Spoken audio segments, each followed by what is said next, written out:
Talk about up here, man. You don't got nothing to talk about. Your fucking room is dying. You know what? I'm gonna kill the room. Fuck it. Alright? I'm gonna kill the room. Fuck it. Yeah, dude. Do what you gotta do.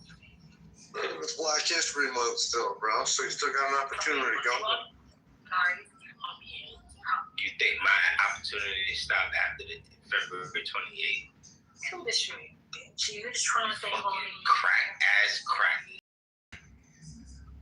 So my opportunity to talk is relegated to February. That's the fuck this cracker did. You see how the fucking racist That's the only shit you got. You see how fucking After that, bro. I hate the fucking After that, it's over subconscious. with. You Like won't have you're a voice. racist by accident. And that's worse than being racist on purpose. Like, you are a sick motherfucker. Word. Yo, what's up, guys? Guys, can you help me? Can you help me, guys? I'm losing hope from love, bro. Bro, listen, when the boy different from over, you won't be able to Can't get a girl, bro. Can't connect with a girl, bro. We're looking for slutty women. Try to find a decent one. 37 and no one loves me, bro. What the fuck is going on? This shit. I'm looking for shit, man. No, guys, I do not know what is the problem. I don't know. It is a problem. It is a problem. What tribe you from? I'm a wicked guy. What tribe you from, babe? And I can't find someone who really understands me, bro. I wish I go to Jamaica, bro. Get a Jamaican girl, bro. Fuck yeah. Fuck yeah. I hate being Saudi, bro. I hate being Saudi. Everything's haram. Everything's haram. Where you at, though? I'm from fucking Saudi Arabia. Fuck the worst place ever, bro. You're rich, but you're fucking poor at the same time. You sound like you dying now from a bomb. Yeah, I am. I mean, I'm slowly dying, bro. Fucking gasping for air, bro. I need someone to talk to me. Fucking sense. Give me some sense, bro. That's why I'm talking to you. A bomb hit your shit, American bomb hit your shit. Now you mad at me? Americans. I love Americans. I love them, bro. Shut up, man. Nobody give a fuck about your third world country. You have a girlfriend since you're 16, bro. You're living your life. Fuck off. You're living your life. Fuck off. Okay. Go drive a taxi. He has a girlfriend since he was 16 or 17, bro. He's sweet 16. He lived his life. I live on fucking escorts and all that fucking bullshit. Hey, Zaid, you Muslim? What? Fuck that. I'm Muslim, but I don't get shit. I'll have a girlfriend, before I came Muslim. I never get that chance. I love that. Just wait till you get to heaven, man. I loved one time I loved one girl, and she turned out to be a witch, man. Fuck this shit, man. Fuck this shit. I'm done loving a girl, man. I'm done. I'm gonna go. What, you gonna love niggas now? What about your cousin? Oh, I love niggas. I love black girl. Oh my God. It's the best. Oh, I wish my girlfriend. No, I mean she's black. I wish, Dad. I wish, bro. I'm so lucky if I have that. You think you got the sauce to bag a black woman in America? Yeah, hell yeah. I know you know what to do, bro. How the fuck you don't? You gotta be a fucking mastermind. You gotta be on the planet Earth, right? You gotta be a mastermind of black women. You don't understand that. You know, I don't give up the herd. Get the fuck out of here. You think so? I know, if you got money, you good. I'm a herbalist, bro. I'm under Dr. Sally and Dr. Robert Morse. I know the shit. Who cares? I know the shit. You're not a doctor. You're not a doctor. No, I'm a herbalist. I don't want to be a doctor. Fuck. The guys are coming. Yeah, put that attention. They're coming. Come with me, motherfucker. They're coming. Yeah, I understand. They're coming. Who's coming? Oh, they too. peas in a fucking pie. Look at it. He's a hater, bro. Yeah, some stupid He's a hater, motherfuckers bro. ain't He's a y'all. hater. Look at his face. He's a hater. Yeah. Come on, bro. We love you, bro. I understand that gibber Nah, but you're a jabber. hater, bro. Don't be a hater, bro. Don't be a hater. You're better than that. Yeah, that she was from your country? No, hell no. Hell no. Where she was from? I don't know. She's fine. I got the same accent though. Are you fucking racist? Are you racist, bro? Yeah, I'm racist. I like my own better But than you're yours. black. You can't be racist, man, bro. You can't be racist. You're black. What you mean I can't be racist? I'm black. You're black, bro. What does that mean? I'm supposed to hate myself. Everyone hate on you. Everyone racist on you. You're gonna I be can't racist. be racist. No, you can't be racist. You need to be. I hate you worse than my people. I like my people better than yours, bitch. That's Your racist. people are fine as fuck. What? Fine as fuck. Your people are fine as fuck. You said, what? Yeah, fine as fuck. You know, have you had their We'll food, talk bro? about it Their right food now, is so good, bro. Their food is so good. Yeah, but you secretly hate our guts. Nah, we love you. I love you guys. Fucking East Bro, Indian. I come with love. Yo, bro. Why, Check this why out. would Check this out. why would they hate you? Why Yo, would check they this hate out, you? check this You're out. amazing. How y'all get down in America? You don't live in America. Have you ever lived in America? I've been there. I lived there. Alright, so if you know you've been in I've been America, Atlanta. you know it's all about transaction. It's all about bartering. Every man's contact would be based on business in America, right? That's the America. focal That's not point me. of this That's not place me. on That's earth, not right? me, It's bro. about That's business, not me, right? bro. So yo, That's not in the me, business bro. world, yo, shut up when I'm talking. I didn't finish talking, man. I'm an Israelite. Go ahead, bro. You're just a heathen, Go ahead. right? Go ahead. I'm a real Israelite. Like the people of the book, Jesus Christ, I'm No, his, he's not. I'm his He's not. descendant. But you can't I'm be. his descendant. Sure, You're okay. not Go ahead, his E. Go descendant. ahead, sir. All right, stop cutting me off. But just tell the heathens to bow down to the Israelites. Okay, Yo, go ahead. bro. Go ahead. Enough with your bullshit. Enough with your bullshit. Mr. Yo, Israelite, go yo, ahead. I could Enough. be When doing was something the better. last time you've been Zaid, chill out. Let him go. Let him go. I could rather go hold up a tree than talk to y'all crack. Right, Right? So Yo, yo, listen. never be invited to my table. Go ahead. Go ahead. So yo, I forgot what I was fucking talking about. Yeah, With bro, your bro, fucking bro. stupid But ass listen, man. he looks Like, like love. I don't even want to He need talk love, to y'all. bro. He need love, bro. He need love, bro. He need love, bro. He's fucking miserable like me, bro. He needs a hug, bro. He needs a hug, bro. Well, you What can the sense fuck it. am I talking about? He You doesn't sense that it. shit. He doesn't. I can sense that. I can You can sense sense it, yeah. Yeah, bro. What the fuck? We love you, Oh, okay, bro. I was talking about Bro. y'all business. You know, Yo, you're y'all amazing. You know business. that. Yo, Listen, you fuck the motherfuckers, business. right? Fuck We, the yo, business. listen, Fuck I'm in the everything. logistics. Yo, shut up. Listen, Talking you now. know that we cannot call Zaid, shut you up. originally, you know what? Damn you, Zaid. All right, Zaid, your people, when you come to America, it's all about this slime balls when it comes to business. An East Indian will never try to peek when it constructs a business or nothing like that. Or in anything. The East Indian man in America, when he hires a nigger, you and your America, we love thinks you, bro. about him like We shit. welcome you for this now. He will lie. He will We cheat. love you. We love He you. won't We give a love you. tip at all. We don't cheat, bro. We love As a you. matter of fact, not giving a tip is nothing. He will try to Most of these lowball your Arabs initial feel price. the same way, just like He's cute. He's missing a lot. You motherfuckers will horny, try to horny ass lowball. old niggas. He's fucking suffering. Care for him. Yo, I had a He's client. suffering. She was an East Indian bitch You're named suffering, Mara bro. You're right? suffering, bro. You're She suffering. needed a Hold on, kitchen Zay, table, bro. long ass kitchen table, brought He's suffering. 30 miles across My the phone state. dies. She Take it had In America, bro. $85. Zaid, hold up, Zaid, let him finish. Bro, if I was in America, I would invite him. Zaid, like, yo, I would you got any- invite him. I would welcome him. I will welcome him. He's a brother, bro. He's a good person. He's suffering, man. I will welcome him, man. Whatever, man. Big hearts. We have big hearts. No, the truth. The truth. That's Yo, good. do you have your eyes closed? Why you Yeah, bro, God loves you. My third eye is like, open. what the fuck is wrong My with third this eye is nigga, open, man? and we love you. We love you.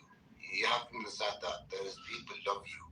You never, no matter what hating you're saying, Are you talking in the people mirror? love you. There's still people love you, man. You're a good heart, bro. You're a good heart, you know. You're a great person. What tribe you say you from? He's drunk, dude. He's an drunk. Ishmaelite. Of course I'm drunk. Of course I'm My phone's What you almost mean, of dead. course? Guy Like, we was spoke over about eyes. it. Of course I'm drunk, but what I'm saying is This true. nigga said, of course I'm drunk. That's not Yo, haram. we posted. not I didn't haram. know you was a drunkard. Like, what the fuck are you talking about? Of course I'm drunk. You drunk all the I'm time. calling the Saudi Arabian police, sir. Stay where you are, right? I'm calling the police. Stay where you are. Cute. Like, you gonna pass out, so. Zayad, stay where you are. I'm calling the Saudi Arabian police. To click, and to try to speak from heart to heart, you need sometimes. Hey, yo, shut up. Yo, Mountain. You need You and sometimes Daddy had this debate about, I think it was about AI. You scared to talk without alcohol, nigga? Yeah. Was it about AI? We've had multiple debates on The last the last one? Yeah, we had a debate on AI, yeah. No, I don't think it was about AI. It was something else. Like, what else y'all had? What the fuck was it? It was, You're right. I'm supposed to not drink. You're right.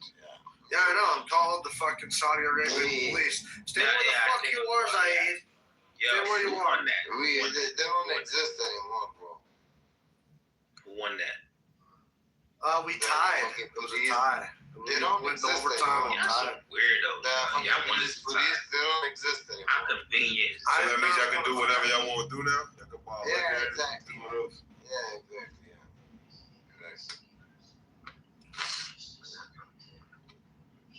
You know how much? You know what percentage of divorce? 70%. That's fucked up, bro. I am a child of divorce.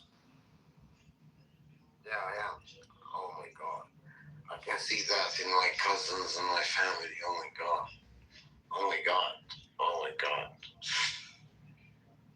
It's too much, bro. It's too much. But I respect you guys. I respect you when you call me being drunk. I respect that. Israel. I respect that. I respect it a lot. It means a lot to me. But we're not in America, bro. Well, you should feel very honored that you're in the room with a Hebrew Israelite. No. You know that? Yeah. No. God's chosen. So we'll give you insight into the mind of the Jew. No. When you call a Jew, what? A piece of shit. We'll talk to E about that. Yeah, I'm talking about the person, heart to heart. I don't give a shit about history. What you're doing is wrong. It's wrong. And you know that. But it's fucking miserable. You think I'm a white Jew? Yeah, I don't give a shit whether you're white or black. I'm talking about a human being. You can't take someone's land. You can't do that. You just can't do that. You don't take someone's something. You don't take that. You share that. It's okay. You can live with them. You don't take that oppression. That's too much. That's not good, man. That's not good. God understands that. I don't give a shit about all the history. Yo, that white man in Israel in 19, they started pushing y'all out of the West Bank. White dudes came to America. The Jewish started pushing the Palestinians out of the West Bank in 1965. They began fucking crushing them niggas. Get rid of They said we renege. Yo, the white Jew, he said we renege on the treaty. Enough, human beings. Enough. He started pushing y'all the fuck out. Listen to me. This man is not haram. He is not haram. A human being killing another. Why you ain't fight for the land? This Why man your is not father ain't fight for the land? Enough. Why your grandfather ain't fight for the land? Why you ain't fight for the land? Why you just get pushed out like you got pushed off the swing set? Like, why you ain't fight back? We tried. It's fine, many multiple times. I'm against that. But it doesn't matter, bro. It doesn't matter. Listen, it doesn't matter. Aliens exist. What you mean they don't And matter? fighting it. Listen, doesn't matter. Listen, it all doesn't matter. Nah, your grandfather went out like a pussy. Listen. As human mankind, we're fighting each other. And that's not cool, bro. Not cool, bro. Not as an agenda, it's not. The aliens, they don't want to reveal the agenda of the aliens because we keep killing each other. So do you stand with Hamas? No, fuck no. Fuck no. You a bitch. You in no man land. So you're not really standing with your people for real. On some militant shit. On some militant shit, you're not really standing for your people. And on the other side, you're condemning the Jewish man pushing y'all out. No, that's not right. That's not right. What? That's not right. That's not right. It's not cool. What you mean? You don't stand with Hamas? You don't listen. You don't kill. That's the revolt. That's the fight. That's the fight that they're putting up from you out of your own mouth, and man, that they got pushed out of the land. So Hamas is standing up. Do you stand with Hamas? Bro, but listen. It's not about Like, you a bitch. Like, I don't even. Listen to me. You wanna argue? You wanna tell the truth? You wanna argue? You wanna be right? Or you gonna tell the truth? Tell the truth. It's a piece of human beings want to take someone else's land aggressively. It's fucking sad. It's sad, bro. It's sad. So everything aggressive is sad. So if somebody slaps the shit out of you, what are you gonna do? It's sad. It's very sad. It means that we as human mankind, we're not awakened. That's why these aliens are not coming.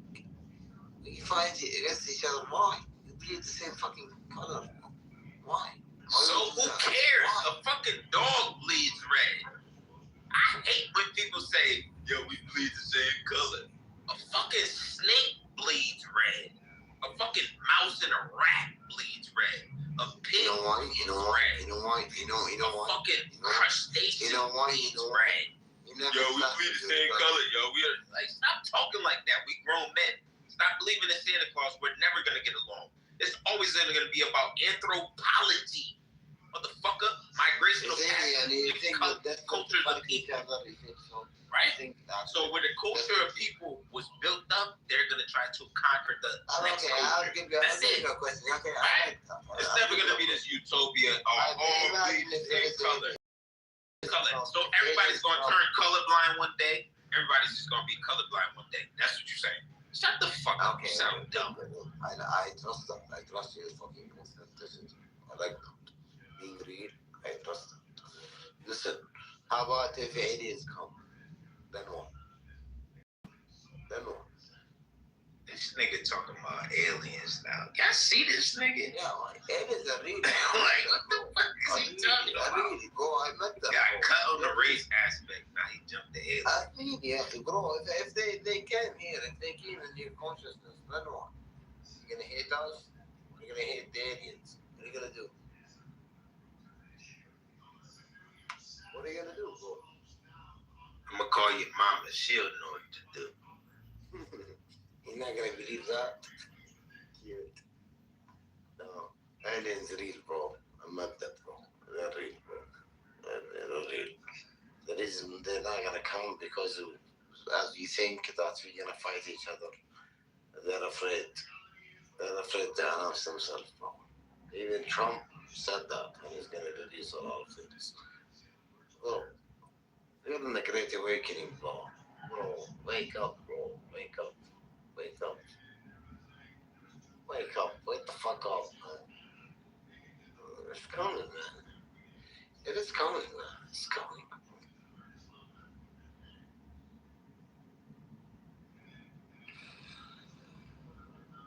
Well, awesome. Kaiser, it's up to you, buddy. You want to keep this room going? Yeah, that's right. Yo, why don't you just sit there and shut up? Do your thing, buddy, all right? Why you so angry, bro? Why you so angry? I got Why control you so over angry, you. bro? Why you so angry? Shut the fuck What the up. fuck is wrong with you? Like, why you ain't huddle up with me too? You never been loved when you're a Why I've been here all day. You consult with Kaiser. Kaiser's a Kaiser, I'm more important than Kaiser is. What the fuck are you talking about? Kaiser's a leader, dude. He's a mod. Kaiser ain't shit. you know, I love African people from South Africa more than you guys. They're more real. How dare you, dude? Guys, you bitch a lot. Yeah. Oh, we do? Yeah. I think so. Yeah, you do bitch a lot. You wanna be bitches since you got off. No. If I wanna ask you, real Africa is not in America. It's in South Africa. Fucking horny A-Rab. That's what No, I I'm wanna not say. You're racist like you're like the white dudes. You're racist like the white dudes who enslaved you. You're racist. Sorry, Baba, you're racist. I wasn't no You're slave. racist like them. Yeah, exactly. You're racist. You're racist. I thought I love you more, but you're racist. Being American is racist and enslaved. It's all the fucking vicious cycle. Not real. You're not real. That's what I be You're not real. You're not real. Yeah, fortunately, you're in a cycle of karma, bro. Well, I have sympathy, bro. I have sympathy. And I hate you guys. But it's fucked up. It's fucked up. Go to South Africa. You will understand the real Africa. You will understand that. It's different. Being African is different. I wish I was African. My mate is African. I love being African. I love them. I love you guys also. But you don't understand shit. You don't understand. You're just in the vicious cycle of being gangster or being against someone X and Y and being racist. That's not who you are, guys. That's not who you are. You're more than that. You're so much more than that. Nah, you know what's gangster? When them East Al Qaeda was doing and the Taliban was doing that. Why you think that that was gangster. The news is real? Nah, that was gangster. When I did the kamikaze. The news is real, bro. When I said Allahu Akbar, I killed yourself. Bro, you think the news is real? Yeah, I'm crazy for that. Y'all some crazy motherfuckers. Yeah, we are not. Yeah, whatever you see is not real, bro. Yeah, they're lying to us, bro. They're lying to us. They want us to fight each other, bro. Nah, Al Qaeda. That's what's going on. That's what's happening. Some motherfuckers was gearing up to go kill themselves.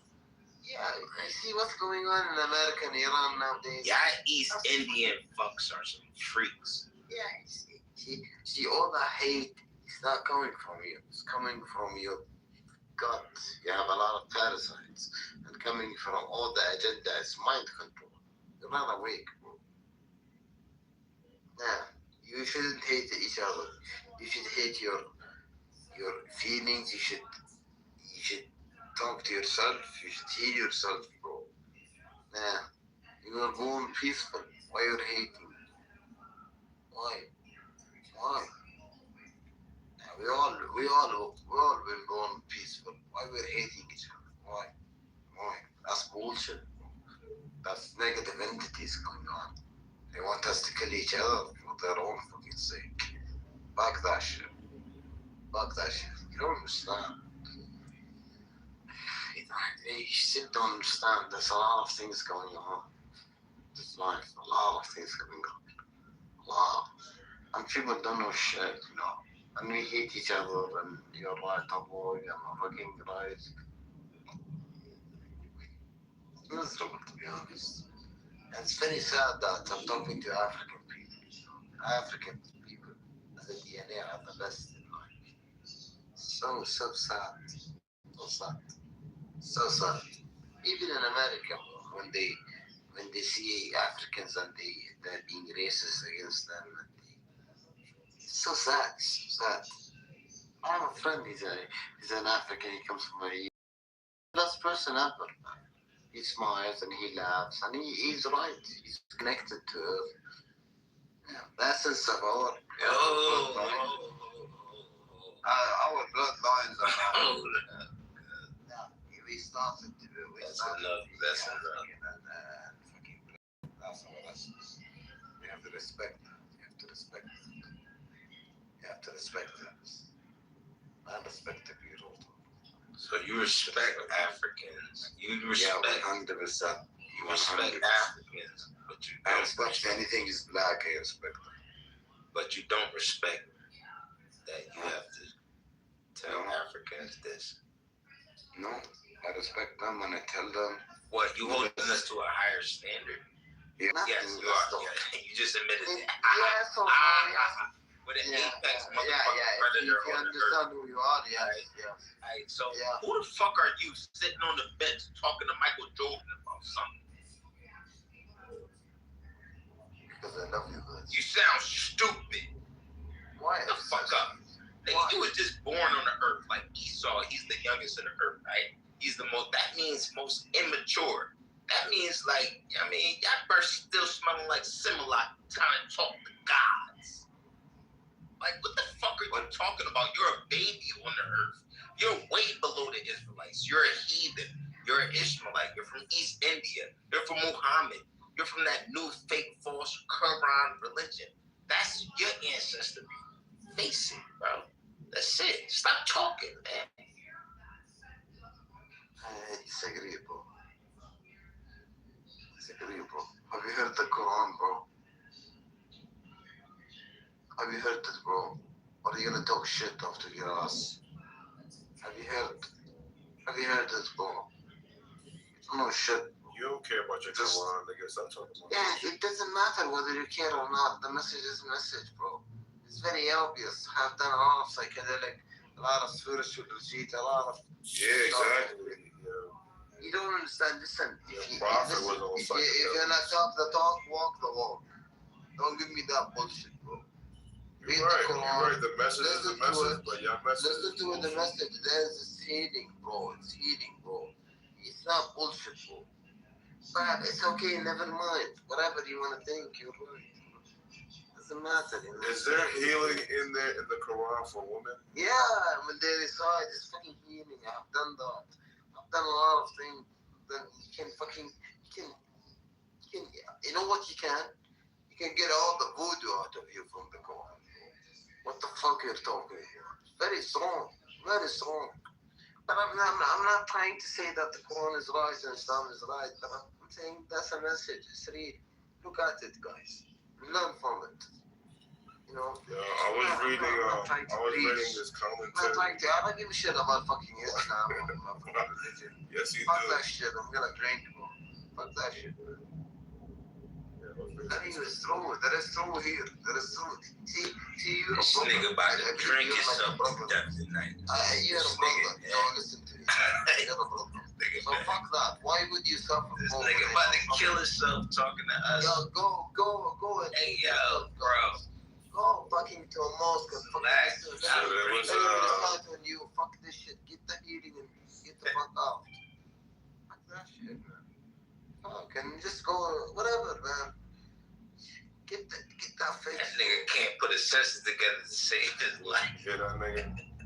Not me. I think I'm a preacher. I can't even go Muslim bash him because this nigga soft. That nigga going enough to be a basher. I don't know. Get on Muslim, man. Fuck that. I'm a Muslim. Muhammad was gay. I'm different, bro. I'm spiritual, bro. I'm different, bro. I'm different. I'm not gonna tell you go to Islam. Fuck that shit, bro. Be real, bro. Be real. But get the benefits, man. Get the benefits. You wanna tell you that this is the truth? Fuck no.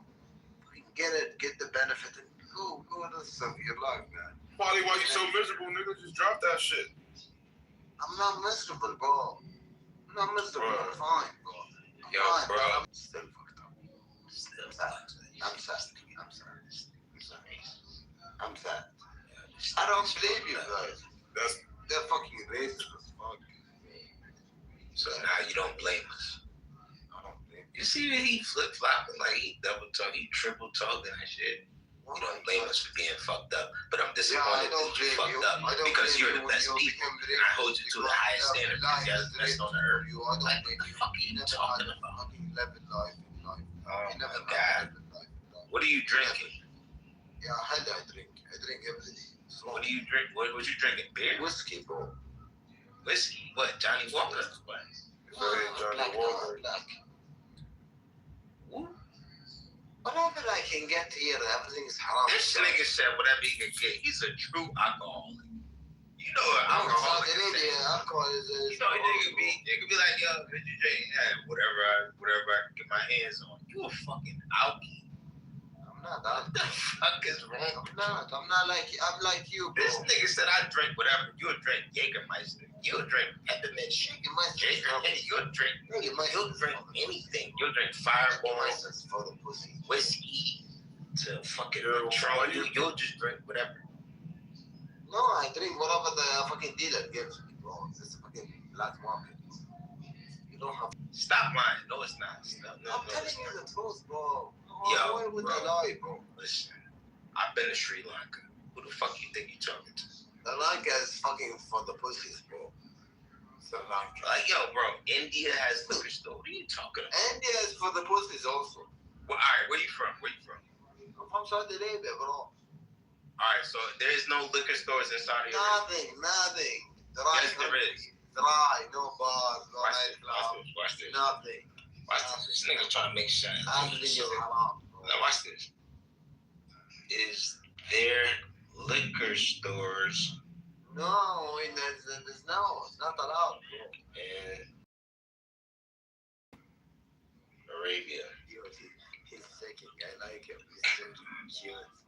Alcohol and sales in Saudi Arabia is highly restricted, but not an absolute ban for everyone.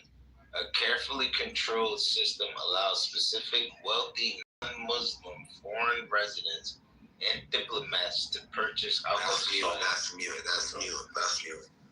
What? It doesn't exist. Yeah, you That's can new. purchase alcohol. That's new, bro. That's What you mean that's new? That's right now. That's what we talking Yeah, about. it's been for the 6 months, the last 6 months. It's Man, shut up, man. Oh, that's convenient, right? I just Googled it and now you want to backtrack. No, I'm trying to not buy. I'm explaining. Still, I'm a Muslim. I can't get our hands on that. Wait. You can't even get it from the store and you No, still I'm not allowed alcoholic? to. I'm haram. I'm supposed to be Muslim. bro.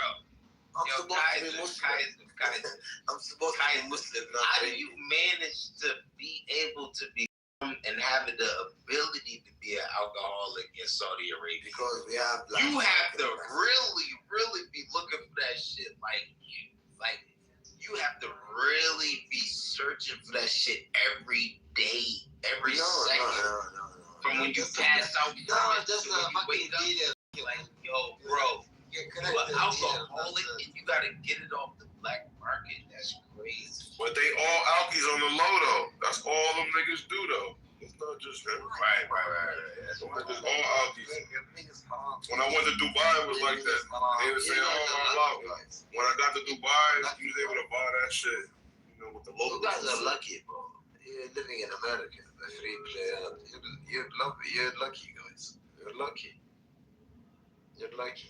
You have free spirits, free street.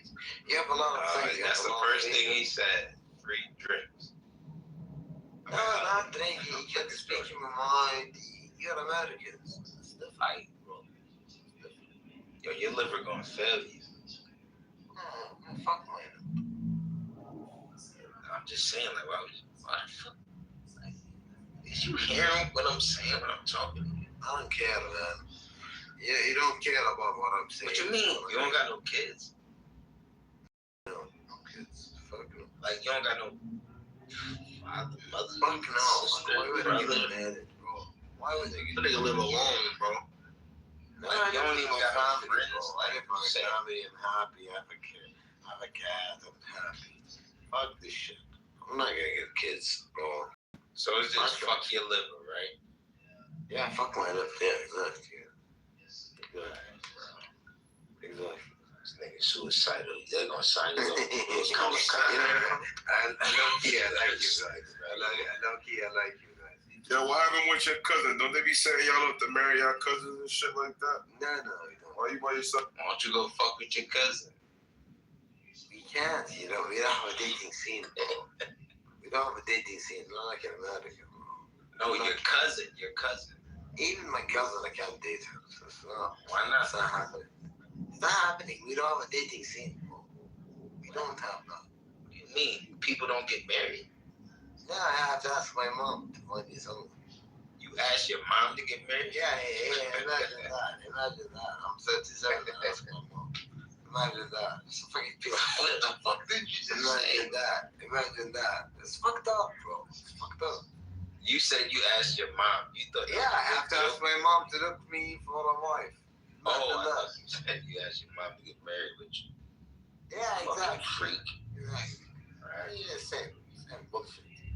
Fuck It's not even romantic, bro. Fuck this shit. Fuck with it. And she gave me a girl. And she's full, her of ass full of tattoos. Yo. Don't let yourself go. Like, you still in shape or you fat? I'm good. When the last time you had a haircut? This nigga just sound like he's surrounded by niggas. Bro, it doesn't matter. It doesn't matter whether you have a haircut or you didn't do this. Like, yo, bro. It doesn't matter. You don't have a dating scene. It doesn't matter. What you mean you don't have a dating scene? No, we don't have nightclubs. We don't have bars. We don't have lounges. You can't talk to girls. What you mean? Yes, you can. No, she wouldn't. If I talk to a girl in a coffee shop, she wouldn't allow it. Get him in this. What you mean? She wouldn't allow Yeah, it. she wouldn't allow it. She'd say, what the fuck? Go ahead. Go fuck yourself. No, there's no alcohol. There's nothing. This shit sound homosexual as hell. Yeah. This nigga must be lying. Like, he's just not a woman's man. Like, he's not a woman's man. Like, he's just a weirdo. He's just like a little virgin in Saudi Arabia. Like, No, I'm not. he think you can't even fraternize with a woman. He think you can't even talk to a woman. You can't even get a number. So nobody's ever exchanged numbers in Saudi Arabia, right? They do. Yeah. The 40-year-old version is Saudi edition. Beyond what is needed. You have to go beyond. Beyond what's needed, yeah. You're right, guys. You're right. There's a way. If there's a way, there's a way. I'm with you, guys. I'm with you. But I tried, bro. I tried many times. They give us Pull up the on cold somebody's shoulder. wife out there. Man, they give us the cold shoulder, you know. It's really bad, man. They give us the cold shoulder, man. Fuck this shit. You know, I travel around the Right in Saudi Arabia. When I talk to foreigners, it's so easy. So much better. What's this? Man, Saudis is different. Saudis is different. No, he right though. They They can't judge much, but damn, that's nice. Saudi. I'll be pulling up nothing. You think you know shit, but you don't. You don't. You think you can do shit, but you don't. Don't understand shit. You don't understand shit. And Saudi is miserable. Dating is miserable. Doesn't exist. So give the shit. Let's me drinking. I wanna drink. The Saudi government has continued to target and repress women's rights activists who fight for greater equality. Guardianship. Although reduced, elements of male guardianship still persist, allowing men to exert control over women's personal lives. Like, you can't get a bitch out there. Wait, hold on. You can't get a bitch out there. Yo, guys, this nigga can't get a bitch out there. It's because all them bitches scared. It's because they done beat them. They're all scared. They all scared. There's no news, bro. No girls want they can divorce. You talk about they'll give you the cold shoulder. She can't give you the cold shoulder. You could cut her shoulder off. No, Exactly. divorce me right now. Right. And you a 40-year-old virgin in Saudi Arabia because you can't get a bitch out there and they're already submissive by law. Get the fuck out of here. You a weirdo. You have wrong information, bro. They already treating you as superior as a male in Saudi Arabia. What do you believe? What do you think? Like, you ain't got no bitches? Like, yo, you're let me living in Saudi Arabia. Let me be out there. Can I speak? Can I tell you the truth? Nah, man, You wanna do Google? What do you want to do? Muslim niggas, She can't even go to they running around all fucking suppressed like this nigga. Born in your lonely and shit. And they don't understand. They do Google. That's why they be having all that pent up anger to it. They don't understand shit. They don't understand shit. They don't understand shit. And Saudi, bro, in Saudi, there is 70% that's a fucking. Imagine being a chick and being in Saudi Arabia, knowing that if you make the wrong move, you can get punched on at any moment. Any moment. Of course, they ain't gonna want to fuck with these niggas and talk to none of these niggas outside. Y'all done punched them all up. No, you're wrong. You're wrong.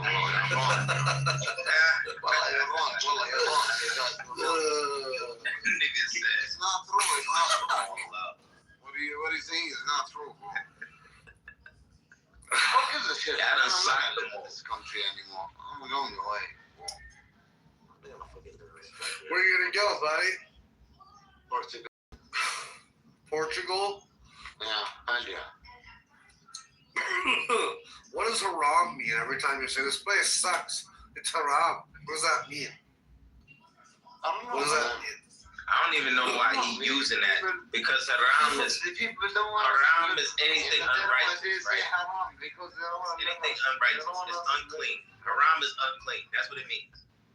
But he's a drunkard. Man. I don't give a shit about people, whatever they say, bro. His whole life is haram. He's a drunk Muslim talking about getting bitches on the app. The whole conversation is haram. Being drunk is not haram. Drinking is not haram. It's not haram. They don't know shit. I'm not fasting and this and that. This is the one that's not haram. A lot of people don't know shit, bro. They don't know shit. I'm okay with that, man. I'm okay with that. I love you guys. Love us?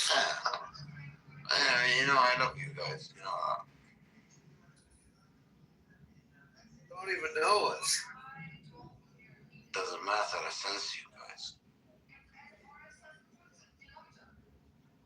That's haram. I'm using my intuition. Earlier.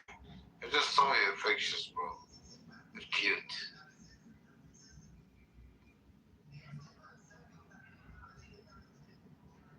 Well, that's cool. Use your intuition. Use your intuition, guys. Use your brain. Use your intuition. It's a secret. It's fucking gem. It's a fucking secret gem. Oh my god. Oh my god. If everyone used the intuition. Wow. Oh, how many was I do? Well, I have some shit to do.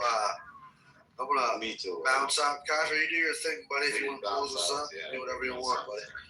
Yeah. I'm gonna regain my strength, and maybe I'll open this later. So, All right, yeah, we'll close it up. all right, buddy.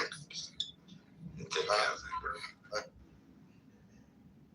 Yeah, I'm just speaking from a position of accepting. Like the resentment comes from people not accepting people for who they are.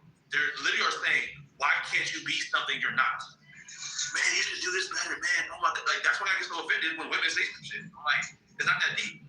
Just accept that that's who they are and move forward. Move accordingly. That's it. Okay, great. So I'm glad you ended it because that was the true colors coming out, and that was his true conscience coming out. And we break down his conversation and help you to understand why this man will never be. I ain't gonna say never because that's speaking out too, right? With that mindset that he has, yes, he will never be in that position to lead. Why? Because for one, the original statement, which is, oh, the reason why I speak that way is because eventually we can get to a solution faster. No, motherfucker, what you're doing is doing the same thing, expecting a different result. That sounds like insanity. That sounds like truth. That sounds like the reason why the conversation will never even move forward, because we don't continue to talk about the solution. We try to add to the fucking problem. So that debunks all the bullshit that you just said, bro. That is basically you being manipulative. If we have gotten to where the conversation has moved forward, where we actually are building, Mav already interjected and already came to solutions, and yeah, it's gonna be new people to come in here, but guess what? if they come here, we all gonna hold the person accountable because we already done solved the problem. So now it becomes a healing segment to where the person will always want to come back because their mindset was healed because they're in a space that the people are healed. There's no longer trolls in the space. There's no longer people trying to continue to do absolute statements to try to trigger people. You're negative, bro. You just that you're negative. Now, the last statement proves that you were negative. The last statement proves, I'm landing right now. The last statement that you said, this is why I got offended, because it's basically they can't take accountability, which is we've been saying that from the jump. Some women, not all women, but it's they're not accepting. Who is not accepting? Just the ones you keep focusing on, bro. So at the end of the day, you just like every other guy that be in his fucking feeling. And I'm done. Okay, so I'm gonna land here. Let me just give my little closing statement because I get it. Okay, so the one, leadership is accepting and making a decision. You have to first accept that there is a problem and accept the condition at hand to then move on to a solution. That's literally how it works. That's what leaders do. If you want to talk about leadership, cool. And then the last part about that statement I made was not to say that lack of acceptance is exclusive to one gender or the other. It really actually is a challenge to the men because the men are not accepting women for who they are. They keep trying to make them. That's why they keep making emotional appeals. And I'm speaking absolutist. If it don't apply, let it fly. It's gonna have the time to like book me for a session, pay me one-on-one if you want to like have individualistic attention. But I'm not about to sit here and modulate my speak for weak people. I'm not doing that. But I just wanted to. Hold on, everybody. Okay, so who's you gonna? I think we're well and truly overdue a reset. Okay, Vaughn.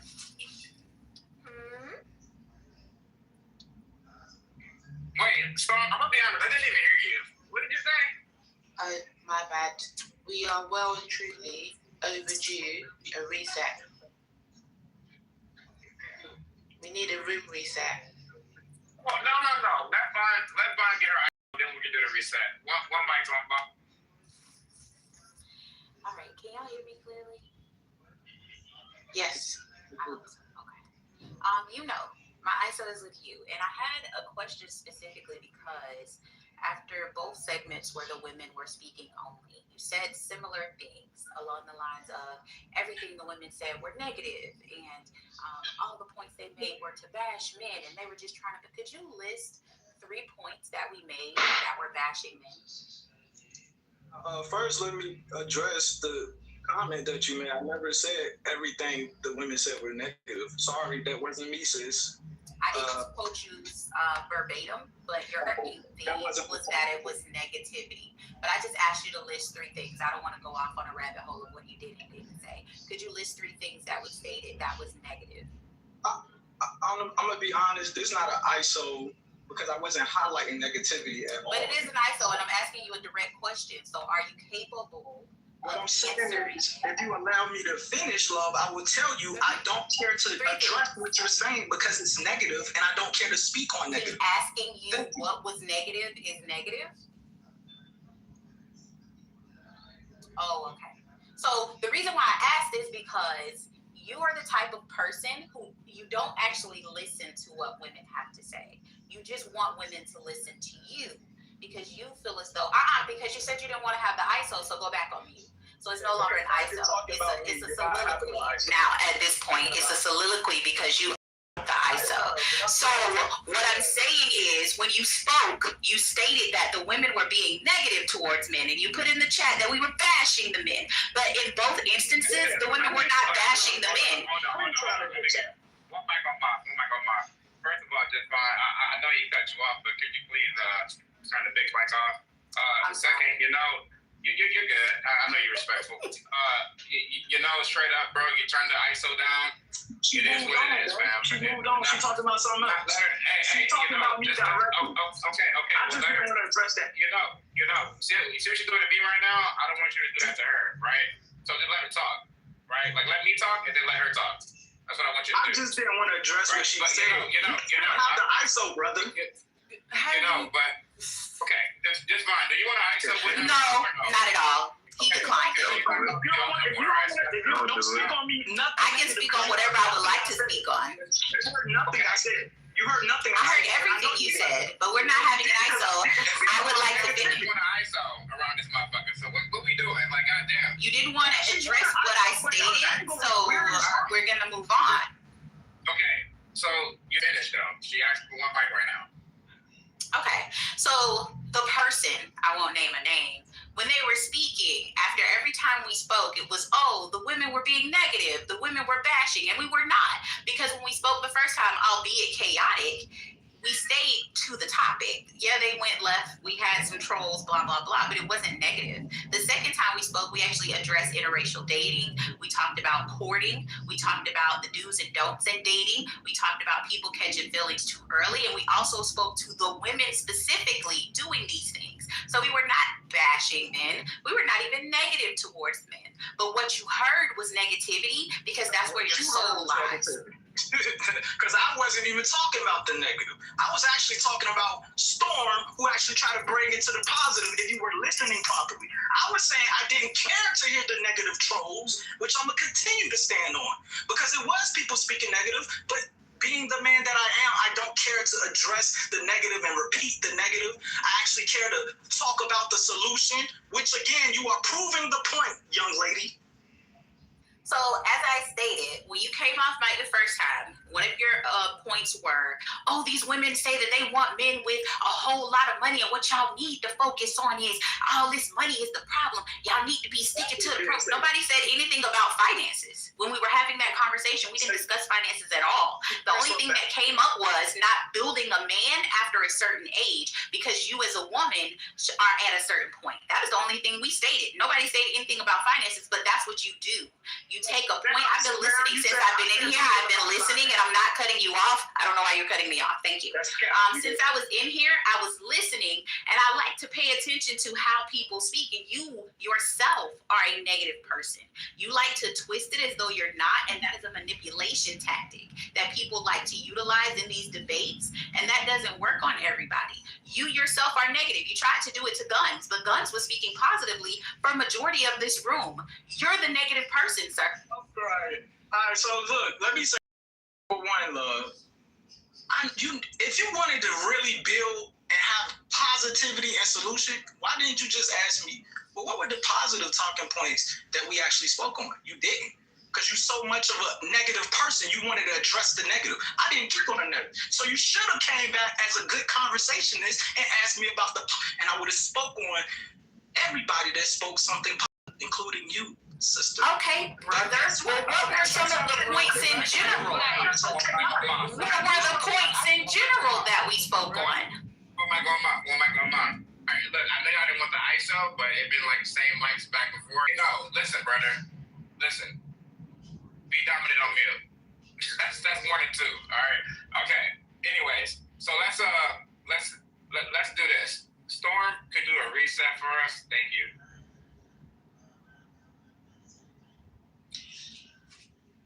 Hello everyone, welcome to the wind down. Thank you so much for coming in the room. We've had a great conversation. We would very much like if those who have pink tickets to cash them in so we can have more great conversations with you.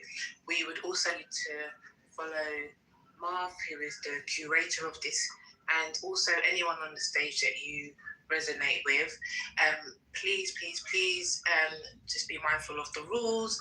And today we are doing is it Women's Wednesday today, Marv? And we are just trialing out that concept. This is the first room, and we are talking about women in love. That's not the women's room. Sorry, that's gonna be like in a couple hours. No problem. And so what we have had though is 15 minutes on the women, which has been really positive. And what we would like to brings attention is the title. Are women tired of trying to find love? Are we sick of this love game? It's an open floor. I would like you to answer the question because I never did. Are Black women tired of trying to find love? I say no. Black women are one of the most loving groups of people on this planet. Do everything for everybody. We love hard. We love too damn hard. That's why we be getting dogged out. Be loving the wrong man, giving men chance after chance after fucking chance. And I think right now, Black women may be kind of turning the tide a little bit, a lot. I think a lot of the stuff women say online are performative because when I'm going on in real life, I see Black women putting up with a whole lot of bullshit that I would not tolerate. But that's me. But I know we are not giving up on love. We are not giving up on dating because we still out here. I turned it to a fruitcake. Because these men are unsatisfied. Turn it to a fruitcake, and that's what I turned it to. I satisfy every woman up in this room. Fruitcake as in gay. Unsatisfactory. Yup. Show this. Proud of it. Okay, but you're proud of it, but do you have to give it to us like it's a fucking phantom? No, not at all. Shit, okay. I ain't talking to you. That was a nasty attitude. No, it wasn't a nasty attitude. You said it was a nasty attitude. No, right. You calm down, baby. The same way. No, I didn't speak to you. You did that. You did that. Was Ella here done talking? We know okay. Yes, I am. Yes, I am. I hope everybody finds love in 2026 on Clubhouse. I really, really do. Yeah, we don't buy it. Nobody buys it. You don't like keep it to yourself. She said she like coochie. What's wrong? Well, then you go ahead and eat coochie. You like coochie too? Everything is wrong with that. Everything is wrong with being a whole. What the fuck wrong with you? Like, let me It's one thing for men to be talking about women being homosexual. That is crazy work right there. But am I allowed to talk about homosexual as a female? No, because the men caused it. So let the men talk about it, because they caused the problem. So it's only them that allowed to talk about it, but me, the one that you want to accuse, I'm going to talk about it? Well, talk about it. Well, it's like a hippo. Can't say how far he is. He just say he slipped. He just in the water. Okay. No part of it. I like that hippo. I usually call mine a big, fat, lazy ass bear. So that bear lives in the water. And mine is actually an aquatic animal. Damn, last one lives. He's a freaking manatee. All he does is eat and sleep and sit in front of us. What are y'all talking about? We're talking about the shit you're talking about. I'm not speaking, and I'm asking y'all to clarify what the fuck y'all are talking about. We're talking about Clearly, we on the animal planet right now. Exactly. For real. The animal planet. I love it. Oh gosh, Reset. Why do not women? What is the thing? Hello, I'm going to talk about why women are done trying to find love. Are we? Some of us, of course we are. Why wouldn't we? After we're dick down and bada bum down, and we like, hello, we give you everything. We give you our souls. We give you our heart. We give you our children. We give you everything. And what do? What do you do? Yeah, tell us. What did they do? They shit on us. They spit on us. They cheat on us. They don't even feed us. They're too busy feeding their fucking whores. Are you a whore? If you're a whore, I bless you. What are you talking about? Are you speaking for all women? She's been about her experience.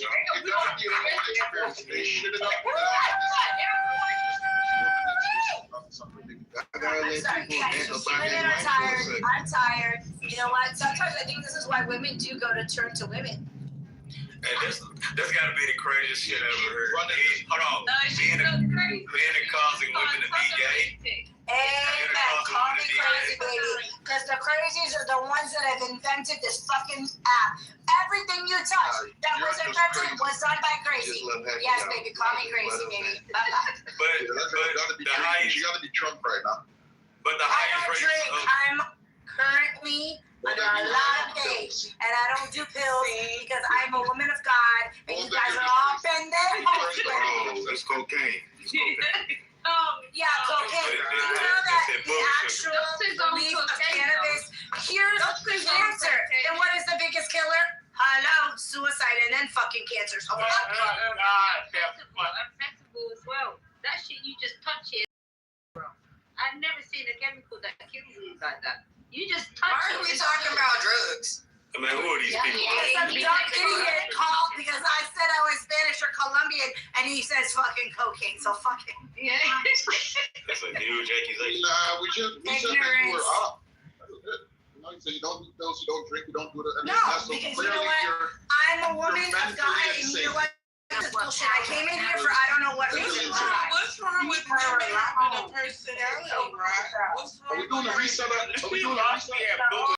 I don't have no problem with this woman giving her. I don't have a problem with her giving her testimony, but she keeps saying that women are doing this now. You are doing this, and those men that treated you bad, they treated her bad because at the end of because my mother's a woman. My mother's a woman. So the stuff that you're talking about does not apply to all women. My aunt is a woman. There's a lot of women that I respect that are women. So when she's speaking, she ought to say, well, this is what's going on with me. That's what she has to say. That's all I'm saying. Stop saying women are in this. And any woman that's backing up this woman is just as foolish as she is. But this is talking right now. You a damn fool. I'm gonna tell you that. I don't know what the hell you rallying behind that white girl for. What you rallying behind that white girl for? But for some odd reason, you ask me, why does it affect me when she's speaking about all women in general? She's speaking about you. How much You're a fool. Go ahead and say that. You doing that but argue, you're not even an expert of the subject. I'm gonna be very, very I just clear. heard you guys talking to a brother, so talk to me right now. I'm right here. I want the smoke. I want the smoke. No, it is my business. It is my business. It is my business. So you talk to a man, but you can't talk to all men. You have to hate for certain men? I want to have this conversation. If this foolish woman said that all women are doing this, why did another foolish woman jump off the mic to defend her? That's what I want to know. I want to have the conversation. We want to have the conversation. Now we're done with talking about the Batiman thing because you guys keep switching up the conversation all the time.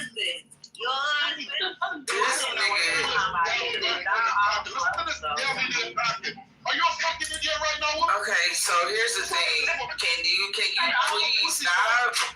Can you please stop? Just stop.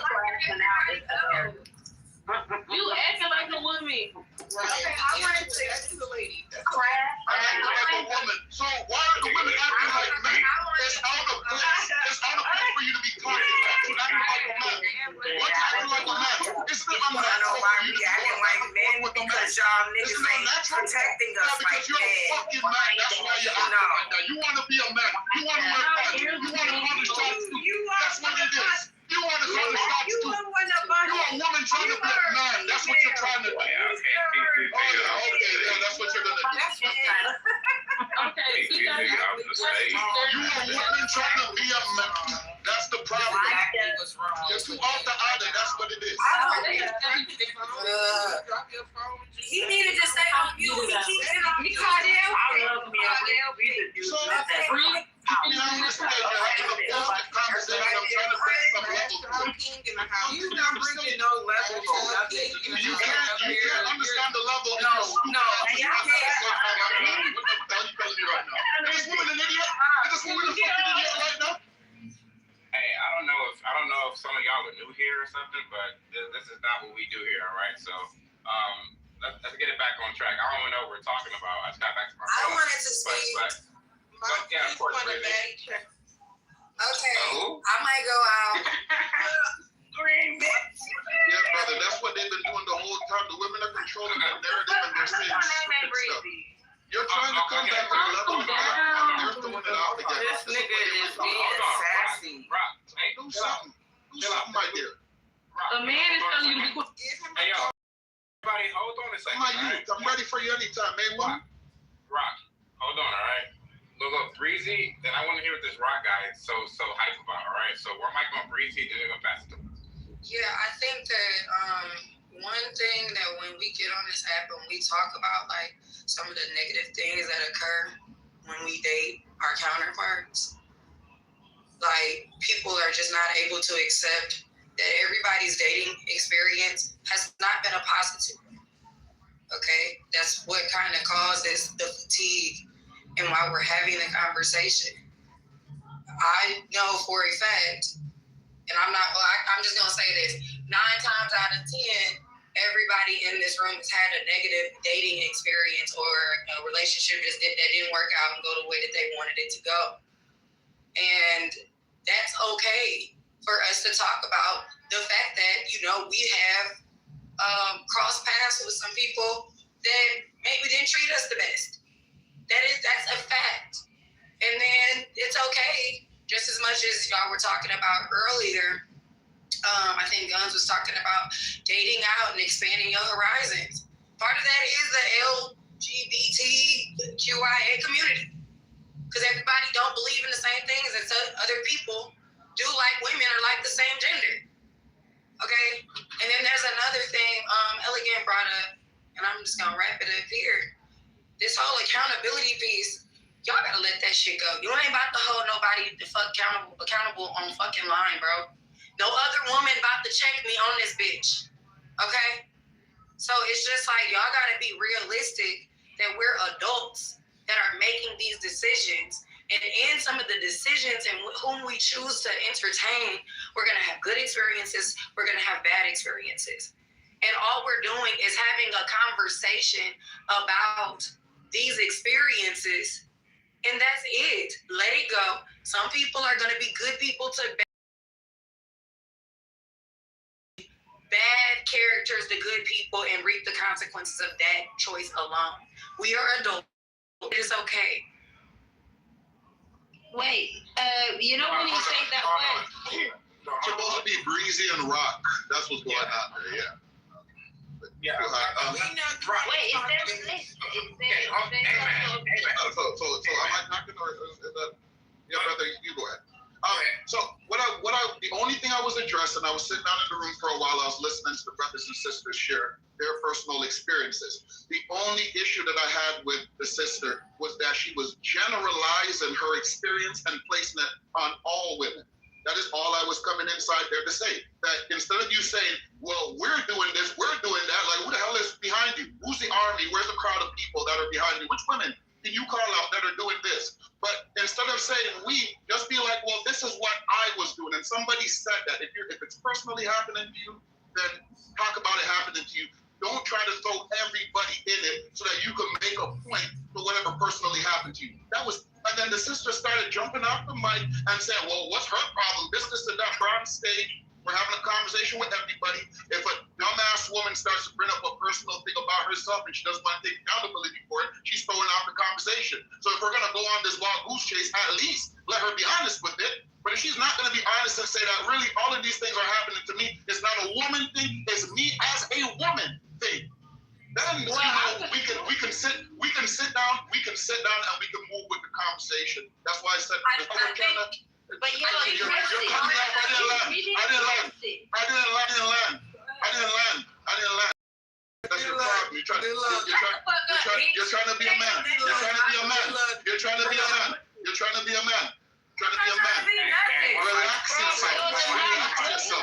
Relax yourself. You can't control yourself. I feel sorry for the man that's in your goddamn relationship. God damn. You can't even sit down and have a conversation on Clubhouse. How the hell do you have a conversation in your personal life? Trying to figure this out. Anyways, I land because this sister wants to open up her big fat stinking mouth. So open up your mouth and go on and do it. Go on and do it then. Let me hear you because you can't control yourself. So do it. Go. I I landed. And your vagina. Let him Do you know what a vagina is? Is it empty? Nobody says we. What the rascal out of my head right? Why can't I mute this dude? What the fuck is going on? Okay. All right. You're smart enough to know that it's not all. We don't have to constantly do that. Okay, hold on. Bro, I know English. You don't have to do it like that. All right. Niggas. Hold on. Wait, how you gonna tell her? Hold on. Oh my God. How you better What is up with y'all right now? Can y'all just chill out for 1 second, please? Damn. All right. I don't even know what the hell just happened just now, but let's do another reset. I thought we just did a reset like 15 minutes ago. Thought I could take a break. Come back to this bullshit. Do anybody got to go to the Goo Star, Mickey? Word? I mean, what's happening here? So they're gonna throw me for what? Yeah. I'm just asking. Send me. It don't matter. I send my views. Send me to the public library. I'm there. Send me there. Hold on. Stop arguing, bro. Hey, man. Okay, you already had reset the fuck up, so just don't forget that, all right? All right, anyways. Welcome to the wind down. We've been in the wrong house all day. Should have been in the wind up. Anybody that's new on the stage want to speak on the title? Let's do a title reset. I want to speak. Can I speak after them? Kenzo and who else? Who's the other brother? Kenzo. Dude? Stoic? Yeah, can I talk afterwards? Amen. Please, Hold on. you listen. You want to listen? Yes. Let me talk after. Okay. After these three speakers, you can talk. Okay. Who said something before Kenzo? Who was that? It Goo. was Rob. That was Rob. It was Rob. Okay, let's do Rob, Kenzo, Goo, Amen. Let's do a little cue. Thanks. So I'm gonna be really brief. I've been listening for a while, and are women tired of trying to find love? First of all, I don't think they're trying to find love. They're trying to find a man to take care of them a lot of times. But what I say to this is that what they should be trying to do is trying to be attractive enough to get a man who will want to step into their lives.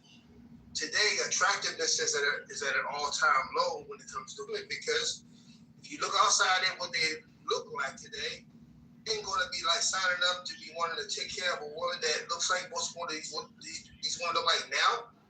This is why men are not approaching women like they used to, because they're not finding women attractive enough to approach. Now these dudes out here, well, you gotta approach me, because they don't see the need to approach women that are presenting themselves the way that most black women are today. If you like helmets, if you like tattoos on necks, if you like 200-pound women, if you like women that curse and yell and call themselves the N-word, there you go. But guys who are actually intentional and looking for a woman to be like down for them and they down for them, and they want a life and a future together, that's not conducive to getting that kind of man to be like, yes, I want you. So I would say start with presentation and improving that. Because if you do that, you will find men who are looking for a woman who they can live their lives with. And I'll yield.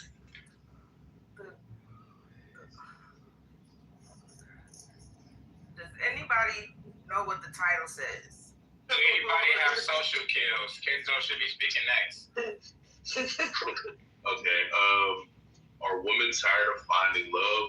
Some of them are, yeah, I would say. I mean, I don't blame them either.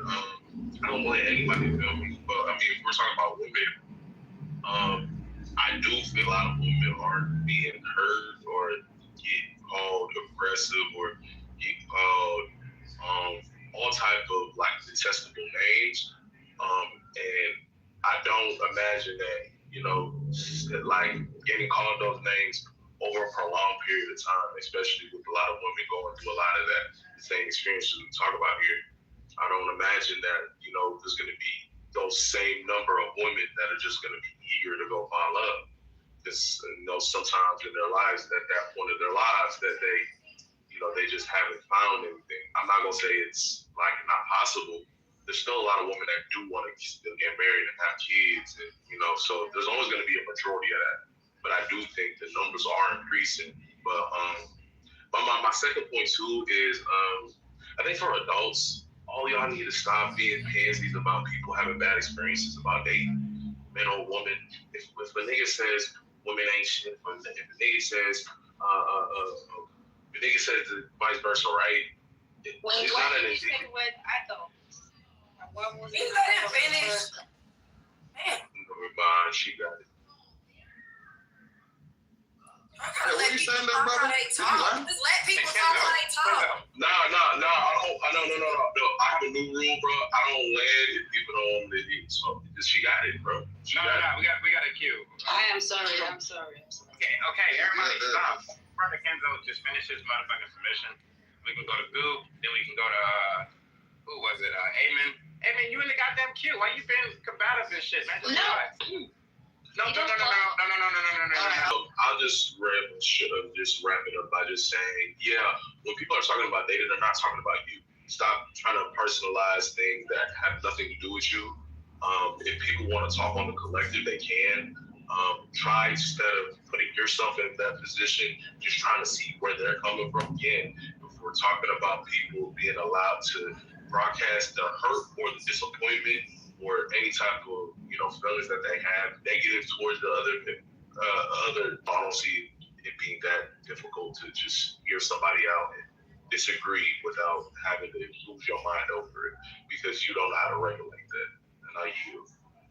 Well, her English was incorrect, and she was just being corrected. Whatever you say it, me just let people talk how they talk. It's not proper English. God, I don't care. You not the grammar police. Yeah, but we're adults, right? Are you an adult? How much you get paid to be the grammar police? Are you an adult? Are you an adult? Woman said that I can say flipping shit and not be corrected. You are. Stop attacking her. Yes, you. I am the nanny queue. I'm not even gonna see. You were not next, but I'll let you. I am. I swear to God, that's. Oh, you know what? It was Goo. Go ahead, Goo. Oh, just let the person go ahead. I'll go after you. Go ahead. Okay, so I'm just gonna say I agree with the brother with his last little what do you call it, little pick me type of position, because that's what the female would be called, a pick me. If we agree with men, right? Wait. Did you already speak? She cut in front of me, and she cut in front of me. I did not. I swear to God. So I just let her cut. I did not. Oh my God. Go ahead. Yeah, because she's been cutting all evening, and they're hitting on me. I swear to God, I did not. You. We don't like both of you. Let's go. And let Goo go. I like the idea of Amen shutting up. Where am I gonna go? Thank you, guys. To the title, are you done trying to find love? I am. I'm just at the age and wage in my life where I just want to enjoy the people that are in my life that I love, that I cherish. My mom, my best friends, my family, my kids. I just want to enjoy my life and enjoy the people around my life. And I don't really want disruptions as of now. So there's my submission. I land. Hey man, we're finally here. Yep, clear your throat. Come on, Amen. It's your turn. I was gonna say it. That was a wonderful submission. It was very, very short. All that fight, and it wasn't even saying nothing. So what do you have to say? So you take why I have to say it is why are we, you men here sometimes think that you have to argue with females. Me and you are competition. Did we forget the day that women was women? When was that shit said 2 times is 2 times, or 2 times 2 would equals 25s? Even if you said it was equal 4. Men and women are 2 different spaces, 2 different issues, 2 different dynamics, 2 different scenarios. Why do we always argue about men and women in every single room. Why do we keep opening rooms titled women and women, men and men, da da da da da? Why does it have a title? Weak. Because none of them are married. None of them are sons, apparently. They don't remember being sons. You know we all in here, right? It's appropriate for women to say, we feel this, because as we have been having this conversation, more than one woman has spoke about having the same feelings. So I guess that would be the subgroup of women that feel that way. And I think that there is a fundamental issue that we are not able to make these connections with our counterparts. But I think that we have to understand that when people have a bad case of too many bad days, you get fatigued, you get tired, you do want to give up. I don't know if anybody's ever got their heart broken before. You might have been single for a year or two after that, and you did not feel good about even the idea of trying again. And hopefully you heal, and then you try again. And then guess what happens? You might get disappointed again. So I just don't understand, like, when we're having these conversations about some people are tired and some people aren't. That's just the reality of life. Some people are married, some people are single, some people are polygamous, some people are monogamous, some people is tired, some people aren't. So we're just here to have, just share our opinions, pass the time, and get some money while we doing it. Or so I thought. I am not getting no money for the bullshit. Fuck it, I don't just hear it. I'm clocking in, clocking out. But my deeper thing for me is why do people get upset though when people say these things about them? I want to really break that down, because I have seen a lot of men on here get upset about women saying the things that they are saying, but why? Why are you getting upset? Because again, we're all in a room full of people from across the nation. So why the fuck do you get so amped up about a woman's answer that doesn't? I'm talking to the men, really, because I don't feel like talking to women. I'm talking to men. Why is that? Why do some of y'all niggas get upset and angry about what women do on here? Let Sugar Daddy Milton answer the question. What's up, Milton? Let me answer it. I'll jump in the queue after. You want to go first? No. You want to go first? What's up, Milton? You in the building? Yeah. Because I want to genuinely answer his question. Go ahead. Okay, I believe that's a gaslighting talking point that's created. Because you guys always say, and I'm speaking verbatim, men are getting upset and come out for women and women's complaints or whatever. That is not what's happening. Men are doing what men do. Men are problem-solving oriented, and women know that. Women know that if they put an issue out there, that men are going to start offering up solutions. Now, what you're seeing is women clashing with men because they don't really want the solution. And then you men, some of you, and I don't know, and I'm trying to figure this part out, for whatever reason, you're reading that as these men are complaining. So let me break this down and take it home, because the gentleman asked the question so he can really understand. If a woman says something like, I had a couple of guys that really wasn't on shit, but I know I can build them a husband, or build them a better husband, or whatever. You're going to immediately hear another man, that's not a good idea, and he's going to go into a whole diatribe of why. And then she's going to go into a whole, but why the fuck are you trying to tell a woman what she should do? And now somehow you think this man is triggered or something, and he's complaining, or he's upset, about her complaint. No, he's offering it, and if anything, he may be a little frustrated that she's misconstruing what is a course correction for something else. And then women are getting upset for men being men, for being basic oriented, which is a telltale sign, by the way, that this woman cannot take direction. Because it's not like she got a man, it's not like this man is paying her bills. This is an app, we're having a discussion, and people are giving their opinions. And this woman can't see past that because she's projecting. I hope that answers your question. Hold on, I wanted to ask the mods, there's a queue. I want to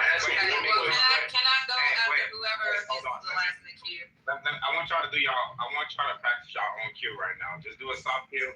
All you gotta do is say I'm next. That's it. I just want to ask him a soft question. I just want to ask him a follow-up question because I asked him the original question. Just very simply, don't make it long-winded. Who the fuck asked you to give her advice? I knew that he was going to translate it into some kind of feminist talking point. Again, the men on here are solution oriented, and when we're in a discussion, Please don't bring me that down. when you might want to go look that up. When they're in a discussion, men and women are going to give submissions according to their gender.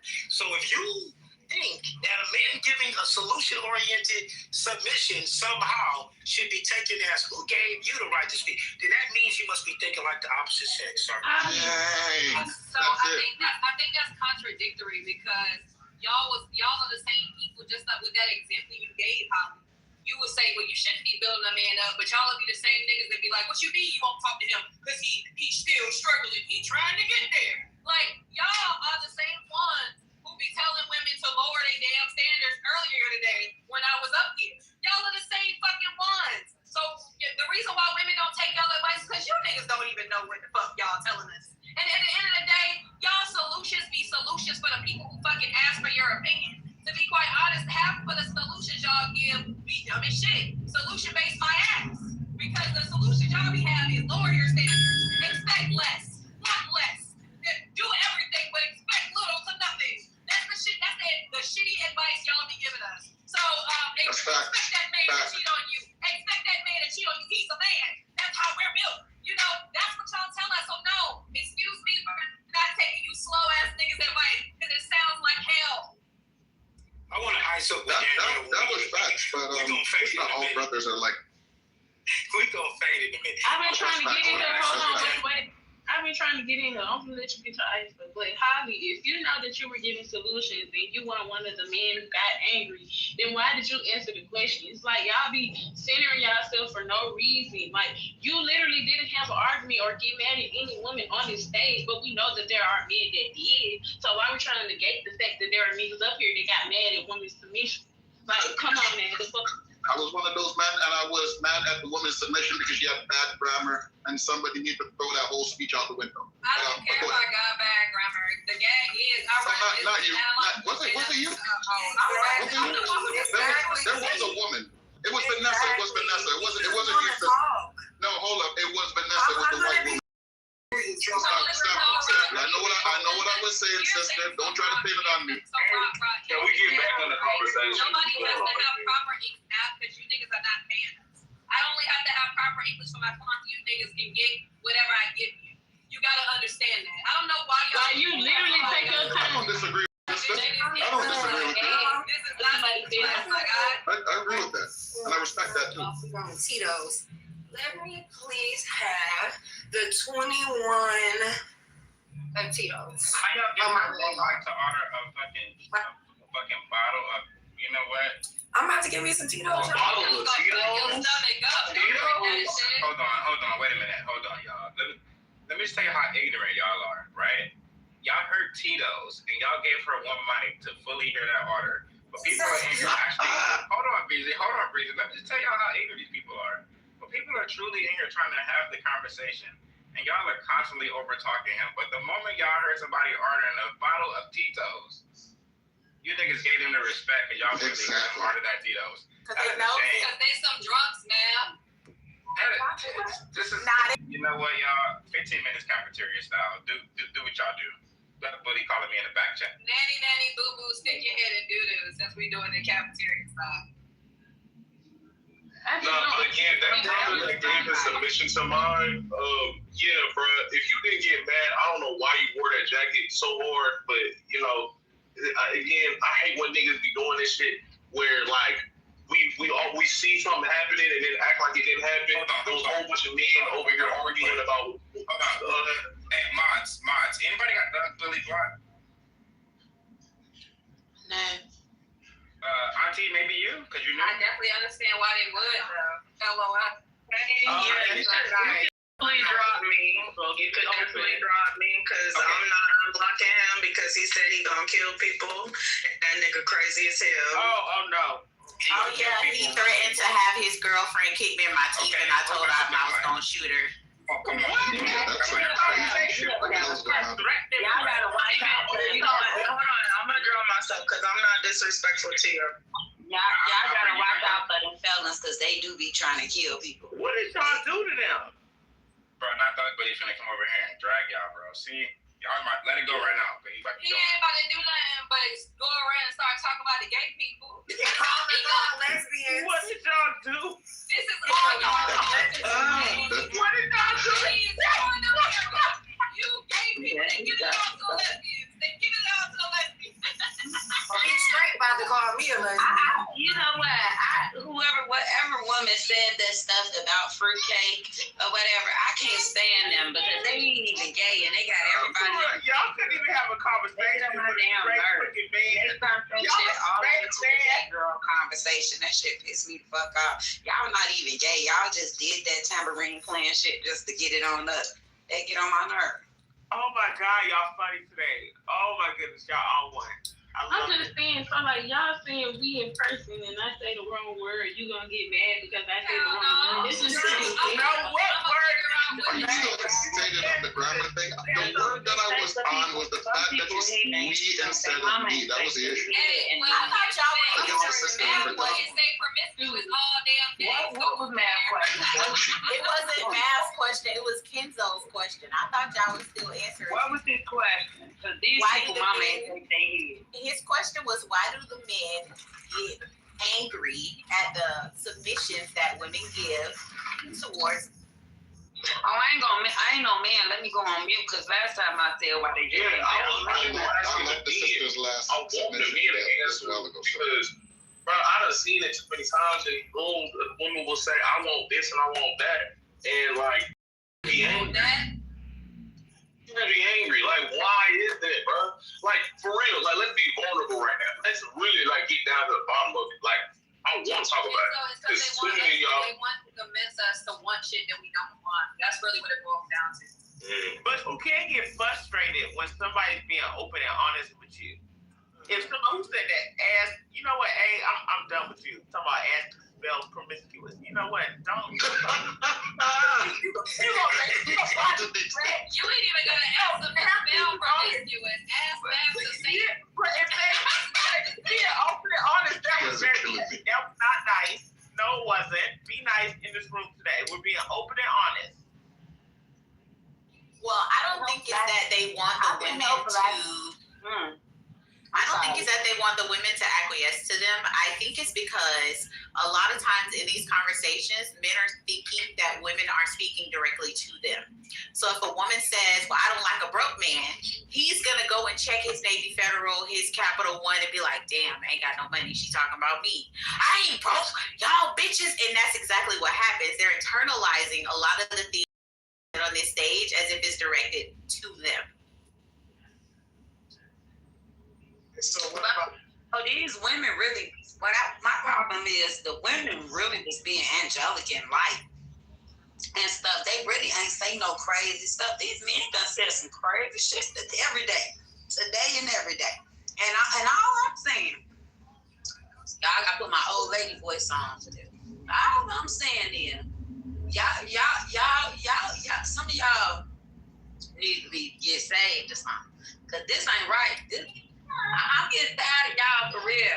Like, y'all be party lining me out. I'm getting off here at 3:45. I'm just saying, darling, what do they expect us to do? You must be central standard time. They rage out on us. What shit? I'm trying to. What's wrong with these men? What do they expect us to say to the question? Like, it's literally going to be what y'all want us to say? Oh, I gave up on men because many good men out. I'm trying to figure out. I'm not getting forever, and the thing is, that's what I be hearing with the men, cause y'all, we gonna go to another country, cause y'all hoes, we gonna. Most of them niggas ain't even got the fuck out, you know? I don't know you niggas. Why the fuck would I give a fuck if you let them know? I'm thinking like that. You know what? I'm still trying to figure out what is the problem with the men. Oh, I swear to God, G. I promise to God. You would never check me in person. Don't do that. I don't care. Move and I don't care about you. Why would I do that? But let me ask my question. Can I land my plane? Am I allowed to do that? Am I allowed to do that with you? Am I allowed to do that? That's why I can't stand no bitch with my And heart. I can't stand you either. But we still here. All right. Well, to be fair, Darling was speaking and you cut her off. So just let her land and then you can go. She was speaking. Yeah, I'm sorry, darling. So the thing is the thing is this, right? It was lit in here all day, and I love the conversation. But when we being honest and true in the women, we really was giving our honest admission. Okay, but for y'all to really get up here and still do y'all thing, it just shows a lot of y'all big buffoons and clowns. And I respect the men who gave their real submissions and really came up here and talked and act like they had some sense. I really have a lot of love and respect for y'all, and y'all know who y'all are. Clyde? And you cut me off, talking about I cut you off. You just in this room. I've been to this room since early this morning. Don't come for me. And I know who said it. You bad Bill. I've been all day. And you just drunk Everything you said is you been a can't drunk afford a bucket. drink. You can't afford a drink. You can't afford a cup of water. You can't even afford a cup of water. Drunken monkey, and I've been taking it easy on you. You've been a drunken fool. Y'all are embarrassing yourselves. Everybody is there. I apologize for getting Darling You bad bitch. You can't talk to me. You can't talk to me, stupid. About you cutting me off, yeah, cause stop. It was just. Shut up. Okay. Nah, you know the fuck I that just want to let y'all know that my knees look like baby faces, okay? So, let's all be happy on this Sunday. Get a drink, get some water, and sit your black asses down. Be happy. Y'all are making women look bad. And I don't like that. I don't like that at all. Because it's usually these niggas up here crashing out like slow ass motherfuckers. I need y'all. Hey man, are you still letting them be good? Like, I need you to be cool because here we gotta watch them crash out like retards. We doing just fine, okay? We ain't calling no black peace, woman and up happiness. here no bad bitch. We not doing that. We not calling no black lady no bad bitch up here. That shit crazy. That shit was funny. That shit was not funny. It's not nice. That shit is not nice. The combination. The negativity. That's what I'm they look at. But y'all like to see women have cat fights on this app and shit. They like to see. No, that one not. You know what? But Don't give the men the satisfaction of like letting you guys fight in front of him. Like, don't do that. You know, respect. And we understand that, and I really have been avoiding that all day. I really have been avoiding that all day. But for somebody to keep, and I feel like because we had previous arguments, for somebody to keep doing that, it just pissed me off. Like, shut up talking to me. Like, let me say what I was saying. And so at the end of the day, God bless y'all. And I really got to let this thing go at 3:45 because I don't want to argue with nobody. And I didn't like that. I really try to be avoiding arguing with these women all day. Can I give you an answer? For real. go ahead, Mom. I wanted to ask the room, I know the conversation's moved on a little bit and I know we had just a little bit of a tiff just then, but I wanted to ask if we have we spoken about what love actually is? Has anyone defined that yet? Wait, Storm, did you make the stage? No. Oh, okay. I was like, damn. Okay, it's still cafeteria style though, so they can okay. Cool, no problem. Need the Bible scripture, we can look it up. The Bible scripture concerning love. Love is kind, it's not carnal, it's meek. Let's look it up. I'll go find it. Love is patient, love is kind, love is meek. I think everybody got to define themselves and then kind of like, I mean, it really depends on what, because I don't think there's an overall definition on love. Just everybody got their own definition of it. I mean, when it comes to the relationships, I'll say. So, my answer is it love if it's not marriage involved when it comes to a man and a woman being together? Because Do you view that? if we just generalize it to love, then You can love your mom and love your friend and love your neighbor, right?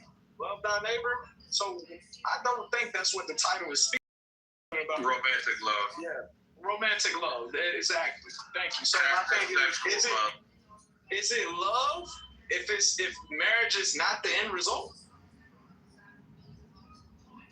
Yeah, it can be love. I mean, everybody ain't necessarily fighting to get married. I mean, they don't love you. But who did that? That was wrong.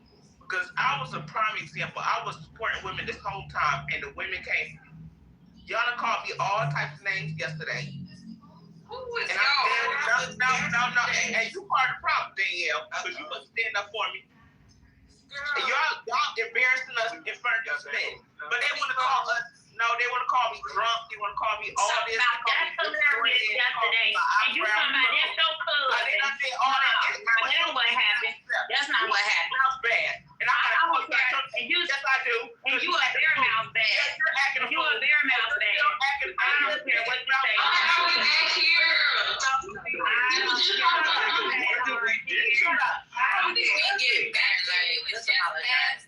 The point is, you a face bitch because we were talking about just hilarious. She got mad. And you got evil. Attacking her. I was the only one who did not call Just Hilarious a hoe. And she came off the mic and started calling y'all private bitches. I told you she's about that food. Calling everybody out their name. I ain't got time. Calling everybody out their name yesterday. No, I wasn't. I don't call nobody. Shut up. You're lying. You're drunk.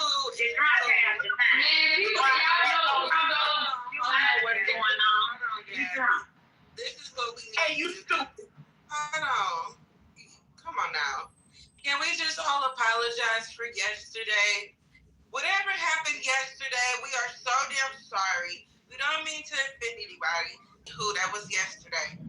Okay. Fuck Darlene. Okay. Okay, so we gonna fuck your mama, your moose face cousin, your grandma, all you hoes. You stupid. I ain't gonna lie, y'all too old for that. She is like, it's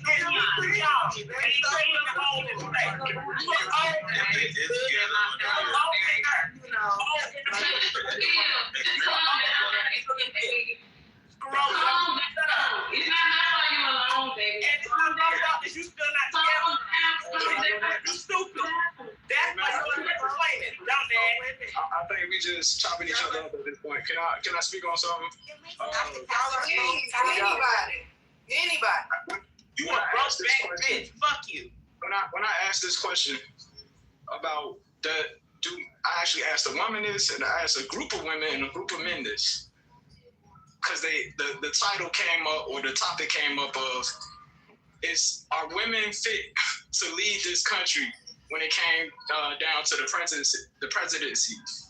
And when they did cast a vote on the women that was in the segment with me, and even the women were saying, hey, you know what?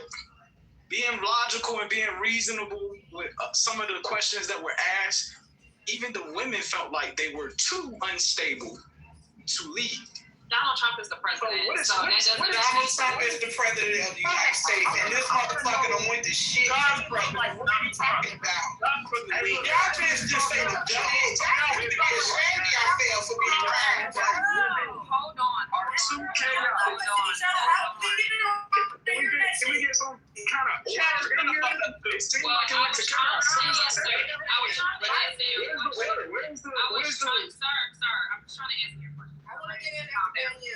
Right. Again, I think it's really strange that y'all keep saying stupid shit like that when Donald Trump is the president and that's a man.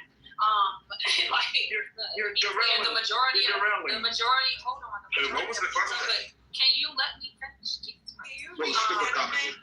So the question was, it really wasn't a question. It was more of a statement about women being empowered and them being emotional and logical and all that kind of stupid shit.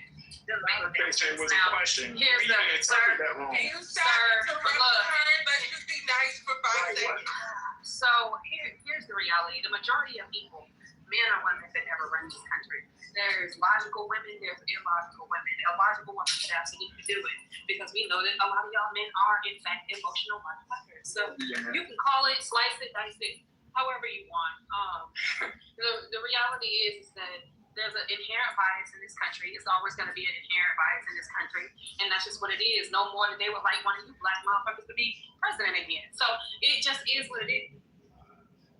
But can you see why it's a bias with chaotic women like yourself? Sir, I'm not chaotic. I run a business. So really, it damn show like chaos to me. It look like chaos to me, and then probably everybody else. Y'all have an opinion without getting personal, because it derails. Like, it just goes back into like some irritating ass shit. Nobody gives a fuck about neither of y'all lives.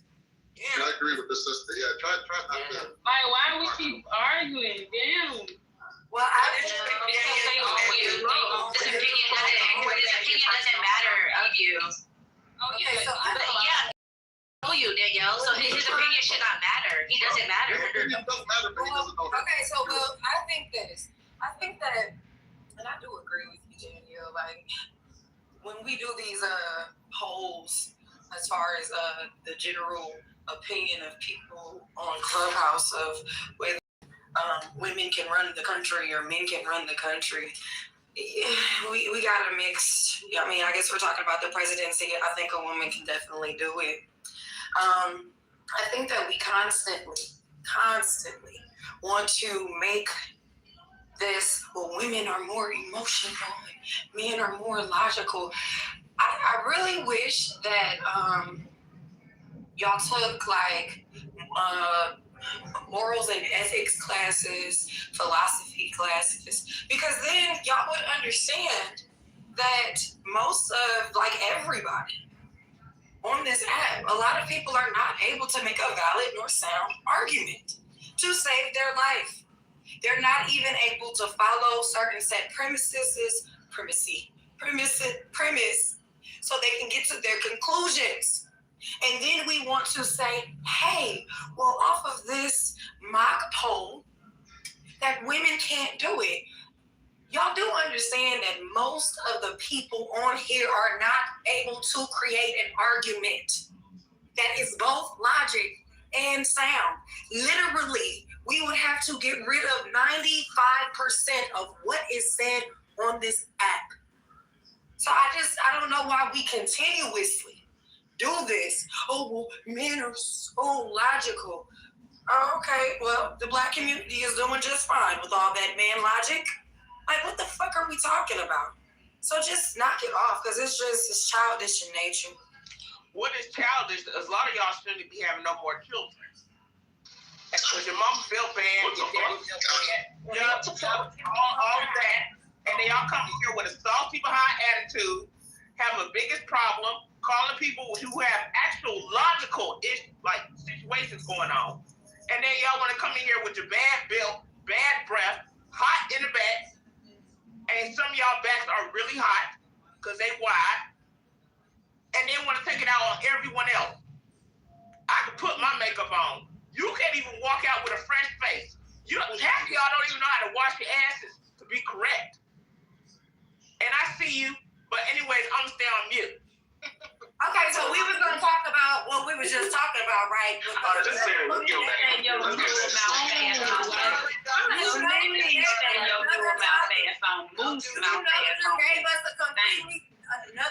that we don't have to deal with. Hey, y'all, that's the 15 minutes of cafeteria style. Welcome to the One Down. Yes, thank you to whoever y'all believe in. Are women tired of trying to find love? Newton, you still with us? Yeah, I'm here. Damn, you're like you ready to whisper in these women ear, bro. I don't know if I want you to talk. That's 135 appointment, man. So go ahead, though. What's up? Oh, you want to speak on the title or anything you just heard? Certified Loving Boy. Women tired of finding love. I guess. I don't know. I'm not a woman. I can't call me brother. I'm just listening. Let's go back to sleep. Yeah, he got his popcorn ready for the next argument. Warm blanket in his voice. His DMs are open. Okay, what else big we got on the stage? Is anybody new? Your man.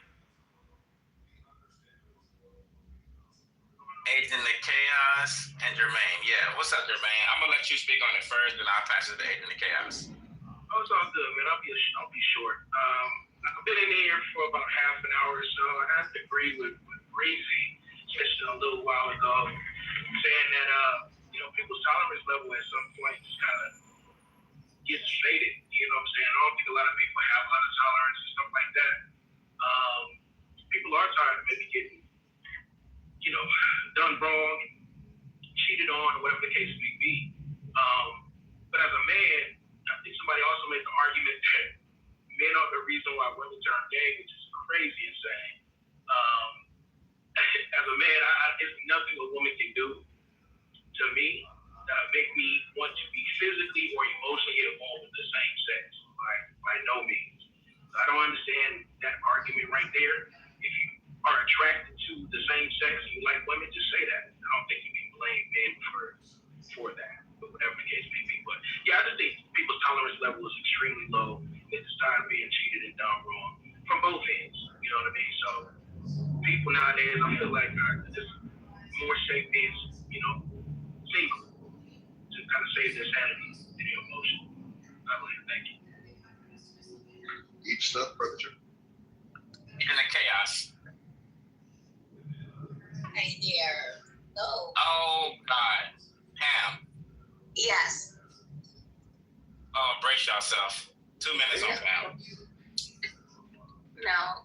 Look, one guy said we're not attractive anymore. I wonder if that has to do with women just having a job and going to school, to better themselves. Somehow men became unattracted to education, or, a woman keeping herself up and traveling and things like that. I'm actually,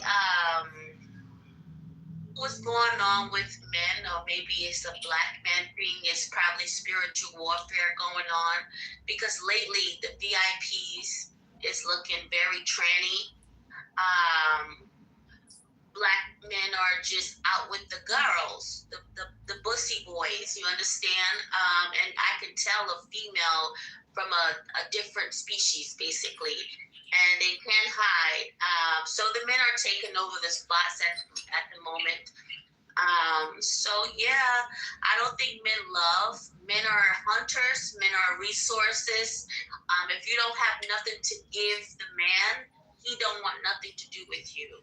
So I bet you, some of you ladies that are married or have a relationship, you probably have to give the man something to find some interest in you, because he's really attracted to his homeboys. So yeah. Yeah, that was the most craziest thing I've ever heard. That was a lot. I wanted to agree with some parts, but then she laughed at me. Wait, one mic. The crazy part is, I can pick a guy in here named the interviewer that will argue that point to death. I was just gonna say, to her point, when we hear, and this is something that I've heard online, well, what do you bring to the table? These niggas want you to bring a paycheck. These niggas want you to bring a paycheck. I'm not gonna hold you. Breezy, better yet. I mean, we live in I know, okay, but I know I'm not done. I know I'm not. One mic on the walking liability. Let's respect the sisters. So, like, if there is something to what she is saying, because when men are asking for certain things, not all men, want a woman with a degree, but some men be like, if she ain't got no degree, I really don't want to mess with her. I want a woman of intellect. If she doesn't make a certain amount, I don't want to have to take care of another adult, and I need her to be able to pour into me and my investments. These things do happen. I don't know why we think that men are not asking certain things of women as well. But Breezy, you also have to realize that's not a lot to ask for, right? Like, the majority of the time, what you're trying to say is most women are walking liabilities. And it's really not beneficial to a man being married to a woman who's a liability. Absolutely. I don't see anything wrong with a man saying, I want a woman with a degree. The majority, to be honest, that would be done considering the small amount of men with degrees. What do you mean? No. So here's the thing. No. But here's the thing, though, right? Hold on. I didn't even finish speaking. So here's the thing, though, Danielle, right? Me as a man that actually has a degree, I can say that. Right, that makes sense. If a man doesn't have a degree, they don't have any say in her having all of this education because she doesn't have it. Now, if the man has that, by all means, he can, right? If the man has a bachelor's degree, he has every right to say, I don't want a woman that has less than a bachelor's degree, if that's his choice, right? He can do that. But to ask for things that you don't have yourself, nah, that's a whole different story. But realistically, the way I see it is this. Breezy said, a man is asking for you to come home with a paycheck. Like that's crazy. No, but here's the thing though. My point is this, right? The only time I ever hear that are women that work dead-end jobs, right? I don't hear this issue that's what she was saying. with women that have careers. That's what I was saying. That's the But the problem. implication is there, though. You're not listening. We listen to respond and not comprehend. No, I'm not listening to respond. You have the audacity to say, come with a paycheck. What's wrong with that? I never said there was anything wrong with that. What I am saying is I agree with her point of she was saying that men are the whole what do you bring to the table? She had lined out some things that men ask. And I was just like, I do agree with that because most men, they want 50-50. That's kind of what it is. Most men, whether they are educated or not, they could just have a blue collar job and make six figures. They still seek after a woman of, at least that's educated or has a high education because there's value in that. So I don't see what the problem with me agreeing with the sister that spoke before me is to you because it's a fucking reality. Let me just respond real quick. So this whole idea of like 50-50, isn't even like a real thing, right? The whole idea of like, because not everybody makes the exact same amount, right? But they have the exact same bills, you can just split it in half. It's not Yeah, but most people aren't really doing that. Most people aren't really doing that at all. It's based on percentage. It's like people going 60-40, people going 80-20. Most of the time, if the man can pay 100% of all the bills, that's a small percentage. Most of her money is going towards savings or investments or trips or groceries, all these other things. The only thing that I've realized about women on this app that talk about, I want the man to pay the bills, you just don't like what the debit looks like on your statements, right? So, like you don't like realistic, like here's the way I see it, right? Women go 50-50, but as long as that 50-50, hold on.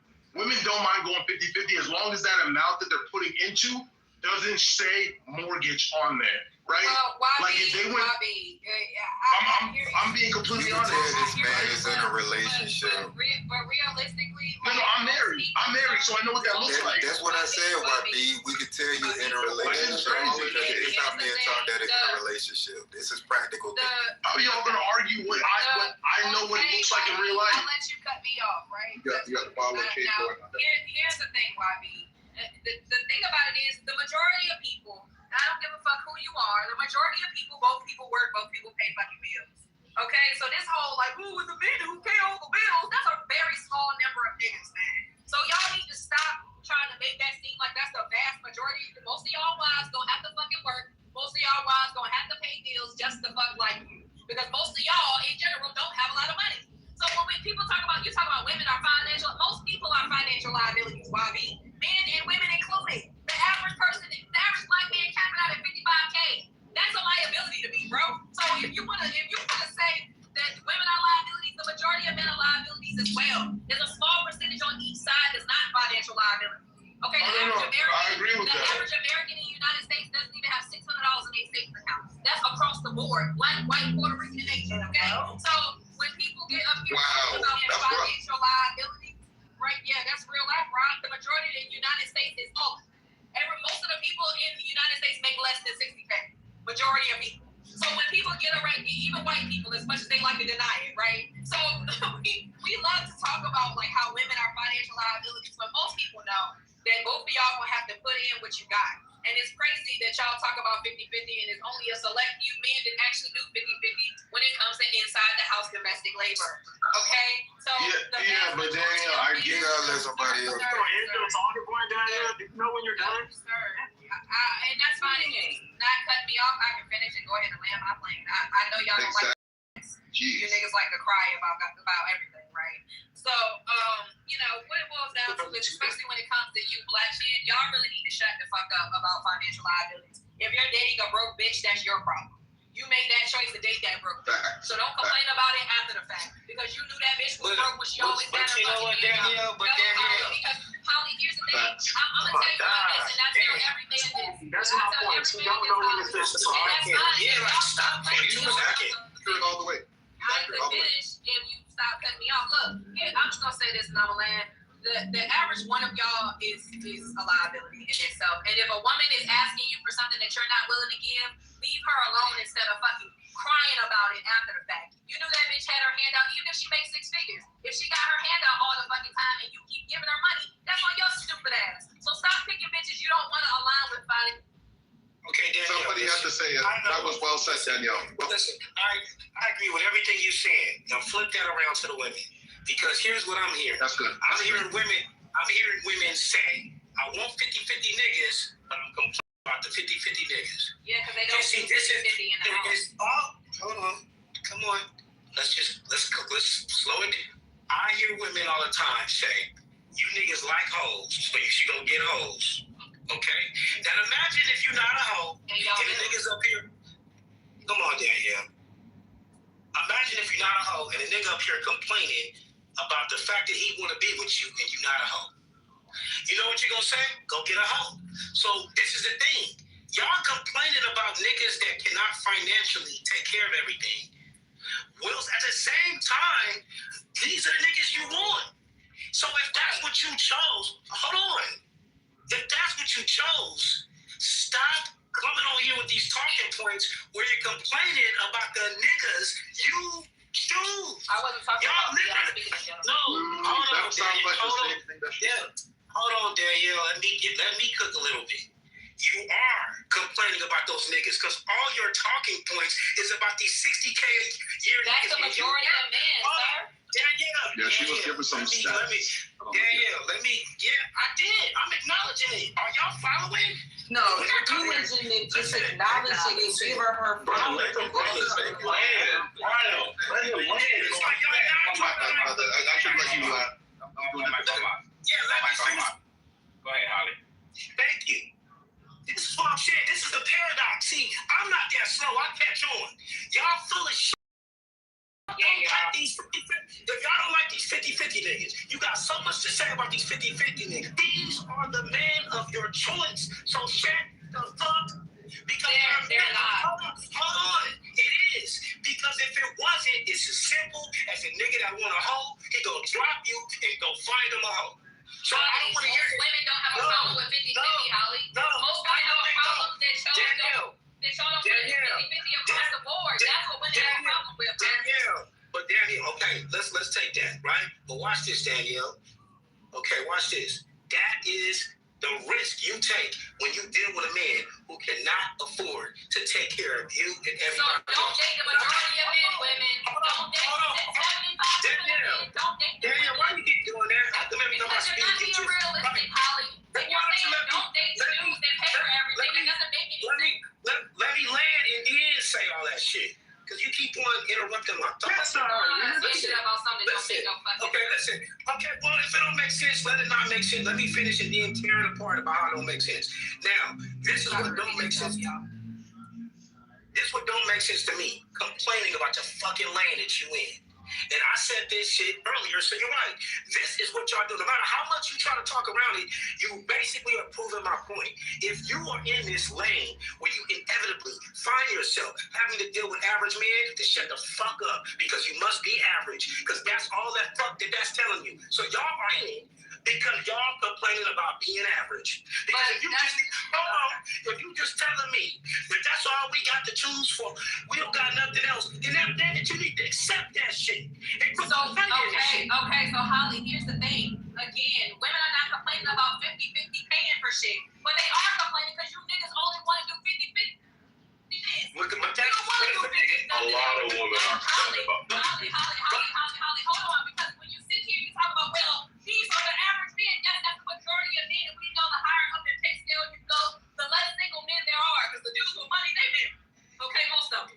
So when we say these things, right, it does not make sense to be like, well, you shouldn't complain. This is why some women are opting the fuck out, because they're like, yo, if all I can get is you 50-50 ass, my baby ass niggas, I'd rather be by myself. Okay, but this the part that don't make sense. But doesn't that go against the argument you just laid out? Doesn't that just literally go against the argument you just laid out? That's what I'm saying, bro. If you listen close, it's a paradox, bro. How does you hear it? Listen, it's like this. But look at art, this shit gives me a headache. See, Daniel, you work in real estate, so you have money to these men who can afford it. White men. Black niggas. Daniel, you with the what, guys?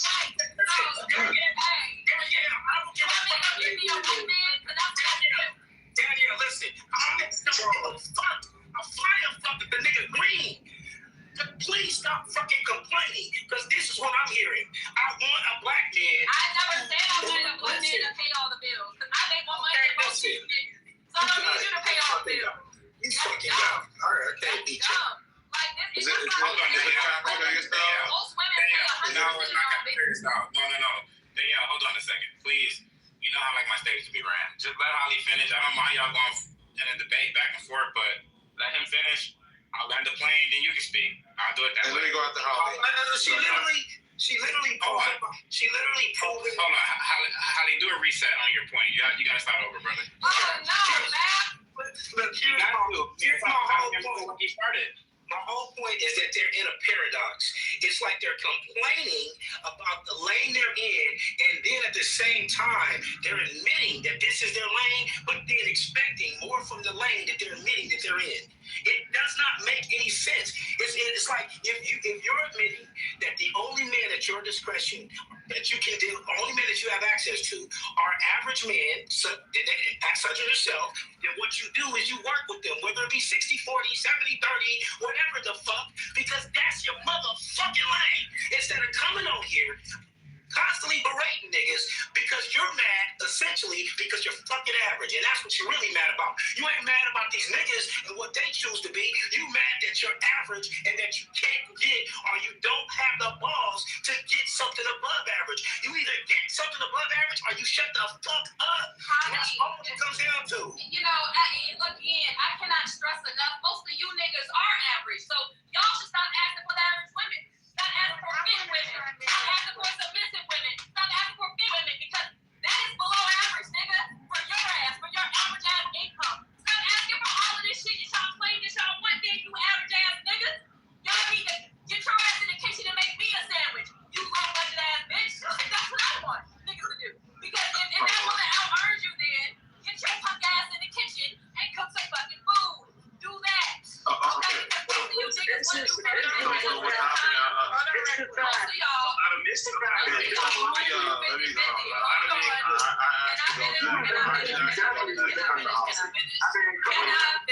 triggered. So, again, most niggas, they scream and holler 50-50 until it's time to cook, clean, and do every fucking thing else. So that's why women are complaining. They don't mind paying half the bills. Most women are paying 100% of their own bills. So that's not the problem. The problem is y'all are not pulling your weight when it comes to other things. That's why they're complaining. It's not about the money. It's about your lack everywhere else. Well, them niggas is going to that's what it's going to be. I did ask you that. I was supposed to go out to Hollywood. I am listening to what is being said. And I think what's happening is that people are using arguments outside of their experience to defend their experience, which is creating this, appearance of a paradox. And I think that that's what's happening. So And then also, it goes back to my original point as to the dating fatigue that's happening, is that women they had a rule about transferable skills, but they're trying dating world. So like, women are thinking highly of themselves because they have high education, high career, high income, and they're trying to transfer those values that they get accolades from other women to the dating market and the men. And then now it's creating this sort of thing where like, wait, I got all this going on, but I'm only coming across, broke, quote unquote, broke, dusty guys. But in my career and I work around, a high successful guys, but I may not be, getting the same level of attention. I'm only pulling these, dusties. So it's like the reason why that's an issue is because like you have to live with that. And then also we can't try to bamboozle the crowd and try to bring in the arguments and live in the high-end lifestyle. Like, I never complained about education because while I see and all women are educated, I've never made this. I've never actually talked to a woman who did not agree. I don't know how to do that because I was never surrounded by women who weren't educated. The DC area has the most educated fucking women. So I never made that a talking point. But when I hear it, I'm like, why does it keep happening? I'm like, oh, it's because like they're on the dating scene, they're dealing with broke dudes because the dudes probably look good. And it's like because like they're not appealing to the educated men. That's what's going on, my brother. Finally got it. They're dating down. They're going after the man that superficially they're attracted to, and they're not getting the results that they want, and they're frustrated. They're getting on here and they're venting their frustration. I've been saying. So you want them to date ugly dudes? Yes, motherfucker. Yes. They're not gonna do that. Stop trying to put levels on y'all. Like, this is where the shit gets to a point. Y'all always putting yourselves on levels and trying to hustle yourselves when y'all better than people. This is the problem.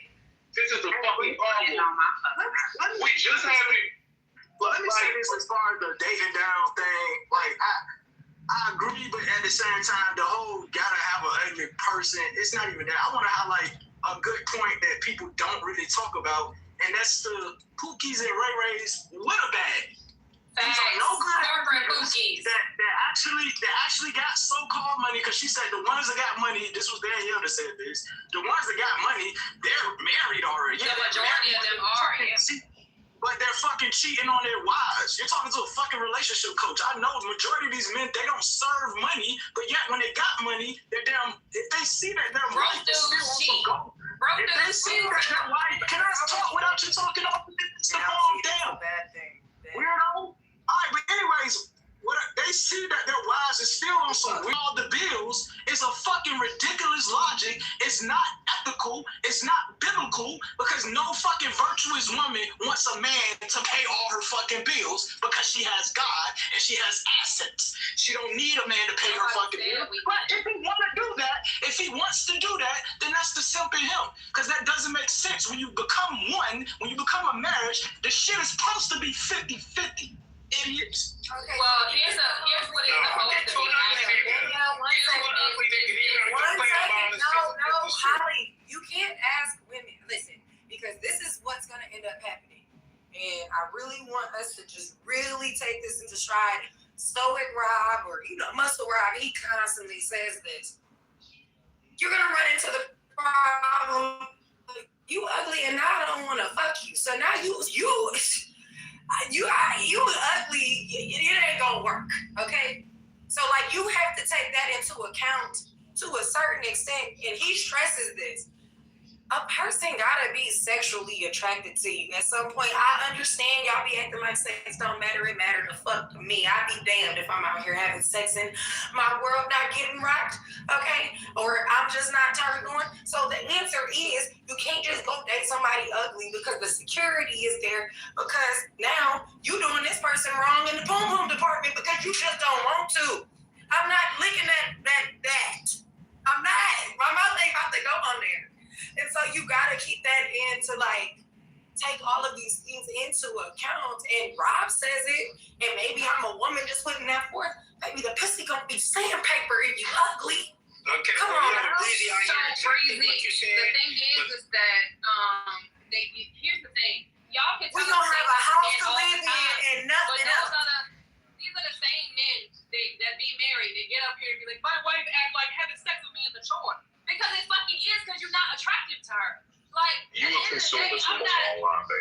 At the end of the day, I'm not about to sit here and be with somebody I'm not sexually attracted to unless we just gonna hold hands and kiss sometimes. Well, you better get ready. At the end of the day,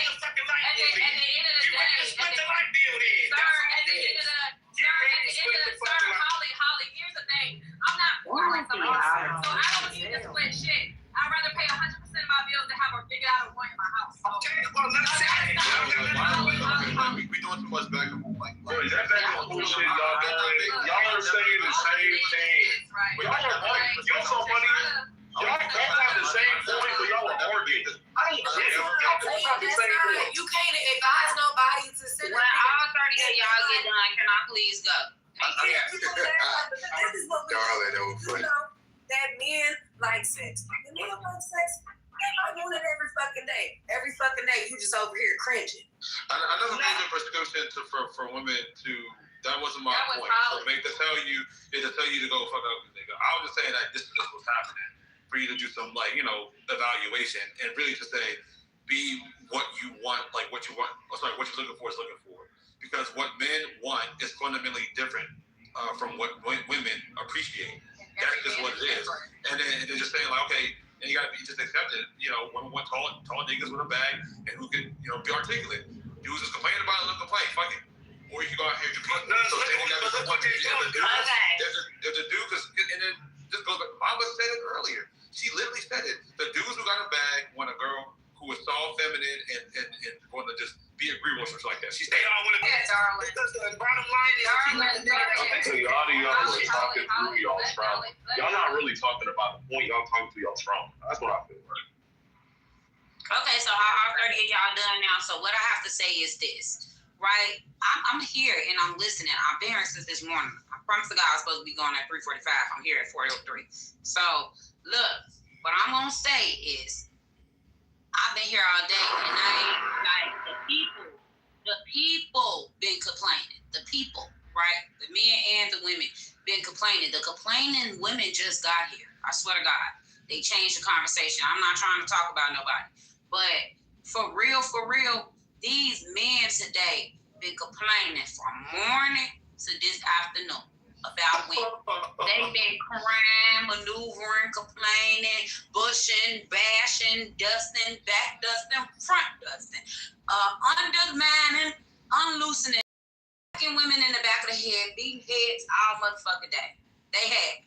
And I'm exhausted. I took a whooping. I usually don't take no whooping now. I usually be cussing and acting up, but I just want to be darling Southside now. And I'm starting to get my ears beat in. I'm starting to beat in.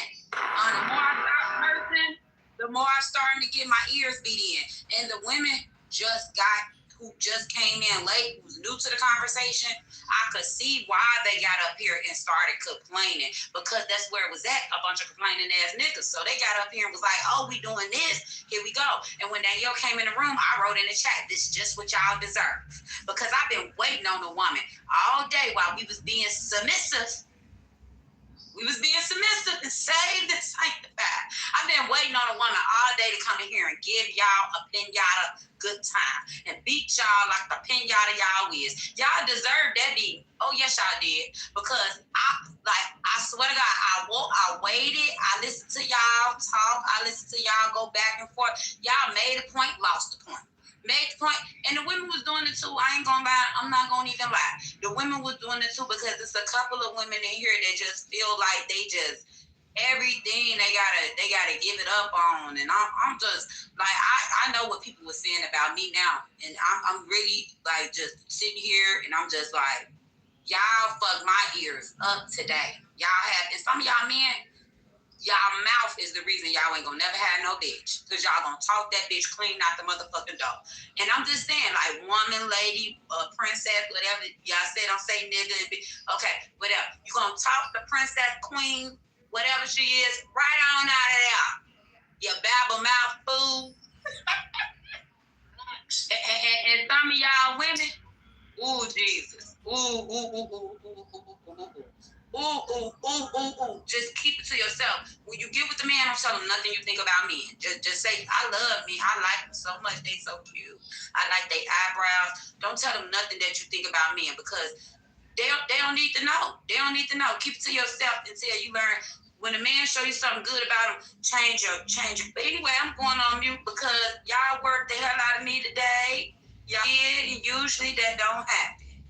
Usually I'll be down for the party line, but y'all kick my ass from east to west, up and down, and all around. Thank y'all.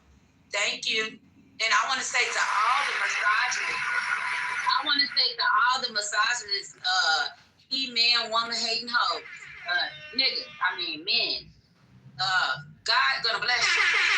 God is gonna bless you beyond measure. And when He does, don't you dare. Don't you dare be hateful to that woman, because I hope she take a frying pan to beat the hell out of you. Going on. I want to say that was the best submission all day. Oh, okay, but listen, don't nobody want to hear you. Nobody want to hear you all day. Let's jump them, ladies. Let's jump them. We off now. I would say this. As far as I've been in and out of this room. I didn't even know that was you, Southside. For one, I didn't even know that was you. Shout out to you. Exactly. Watch your mouth and who you talking to. You just portrayed. I don't know what you're talking about, Breeze. All right, but anyways, what you just portrayed was base self-growth and accountability, and you saying, hey, I done sat back and listened. Yes, I heard both talking points.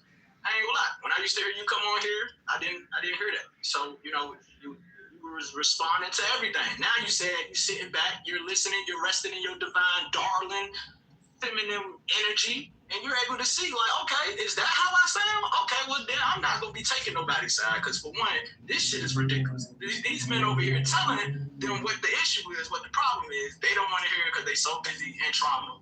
I'm not going to be in trauma. I ain't say none of that. I'm giving you the understanding of what I ain't hear that either. I didn't say you said this. I'm giving you the understanding of what you basically of what I received and what you inserted, okay? Of course, you're not going to say that because sometimes women can't get it out that way. But anyway, I'm not blaming them. That's my point. My point is accountability is not just, oh, I got to come up here and I got to say what I got to say and I got to ride the coattail of every woman, even when they're wrong. That's that bullshit. We got to get out of that. Men is not going to accept on that level. I'm talking about high value men because I am a so-called high value man, which is meaning I don't have any children. You think my nerves all day, Mr. Profound, since you like my point so much. My point is you've been working my nerves all day, Mr. Profound preacher man. You be getting on my shit too. Sweetheart, I'm not gonna do that with you. Can I please finish, Rashida? Meaning I do want marriage. Meaning I am an advocate for the community. Can you make six figures? And black marriage. I'll make over 6 figures, sweetheart. I was just getting Going back to what I said. What's high value to me is also the moral and principles of a man, not just the fact that he makes a certain amount of. I wish I would be quiet and let me finish. Not the fact that he makes a certain amount of money, but what is his morals and principles around making the money? Because you could be a fucking drug dealer and a Pookie and Ray Ray, or you could be a real estate agent, but yet you're fucking every bitch in the city. It don't. Oh, excuse me. Sorry for the. No, I ain't gonna do that. But you fucking everything moving. So to me, you're still low value. Value is talking about accountability. It's talking about principles. Hello, it's not just talking about a man's pocket. So I agree, but it's also in showing some grace to Danielle for saying, oh, it's not just about the money. 50-50 ain't just about the money. Y'all lacking in the other areas. That's about the only damn thing that I received that she was kind of on point with. Yeah, what about these other areas that they lacking in? They don't like to talk about it because they don't even know the fucking other areas that these men are lacking. We talk about it every day. Women stress all the time. Women have come to terms with most of y'all gonna max out at 54,000. They've accepted it. You know what I'm saying? And that's all she's talking about. And you let me finish, nigga. You landed. You landed, brother. What I just said. You landed, brother. You landed, brother. Women, and this is the point that you tell me what was my point that I made. This is the point. I heard you. No, you didn't. Because if you heard me, you just was a statistic to what I just said. I need you. That makes no sense. We all heard you, brother. Okay, exactly. That's the problem. Women, and this is the point. And I think Storm brought up forward this point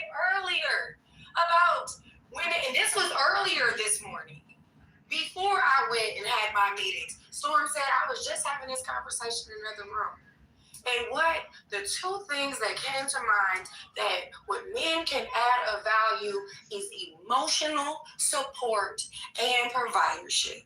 And she said, well, you know, the men are making money, but what the women are really, really keying in on was I need you to let me finish, was the emotional support aspect. Storm said that, I think, at about 10:30. Y'all can go time, date, stamp it, because I'm pretty accurate. Now, Danielle just brought forth this. When I brought forth, you know, they said 50-50. Danielle saying, like, this is the thing. We know who our people are. We know that most of the men, because it's only like, 10% that are even going to get to that six-figure level. We know. It's 8%, ma'am. 8%. Okay, thank you. We know that the average person, and this is just when we're talking about average, we're talking about underneath the bell curve, about 66.7%. We know they go right at the top of the bell curve is about 54.5. We know. Now that we know that, and we know, because we want to try to do the best we can. Women, they hit that, 45, 49, something like that. That's on average by, you know, relative ages or ages respective of each other. So we know, okay, with the money, we working with a good 90, 95 before taxes. So we gonna go ahead and take away 32% of that, because before you even say, we know that. And what she basically said, we know what we working with. We know you're going to be making 54, maybe 60. We know that, okay? But as you working your 40, and hopefully it's not 60 hours, or whatever it is that y'all got to do to make ends meet, and she working her 40, 45, whatever y'all dynamic is. Damn, nigga, can you bust some of these studs too? Damn, nigga, can you do some doctors with a sandwich? My back hurt too. I've been working all motherfucking day. That is the point. Dang, can you, even if it's, baby, can you just listen to me 30 after I get off work, and let me tell you how these bitches at my job got me fucked up? Because I still got to go back to work tomorrow. That's that emotional support piece, if you don't know. Just nod and be like, maybe they sure do, okay? And that's the thing, though, right? That's what women have been saying. That is literally what women are saying. Well, damn, nigga, can you draw the bath this night? So that way I'm on the stove, and then maybe we can get the kids together a little earlier so I can do that one thing you like, because if I have to do it all by myself, I'm tired. And this is about to not be, I don't want you to wonder. We know. Yeah, but Breezy, all of it, with everything you said, it sounds beautiful, but here's the problem. No, Breezy. If women were selling for the 55K, these women would just get married to those men, even if those women made 100K, but they're not going to, right? That's the reality of it. Win, though, Bobby. But that's the point, though. But that's a small number. No, Danielle, hold on, Danielle, wait, can I finish speaking? Please. I'm sorry. Danielle, listen, even if the woman made 70 and the man made 55, she's not going. So, according to Bobby, Clubhouse. I agree. So here's the reality, right? But here's the thing, though. Hold on. But what Breezy was saying. Walk with me. Hold on, Bobby. Because walk with me. The average person in the United States dates and marries in their same socioeconomic class. So you're not gonna often see the millionaire with the broke bitch. That's not usually how that works. Okay? Most of the time, you making 60K, she making 45. Okay? You making 60K, she making 70. It's somewhere around that part. Usually, most of the time, when people date and marry. Okay? So, really and truly, and again, I cannot stress this enough. Y'all hear men on this app all fucking day and night long, screaming and hollering. These women, they need to cook, they need to clean, they need to do this. And we know that the majority of y'all are average, which is why there's an issue here. Because y'all will sit up here and scream and holler about the feminine things women are supposed to be doing while simultaneously having your fucking hand out 50-50. Because we're not going to do the part of 50-50 that only benefits you. Because told you that these niggas are not helping a wash the dishes and wash the kids. I did not say That wasn't me. I ain't say so. You niggas don't even wash your ass. How you gonna wash dishes? Don't do that. We get it somewhere. Hold on. So, look, I'm not saying men do not wash the dishes and clean at all. But what I am saying is the bulk majority, statistically, whether the woman earns more or not, she still does the bulk majority of the household responsibilities. So that is a problem for a lot of women because women are already paying their own fucking bills. Do you think giving her 50% relief? Hold on a second. That's not cap, sir. Go look it up. You have Google right in your hand right now. Okay, so look, well then, here's the thing. Y'all gotta stop calling stuff cap unless y'all want to give me some repeatable evidence. Because I can get mine. Get yours. Okay, so post that, all it takes is a little bit of research. All it takes is a little bit of research. So all I'm saying is this. Hold on, you know. Okay, so what I'm saying is this. Statistically, women tend to do more domestic labor, regardless if she's making more or not. So women are They're women. That's what women do. Well, then pay some more for your bills. You a man. That's what y'all. Right. Y'all gotta stop out of here. This shit. That part. No, here's the gag. The gag is. You want me to go? That is the point. Hold on. The gag is the majority of y'all were raised in single mother households, so I know you think. That's crazy.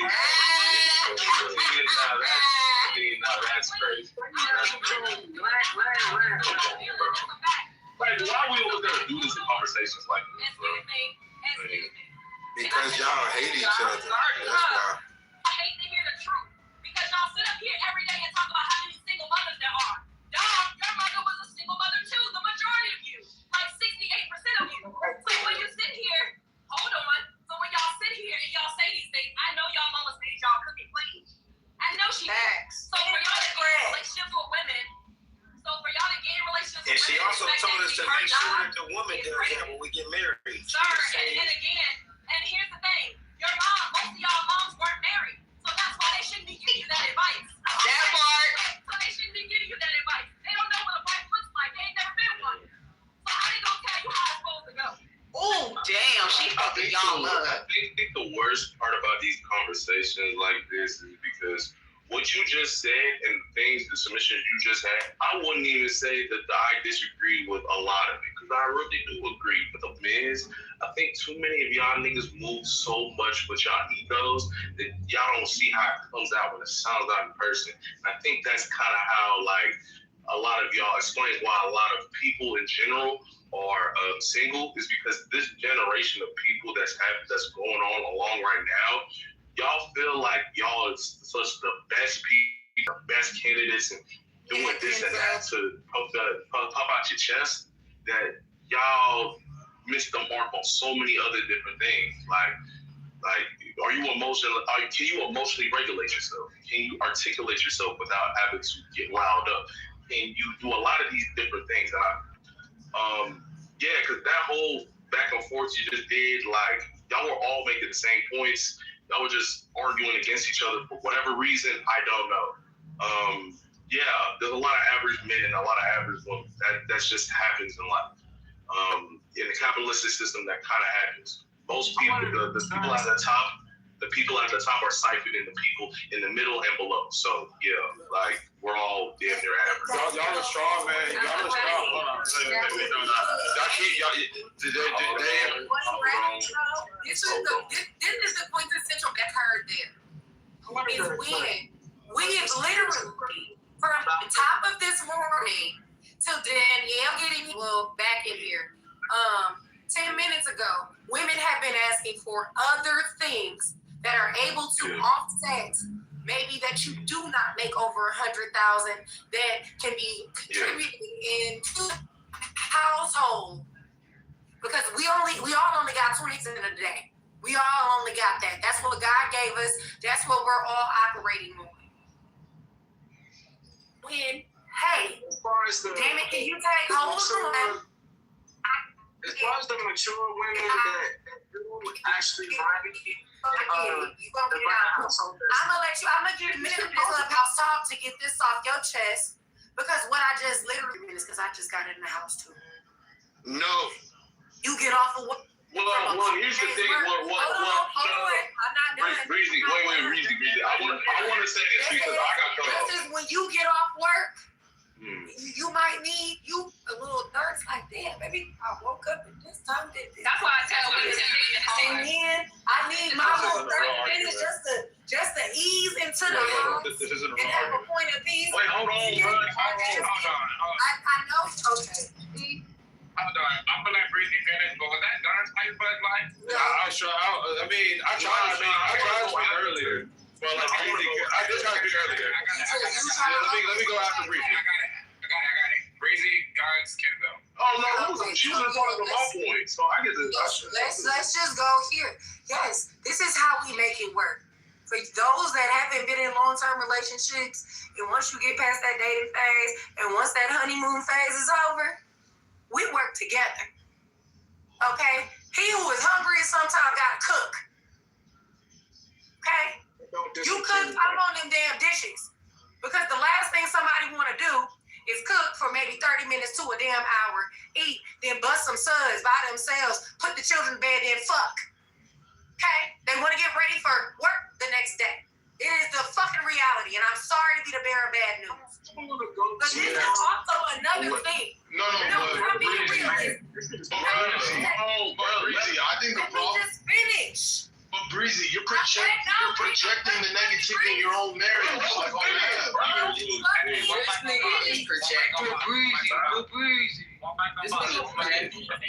Christ.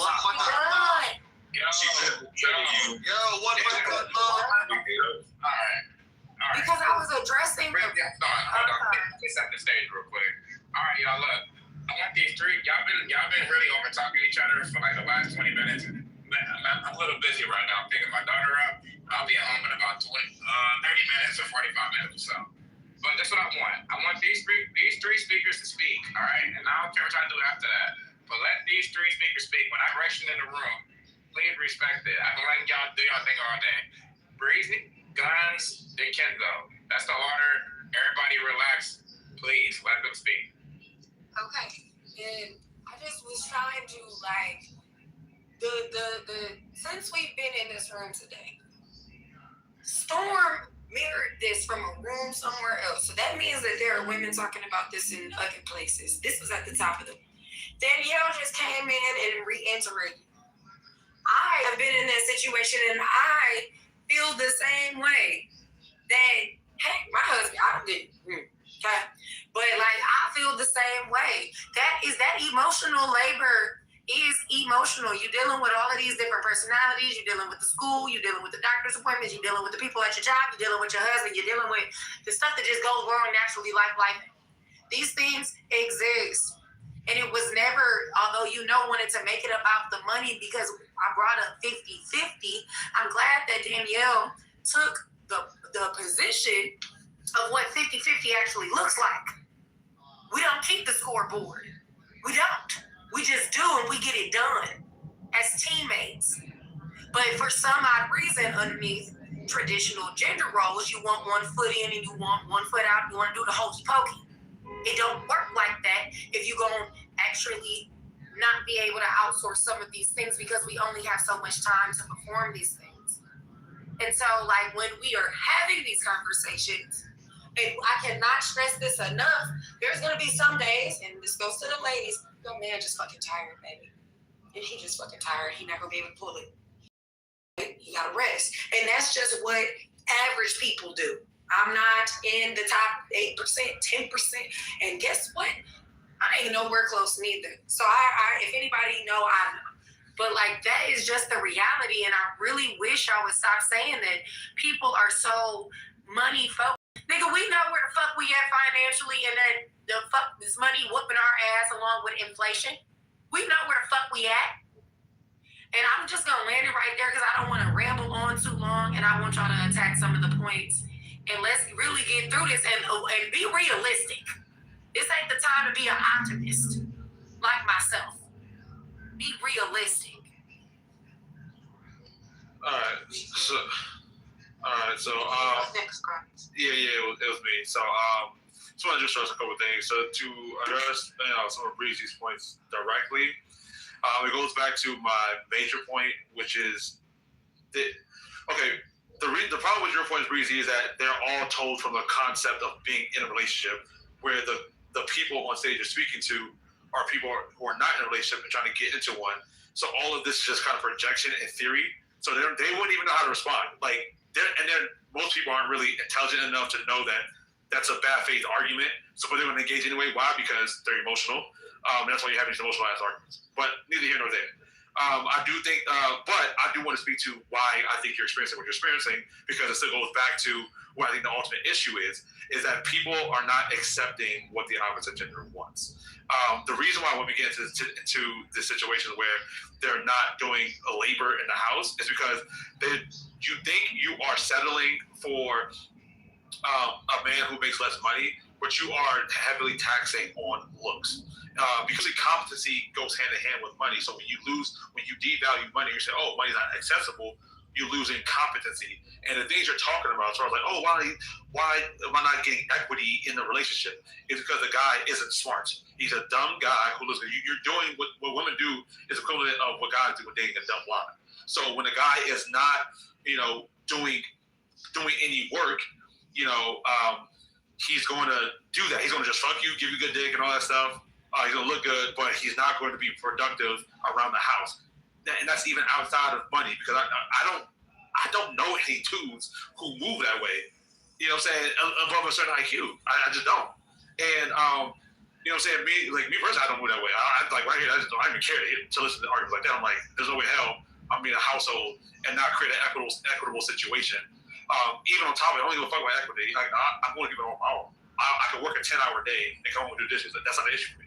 But again, that's what how much do you value that over looks? So then now, to get back to it, really, the whole thing is that you have to understand and accept what each gender wants in each other, and understand where you are on the negotiating table. If you are in situations to where you're with a guy who you find quote unquote attractive, and you're not being somewhere saying, hey, maybe that guy's really attractive and he's really, really high on the looks marker. And so that way he has leverage and he can fuck with you around and not be productive. That's a decision you made.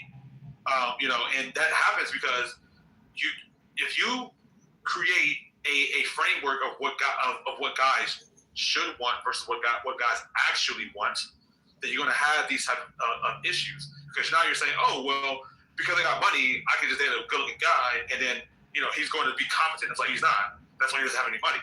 So it's like he can't have money, and he's not going to be productive. If that motherfucker was smart enough to clean a house, he'd be smart enough to go get a damn job and make more money. But that's neither here nor there.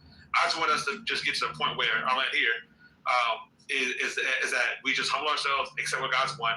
If you got a bag, it's not going to make up for your looks and your attitude.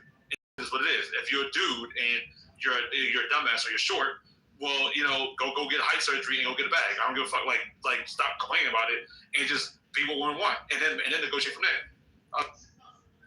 So, hold on. Kenza. Oh, my bad. Hold on. Okay. So, I think everybody is entitled to their own opinion on these things. Everybody, goes through different shit. Everybody goes through different, has different relationship types and relationship styles. So, there's not a right or wrong answer how you do things or whatever or whatnot. But about the 50-50 conversation, I kind of hate the 50-50 conversation because it's not real. Like you can't quantify what 50 looks like in a relationship. You can't. No one has ever been able to do that. Trying to put numbers and percentages on the type of work and division of labor, whatever and whatnot, I ain't gonna lie, that's already gonna cause you to feel some type of resentment in your relationship. Before this up statistically and just anecdotally, a lot of niggas don't do a father. I have a father that is married to a woman. I can tell you how many times on my hand that nigga's cooked for me. You know what I'm saying? I can tell you. But I will again, you gotta be able to pick your partner. You gotta pick who you want to date. So in all of this, you got to be the deciding factor of what your relationship looks like. So if you don't want to date a nigga, well, you can't date average. You can't be around average niggas, and you probably in yourself can't be an average person as well. Because again, like Danielle said, most people they date within their social, economic, and social group in general.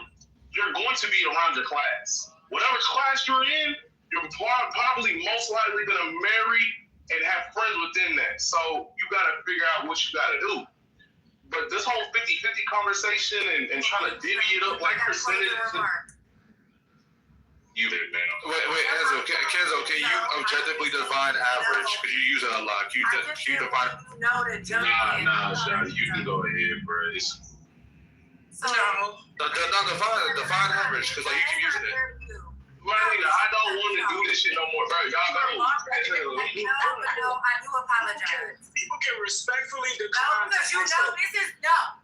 They can respectfully decline. You can respectfully not go right now. You can respectfully not go right now. We're all okay today. What's going on, y'all? I don't know, Trish. I don't know. So I think everybody can take a deep breath. Please, no, 1 second. Please have a benediction. Nah, I'm good. Like I said, I'm good, bro. Y'all too. I'm just asking. Okay, so guess what? No. That's what Okay, well, fine, Kenzo. If you don't want to go, I'm okay with that. This is my closing remarks. So now you gonna go, right? Yeah, because it was 3. It wasn't you. To further bring us back to the time. I know I do, baby. Thank you, though. To further bring us back, because one person I did feel should have been included in this conversation, because we're all talking about the same things. I want to lend my closing remark. I don't give a fuck, nigga. Thank you. See, now I gotta call you a nigga. You a black He definitely did say who to speak in. Okay. So he said who to speak in order. He didn't say who can hold. Because I don't want to hold the whole. We don't gotta hold it up too long. We can just move briefly. I wanted to lend my closing remark to Danielle, then Kenzo. I'm sorry, Kenzo, that I cut you off. No, because we just did 2 rounds and get over it, grown man. Grown woman, can you find a talking point and finish what the fuck you gotta do? I do have one. What is a proposal? In all fairness, Danielle, did you want to take it? Because I can use my time. Yeah, look, I'm just gonna say this to you guys, because I just want to speak to what you said. I think it's strange how you keep drawing these parallels between unattractive men and good works. The reality is this: I don't have time to befriend every ugly nigga that he's a good man. Because the only thing I know when I maybe he might be a good man. Because he was a motherfucker. I'd like to respond. When I see you, the only thing I know is, am I attracted to you? Yes or no? And if the answer is no, I'm not about to waste my time trying to get to know your black ass, because you could very much be an unattractive nigga with a bad attitude, low finances, and not a good guy. You could very much be that. Exactly. Now I would have to deal with that from a nigga I'm already not attracted to. You think I'm gonna date? Look, let me tell you something. I just want to be real, 100% honest. The reason why I won't date a man that I'm unattracted to, because if I get mad enough, I'm gonna call that nigga ugly. That's a fact. And that's just what that is. So we can slow ain't no coming back from that. Because I mean dead ass. I remember telling a dude to his face, the audacity of you to act this way when you look like that. Like, come on, bro. Like, I would be pissed if your ass was trying to boss up to me and I already wasn't attracted to you. I'm not gonna give you the leeway. You're not gonna be able to speak to me any kind of way. You ain't gonna be able to get out of pocket at all with your ugly ass. Okay? If I'm not attracted to you. So I don't tell any other woman to pick an ugly nigga out the crowd and hope he's a good man. Stop telling women that. Okay? I never said that. I never told. No, I did not. I did not say that. But I did not. That was literally Holly. The difference between what I said and what Holly said. Holly said that. I didn't say that. Because all I'm pointing out is the state of affairs. And I was literally the one. Hold on, Breezy. I want to land here. I want to just not be interrupted. But I literally just said if women want a tall nigga, go get height surgery and go get a bag. I don't get so. There's no way in hell I'm going to tell somebody to settle. What? So I don't even know how that works. That's what I don't give a fuck. So I'm a competitor. I listen to what women want. I'm going to do it. So the women say I want a millionaire, then I'm going to be a millionaire. That's what it is. I'm trying. So my whole point is I don't give a fuck about winning with dudes. Like if I want a chick and want what I want, then I'm going to do what they want. So they get height surgery. I don't need it. I'm 6'2". So I don't. So that's not my problem. My point is I'm pointing out to other people that say yo, I get it. If you don't want an ugly nigga, then do what it takes to get a good looking nigga that's on respect you. But I'm just pointing out what dudes value. I think the disconnect is we are not accepting or not understanding what men and women value.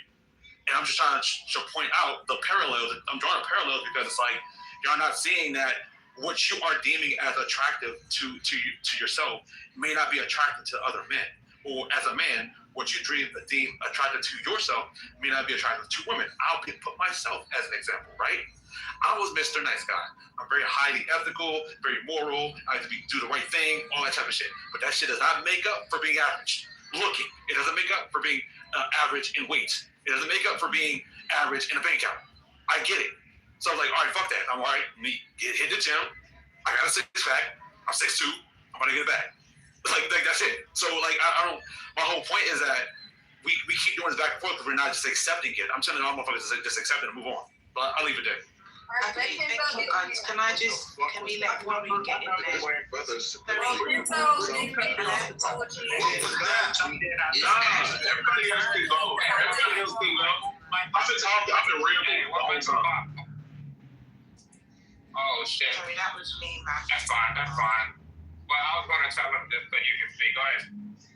Yeah, I just wanted to give Worry a chance to go because she's been trying to get in there for a while. And then any of the new speakers that are on the stage, I know Business came off mute. He wants to speak. He's no longer on stage. He's just gone.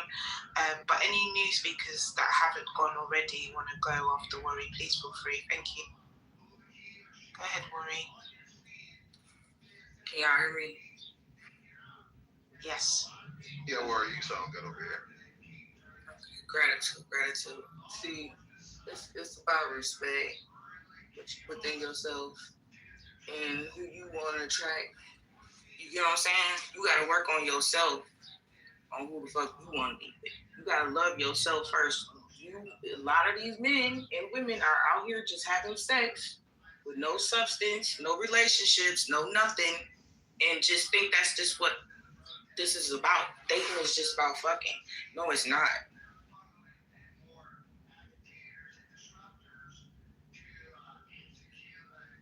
I'm reading the chats because the chats. It's like every time a woman says something. Yeah, don't worry about that when you're speaking. Don't distract you. That ain't true. Yeah, this shit crazy. No, because some of these people, they want to be cantankerous, and I implore everybody to take attendance who continuously. So, and as we take 3 steps forward, pushes us 2 steps back. Just keep that in mind and take attendance, and then guard your energy. The guy, it's right there. Sorry, good. Worry, did you want to continue?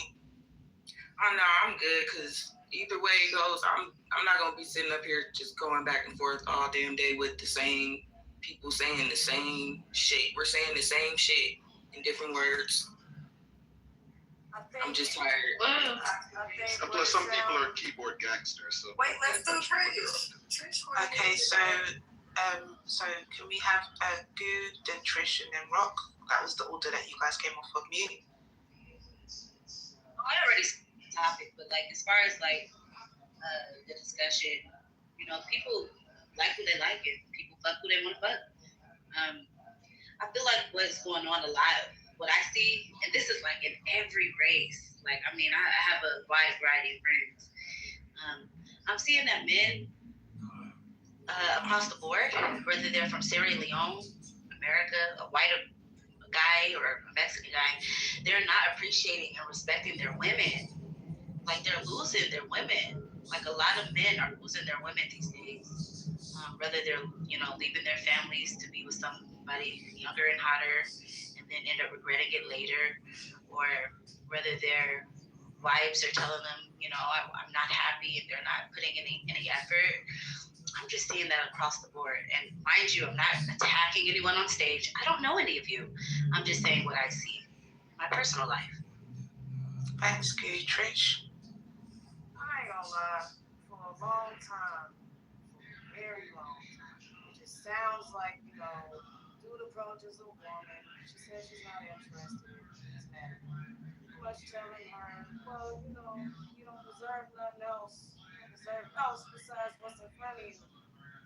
Just because you're average, as if average ain't something that you can change to above or like. I'm just trying to get to understanding of why it's so hard for people, right? Especially if you know yourself, like this is said, it goes back to yourself. A lot of times I've been thinking, like, do people actually know who they are? You get what I'm saying? Like, do people actually sit down and look in the mirror and actually know who is in front of them? Because ain't no way it's this hard. It can't be. To me, it can't be. Because again, it's knowing what you want, it's knowing what you value.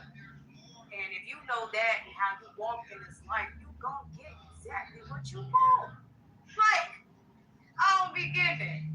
I think people know exactly what they're doing and they choose not to do better. But they want to have a conversation of doing better, pointing at somebody else because they're not the ones doing it. I'm gonna just. Thank you, Rock. Yeah, well, I just wanted to, I guess we're just going to add to the topic and stuff. Are women tired of trying to find love? I don't think so, because I'm hearing the women speaking onto the panel right now, and some of them have possibly a significant other. Others may probably still have that hope that there is a good guy out there.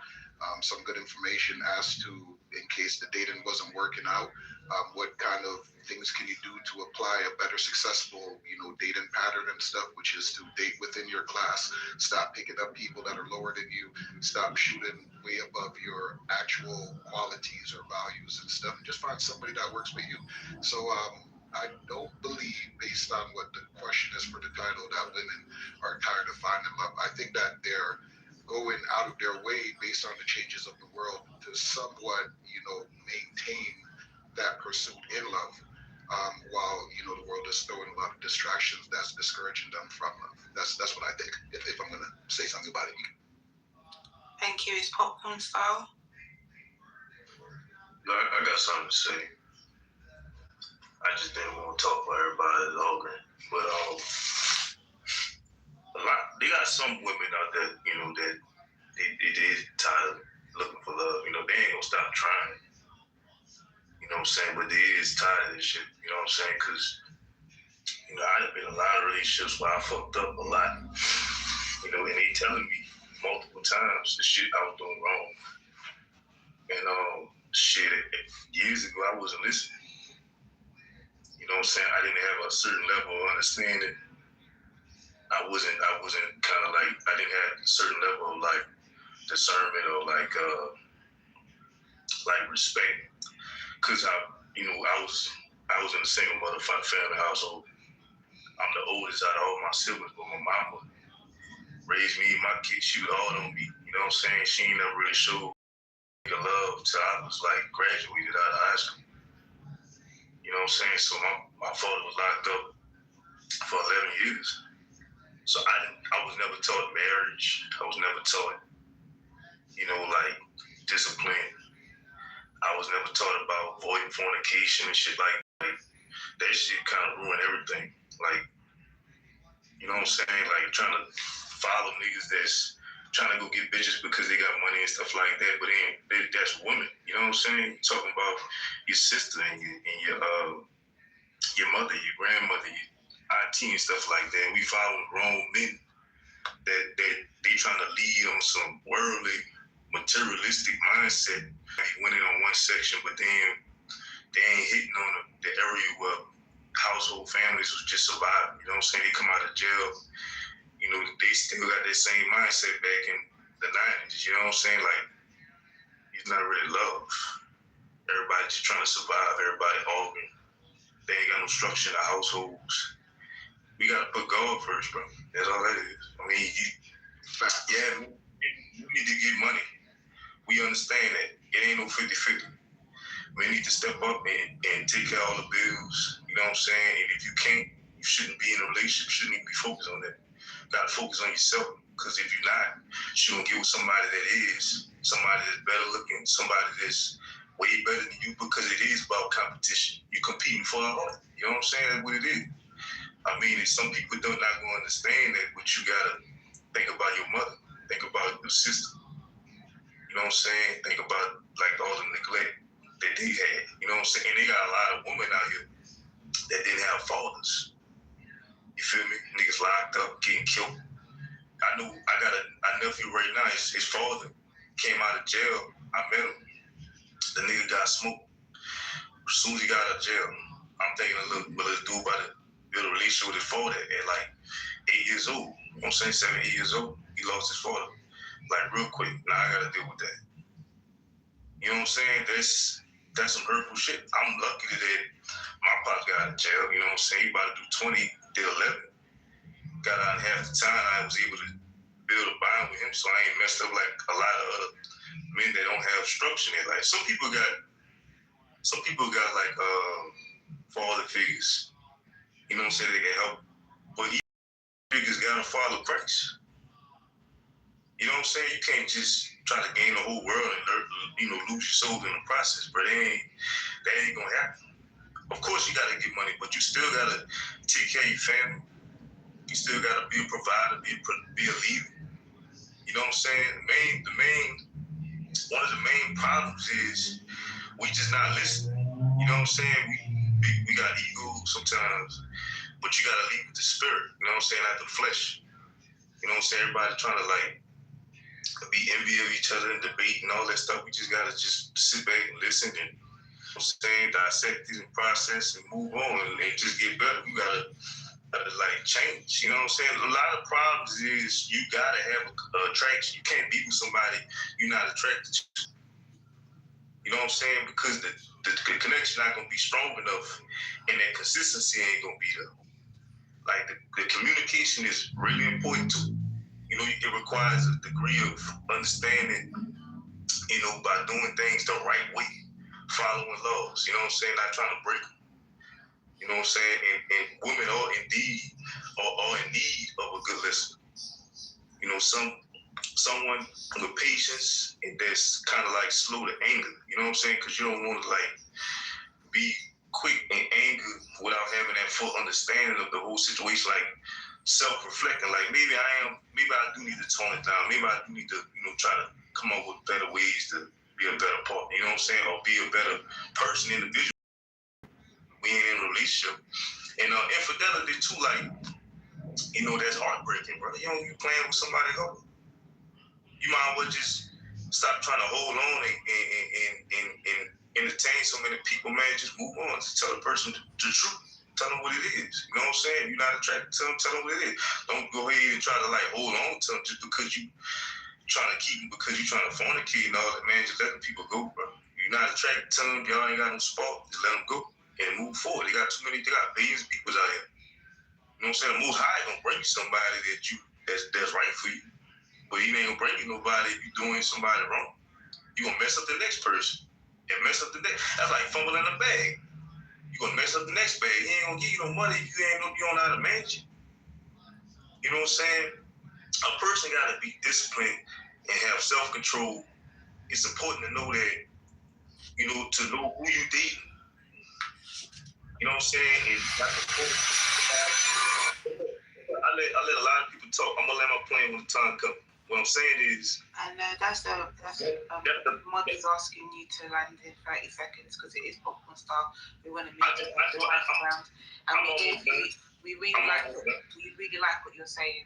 So we've let you go on a lot longer than we usually do. But please try to land. I respect that. After I'm done, I'm gonna land my plane.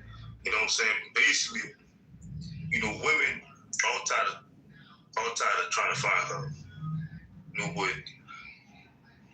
no, I don't think all women are tired of trying to find love. I think that some women are looking for love in the wrong places.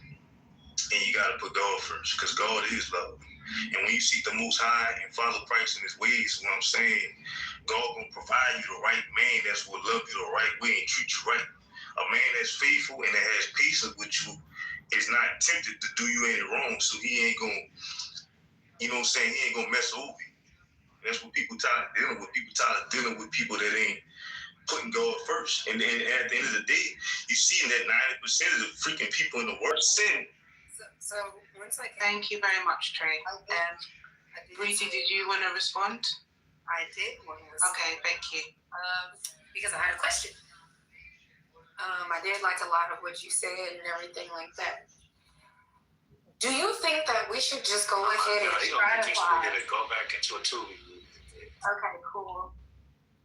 Yeah, you know, you could have kept that to your motherfucking minutes. Talk about Granny funeral and they had to cut her off. This is why when we be sitting over here chilling, I tell y'all all the time, I am not the one. Don't start none, won't be none. But for some odd reason, y'all want to start some, and there is some, and then you be mad when I call your mama a bald-headed ass bitch. See, now we're here. So anyways, okay, well, wait. Is that better? Yes, it is. Okay, well, wait it is. Okay, so this is my question for you, Trey. Do you think that we should just go ahead and stratify the areas and populace in which we date to prevent the mixing of, for lack of a better term, the sour grapes and the good grapes? Should we let the sour grapes just be with the sour grapes? And we have a hard line of demarcation, a hard delineation that you cannot even be around us. Harsher than classism, more quick to cast. Hopefully this ain't going over your head, and I don't mean that way. Or do you think that we should let love be as it has always been, free? Do you think that we need to just go ahead, hey, if you didn't have, if you only had your mama, or if you only had your daddy, I had both of my parents, I come from a long line of married people, that I don't date you because, quote unquote, depending on who you talk to, you don't come from good stocks. Do you think that we should do that? Hell yeah, Well, I don't think you can do anything because you're already married. I'm asking him, and I would love to hear from the other people in the room. Y'all jump in the queue after. I mean, but you're married. But you said we, but you're married. I think that's why I'm confused. I think so. So one thing. Okay, so let me help y'all simpletons out, because I think that for some odd reason, when I say we, I'm talking about a body. My whole family is a body. Okay. I don't know if y'all understand how words are interchangeable. That's why when we look in the dictionary, we got different things that actually are the same word. No, that's not interchangeable. That's not interchangeable. Okay, yeah, I want to listen. YB, they didn't ask you. They asked me. Thank you. See, this is why I gotta get snippy with you, because you gotta nip it at the bud. So when we're actually utilizing our vocabulary and we're utilizing words, maybe before you ask me something stupid, go ahead and understand the way that I'm using the words, the context clues that coincide with them, so that you're properly able to not cut somebody else off because you want to get in next. There's a line now. People said we, that they meant themselves with it. My apologies for misunderstanding. And that's what it is in a lot of cases. There is always a we, because I assure you, out of 8.5 plus billion people, you ain't the only person that feel that way. Okay, the dictionary. Okay, so let's move on.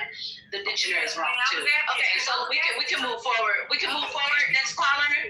Thank you. Great. I was asking Trey though, because I wanted his actual, like his like what his thoughts were. And somebody else said I wanted to answer it, so let's go there. Well, just like Trey was saying, he said that if you seek God, then He will deliver the right woman for you, and He will also deliver the right man for the woman that's seeking a man to that particular woman. And 1 Corinthians chapter 11 verse 3 lets us know, but I would have you know that the head of every man is Christ. So, if we want leaders, we need men that are operating with Christ. And it says, and the head of the woman is the man. But listen to this. This is the best part of it right here. This is the best part of it here. But the head of Christ is God.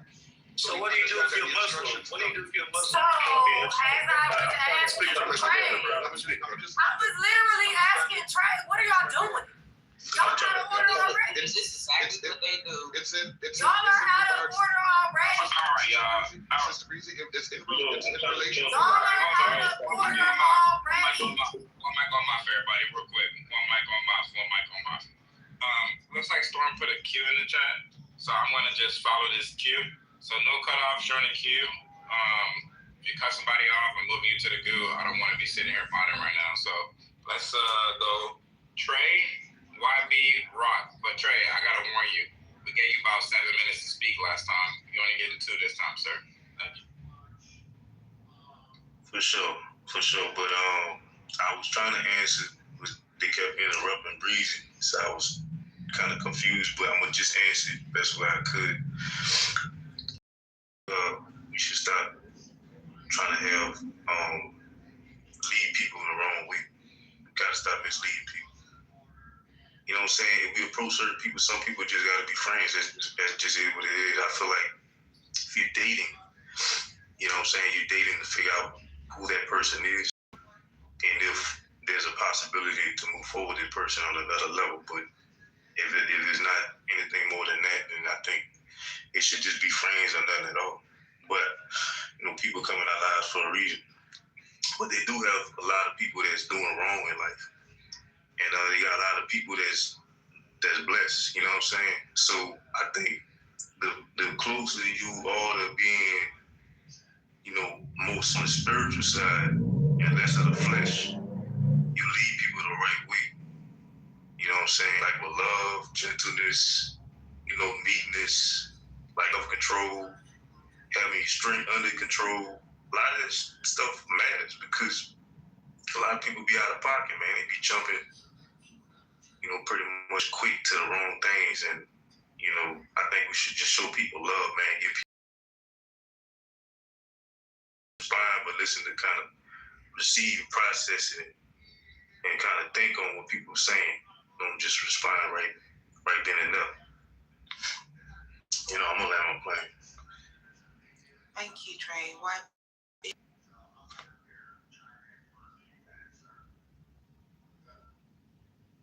Oh yeah, I'm sorry about that.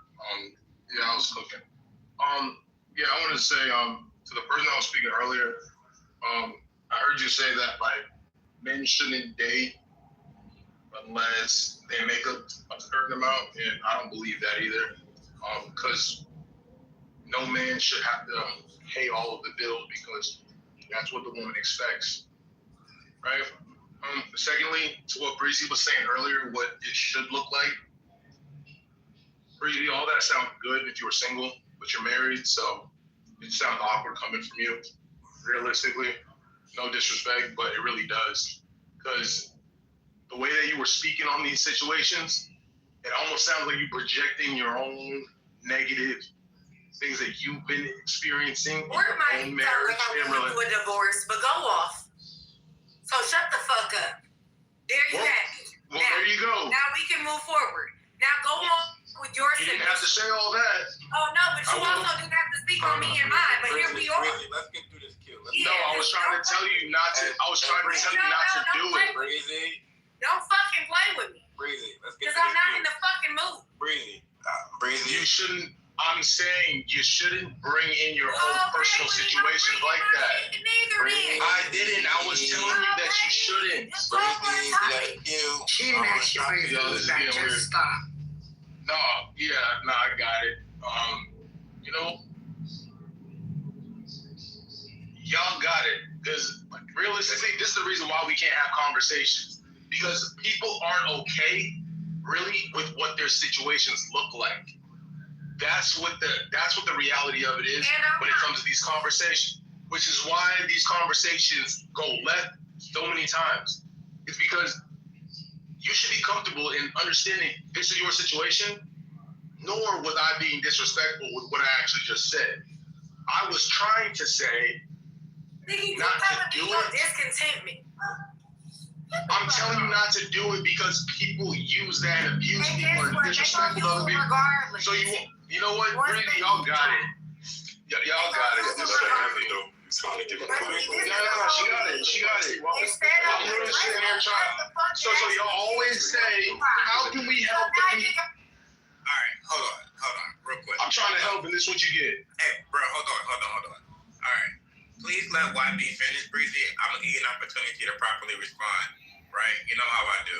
So please just let the brother finish so we can actually hear what he's saying. You can actually hear what he's saying, right? Let's hear so point out thoroughly. One mic on YB, 60 seconds.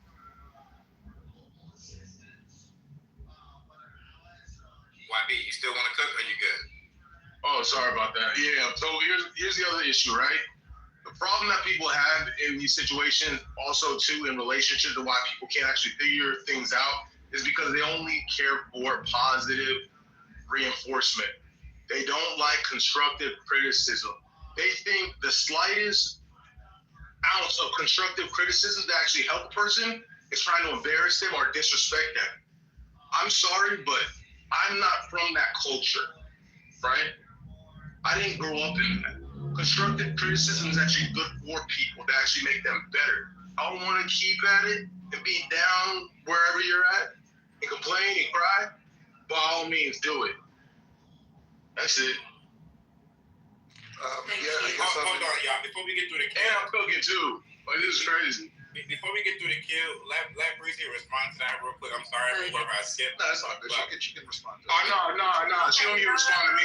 No, she don't even respond to me. Because this is the whole thing. I gave you your time. Give her her time. Go ahead, Breezy. This is the whole thing. People go through things.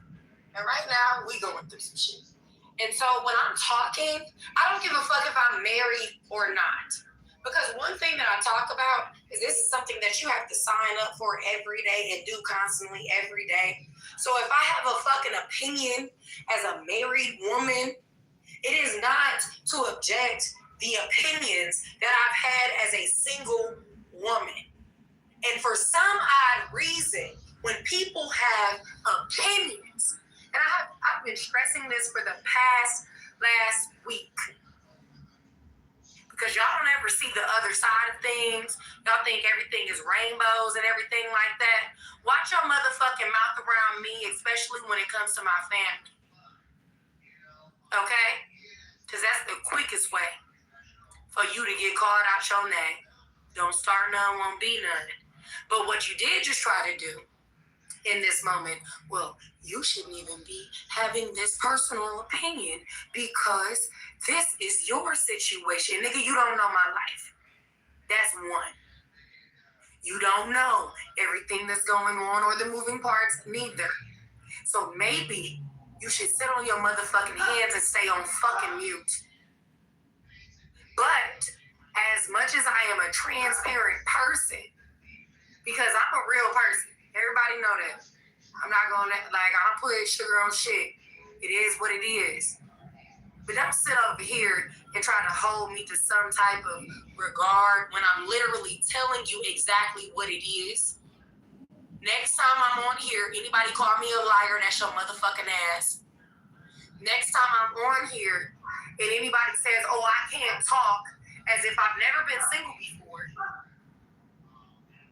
like I should shut the fuck up. Y'all are fucking retarded. Stop it. Stop trying to silence people and censor people because you just think, oh, they should not be doing X, Y, and Z. Take your own advice. You apply that to your life, and hopefully it's working for you. And I'll just stop there. Thank you. And you know what? I just want to piggyback on that. I just want to piggyback on that real quick to say this is the One Down's all about, just for the record, right? One of the reasons why I created this group, just from the very beginning, was I always heard these things about oh, you can't speak on the black community because you ain't black. You can't speak on the LGBT community because you're not, in that community. You can't speak on parenting because you don't have any kids. You can't speak on singlehood because you're married. I hear that all the damn time. And I always wonder to myself, why the fuck they came? Because I got an opinion on the white community. I got an opinion on people that don't got kids. I got an opinion on gay people. I got an opinion on every motherfucking thing. Why can't I speak on it? Who the fuck are y'all, right? To tell somebody who they can and cannot speak on. So I'm gonna all let that be checked in the wind down. None of you niggas finna tell nobody they can't speak on anything in this room. You know what I'm saying? That ain't finna happen. If y'all got a problem with that, y'all can exit, leave the room and never come back. I don't give a shit for real. But in here, everybody speak on everything. So shout out to Breezy for that because that's real. Yeah, hold on. So now, let me explain that real quick, right?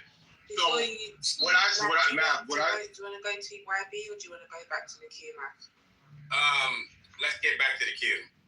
Okay. So actually, wait, I can't even respond to that because that's not what I was doing. Yeah, that's what he just said. Rock, go ahead. Yeah, the conversation is flowing, so I'm actually now just enjoying it. I'm gonna I guess I'm gonna put a rain check on my queue. All right. So the next person in line after Rock is AR. Well, you might as well, since Rock did his time, let YB get in with his. Go to AR and then Popcorn Star. Whoever wants to go, if it's YB, then it's YB. We can let YB start the popcorn, but I want AR to get his spot in the queue. Thank you. No, y'all got it. No, y'all got it. You, AR, you're up next. Yes. Thank you, guys. I love that.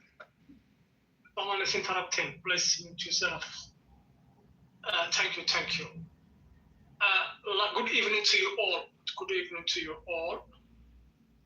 Yes, it's a very good evening. This title, Muff was just talking about speaking on stuff. I kind of disagree with Muff. Like, you cannot speak on everything because the reason you cannot speak on everything is because some things is information. You might not have the input or the understanding or the knowledge, etc. And some things, they're, forbidden or they're illegal or biblically or etc. So this is my opinion. And in terms of the title, this is a very subjective issue. For every person is different. Some people, they are obese. Some people, they are short. Some people, they are disabled. Some people, they are stupid in terms of academics. So there's so many variables. There's so many conditions. Breezy was talking about coming from a lineage of marriage. Some people, they come from lineage of bastards. So, there's so many variables. So, there's no straight linear direction. So, I would say you gotta do what you gotta do. You gotta survive. And if you find yourself a coochie and you like it and you bag it, that's you. But, this is the field of life, and there's so many variables. I will make a cup of tea. Peace out. Okay, so AR, can I ask you a question then? Hold on. Let me get in there real quick one more time. Okay.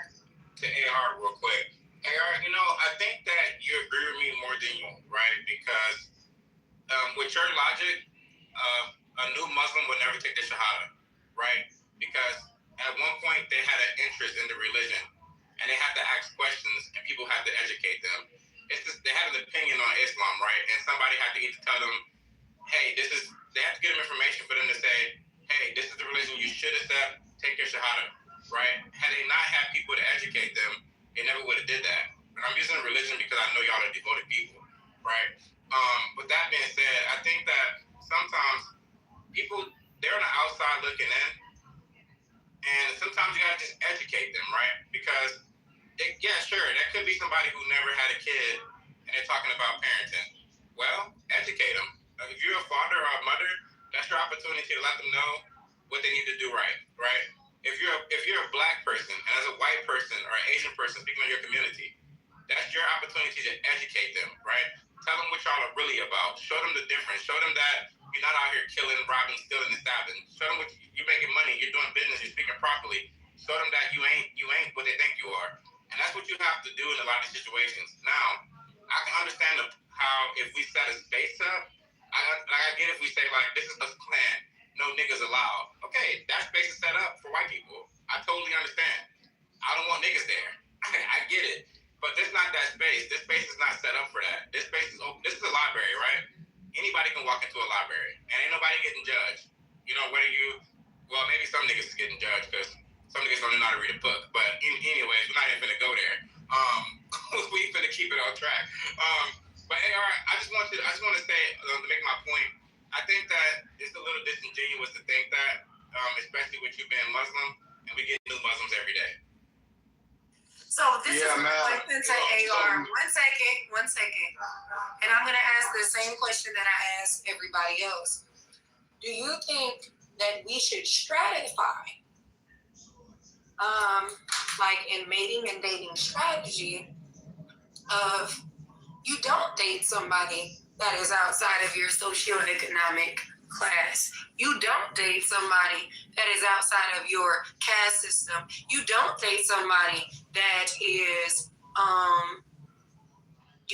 in a different type of realm. Like if their mom was a single mom, or their dad was a single dad, for whatever reason. Should we be kind of, and I'm using this to really, really exacerbate this. So I'm about to be very hyperbolic. The judge, jury, and the executioner on somebody else's life, i.e. as if we determine their value off of face value of what the people that came before them did. Should we do that, AR? That's true, AR. Breezy, to be honest with you, I didn't get the question. But I think the way you summed it up is like making judgments equal, right? Yeah, correct? In a nutshell. Okay, look, making judgments is part of human psychology. People look and they make measures and they... You taking the banana. Oh, boy, let him finish. You always do this at the wrong time. I like it. Listen, I love that. I will send you a banana. I will send you a banana next week. Just I know what kind of banana you're interested in, but I will talk about that. Let's not lose her. Please, because I'm really being I'm really trying to ask this question. Hey, everybody, one mic on AR, please. Thank you.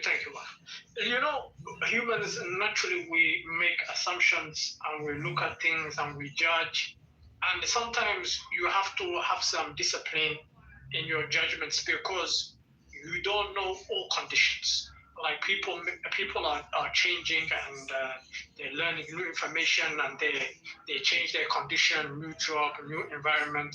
He wants to improve himself or whatever. So this kind of making judgments is just in the condition of the human. If I see someone who is like a goth, this goth, the ones that wear the big black shoes. The vampires. Can you let him finish, just please? Because I'm really asking this question from a genuine place. So I really don't need the jokes or the satire or y'all fucked up sarcasm that don't even land. No, but it's okay, but it lands for me and him. But don't be mad. So why? Don't be. Just let him finish. You don't even, bro. Your light bulb is broken 24 hours out of the day. Can you just let him?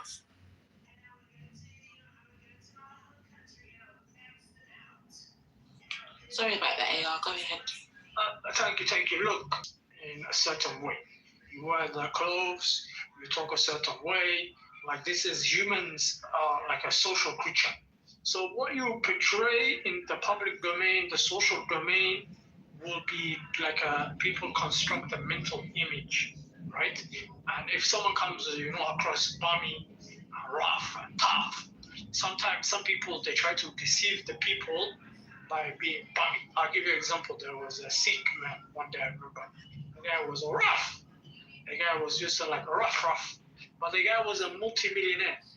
But his what's the word? His behavior was just like rough, and he wants to hide his wealth. So like sometimes making judgments on people can backfire.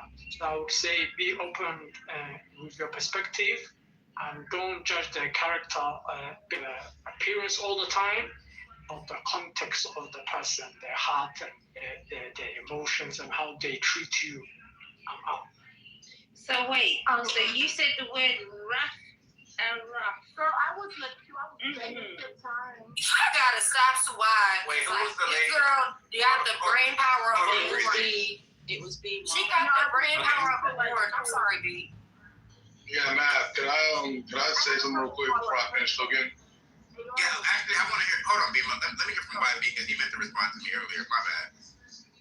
Yeah, so what I want to say is this. I don't think women are actually tired of finding love, right, to the topic.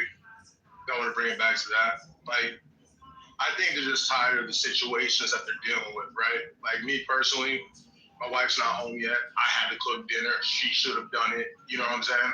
So it's like 6:19 p.m. right now. So I had to do all that. No.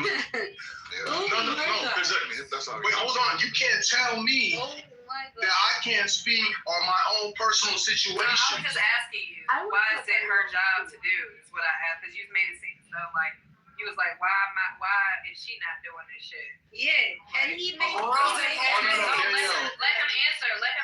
Hold on. No, Danielle. So the point that I was trying to make with that, even though that wasn't a real situation, because I don't care, because like I was actually looking into it. That what it was? Yeah, I was actually looking at it. So Matt, the reason why I brought that up, right, is because when people use examples on this app, it's not a problem if you're married or if you're single. When you're speaking as if whatever you're going through is happening in real time, that's when it gets confusing and weird. Morals and ethics.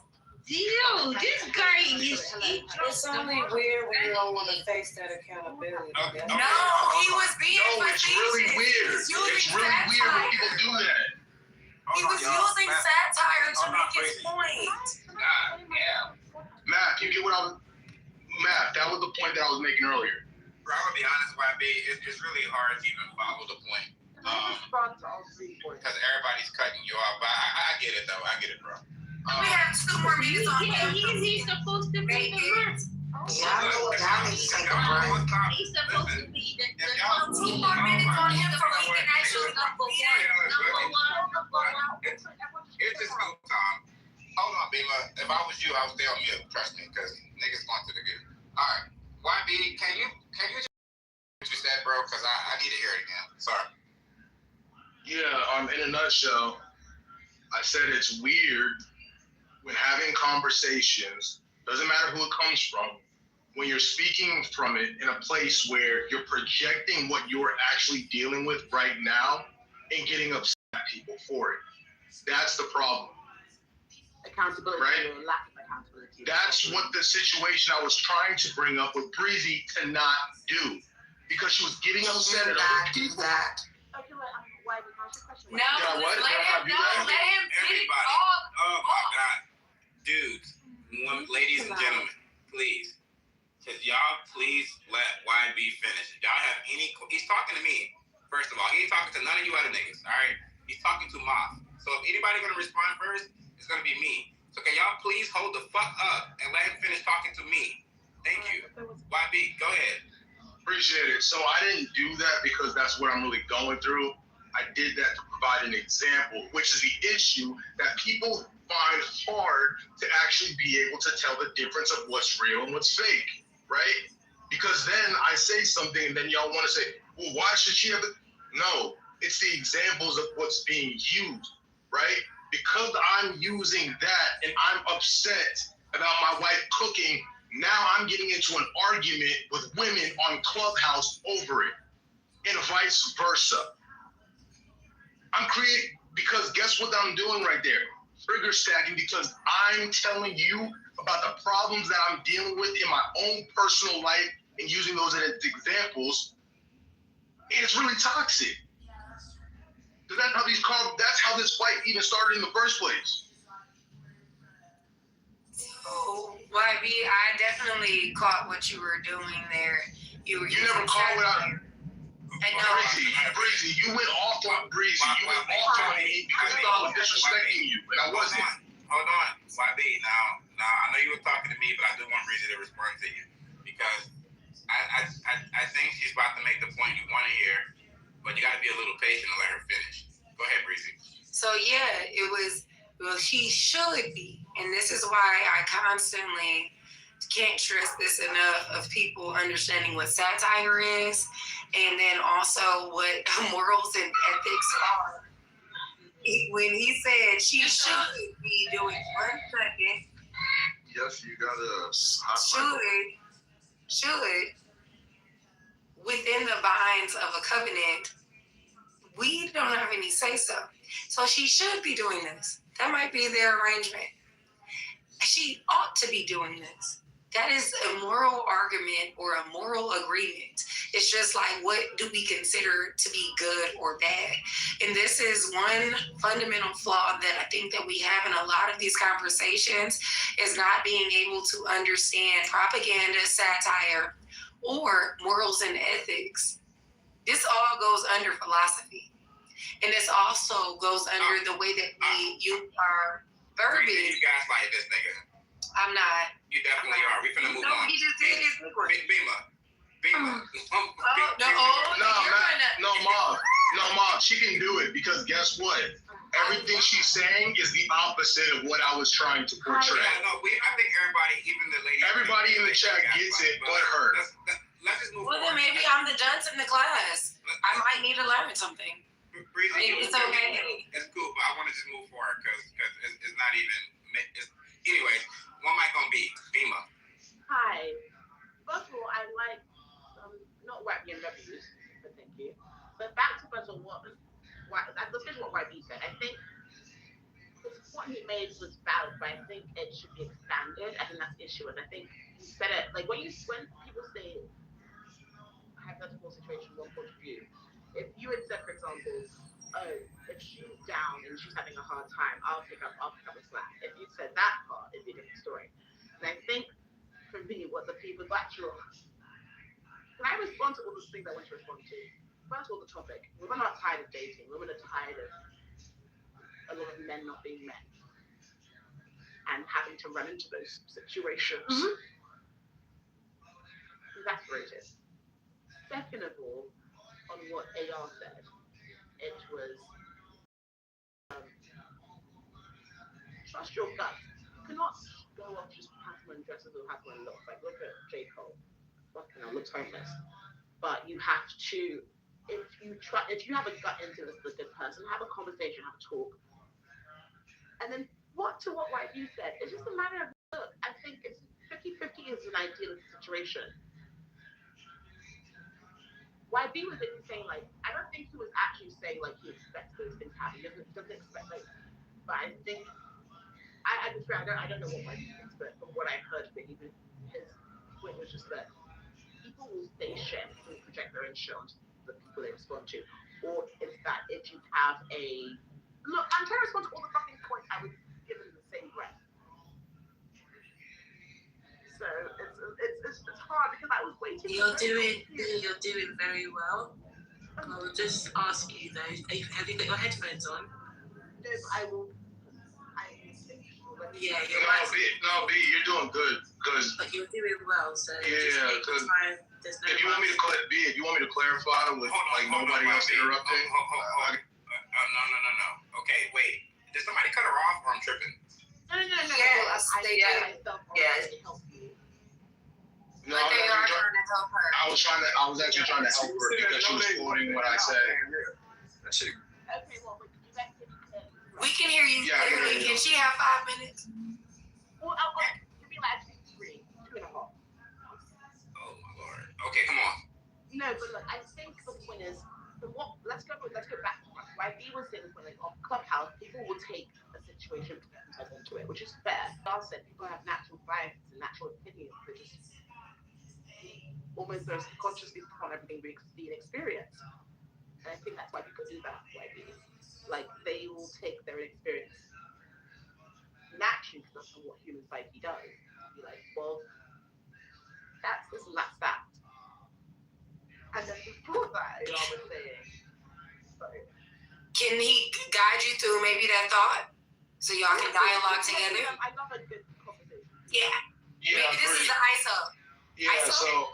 So B-Bar. So I'll explain what I was trying to say, right? So if I have a situation that's going on in my own personal life, right? Yeah. If I come on the app and I start saying, you women don't do this, you don't do that, right? If I say you women never want to cook anymore, you never want to clean because my wife's not doing it, that's not a real thing. I'm just saying that as an example.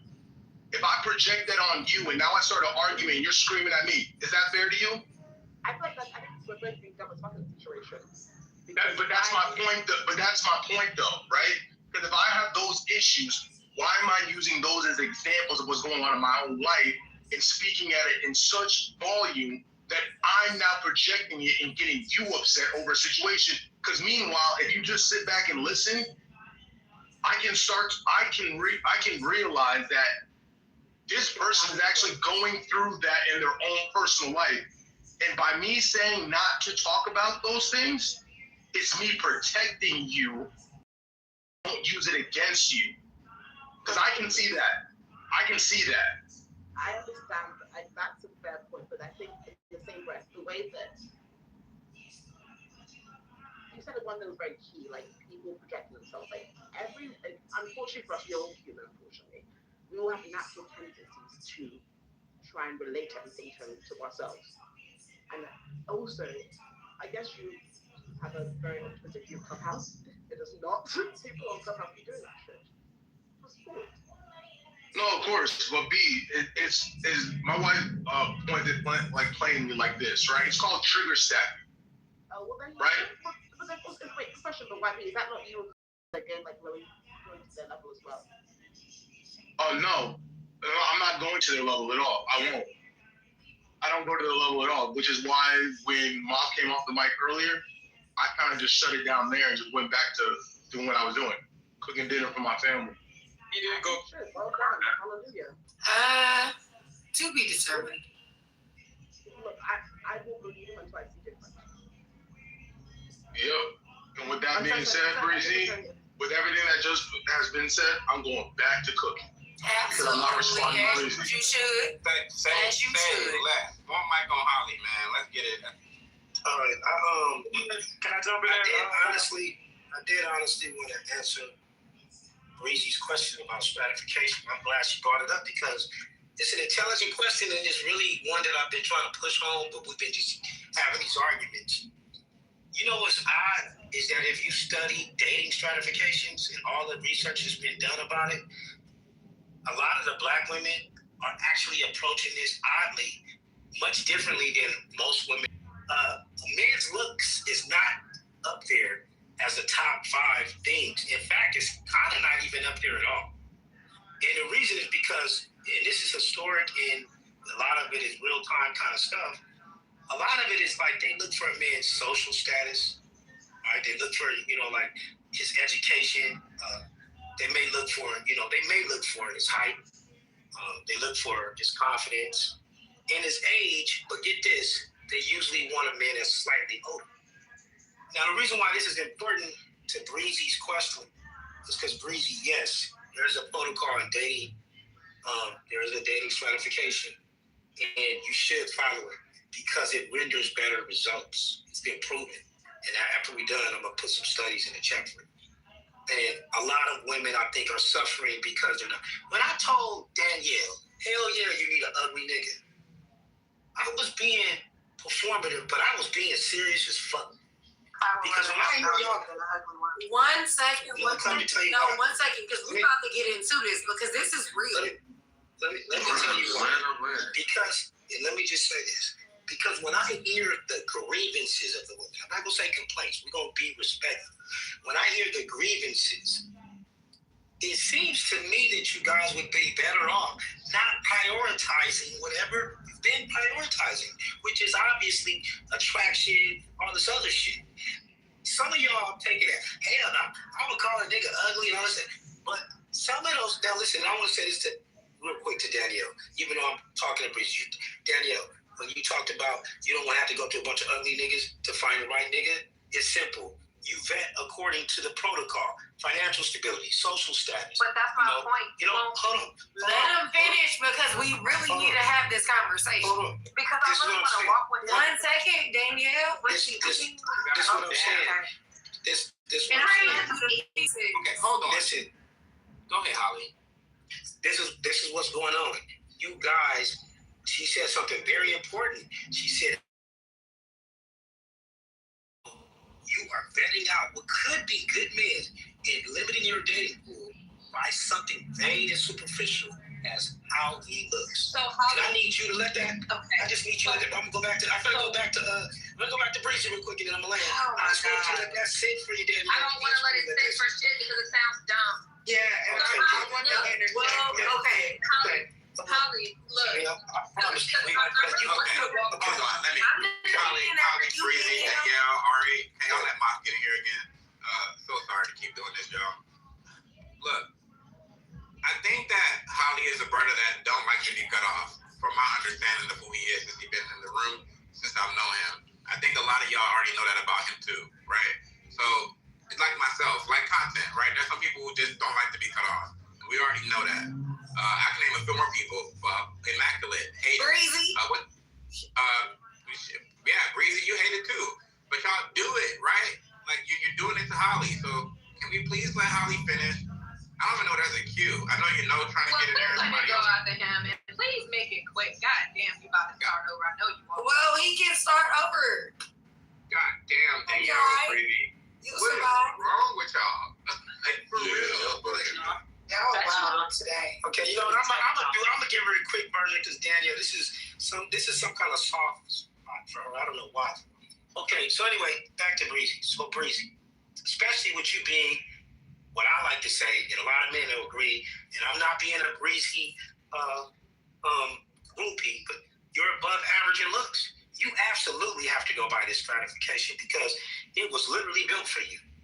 Right? Because you have an advantage in hypergamy. You have great looks, above average looks.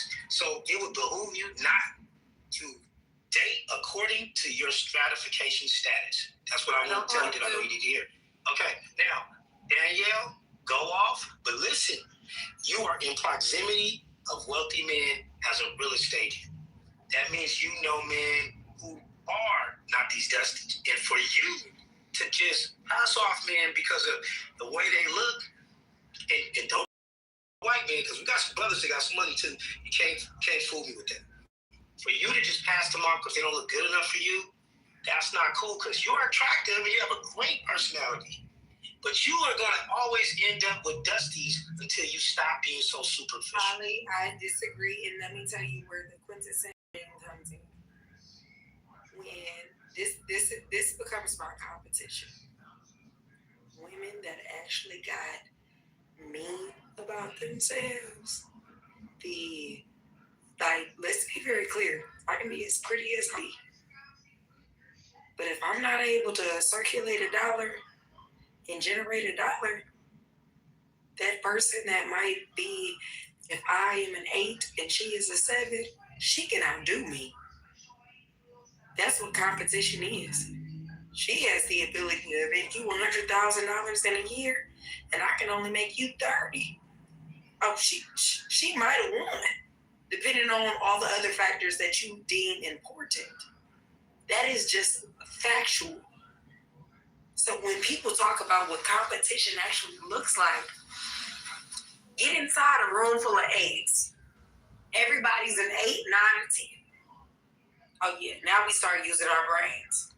So one thing that definitely seen with some of my homeboys, he was like, well, she wasn't the best that I could possibly get, but the way that woman can circulate $1, oh yeah, I went with her. And that's what competition looks like on a woman's landscape. It ain't always about looks. That's why you have to have something in between your ears. That's why you need to know how to ethno-aggregate. That's why you need to know how to do all of these different things. Because guess what? Beauty fades. And it can only get you so far. And so when a woman has the ability to say, oh, okay, you only got $10. Now you got 100 tomorrow. And me as a woman, and I'm pretty, and I'm smart, you know what I mean? But say I'm pretty and I'm smart to a certain regard. Yeah, I can take that 10 and turn it into 35. There's no comparison in certain departments. Hey, Briggs, and that's what I think that people do not do. Get to your baby. And y'all can pick it up from there. Excuse you, man. Watch your motherfucking mouth around me. Then y'all can pick it up from there. The baby gonna be in the back. Is it offensive? Bitch, are you stupid? Oh my God, why are you so angry? Get to your child. Your child wants you. Are you crazy? Hey, everybody. Wait. First of all, Breezy, this came at you way too hard. I think it's simple. I got a question. Take care of your business. We here. Let's pass it to Danielle. That's it. I got a question out to her.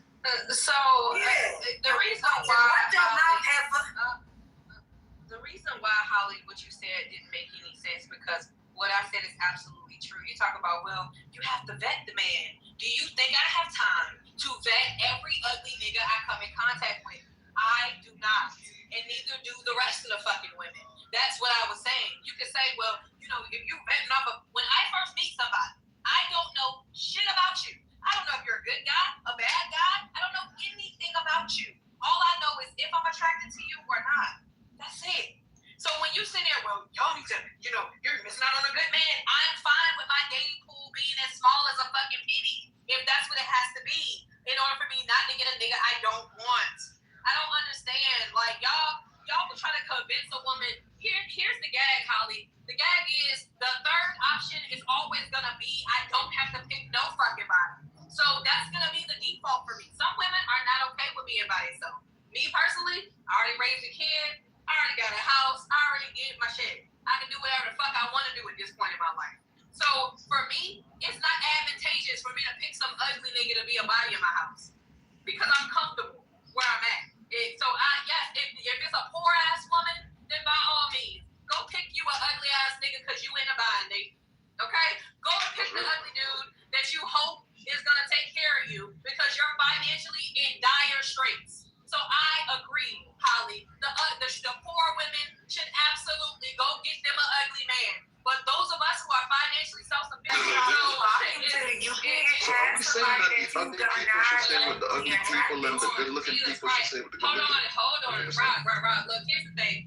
Ugly and attractive is subjective to who you ask, okay? So it's going to be basically who you're attracted to and who you're not attracted to, right? That's what it boils down to for me. If I'm not attracted to you, you might not be ugly. I'm just not attracted to you. So I'm not gonna start being attracted to you because I need a nigga. Like I needed a nigga before I met you. It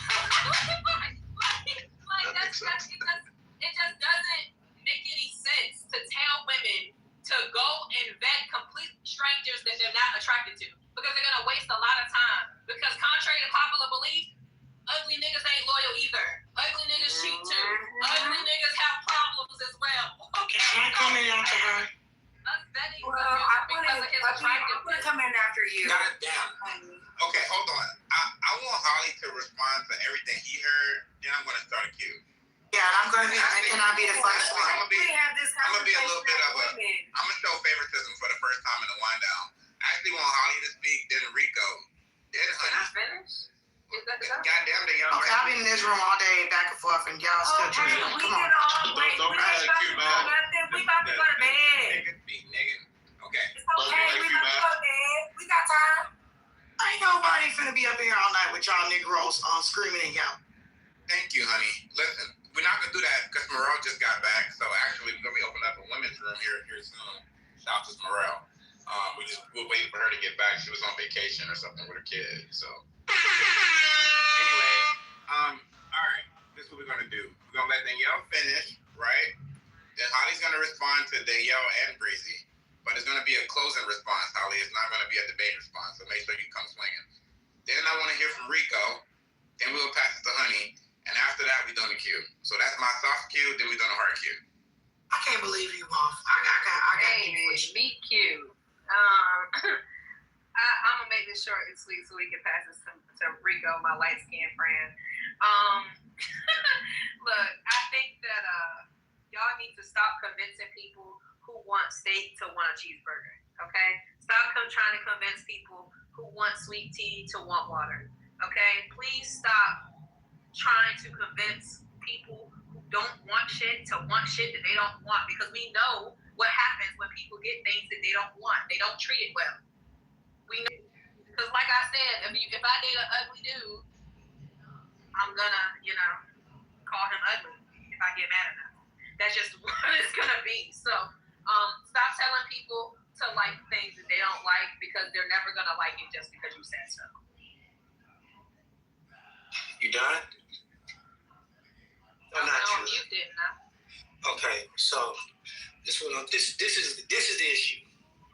If you wanna fun, and I'm saying this being real, like it ain't pressing you like that whole third alternative of being by yourself. If you want to front like that ain't, like that's a real option for you, you can say that. But all the men on here that's hearing you, we can tell that that's not an option you want to live with.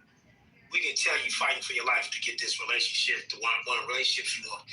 And if you do not take man advice, who understand the market because we're the ones doing the hunting, you're going to end up, I'm just going to keep it real, I'm sorry, man. You're going to end up by yourself, and you shouldn't be. There's a lot of women who are by themselves based on stubbornness because they just don't want to be practical. I think I'm telling you they down because you're ugly. You're not ugly. Practical, and you have a nice personality. The problem is, though, that is that the type of men that you expect based on your expectations is not necessarily going to come cute and dialed up looking like, like wearing matching panty and bra sets. Usually good men who have strong attributes, leaders, men who can deal with somebody like you, they're not always the most attractive looking men. But if you know them, you will be attracted to them. So in other words, I'm telling you, don't be so shallow. Don't be so shallow, because the bracket you're looking for, they're not going to come like the pack. I'm going to just say it. Most of these niggas that y'all go for when y'all dating down, right, y'all do it because they're physically attractive. I heard a woman once tell me, she said, oh, all of the cutest niggas are bums. There may or may not be truth to that. I'm not a woman. But I do know this. There's a lot of women who are happy because they didn't get hang up on looks, and they ended up with a good husband who take care of business and has all these attributes because they didn't limit themselves on that superficiality. I'm telling you, that's going to be the downfall of a lot. Cool. All right. It's all good. Rico, then Honey. Yeah. Yes, thank you. I want to thank you, Mav, and Storm, the way y'all do these rooms. Moderation has been superior. I don't believe her. I don't believe her at all. I believe she want me to kiss on her. I believe she want me to rub on her. I never believe her. I believe she's the sweetest woman. She want to lay with me. She want to watch movies with me. She want to cuddle with me. As like a lot of you women, you could be by yourself. That's not what you want. You want me to rub your feet. You want to go get tacos. You want to have some drinks. You want to do these things. I don't believe her. I believe that's what she's trying to sell you guys. She wants to make cookies and brownies. She wants to make me cookies and brownies. And she wants us to go watch a Netflix series together and then binge watch it all the way through until we have to leave in the morning. I understand what she wants, but like a lot of you could be alone. Oh, and cuddles, and cuddles. Yes, cuddles. But y'all know that. Let's be honest. It's just that you don't want a man taking advantage of you. You don't want a man trying to play you. And you haven't worked as hard to put yourself in this position to let somebody come in and just come in your life and take your time. That's a fear that you can't fear. What I'm telling you is, though, on the inside, you gotta just real mushy. Just real mushy, real squishy women. Y'all just want somebody to kiss on y'all, love on y'all. And so, that's really all I gotta say. Just let the love happen, Daddy. Don't worry. Rico, forehead kisses. I'm on your phone call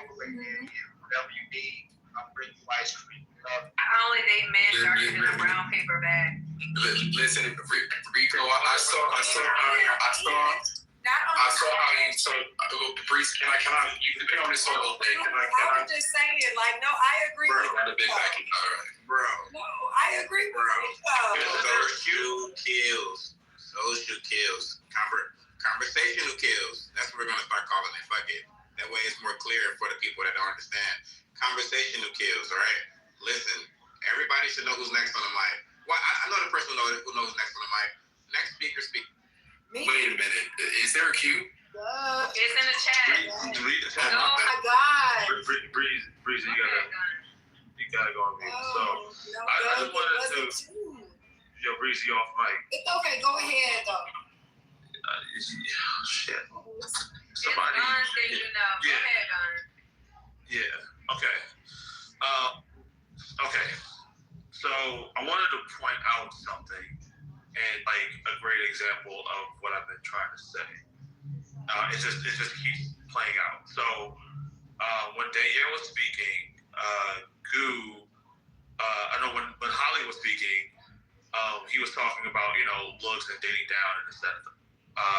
And then Goo went in the chat and said, but Danielle is so beautiful. This is what I mean, that there is in-group competition. And what I mean by this is that, like, unless Goo is, like, gay and wants to fuck Danielle, her opinion about her looks should not matter because Danielle wants a man.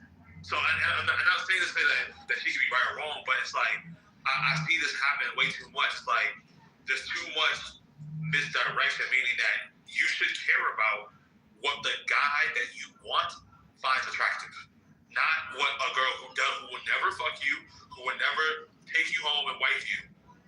Like, I want your looks, but women do it all the time. It almost looks like. Don't men care about that though, Gunn? No. So like, what I'm trying to point out. Don't worry. Like, this is how women keep other women single.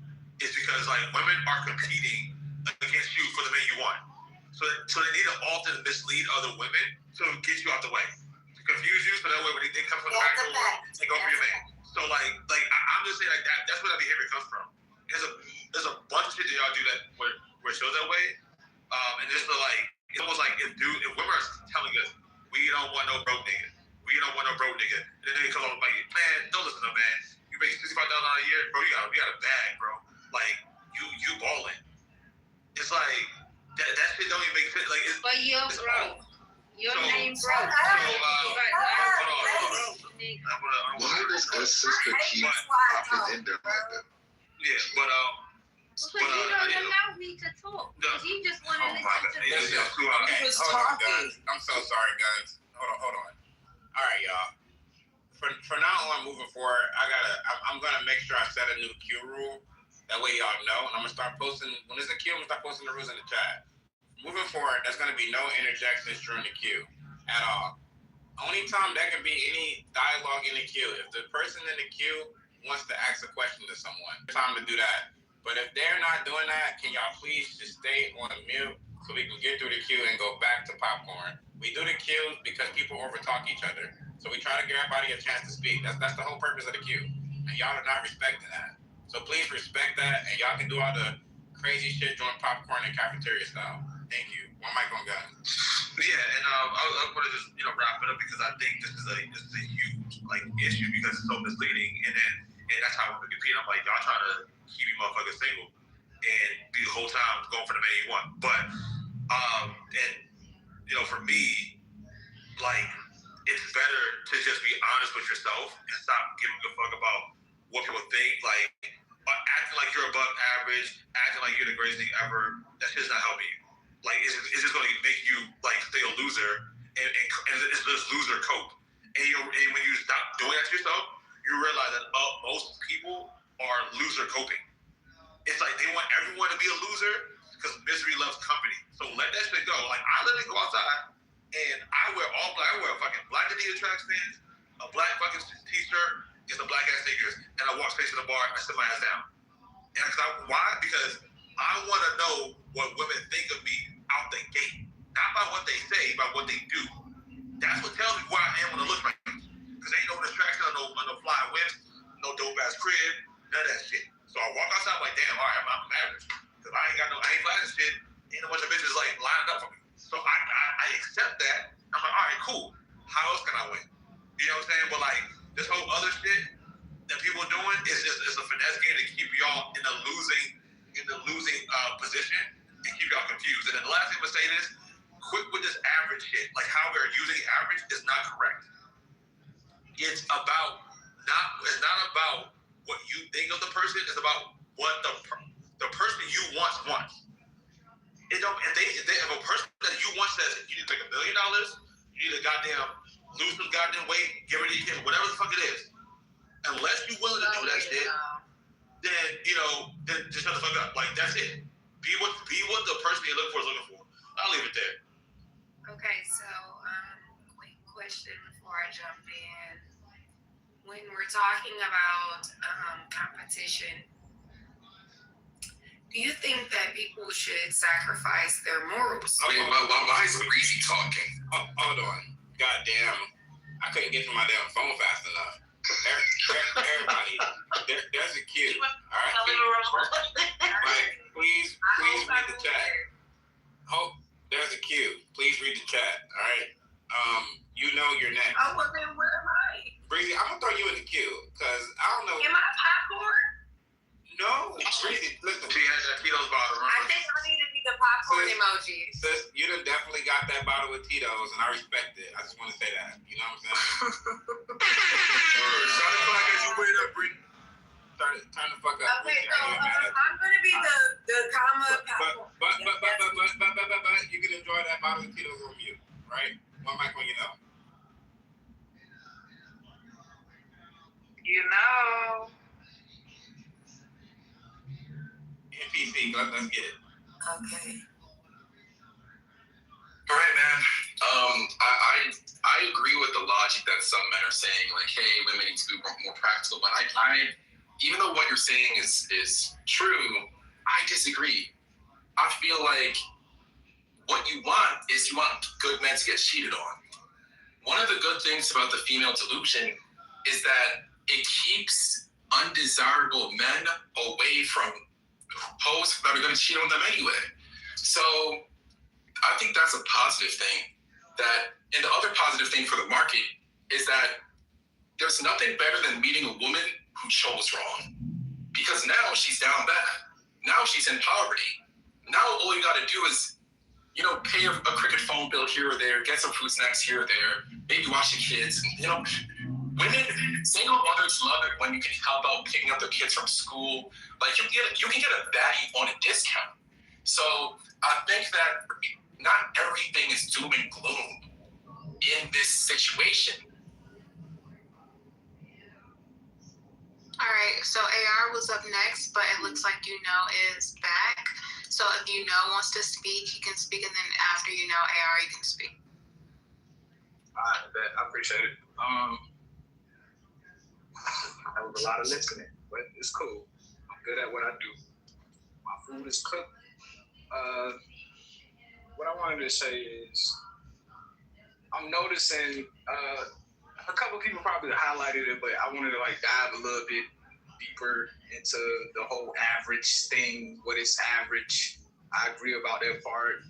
We had numbers coming out talking about finance. To me, yeah, I guess they're basing average off of finance, right? But that's not what they do, but that's what they do. But so I want to highlight the whole point of y'all choosing average, but truly average is not average, like one of the brothers said.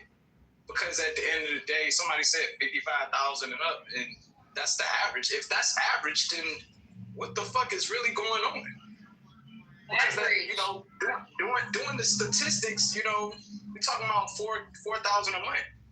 You know what I mean? So at the end of the day, so thing is, I get what Holly was getting at, but the way he did it, and I said this, it's not that he ain't got a great, point. It's his rhetoric behind the point. The whole dating down, date somebody ugly, all that. I don't agree with that shit. You date what's attractive.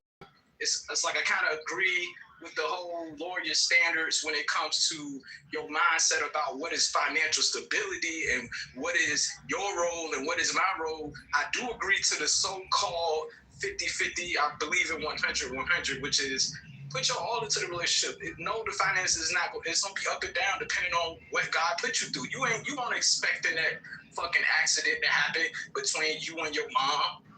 You was driving your mom's car. You know damn well your mom won't in a good position to be paying for no accident. So you decide you gotta help your mom. That you weren't expecting these financial hardships to happen.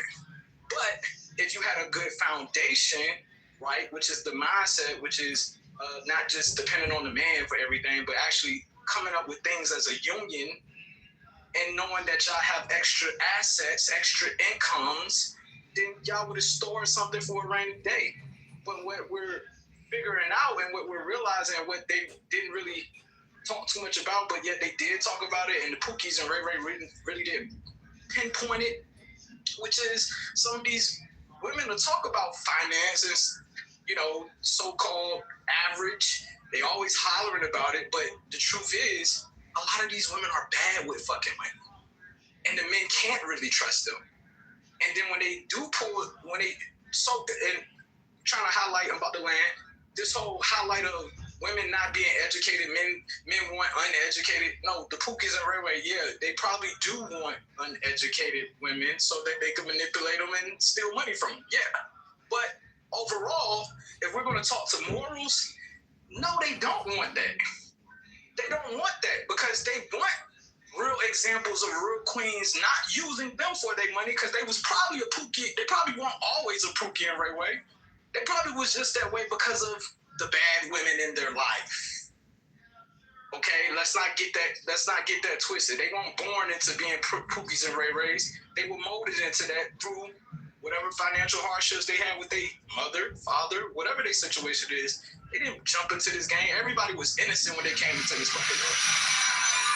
So at the end of the day, it's gold digging tell women that turns men into Pookies and Ray. And yes, your mama could have been a gold digger, nigga. AR. Okay. That last line was a bit cold. Your mother could have been a gold digger. That was a bit cold. Unnecessary. But look, let's respect the mothers. Because we all come from mothers. Title, because, the title is women have to speak on that. But I will just speak generally. Human beings, we are all in need of, love, this love concept. Because humans are social creatures. We all want recognition. We all want... beautiful creature. Finish. Somebody get that person out of here. Okay, you definitely need some kind of love. I don't know which type. Anyway, so look, love has many types. There's different types of love. There's the extreme, and then there's the mild. It has like a spectrum, as they say. And love is in the eyes of the beholder. So love is specific. It is unique to the person who is seeking it. So some loves I don't understand. Some people they love certain things. You cannot understand it because it's unique to them. So humans are superficial. We think we know it all. We think we are like what's the word? Like very knowledgeable, and we are Omnipotent. Okay, that's you. Hold up. So this concept of the word you were looking for, omnipotent. Okay, thank you for the correction. I will Google the word. I put it in the back channel. I'll Google it. But look, in terms of valuation, humans value things, and some people they need to be on discount, as the brother was saying. Was it discount coochie or he said something discount? I like that word. Discount mothers or baby mothers. That was funny. NPC. Anyway, some people they overvalue themselves. Valuations. What is your value? What is your BMI? You need to look at your BMI. If your BMI is in the red, you have lost some valuation. What's his name? The guy who died from the heart attack. Kevin something. The guy that was having sex and he died having a heart attack. Kevin Samuel. Yes, he was very funny. I used to watch him on the YouTube. So some people, they overvalue themselves. But I will finish here. You know, in the world of the, what is this one? The National Geographic. Is it National Geographic? The National, the Animal Kingdom, right? Humans, like animals, you know, the peacock. You know this animal, the peacock, except his feathers, and he's trying to attract the opposite sex. Humans do the same shit, man. That's why niggas go to the gym, and then, you know, all of that shit. Women put on makeup. Are you black, sir? You can't be using the N-word if you're not black. Move yourself. I'm a Are you black? East African. I'm East African. Yes, I'm black. Yeah, East African. Just move yourself. I'm not here to justify myself. Listen. Like that. What's happening? You're trying to refrain from the N-word, brother AR. I think that AR can finish, and then I think that we can move forward because the ad-libs, they ain't added to the beat now. I don't know what that brother is saying, but I don't have that bad. Look, you don't know what I'm saying because the game is too advanced for you. You need, you know, the breakdown, the dummy breakdown. But look, all of you, I would recommend National Geographic. Watch the animals, watch the creatures, and then understand humans are an animal. Humans are an animal, and the human animal, it decays, it dies, it loses value, it hunts. And most of you are in the, you're coming down the hill, you know, the linear hill. You go up the hill, and then you come down the hill. So you understand you've lost value. Okay, so can I ask you a question? So what happens to the bed? You know, girl, you was not above the level, and I really wish you would just kind of just soak it all in, because every single time you talk, and I'm not trying to be mean. Matter of fact, I'm not even gonna say it. I'm gonna hit you in the back channel. Go ahead, Holly. All right, okay. It's still right. All right. Okay, so let me just say this, man. Add me back so I can go ahead and have this heart to heart. It's like, girl. Let me drive this point home real quick. When I said dating down, so dating a man that's unattractive, but he has all the rest of the things within his gratification protocol that basically says he's a good candidate, that's actually dating up. See, I think what's wrong, what I was really trying to illustrate, but I got mixed up in my point, is that when you study all of the models on what is the proper stratification for dating for women, black women tend to do it backwards. Because most women are the things that I was talking about that's most important. Attractiveness is the last thing that's on their mind. And I think this is what's biting y'all in the ass. Because, and again, this is not from my personal feelings on it. This is from listening to you guys go back and forth on here. The complaints I'm hearing, this man's not doing this. Oh, he ain't doing that. And I know that men on a higher level, no, they don't operate that way. Either they're going to be helping you or they're going to have someone in place to help you. They're going to be a utility. And you guys are prioritizing, and I keep saying this till my head hurts, superficiality over all the things that most women do not even look at. And that is why it's hurting you. And you're willing to die on that fucking hill. And that's the reason why your shit is fucked up. And I don't know how to deliver this better. You know, it's talking about I'm not delivering it right. I'm sorry. I'm a businessman, and everybody talks to everybody crazy as fuck at my job. I mean, niggas talk crazy. And we don't know no other way because we tough. We gotta be tough. And I'm saying these women are in a tough spot, and I'm trying to tell y'all fuck it up. There's some attractive women in here, and a lot of y'all, I look at y'all, I'm gonna keep it real. I know some women that's ugly as fuck that got new husbands, black women, that I'll work around. You know, I work around their husband. I'm just keep telling you, wait, let me no, so why? You are not. Why does that girl keep coming after the goddamn? Let me finish. And so when I see y'all, I'm like, what's going on, bro? And then I know what it is because I've been listening. Y'all prioritize wrong. And y'all, oh, Holly, talking about that ugly shit. Listen, man, I'm telling y'all, and I'm gonna say this to land. People become attractive when you get to know them if they're the right person. If they're a good person, they become this. They become attractive, and y'all don't even understand that level of attraction because y'all not even giving people a chance, bro. I'm done. Okay, so who was else in the queue? Because I'm gonna go ahead and. Yeah, it was Okay. you and the Danielle's after you. Okay, so this is the thing. Because I can't save the world all at once, but I'm just gonna speak to the last person that was speaking. Yeah, medium ugly is my range. I'm very beautiful. Medium ugly.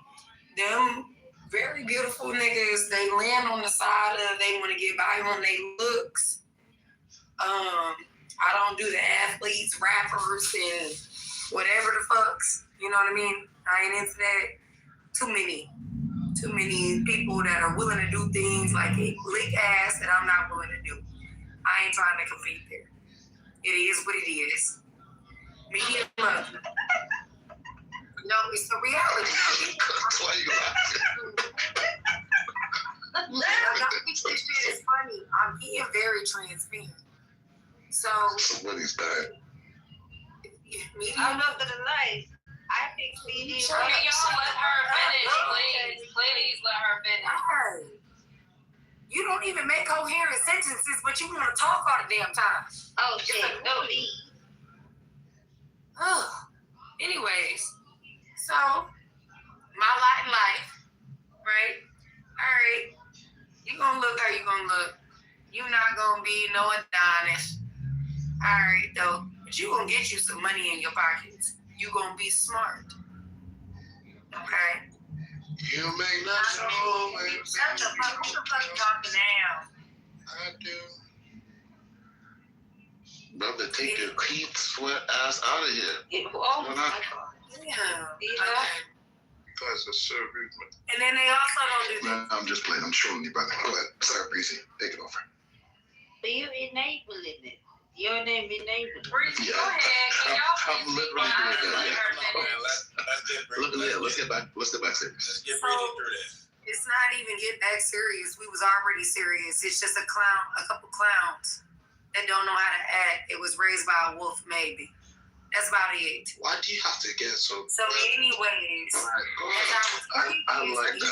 She's right. She's right. I like that. Whatever. Can she land her plane? It was me. I messed up the whole entire thing. You know, Breezy, take it over. Fucking foreigners keep talking. Shut the fuck up. It's like you guys are not foreigners. Where you fall. I am shutting up now. Where you fall in the pecking order is where you fall in the pecking order. I'm sorry to be the bearer of bad news. And there's nothing wrong with that. Because you might actually have greater successes than anybody else. But it's all in what you truly want. So, I'm just going to tell you guys about me. Medium ugly. Them pretty boys, you ain't about to be in the mirror longer than me. I'm good. You ain't about to be landing your dick all over everywhere, you for everybody. I'm good. Because I'm good. That's where I fall in the pecking order. Off of what I truly want and value. And there's nothing wrong with that. I'm not competing with Quenisha. I'm not competing with Alashala Sheba. Okay?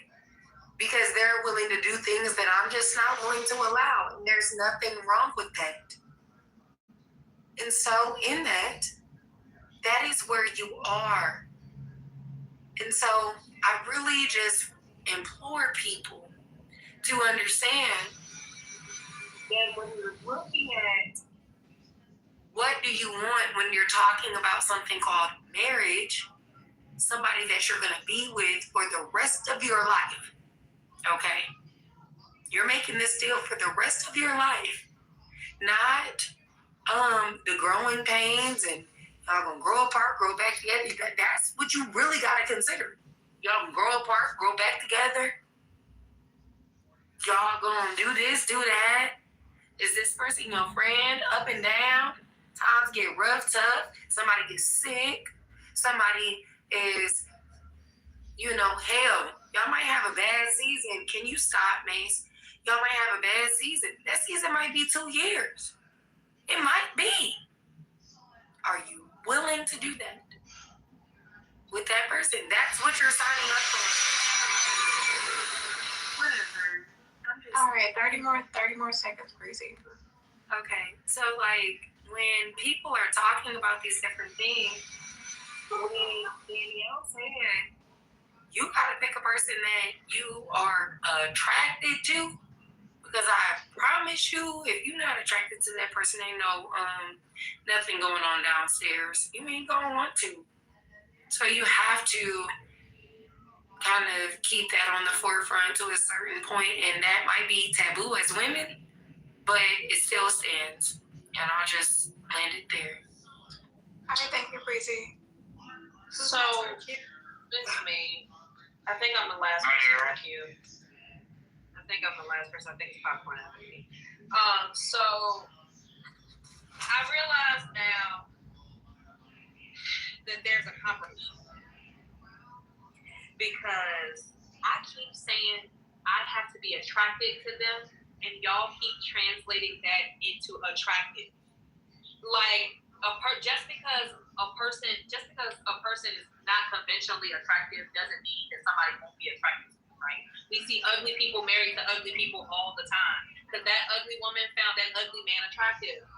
Okay, like so. Look, when we talk about attraction and stuff like that, like you telling somebody, well, my point still standing no matter what Holly said, because he keeps saying, well, you know, you could have got to know him and again, women do not have time to befriend every man that she's not attracted to. There has to be something about that man that is attractive upon arrival. Even white women do that. He may not be a conventionally attractive guy, but something about him is attractive to her. Maybe he got a nice smile. Maybe something about him, right? The way that he looks to her. He might be ugly everywhere else, but has amazing eyes, and she might like that. Okay? Sometimes women are attracted to men that are not conventionally attractive. I'm like, I have never dated a conventionally attractive man. I like ugly dudes. I've always liked them. I like big dudes too. Nobody 40. I love them. Like, that's just what I like. So, it's just, people want what they want. And just because a person is not attractive to me doesn't mean they're not attractive to somebody else. And I think y'all are harping on that shit too much when you're like telling women to date men that they're not attractive to. That's not logical. Because something about them, you have to be sexually attracted to them. Y'all want to have sex. Like, people who want to have sex, to tell people you don't have to be sexually attracted to this man is crazy. I don't understand that. That's why I know a lot of y'all don't look at us as people. Because you expect us to just do it anyway, no matter how we feel. I want to just say something a little bit. Let me just start with Danielle real quick, because I get what she's saying. That's why I even said, just get off that average shit. Like, you're average, dating down. Like, you can't present about nature and then I'm seeing it play out. That you can't. Jesus. Yeah, I got to talk about it. You got to talk about it. Amen. Yeah. Ugly. It's almost like, and this is just again. I'm not here to tell you what you should or should not do. But even when I hear that, it sounds like a finesse that everyone is trying to do, and then y'all all are doing the same thing. Exactly. The same result. So meaning this. There's a conventionally attractive 10. No one's approaching him. Someone's like, oh, he's too good looking. I'm going to go for the medium ugly guy who's slightly less attractive. But then if everyone does it, then the medium ugly guy got a bunch of chicks approaching him. So he now has the supply and demand. Because probably that novelty thing that you think is unique to you is not unique. Because whether he has a cute face or a nice smile or whatever, he can have, everyone else will see that same thing. So what I'm trying to all I'm trying to do is lay out is that Mike is not, again, just not here to tell you what to do, whatever, because I get it, is that there's something about you cannot cheat nature in that way, to where you gotta say, all right, what do the guys that you actually To me, that eliminates all shit. And then also, even to Holly's point a little bit, is like, you really gotta look at all of the metrics that matter and where they fall in priority, and then how to compete on that level. Because it's not just like picking one thing. It's about seeing all the attractive metrics and, you know, where can you compete, where you cannot. But I'm not here to tell you what to do, but to say that, like, yo, just something to consider. You know that medium ugly is medium handsome. No, it's not. You people need to stop. You people need to stop with this medium handsome, medium ugly thing. It's ugly in the middle. In the middle. Ugly people always say all these things so they can make themselves feel better. Oh, I don't want to go for the attractive person. Just be honest with yourselves. I agree with what Gon said. Unattractive people don't find attractive people attractive because they know the people will not find them attractive back. So there's no point of you wasting your energy and time on that. So you're going to find people that you know may find you acceptable to them attractive. It's nature. At the end of the day, attractive people always go for attractive people. Unattractive people will try their hardest. Unless you have a large amount of confidence, you're never going to go for that attractive brethren or that attractive girl. It's the same way in a club. When you see a girl smelling nice, looking good, all that type of stuff, you look at yourself first. You be like, am I the type of person she's going to go for? The only person that's going to be looking reckless and still go for her is the man that is completely oblivious or the man that just has a large amount of... You're a man. Remember that. No, it's not about a man or woman. Yeah, no, it actually does matter.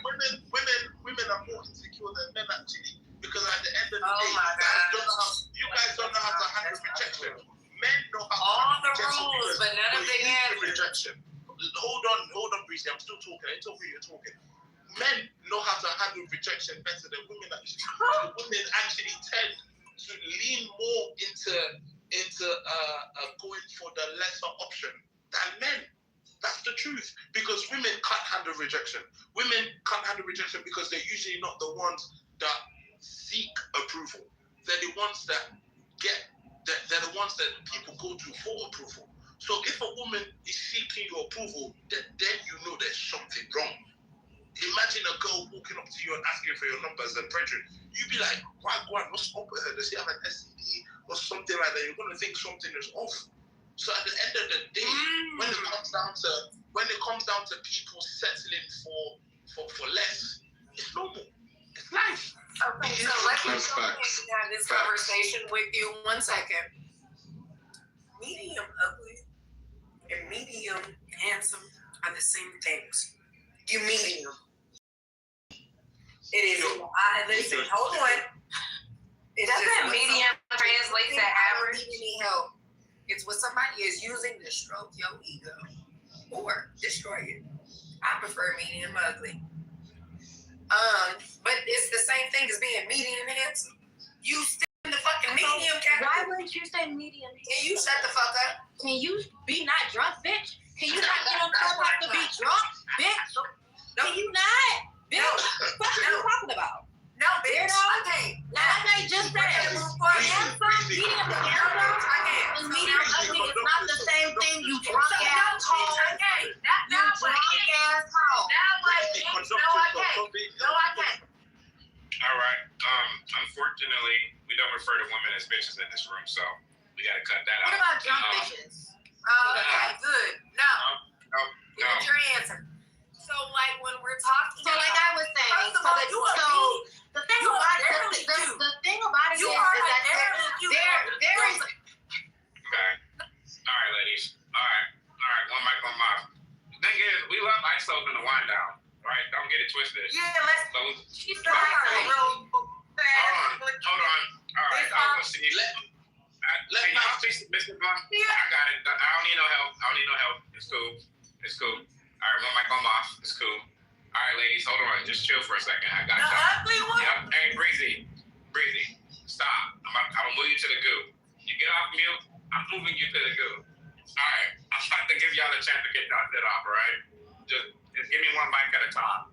Who want to go first? Me. Thank you. I have a I know an ugly woman. Hold on. Wait. Ugly, bitter, Hold on a second. God damn. All right. Anyways, as I was saying. All right. I'm going to let y'all get get y'all shit off, all right? But it looks like y'all both wanted to go first. So I'm gonna have to chat, say who they want to go first. Kiana. 1 for Breezy, 2 for Goo. I think we should give priority to the newer speakers. It was Kiana. Kiana should go first because she having both. She was speaking. Wait. Just put a 1 in the chat for Breezy, 2 in the chat for Kiana. Just keep it simple.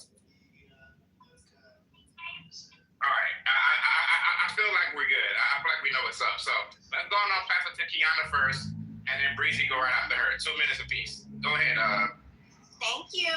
Shout out to the room. Thank you for letting me speak. But one thing I have an issue with is drunk bitches getting. We don't do that. Can't call her a bitch. Just move past her and just get to the topic, Kiana. I think she on the phone. I think she's in the Matrix. No, she on the phone. She got a call. I'm back. I'm so sorry. Can you hear me? Move her and just get to the topic. That's what we want. Yeah. Yeah, continue with your point. Hey, Goo, You're on mute if you're speaking. Everybody stay out the way. Let Goo say whatever she want to say, because Breezy gonna say whatever she want to say, then we gonna move on. But don't call each other no. Let me just say this. There's a big difference between a medium ugly nigga and a medium handsome nigga. Let me just say that. Like, y'all gotta stop letting drunk bitches come on the stage and say anything for 30 minutes. It's annoying. It fucks up the conversation. And she's just drunk with 5 kids. We gotta do better as a community. So I just wanted to say that. Let's go ahead and move on. Okay, bring Breezy up.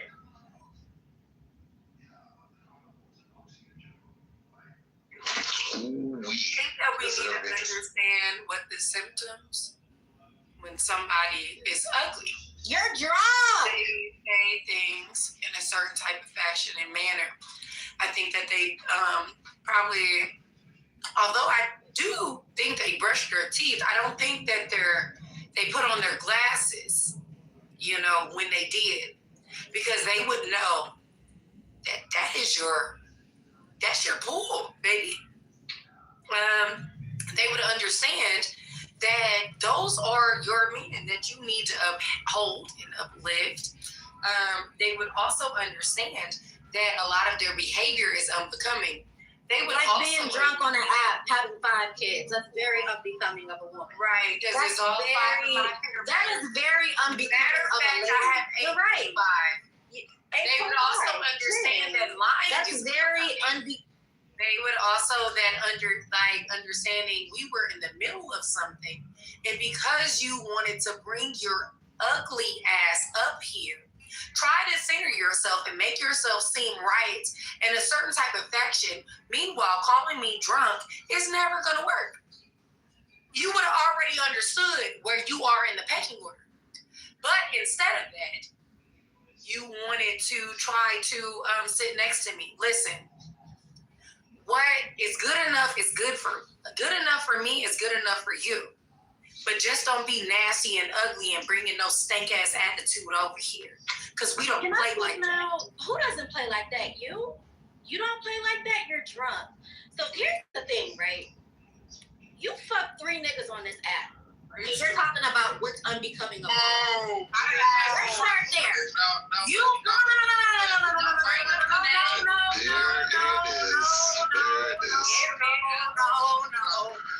We're gonna mute up. We're gonna let Pete move this bitch to the audience because y'all moved me while she was talking. No, say mute up, you drunk asshole. Everybody just stay out the way. Kiana, don't say bitch. Don't say that. So here's the thing. You fucked 3 niggas on this app. Who I wouldn't touch. Oh, wait. That I wouldn't touch with a 10-foot pole. But you're talking about what is becoming of a woman. Bitch, you would never know what's becoming of a woman getting on Clubhouse with 10+ kids looking the way that you do. Bitch, I look great. I thought it was Hold on. Let's be clear. Kiana is engaged. The nigga who I'm engaged with would never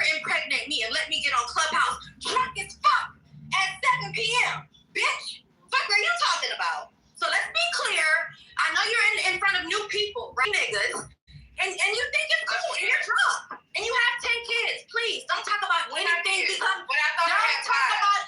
that's becoming of a woman when you're less than one, bitch. So let's just leave it right there. Can we start judging each other? Yeah, I don't like that shit. No. We're gonna do this in a very, very simple way. Because we all know a hating ass bitch when we hear one. It was 5 30 seconds ago. Now it's 10. Imagine hating on a bitch who got 10 plus kids. I don't have any kids, Breezy. You're drunk. What is there ever to hate on with a bitch like you? Breezy? We're done. Breezy, you fuck Mel Twain. I will ping him in this room right now. What are you talking about? And you fuck Angel. I know both of these niggas, bitch. We stay in the same city, bitch. I will pull up on you. We stay in the same city. You fuck both of them and they showed me. You're not fooling nobody on this app. You can go from room to room to room and you will still get exposed for the drunk ass bitch that you are. Bitch, you're not fucking with me or anybody on this app and you know that. So stop trying to show the front in front of these new people. You're a hoe and you have 10 kids and you get drunk and come on Clubhouse. Bitch. Okay. Fuck. So let's be very clear. Angel, we've been crystal clear. Yeah. We've been clear. We've been clear. It's okay. You can talk about Mel Twain. Me and him were together when I was 19. What's tea? That you fucked him 2 years ago. What are you talking about? What are you talking about? That's tea. Exactly what I just said. Exactly what I just said. Well, I know a lying ass bitch. Exactly what I just said. Mel Twain. Seems like you know who Mel is. Ooh. I do. Oops. Yeah, since I was 19. 33, bitch. Wait, hold on, Kiana. Wasn't you married 2 years ago? Listen, this shit gets deep. This shit is crazy. And the bitch doesn't know that I stay in the same city as her. So, bitch, this whole time that you've been drunk and hold on. Let me tell you, people are married, the same way that you've been on this app every single day. Bitch, I heard tea. Breezy? There's no tea. You're just lying. Breezy, I know you're tea, babe. You cannot come to another room and act like a brand new bitch. You're still a drunk ass bitch. Bitch, you're still a drunk ass bitch who got 10 kids who gets fucked. They said that man wrote songs about me. You thought you was gonna check me? Are you dumb? You're a hoe for a drunk. You're pathetic, bitch. You're washed up. Stop trying to argue with these bitches on this app. Stop trying to argue with these new bitches on this app because they don't know your tea, bitch. They don't know your tea, but I do. Okay. Yeah, I know it's okay, bitch, because I don't have any kids. You do. I know it's okay. I'm sorry, you're not. I know it's okay. Real life. Hey. I don't remember who y'all be talking about.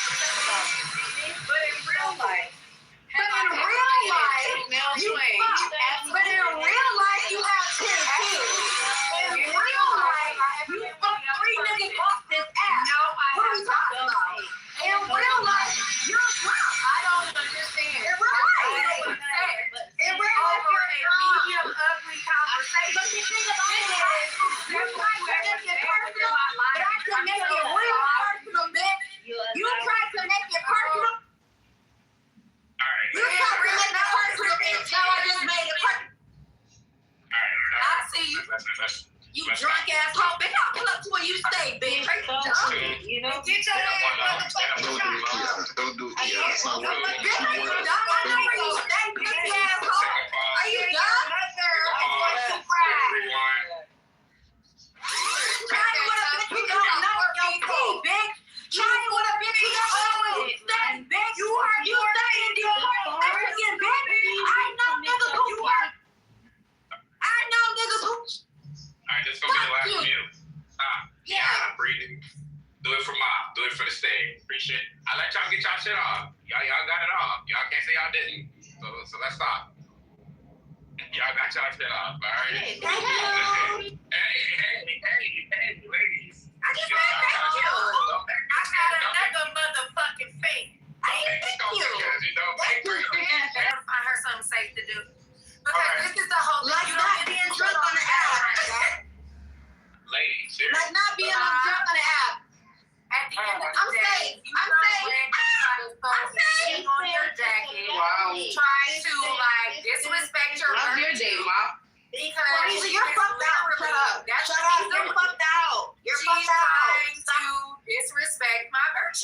my baby Breezy. Breezy. And bitch, that's a shame. Bitch, get off the way. So go ahead and allow her to mute up. So this is the issue. You can know whoever you want in the city. My name rings bells. Bitch, what bells do they ring? What bells? It's okay. What bells? I'll be done in a second. Yeah, me too. That you want to be, I'm sorry you didn't become that. Breezy, a bit. I think everybody would love to see the Breezy versus Kiana, boxing match in person. Maybe I'll sponsor it. It ain't gonna never. I'll sponsor it, put it on YouTube, something like that. We can raise some money or something, but we're gonna move on though. Okay, but no, because nobody gets to attack me without impunity. Wait, so who attacked who first, y'all? What you wanna do? Put a one in the chat. Who attacked who first? Who attacked who first? Somebody said it's a difference between a idiot nigga and a handsome nigga. And you got mad. Bitch, you got mad because I said there's a difference between a handsome nigga and a medium ugly nigga. You got triggered off of that. So now I can't use my baton. Of opinion. Yeah, and I got one too. Fuck out. And if you're fuck out and you're a drunk. Okay, cool. There we go. It's working now. My taser working now. I don't know what the fuck this happened. I have enough fun. Goddamn, we got to get oh, what happened? I was panicking. My taser's not working for a second there. Oh, no, what you missed was Kiana came through with the triple double. Don't start no shit. Kiana came through swinging. She got the triple double, all threes.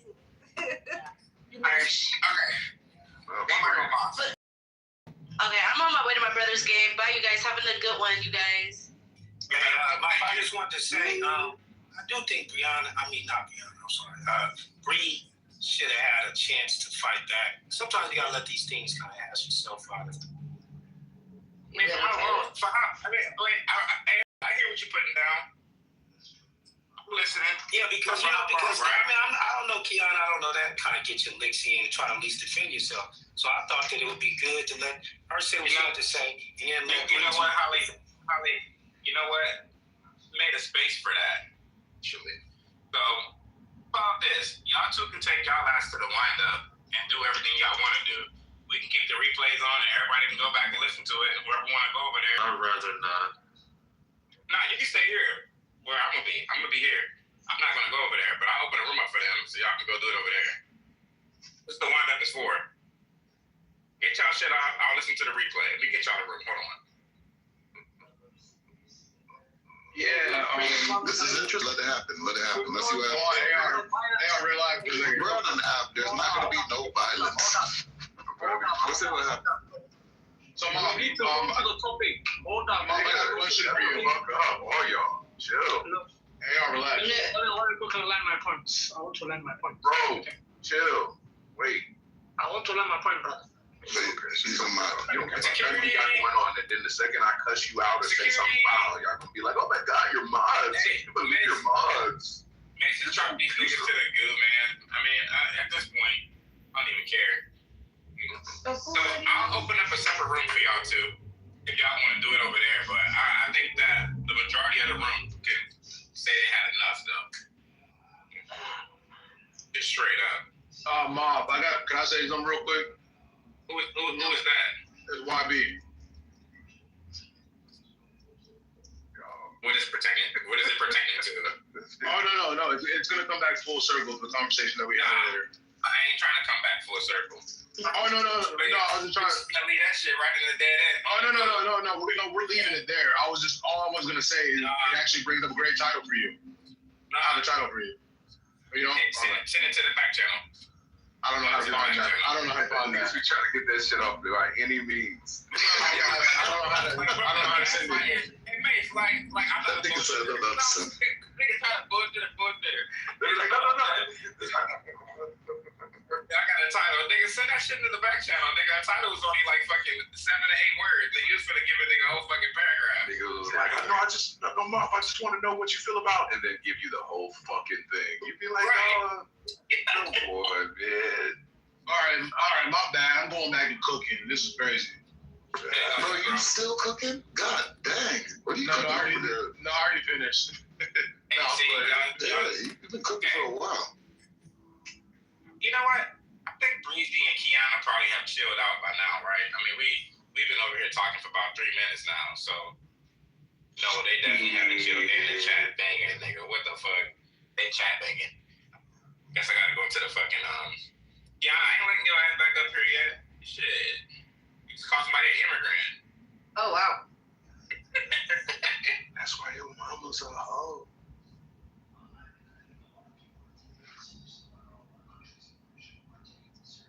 Damn. You know what to do right now, bro. Man, fuck it. Bring him back up. Oh, hey, mom.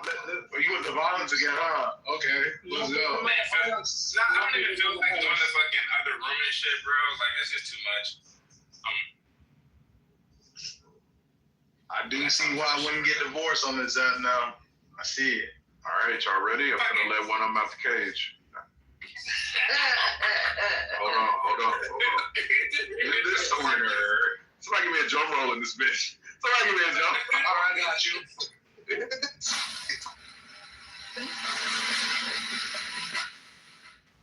Oh man! All right, we got Breezy. I think I just let her out the go. Kiana coming up out the cage too. Y'all get back. Everybody get back. Standing in this corner. 0-50. We got Breezy. Get back. Get out the way.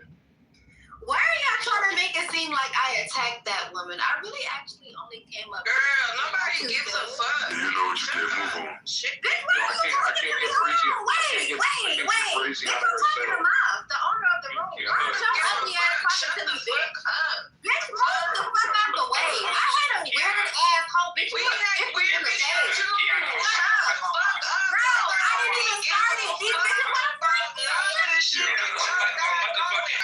do something about it. Submissive on mute, please. Thank you, Kiana. We still on the topic, or? No, we is That so far bitch from attacked topic, bro, me. but just That please bitch take time. attacked You me. gonna get Now back I'm to it. wrong. Your Kiana, Who the fuck is that old ass bitch?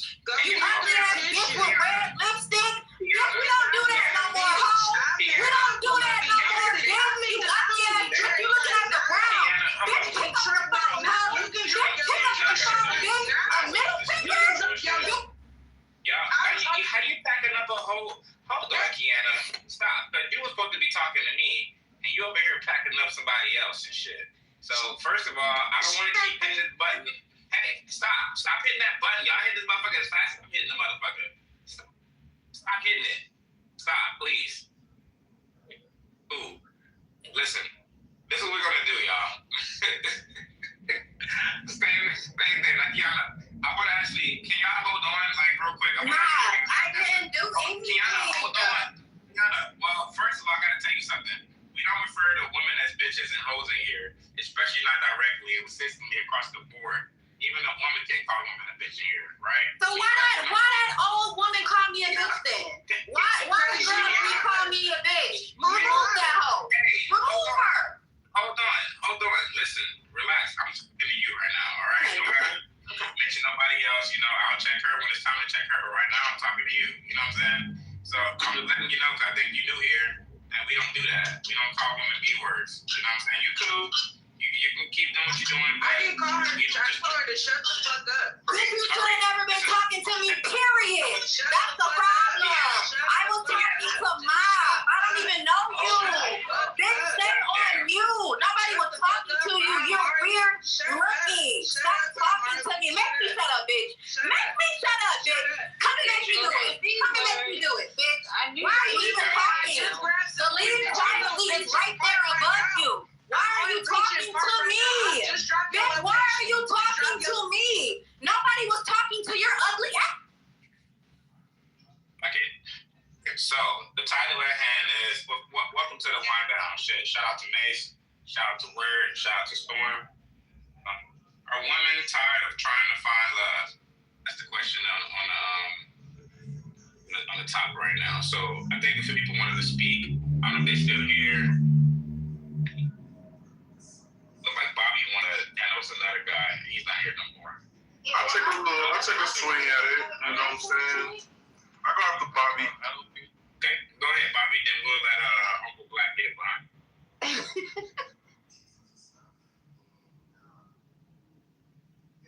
Go on, sir. Oh, my bad. So yeah, I don't think they're tired. They're paying matchmakers. They're paying to go to events. There's this event called Muscle Up Beer. It's like I think it's all across the East Coast. Yo, that should be popping, Bobby. You ever been there? Hey, let him finish his sentence, man. Let him land. Like, I need to find out what he's saying. And there, for those events, the men get it free and the women pay to attend, and they pay in droves. And I'm pretty sure they're looking for love or a good time. And so, no, I don't think the women are tired. Sure, they're frustrated, but they're paying at this point in the game to find love outside of this. And then I think that money tells you that they're not tired. What? So, are we allowed to talk? Oh, is there still? Hold on. Set that room up. Oh, Set that room up. You want the one that? Okay. Because I just hit her shit. Okay, let's get it. No, where that bitch at? She got a drop location. Now I know you in my city. That's what right now.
Everybody else that want to have this conversation, y'all can stay here.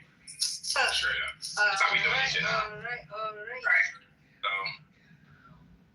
So I guess now that we got the smell of pink oil, hair moisture out the room,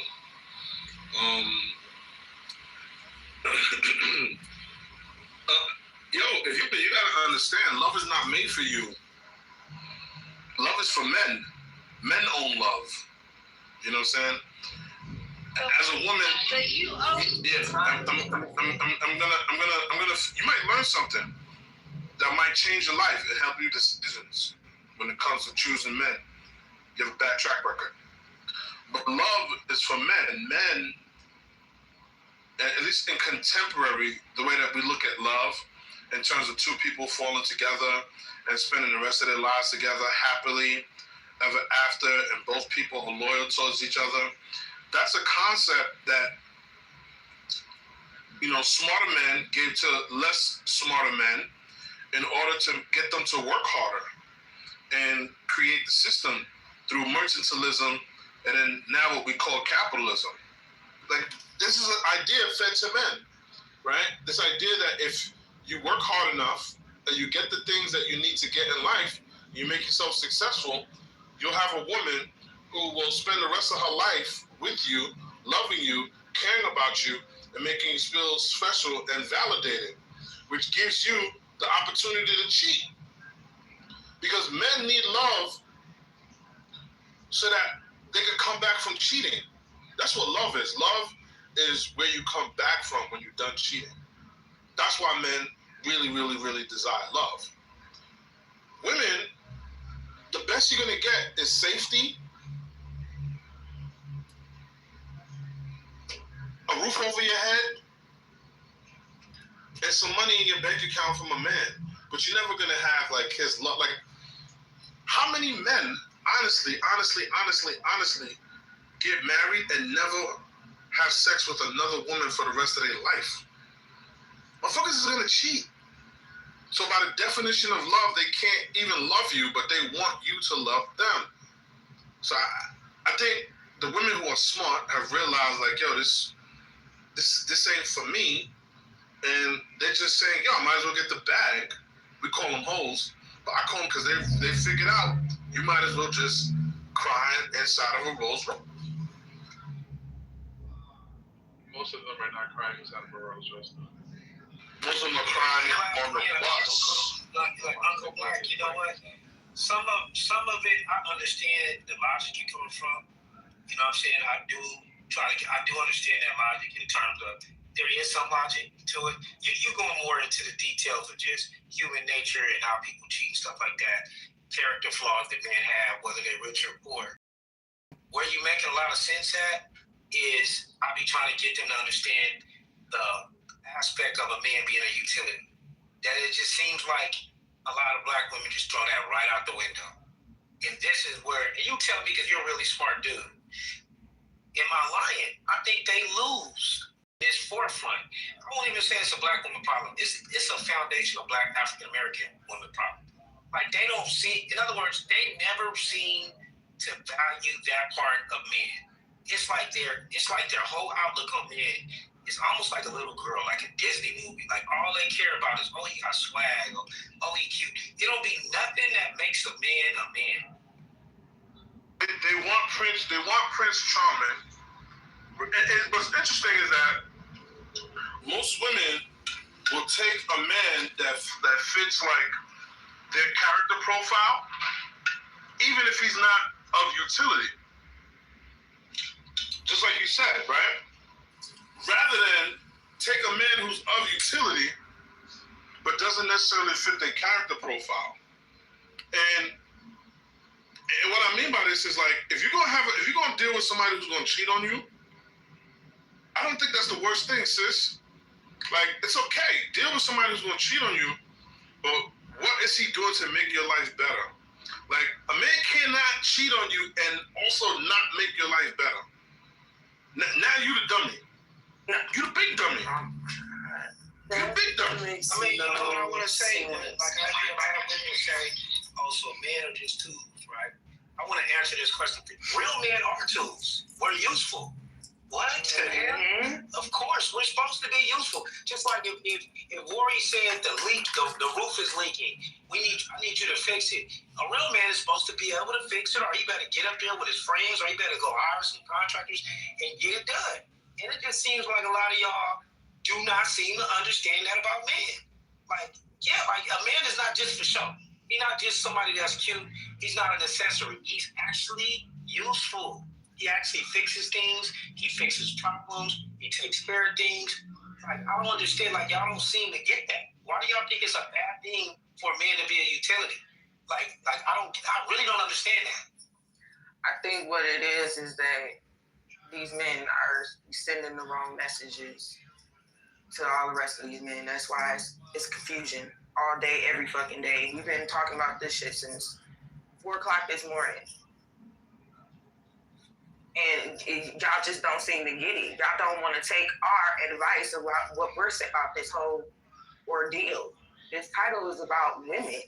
They want to speak and it's like we can't even speak without even getting interrupted or even landing or y'all up the topic or bringing up another question. Like it's just all over the place. Y'all niggas want to hear yourself talk a lot. Y'all don't want to hear a solution because we would have been heard a solution a long fucking time ago. And women don't love the same as men, so I don't even know why that's even being compared anyway. And men don't, and here's my thing. Your love could be different from my perspective of love. So there you go. So that's what's wrong with niggas. Niggas don't want to give females choices no more. Niggas just want to be, oh yeah, you go deal with that nigga and da-da-da-da-da. This nigga, how y'all gonna sit up here and tell us to deal with a nigga to lower our standards? That doesn't make any sense. Women have lost the one already. They have already lost that one already. And What do you mean we lost? What the fuck? Hold on. Let me let my UFO. Hold on. I'm not talking to you personally. So what I'm trying to say is that there's women on this earth who lost the one. Okay? Listen, I'm not talking to you. You don't have to. I'm just saying what the fuck. Hey, man, hey. If it's a loss, then why is it relevant? Please, let me land my UFO. Only thing I'm saying is that a lot of women lost the one. Because hold on.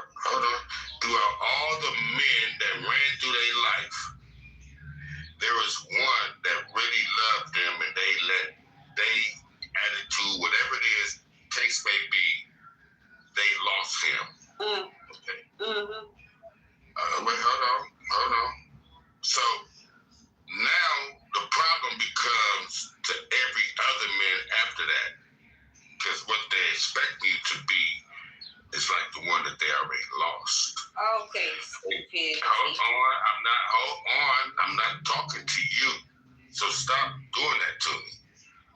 Now at the end of the day. Why are you fighting me offensive? You're talking about. Because you keep cutting me off, my love. Like I'm in my UFO right now. Like stop that before I use my laser beam. Never, ever.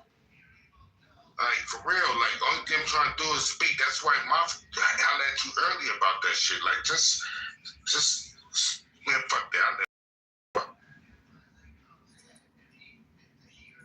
I mean, I guess to the topic, how women gonna look and search for some shit that obviously is going extinct in 2026, which is quote unquote love.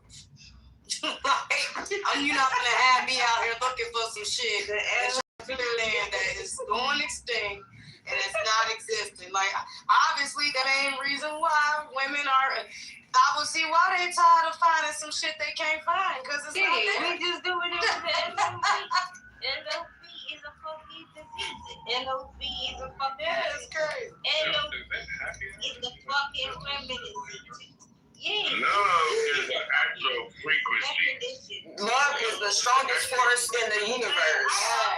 Love is a frequency. Weepy. You weepy, uncle. Don't do that. Love is a frequency. But it's just weird. It's weird to me because y'all same men will love the shit out of y'all woman. And guess what? Just because you thinking about the word love, you thinking some weird shit. Clearly doing the shit, which is loving your fucking woman. I don't understand what are y'all? Yeah, love is the frequency. Oh, like how does love how is love not a fact? Love is a frequency. It's not your words of what y'all have these definitions for. It's a frequency. It's the strongest force of the universe. So if you were to understand that it's a frequency, you would not allow yourself to come up with definitions of what love is, but you would actually understand the frequency of it. And then for you to be able to understand the frequency of it, you do not need words for that.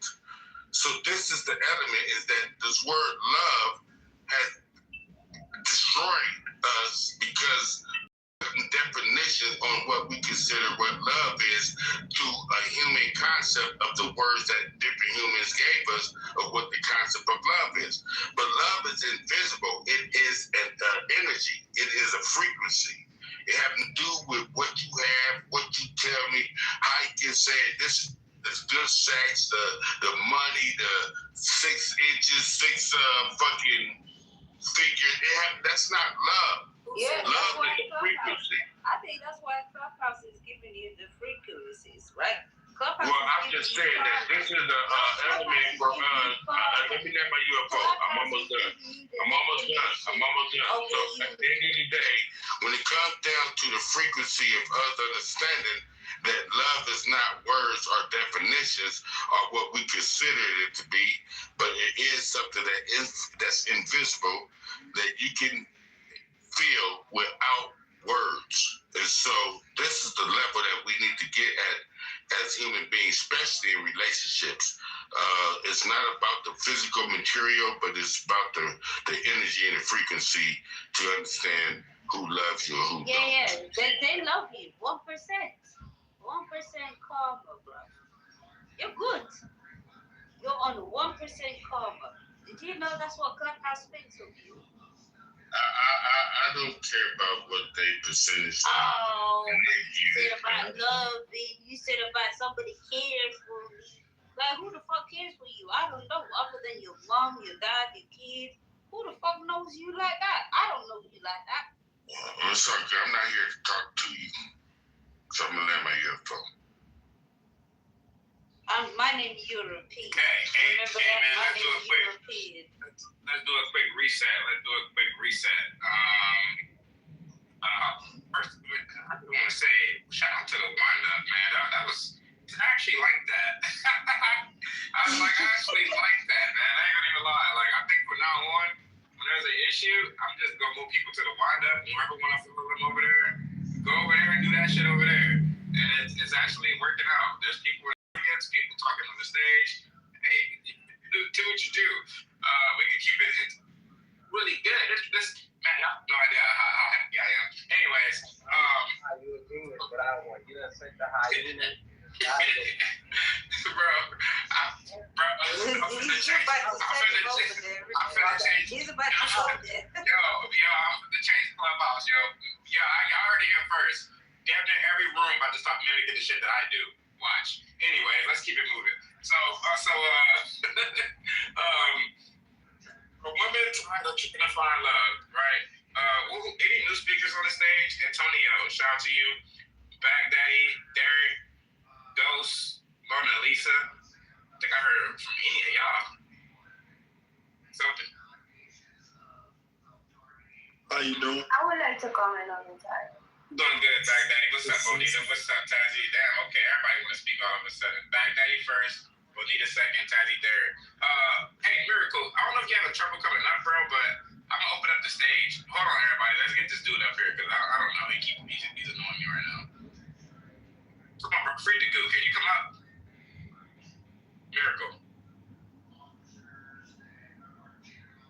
Miracle, can you text in the chat if you're able to come up? Okay, something's wrong with your phone. Go reset your phone or something and then come right back. Anyways, one mic on Yeah. Baghdaddy. Yeah, go ahead. All right. I would say, the women who have been trying to find love and have been unsuccessful, and they've been doing it for some time, I would say, yeah, they tired, right? But the women who either have been successful or haven't been trying to find that long, I say, no, they're not tired. They're ready for love. So it's just, because when I think of the word tired, I think of the word old.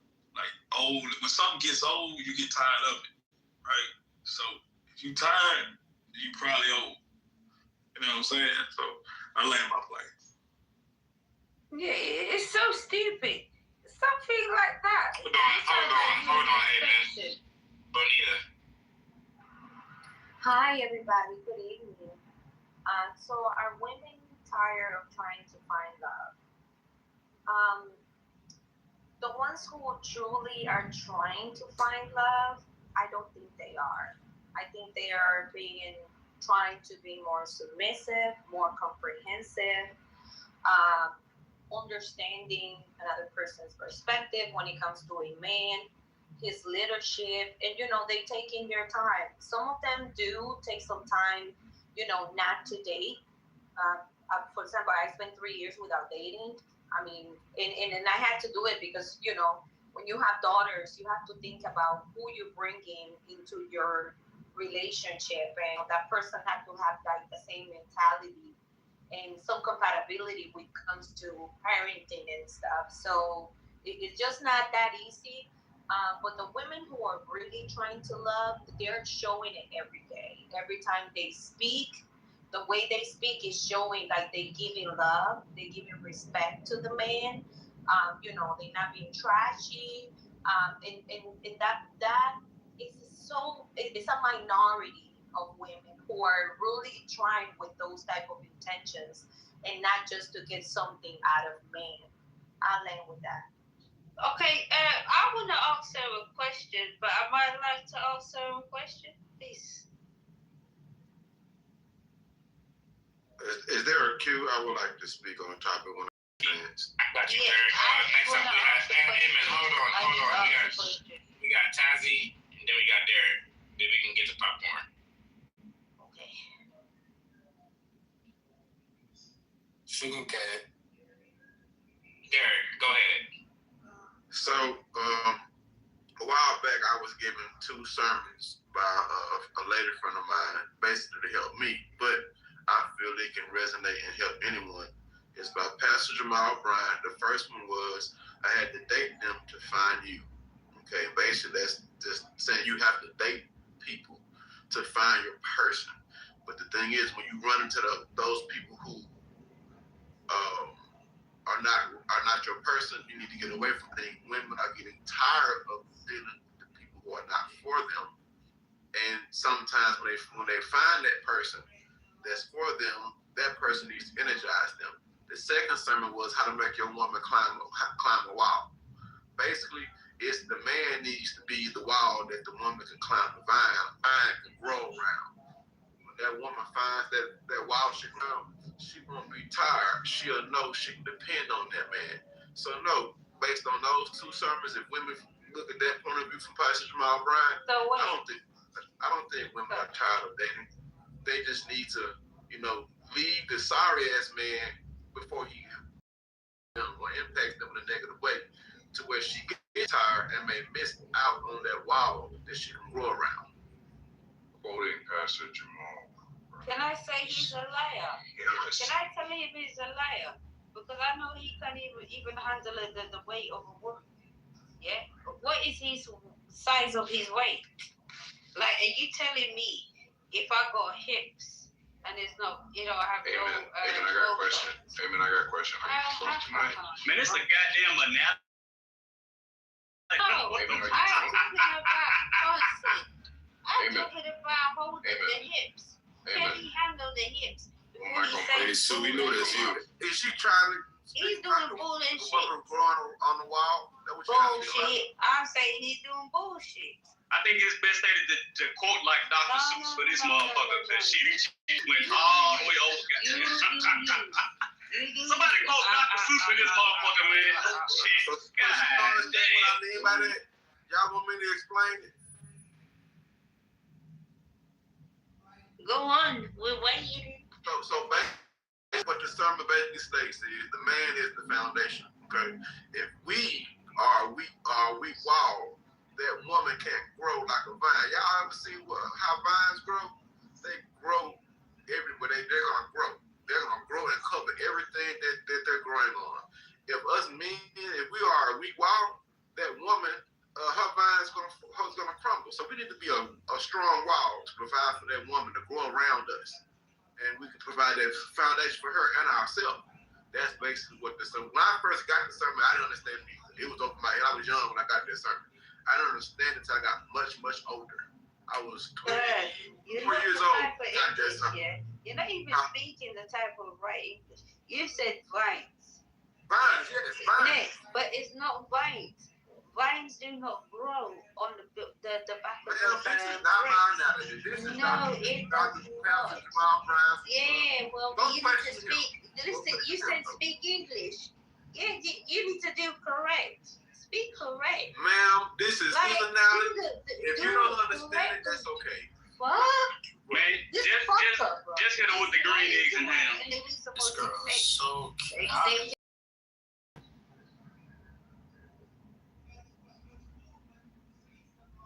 I'm gonna tell you, you're bullshit. Correct yourself. You caught on Pastor Miles. Correct yourself. Don't be mad at me. Be mad at your language. Be mad at yourself. Look, this ain't my language. This is Pastor Miles Bryant's analogy. You want me to post something so you can listen to it? But he's attacking. All right then. So stop trying to attack me. Don't cuss at me. Don't call me out my name because I don't know you. And I don't know you either. I say no one keyword. And man, you gotta stop running off the gas. No, I don't have no gas. See,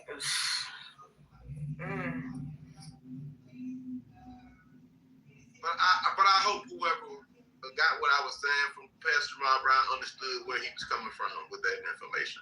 So.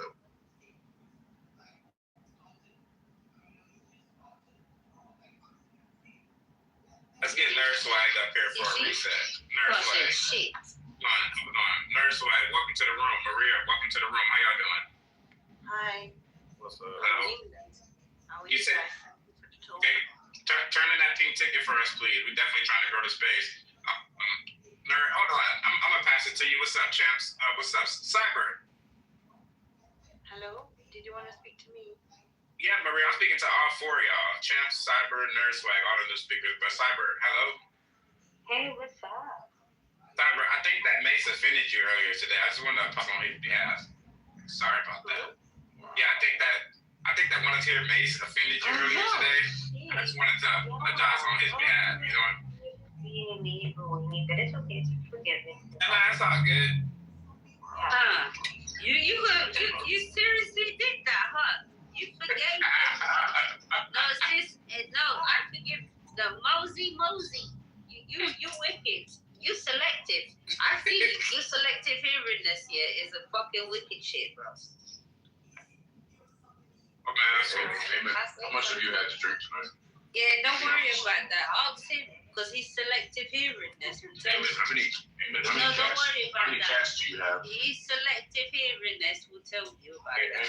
I don't know you. I don't know you like that. Amen. How many cats do you have? I don't know you like that. So you can go ahead and, look at well, you know me. You know me like that. He looks like Father. Okay, fine. You know me like that. Why does he look like Father Christmas? Okay. How many drinks? He's one of us. How many drinks you had tonight? None of your fucking business, but you find out. When am I find out? Yeah, you find out because you already should know me when bullshit is on. I'm gonna pull you out on every fucking shit. Amen. So be on mine. How many drinks does it take for you? Be on mine. I'm telling you. Amen. Be on fucking with. Sir, I do not know you. Snap down. How many? But I'm gonna find out about you. How many plants? Why do you care? Why do you care? Go find out what wrong with the reindeer. Go find out what wrong with the reindeers. How many reindeers did you fucking slay?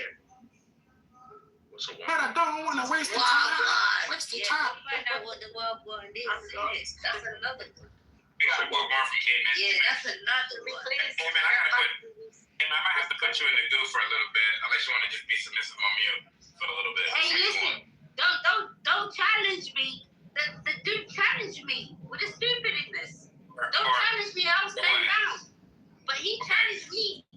All right, hey man, let's move on. Let's just move on. All right. Maria, welcome to the room. Nurse Swag, welcome to the room. Cyber Swag, welcome to the room. All right, let's get on this title. Maria, I want Nurse Swag to start it off, and you can go right after him. He's a hard guy to follow. I should let you know right now. Go ahead, Nurse Swag. Yeah, I'll keep it short. They only too tired when it comes to a dude that they're not really attracted to. Let him be 6'4". Let him just got out of prison. Let him have some clout on Instagram, and they won't be too tired. They'll drink some coffee and they'll be stepping right to him. So yeah, they may be too tired if the dude is a 9 to 5 and he make only $102,000 a year, then they're too tired. But let them find out, he got a VIP club connect. He own a piss spot. Then they're not too tired.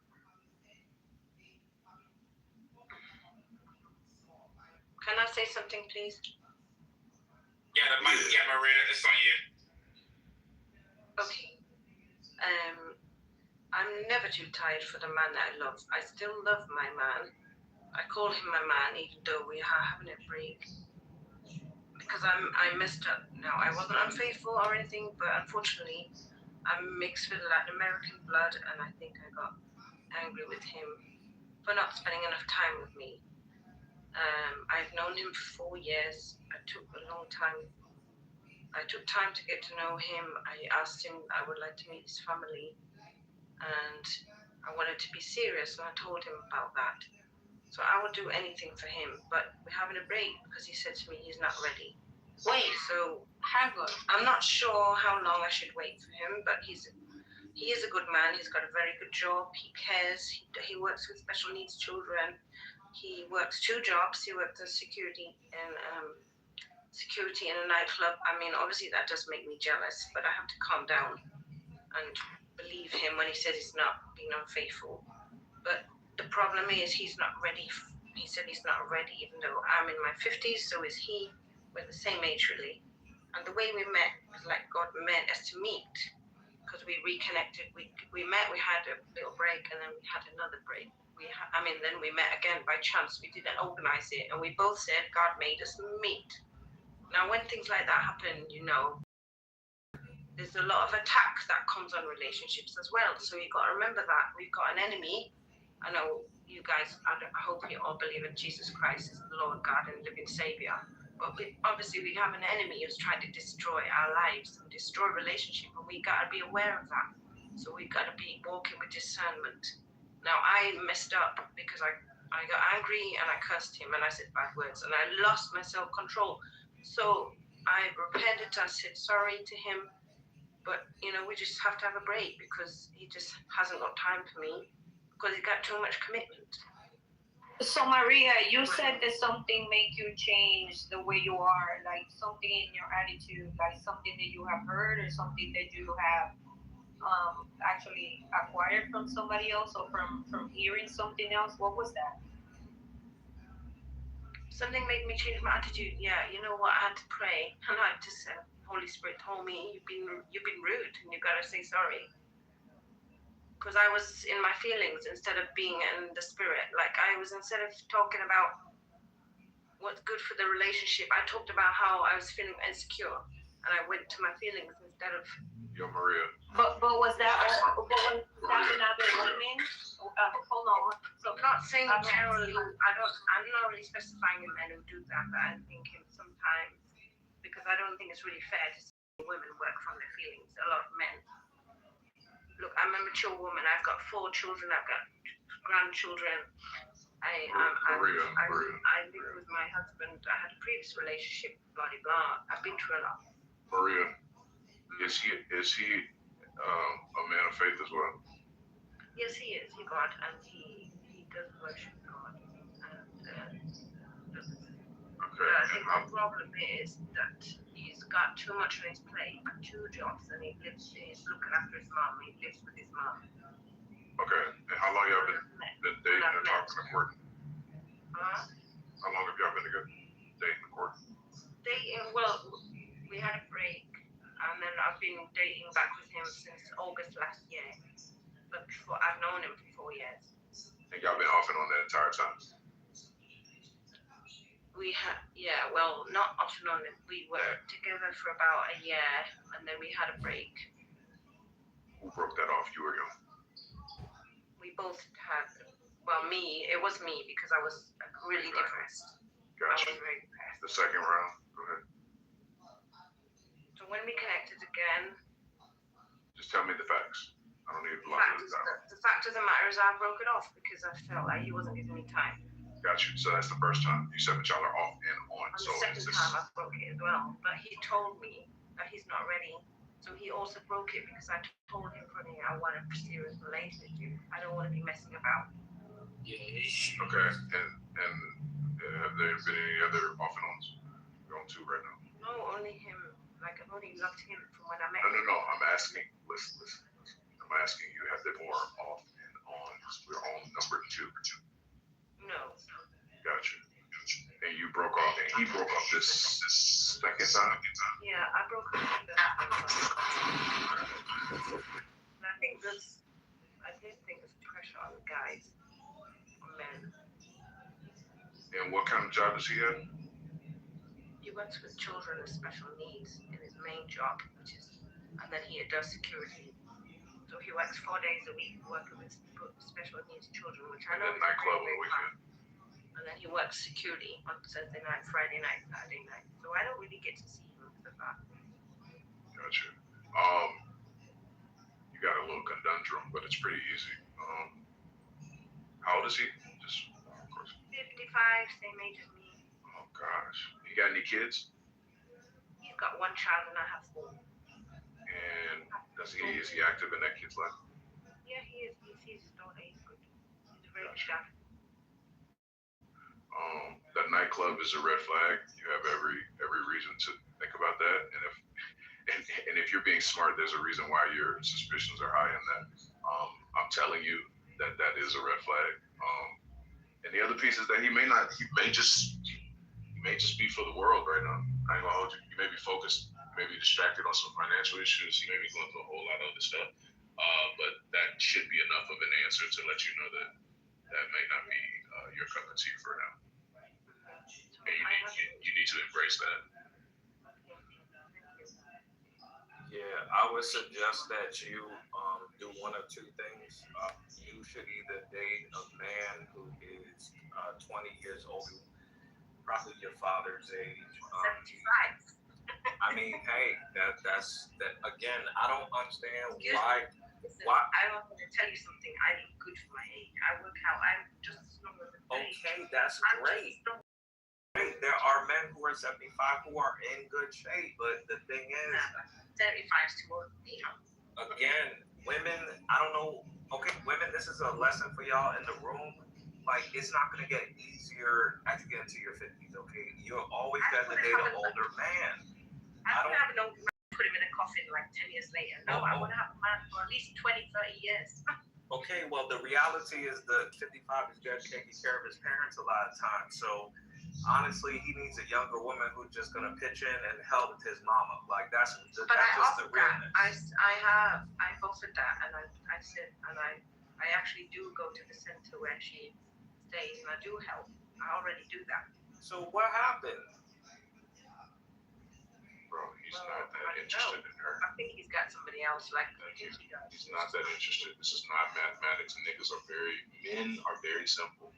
If he hasn't committed to you within 2 years, it's you. Does that make sense? And I say that respectfully. I'm not saying anything's wrong with you. Sometimes this is a matter of timing, and it's a matter of timing more oftentimes than it is even chemistry. Does that make sense? I don't even need to know all of your details to know enough about the few that you kind of given and like the skeleton and shit that I asked. Like, he's not rocking with you right now. It probably hasn't been. You've probably been like what we call a That too, but more of like a placeholder. Women have placeholder boyfriends. Men have placeholder girlfriends. Does that make sense? And I don't need to go into a deep dive on that, but you may be that person for him. A safe place to land while he's out doing whatever he does. I'm not even saying that he's cheating. What I am saying, he likes my cooking and exactly. he likes to be at home. If I'm not at home, he gets annoyed. Exactly. So when he calls me, if I'm ever out, he seems to get really angry. So what I'm telling you is that man still is working through a lot of stuff, and you are not a priority. You are a safe place to be. A man will lay his head anywhere, but there's only a few places he will call his home. You understand what I'm saying? And I'm not saying that is something wrong with you.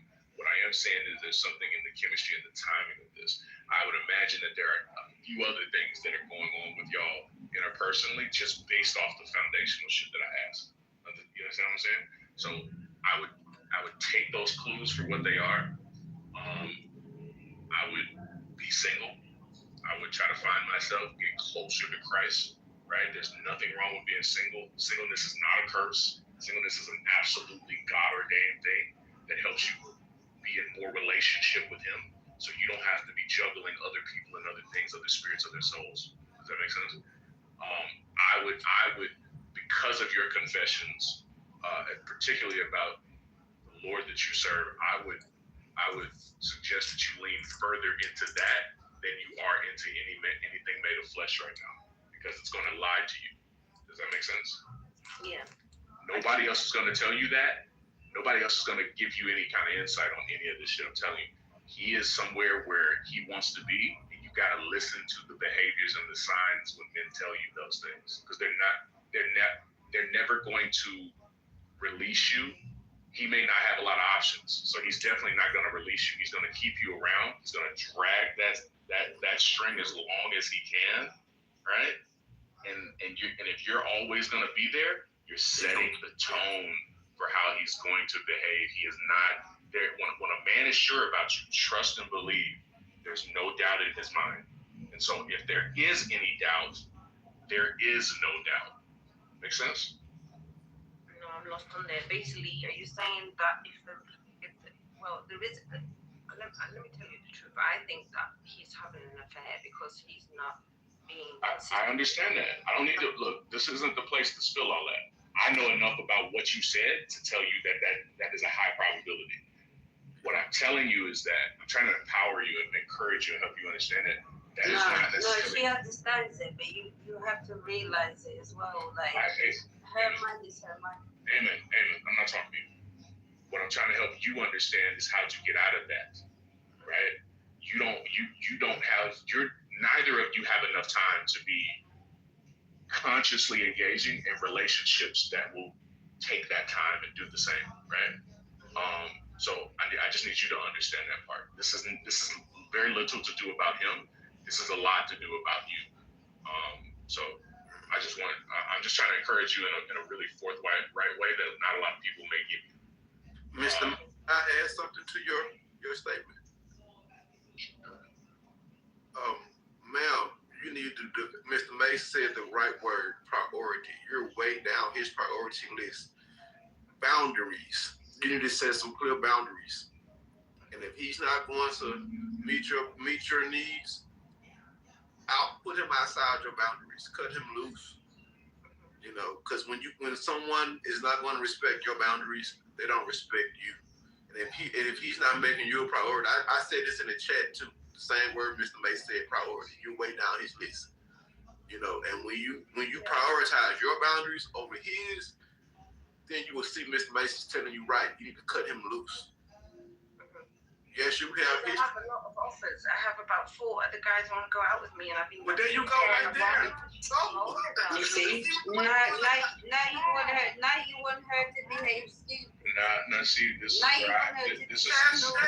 everybody mute up. Maria, this is what I mean when I tell you everybody's not going to give you the sound functional fucking advice, right?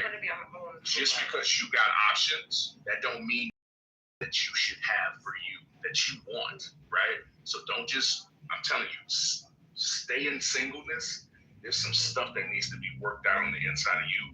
Going to another John, another Larry, another Bob is not going to fix that. It's true. Don't listen to these people tell you this shit. Well, I don't really generally love people. I was with my first husband like nearly, 25 years. So. Wow. And you're like me, isn't it? Oh my God. He put me through hell, to be honest. I loved him too much. You know what? I love you, sis. But you know what? Sometimes this is not the room. You know? Does that make sense? It's not like that type of space. You know what I mean? Like we could take this for a joke. No, but it's very good what the advice what the man gave me. Yeah, he did. Yeah, he did. He gave you an honest word. Take that, Maria. Take that time. Take the love that you have for Christ. Give him that love that you're using for mankind right now. Give Jesus the love. He is going to meet you where you are. He'll heal everything in your spirit, everything that you agonize over, all the past hurts that you've been through. He will put that on the shelf where you're able to understand it. You're able to lean in intimacy of Christ. And I'm telling you that you will be found, man, at some point, if not by the man himself, Jesus Christ. Okay, so please don't. Well, he's already found me. There you go. There you go. And that's all I can tell you right now. That's literally the only man that needs to be in your life right now. And if you navigate him properly, if you're obedient to him, if you're disciplined in him, it's sanctified through him, he's going to show you where you need to be. Cool. Amen. Thank you very much. And I want to pray for all our sisters who've been damaged and hurt by men, that we can not only forgive them, because obviously we can't do that, but forgive ourselves for staying too long, because I stayed too long in the first time. And just because I had my children, I had 4 children with him. So, how you stay when you just treat it like. Sister, we love you. You know that. We're here for you, right? Oh, thank you. Thank you so much. I really appreciate it. We women are very strong, but sometimes we love too much. Like we love when we shouldn't be loving. Yeah, well, that's called lesson. We just learned. Anyway, thank you. Appreciate it. I'm going to go off now because. Please, you know what? We love you. Remember that. Peace, Maria. I love you guys. So thank you. Thank you for this chat. It's excellent. Excellent. Muchísimas gracias. Sometimes we have to be really careful of our chosen words, how we choose to deliver shit. But sometimes I'll be retarded. Everybody's talking to you. I don't want to hear you speak about. Shut the fuck up. You see? Talk to me. You see? Look at that one. You see? What is that going to make you be a better mother? What is that going to make you? I'm so tired of trying to find love. That's what I want. Okay. I'm tired of that. I hate America. I really hate America. I know. America has a disease. Your mom, get me out They here, bro. cannot find themselves in you. You say what, man? Their names Help, Mom. You got You out? Help, brother, help. All you gotta do is just put this one in the audience, bro. Simple. I'm drowning in quicksand. I just put her in the audience. Jesus. This whole finding love, you ain't supposed to be looking Oh for. my God! Now another one showed up. Jesus. Amazing, you're mean. The Antichrist of them all. I've been here all day. Ain't saying nothing. I haven't said nothing. So you're not being rude. I'm not being rude to you. Greetings. I hope you having a good night. Let honey cook. She's balanced, man. I hope you're having a good night. That's crazy. But no, I think people tired of finding love is because you shouldn't be looking for it. Right? You should be being yourself, and putting yourself in positions where you can attract the right people, right? So I think people are probably more exhausted with looking for it. Like they're looking for it in all the wrong places. So, I've heard the whole conversation all day, and I'm just like, you're tired because you're looking for something that you should be finding within yourself. And then when it comes down to being with someone, y'all really don't care, but with the thumbs down, immature. But yeah, with the looking having somebody, they should add on to what you should already be fulfilled. Like for me personally in my life, and I can speak for myself. Like I've done enough work on myself over the course of my life, and it's still working on myself, right? To when I need someone, it's not, oh my God, they gotta come into my life cleaning up a mess. They gotta come into my life doing all this extra stuff. Now, whatever they do decide to do, as far as what I'm concerned, it's gonna be out of the kindness of their heart. It's gonna be because they want to. It's gonna be because they care, not because I'm like, oh my God, I'm just so desperate, save me. Rapunzel, let down your hair. Prince Charming, come save me. Like nothing like that. Nothing like that. So I think people are exhausted because they're doing all the wrong things except for loving themselves and working on. They want to hand themselves to a person any kind of way. And then here's the other part to it. Most people don't want to prove themselves. They don't work in the relationship for that person. It's not saying that, oh yeah, you gotta do all this extra stuff. It's just saying that be there in servitude to that person. And most people don't want to do that. So that's just my submission, because I've been here all day long, ain't really said nothing, but this has been a great conversation, Mom.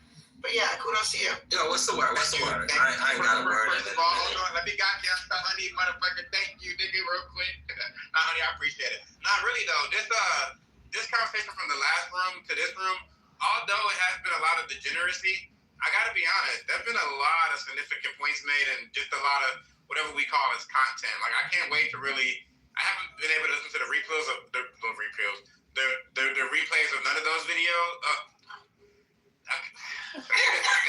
Sorry, y'all. I'm already thinking about the next level. I'm thinking about the next level where I'm saying review and video because like y'all don't know what I'm doing in the background. But anyways, I meant like I can't wait to listen to the audio right of the Clubhouse clips because I can't wait to really see what that's about to do. So it's just yeah, it's been a really interesting conversation, honey. So thank you for that. I appreciate it. You did a good job. I'm glad y'all all came through and stayed. But yo, the most beautiful thing before I get off is the wind up. I mentioned it like 3 times in the last 2 days, and when I finally had enough and did it, bro, this room calmed down, and that room is doing whatever the fuck it's doing. I don't even know. I don't even care. But at the same time, it's the wind down in here, bro. You probably see the hiatus and allowing you to drive homes, bro. Quick comment. They all rented so good. I'm going to make a quick submission to this because this is a manifestation of what I said in this morning that pissed everyone off. I said accept who they are. They cannot. People cannot progress, and this is an example of it because just to go there, pay attention to who's all participating, who's all like engaging, and listen to like the rah riffraff, and then those same people are expecting to have a healthy relationship when they are attracted to nonsense. To a certain extent, yeah, you definitely got a point. Like, there's a difference between the rooms, but some people be speaking smart, and some people be saying stupid shit, even if they do the opposite other times. You know what I mean? But you got a point for them. Go Mom. I waited all day to send my submission. Here we go. Okay, I can't speak for me because I don't get tired. I'm the woman that would search for love for the rest of my life. That won't ever happen. But in my opinion, women do get tired that don't actually get love because I think they get tired of missing opportunities. Most of those women know that whenever it didn't work out, that man did not treat them the best that he possibly could. They missed out on experiencing what could have been an opportunity for them. And then to go and repeat this cycle of meeting men knowing that you did not experience the best that they had. At some point, a woman has to accept that I am getting breadcrumbs from that man, or I actually got the worst from that man. To be able to accept that over and over again, that you have only accumulated breadcrumbs experiences, not the best of a man experiences, and then to sit in front of a man and not know who he is, to end a relationship with a man and not really know who he is. A lot of women, what I hear, they know how he treated them, but they don't know who he really is. They actually equate how they was treated to who he is when that's not the case, because he don't treat his mama like that. He don't treat the people he prioritized or his dog like that or whatever the case. So to me, A lot of women are really tired. A lot of women, to me, they believe their fears. And when you're at the stage where you really, truly do believe what you're afraid of, normally when you're afraid of something like jumping out of an airplane, you know that, oh, I can overcome that fear. Other people's airplane. When you're scared of the bugs outside, they're scared of outside, they know that nature is healthy for them. And they know that is some sense of something good out there, even though it's bugs. But the people in relationships that's really scared, to me, they are burnt out, very burnt out. They can't even believe in getting through their fear. What else is what? Okay, the women that actually want to go nice places with people, like eating out and traveling with the man, and that's their last resort, then now I have to have fun. They're burnt out and tired.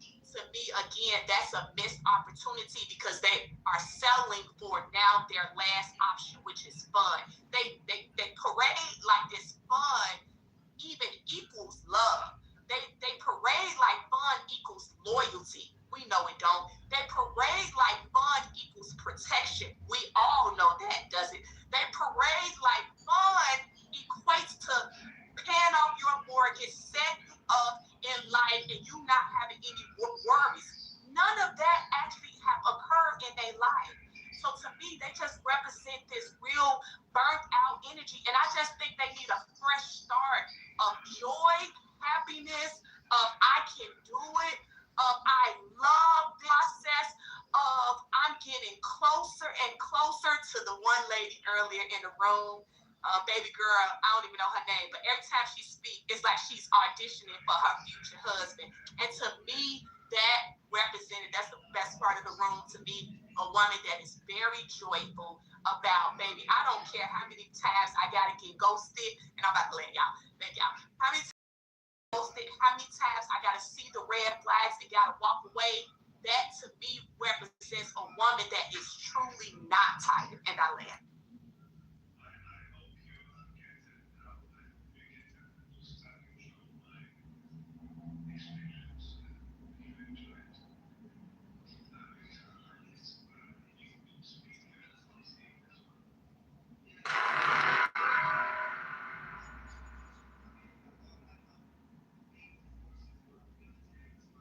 Anybody else want to speak on the pockets? Is it me or is it quiet as fuck? Yeah, it's quiet. I got something to say, but I didn't want to kill the room with my shit, though. Like, I didn't like that was solid shit. I didn't want to kill it because what I got to say. Wait, where are you? Because what I'm about to say is like some people don't deserve love. I'm gonna just say it straight up. Some people don't deserve love. Look at the mirror. They're miserable people. They're disgusting. You know, they don't bring love to the table. So they deserve what they get. You know, they get a lot of trauma. They get a lot of bad situations. You know, they ruin everything. They self-sabotage. Like, why should a loving person have to get and heal somebody that's broken? You know, that's not their job. You know, some of these people are just gonna be broken for life, and some people just gotta realize that. That's why they're just miserable. They're gonna forever be miserable. They fucked up. You know, they didn't come up from anything nice. They weren't groomed into love. They don't know nothing about love. All they know is hatred and shit like that. Like, it's just the truth. You listen to some of the shit on these stages, and that's all I be thinking about. Like, damn, this person's life fucked up. You know, they struggling to find something that's so simple, like reciprocity. You know, you show up for somebody else, they show up for you. You know, you don't look for just vanity. Like this shit be so simple. Like, it's like finding community and shit like that is kind of simple, but like then you start to look at some of these people that really struggle with this shit, community, friends, relationships. You see that they're the problem, and they're forever gonna be the problem. It's because they got a delay in their head. Maybe they got too much trauma in their life. Some people are just forever going to be fucked up. And they're a lesson to others what not to be. That's what their purpose is. A lesson for everybody else to see. Don't be like that because you'll end up miserable. You're going to have this. You're going to have this stress. You're going to have the trauma. You're never going to have anything good to say. That's just the reality of what I be hearing sometimes. And these people are lost causes. Some of them are just hyenas that deserve to be in the valley of dry bones. Word. Not hyenas. That's crazy. You think everybody's supposed to be redeemed? Who am I say they're not supposed to be? That's the question. I'm just asking the question. Who is the right? Who is the you right? You got an opinion, right? My thing is, I don't make opinions on that type of stuff because I'm not the determining factor on who should be redeemed and who shouldn't. Only God makes that decision. So for me to speak on a godly type manner, that would be trying to put myself to well, the God said Lord. Everybody's that I may. Hold on a second. That I may. So that I may instruct him. He said, "Who knows the mind? Give me a second. Who knows? Give me a second. Who knows the mind of the Lord? Let me instruct him." So for me to sit up here and say, "Oh, you're not supposed to be redeemed," or no, like everybody, if God wants everybody to be redeemed, then He can do that. And I'm gonna stay in my place about it. So. But that wasn't my question. My question was, do you think everybody's supposed to be redeemed? I can't speak on that. That's what I God. didn't say specific. All right. I can't speak on that. That's for God to do. That was my point. But God speaks on that in the Bible. Well, yeah, you know that. Some people, was Cain redeemed? Well, I only can speak on the Bible, but speaking for myself. We don't have honest conversations. So listen. The Bible says what it says. Hold on. You didn't ask me what the Bible said. You asked me for my opinion. All right, let's just move on. You got somebody. You asked me for my opinion. I told you I cannot give that opinion. Now, if we're speaking on the Bible and what God said, I can tell you what God said. Those are two different things. Me giving my opinion, what God said is two different things. Make that make sense. I didn't ask if you should love on them because they're in a bad place. I asked if they should be redeemed. But you don't want to answer the question. That's fair. We can move on. All right, fair enough.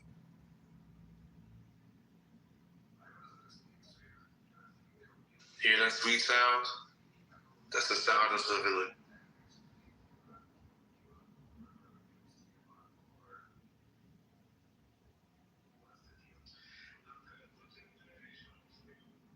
I'm just saying I'm not in a position to deny anybody of nothing.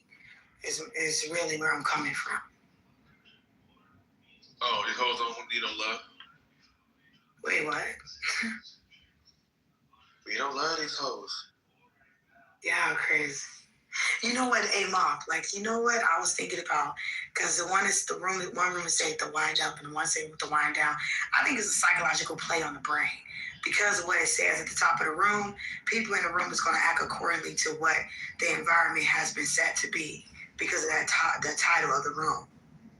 Now, people are gonna gravitate just to what they want in life, and people want chaos. Well, the thing is, I think it's going to work because today is proven. I even went over there just now for a second because Starscream were up in the room. I'm like, y'all want to just go to Starscream room? They like, nah, we want to stay here. So I'm like, cool. I think I'm about to break Clubhouse for real because it's a way where it's like we can have this intellectual, cool, chill, grown and sexy space, and shit gonna get out of hand, right? But now they got somewhere to go. Do that for 3 hours, cool off, and come back and have a conversation. Oh, it's Bob. Oh, wow. The wind up is in the hallway. Bob. Hey, wait, we talking about the wind up over here, right? Like not like in the deep way. I don't care what's going on over there. If you're talking about, I don't want to hear it. Nah, it's not even about that. It's like why are you Muslim and then trying to like disrupt patterns, man? Bro, see, Miracle, I don't want to drop you to the goo. We gotta move on. Nah, but why you guys always attacking people that stop? There you go. See, the roaches. Go back to the wind up, bro. No, but like, why you guys always like so vindictive on foreigners? Like, it's not nice. I don't know what you're talking about. Nah, like when people are non-American, you guys are always so aggressive and quick to react on them. Those are the ratchets. Take the ratchetry to the other room, please. What ratchetry? What are you talking about, man? Calm down. I'm talking to you on a personal level. You guys are always attacking people that sound different from you, and it's not nice. When we talk, no one just did that. No, Matt knows what I'm talking about. See, it's the riffraff.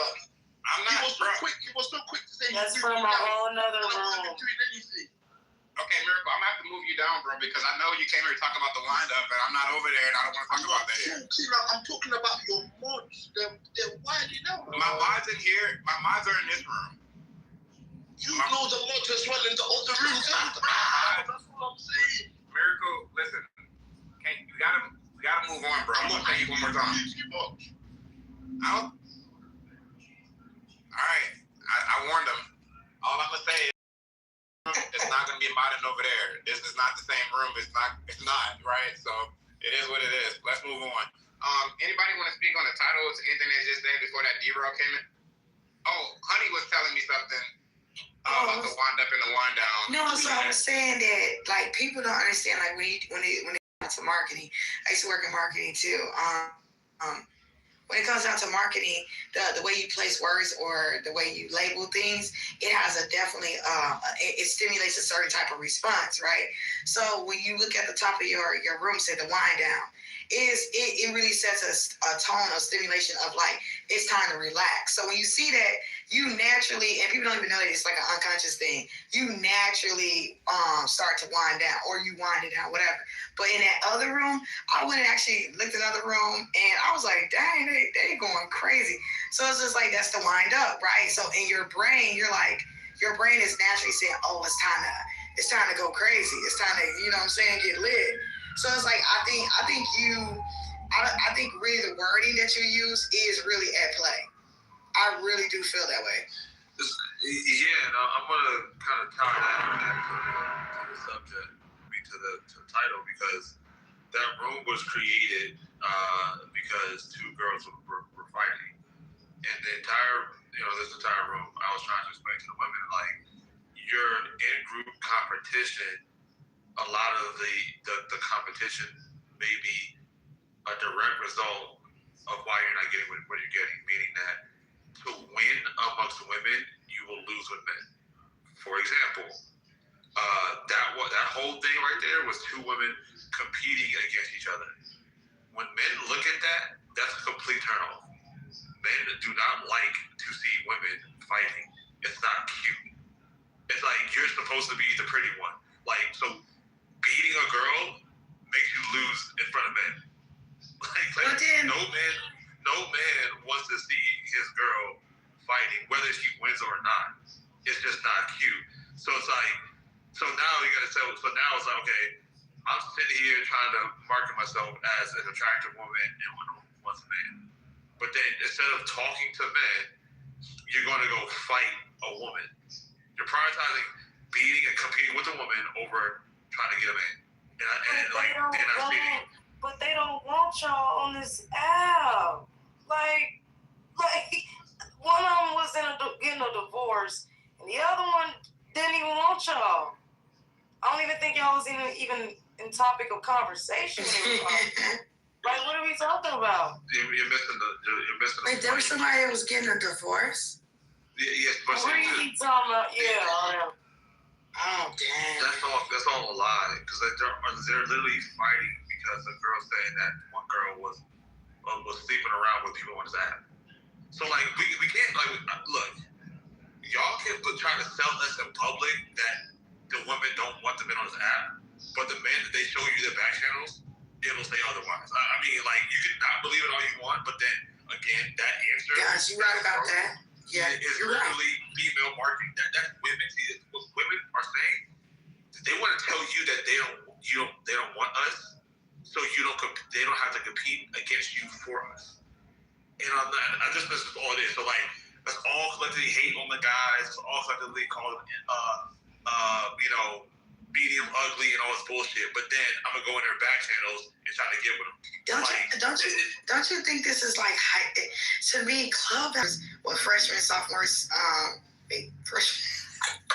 freshmen, sophomores, juniors, and seniors is like, it's a replay. Like when I be listening to people in the rooms and stuff, and it's like, to me, it's just like, okay, you got Mr. Popular, then you got the nerds, then you got, and it's just a whole strange, like, high school weird reunion.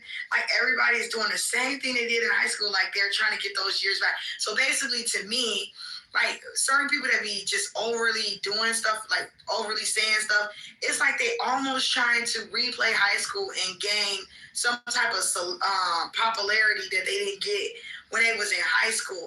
That's what it sounds like. It really sounds like that they feel some type of way that when they were in high school, they did not get the notoriety that they got, that they wanted in high school, and now they're trying to do it now. Yep. But on in a different, like I would say, different environment, social media, whatever. It's just, that is the most weirdest thing. Like, I've been listening to that.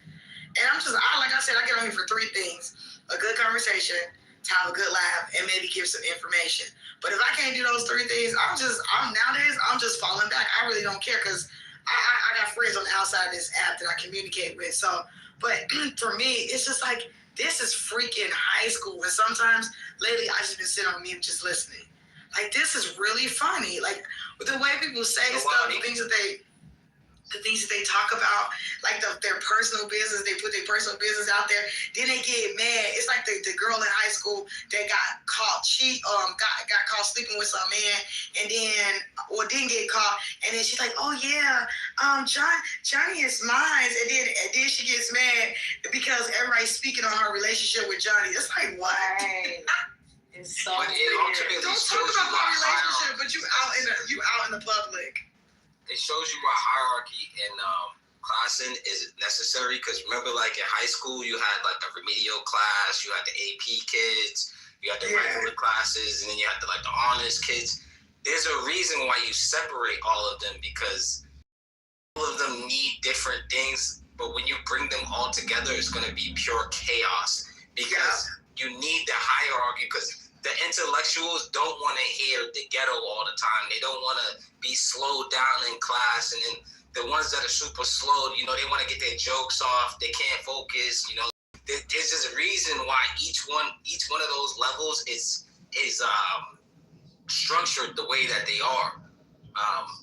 And shout out to Obama with No Child Left Behind. You know what I'm saying? And this is what the heck? And this is where people find certain people a threat. Because if you can toggle between degeneracy, intellectualism, sensualism, and I'm just making up these words, but anyway, if you can toggle between those different things and have good conversations in the lab, people will be feeling some type of way about that. Yep. Because if you're able to go into different rings and to survive Clubhouse, you gotta be able to be adaptable. This is one of the platforms that I really tell people, like, if you can be adaptable in every space and understand what they say, read the room, you can survive anywhere where being social is concerned. Because Clubhouse has so many different types of environments. Like, you can go to the astronomy room, astrologer's room, you can go to the Bible room, you can go to like rooms like this, relationship talk rooms, and so many other rooms. But the thing is, people don't know how to be detached in a way where they don't let people get under their skin. Like, people be crashing out for no reason. I'd be like, dang, something's really wrong with you if you were crashing out over a PTR with a voice. That's crazy to me. I don't know if that's crazy to y'all, but to me, it's just a level of maturity. It shows you a level of maturity. Like, you know how to blend in different spaces. Looking at the stage, yeah, for the most part, and most of these people in this room can hang in a lot of different topics. And because we all got a childish side to us, we could be playful, get our jokes off. Then there's also like an intellectual side to us where we all got our own lane of what we like and like to talk about, and we can talk about those things with a wide range. And it just shows in the conversations. If you don't get your way in a conversation and go, bitch ass nigga, I'm gonna fuck you up, drop the Audi. I'm like, this that's kind of extreme. I'm like, this person's a little look, we're having just a regular conversation. You took it to the high. We leave you alone because you might blow a flip. Nowadays, I just go on mute. You know how I'm feeling that day, you know what I'm saying? Yeah. I be telling people, like, why would you engage with an unhinged person? This person said, this one person was in this room, and it was like, oh yeah, you just start cracking jokes on them or whatever. Hell would you crack jokes on somebody that's unhinged? To make it worse, you either gonna have to kick them to the goo, kick them out of the room, or let them just burn out like a Tasmanian devil. Because some people, if you engage with them when they're crashing out, they just gonna get worse, and worse. It's not going to help anything. So you're gonna either do one, kick them to the goo, and then they're gonna be in the chat running their mouth and stuff like that. I've seen that. And if you don't want them in the room saying nothing, then you're gonna just have to kick them out. But then also there's the other one. You can leave them on stage if you just want to. Because I know how this works. You leave them on stage, basically, because see, people love toxicity, right? They love when people crash out. I don't care what anybody say. Oh, I don't want nobody crashing out. Something about someone doing a type of nonsense is very stimulating for some reason to most people. And so usually when people let the people crash out on stages, it fills up the room. It literally fills up the room because everybody want to know why Johnny is crashing out. I was trying to figure out, hey y'all, come in this room because Johnny is crashing out. You need to come here and see what's going on. Like what? Most of the stuff that people be saying is incoherent. So yeah, anyways, but like other than that, you just have to kick them out. But most people, you let people make you crash out like that, or even really get on your skin where you get so mad, where you're like, I'm showing up, Negro. I'm about to kill you. You a degenerate. But anyways, I'll let it there. Is it that they are a degenerate, or are they just products of their environment? Because no matter ingredients. Hi. Hi. I'm listening and I'm like getting myself together. I'll tell you why they're degenerate in a minute when you're done. Well, but it's social media, and I don't really see it from that aspect. I see it just from a level of stimulation. I think that it's just the same thing when our children are playing games and doing things of that nature. It's not that the game is bad or that they are stupid or any of that. You get overstimulated and your nervous system gets out of whack based off of what might be going on in your life as an adult, and it can make people, even myself, how peaceful and I don't really like pay attention to what most people say. I don't really care. Right. Wait, oh, you guys are talking about me? You're talking about single moms? Oh yeah, we should. Right. Hey, who are you talking to? I'm saying that's what I'm speaking. She's like third person. Oh, damn, okay. Listen, that's all. Now you three different people. I gotta like switch back. Gemini. You didn't know that? I'm just going back and forth like, I'm saying, you can hear someone saying something that if they're directly speaking to you and the perspective they might have of a single mom, quote unquote. But I can listen to them on the days when I'm doing my meditation, I've done my exercise, I've tended to the garden, I'm good with homeschool. Whereas like I can have other days, like you were in a room, where somebody said something really stupid about, who I am, culturally speaking, my ethnicity, and really came for it. And I'm like, because I'm also tired, I can give that more energy, not because I'm going off and yelling, but I can be more sensitive and more defensive because of that. So I don't think it's really about someone's being a degenerate as much as it is they could just be overstimulated. So let me as adults, I think. Right. Let me give you what degeneracy is, right? Because I think when people use this terminology, they don't really know what it is and they don't really look up the definition. So I'm speaking to the part of like, think of Clubhouse as an ecosystem, a huge ecosystem with ecosystems within the ecosystem. So just say Moss Room, right? This is the wind down. This is an ecosystem. The system is flowing a certain particular way. And so when you get someone in the room that comes in the room and basically derails the social norm of the room, and that's just to be chill, have a good conversation, maybe a laugh here and there, blase. But you get someone in the room, they're off the topic, they're not really giving perspectives that is coincide with the topic, right? They're pretty much on their own ecosystem within this ecosystem. That's a social deviant of this ecosystem, which is a degenerate. So it's not something, I'm not saying that it's something negative, right? It's just something noticeable. I think when people hear that word degeneracy, because I use it all the time, I pretty much started that on Clubhouse with the whole degeneracy thing. Because I've been calling people degenerates for a long time. But it's not a negative or a positive when I'm using that word. It's just saying that this person is just awkward, socially awkward. They're not really reading the room. And so when you insert someone into an environment like this, and they're just totally off the mark, just noticeable, deranged, unhinged. Some people's unhinged. It's just freaking, it's noticeable. So that's where the word degenerate is. So it's nothing negative or positive. It's just something to take note of. Like, you just like strange, awkward. You're not really trying to kind of like fit in a sense of be cohesive with everybody. You're just trying to derail the conversation. So that's what I mean when I say that word. I understand. And when some people can say, "What's up, bitch?" and another person can say, "What's up, bitch?" You know, it's the context, right? But usually when people are degenerates, that's the energy that is given. So I do. I see.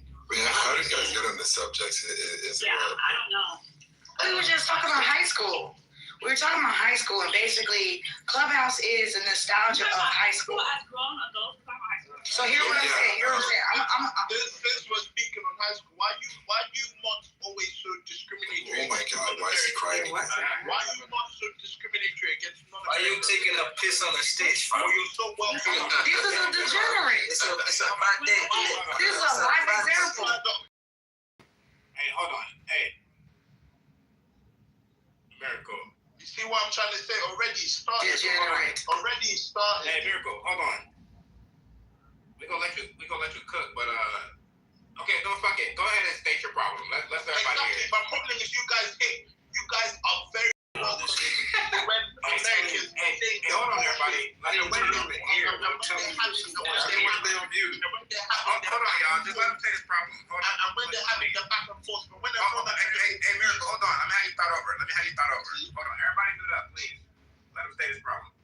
I want to know what the hell's going on. You guys, especially the mods, you guys are very discriminatory against non-Americans, especially the ones that come up with their own points of views and their own premises. But when Americans are on and speaking, all of you are not fucking immigrants. All of you allow racism and discrimination in your fucking groups and in your fucking gulags. And when white people do it to you, you guys are the first people that scream racism. Shame. It's a massive shame what you guys do to fellow black people just because they're immigrants. It's a massive shame. Somebody on here called me an immigrant and none of you stood up for me. It's a massive shame. You guys are some of you mods are racist. Racist to the core. You guys hate black people. You only love black people when it's convenient for you. It's an absolute embarrassment. All right. I just want to start off from everybody. Hold on. Everybody stop. This is my room. I want to speak from my room. I appreciate that. First of all, right next to me, unfortunately, she got her PTR up of her sleeping. That means she's asleep, but her name is Storm. I'm pretty sure you guys are from the same culture. Just from listening to you speak, I can imagine y'all from the same place, right? So if anything, we support people just like you. We work with people we're not racist here. In fact, my panel is pretty diverse. That's been my goal since I started this room, to make sure this place is not a black space or a man's space or nothing like that. Everybody, please. Okay, everybody, please, hold on. All right, Miracle, we want to let you know what the wine down's about. Don't forget when we first met, right? Don't forget when we first met in Prayer Room. I was defending you when there was a bunch of people coming at you for working at Goldman Sachs or some shit. I don't remember. But there was a bunch of people coming at you. I was the one that stood up for you. Don't forget. Wait, they came at him for having an amazing job. Well, it was trying to talk about. Hold on a second, everybody. Stop. Hey, y'all, stop doing that, because when y'all do that, y'all derailing it, right? So just listen. Anybody want to respond after, y'all can respond after. But let me finish and let him respond to me. Because I like to remind niggas, right? Don't forget, bro. I was the one defending you in that room, right? And the replays was on, so I can go back and pull them up if I have to. I was the one defending you. This is now my house. This is 2 months later, bro. That was 2 months ago. And bro, I got the same respect I had for you then. You got dropped on the stage because we got rules here. When you constantly cutting people off, we tell you to stop. You don't stop. We tell you again, you keep going. We tell you again, you're going to goo. Now, your shit's fucked up. I want you to know that. I've been inviting you up for about an hour, and you've been trying to come up. And every time I press invite, your shit don't come up. That's not my fault. I've opened the stage up. Hold on a second, everybody. Open the stage up 3 or 4 just so you can come back up, bro. Something wrong with your shit. I told you in the chat. Even come back. Reset your phone. Something's wrong on your end, bro. Everybody else is coming up except you. Get a vasectomy. So with that being said, bro, don't be coming in here talking about the my panel is racist. We're prejudice. When we invite people of different cultures and different races to come here and fucking drag their balls through the stage. We had A-Man cutting people off, trolling the stage all day, and we never even fucking kicked her out the room. We moved her down. So don't you ever do here and say you got disrespected in any way, because that's not true. I would have stood up, bro. So don't do that, bro. Please. Now you can speak. Bro, can I just say something? Someone in the group said that they're racist. Can you repeat that, please? I said it because I work for ICE. What do you want him to do? What do you? Okay. So let's just say this, right? Hold on. Okay. Everybody, let Miracle respond. If he's racist, why is he here? Let Miracle respond. See, all I'm saying at the end of the day, Max, all I'm saying is at the end of the day is at the end of the day, I'm gonna talk how I feel. Yeah, I understand you defending me back then, and I appreciate you for that. But at the same time, I may not be talking about you, but other people's tones is very, very off-putting. Very, very off-putting. Because at the end of the day, somebody on both publicly and both in the back channel was making fun of immigrants. And that was a fellow black person. And that was Kiana. That's why I stayed talking back to Kiana. Because she was very off-putting with her language. How are you a fucking immigrant and you're making fun of immigrants? It makes no sense. Like, I don't understand I don't understand what type of comfortability America has made you guys feel that you guys think you're actually American. You're not fucking American. You're an immigrant. Yeah, black. Okay. Y'all going too far. Hold on. This is my last response to this, right? I understand your anger and your sentiment. This is probably a real issue you're having in America, right? But this is not an issue you're having in the wind down. This is not an issue you're having with my mod panel. When you got off mic, you called my mod panel out. You called my room out, right? So I ain't defending America, all right? I ain't defending all of black people. I ain't defending all of Americans. But what I am defending is the wind down and my, hold on, everybody please. What I am defending is the wind down and my mod panel. We do not disrespect you. We never would do that. In fact, again, there's one of us that is the same of you, right? Yo, he's basically like trying to say. We just don't do it, right? Like, shut the fuck up. Why the fuck am I saying Because I asked y'all to be quiet 3 times. So shut the fuck up now. Like, what the hell? Like, y'all want to be talked to like that? Because obviously, please be quiet don't work for y'all. You sound like a bitch. Why okay, I'm a bitch then. Get out my room. Get out this bitch. Why are you in the bitch's room? Why are you talking like that? Okay, why are you in the bitch's room? Get out. Bye. Yo, Maz, just drop her down. Whoever the fuck that is. Anyways, Miracle, as I was saying, right? And that's the disrespect that I get, right? That I get, bro, in my own space. Why I'm trying to show you respect. And that person sounds like they come from your side of the pond, too. Where you at checking her? Nowhere, right? So, don't that be the thing, right? Everybody disrespect, right? But in here, I respect everyone, bro. I set a respectful stage. Even when y'all go at it, I get between here and try to cut everybody off, bro. So I don't need you to be that fucking loud. Trying to act like we're disrespecting you in here. I need you to be as loud and apologize. Matt, if you felt, oh, he's left. Matt, if you felt that I've disrespected your room or your stage, I do apologize. But I stand on what I'm saying, which is the bigger picture. With some of you African Americans, shut up, and have the content to attack immigrants because we're immigrants, thinking that you're better than us. It makes no sense. Like why? Like, I am better than you. Why are you bleeding? Why are you bleeding so hard? Wait, No. Respectfully, Mob has given him the opportunity, space to speak. Whether you agree with it or not, it's not up to you. He has asked y'all repeatedly to be respectful and let him have his discourse. When he opens the mic back up for y'all can join. He's gone. He already spoke. Okay, but I'm here. I'm here.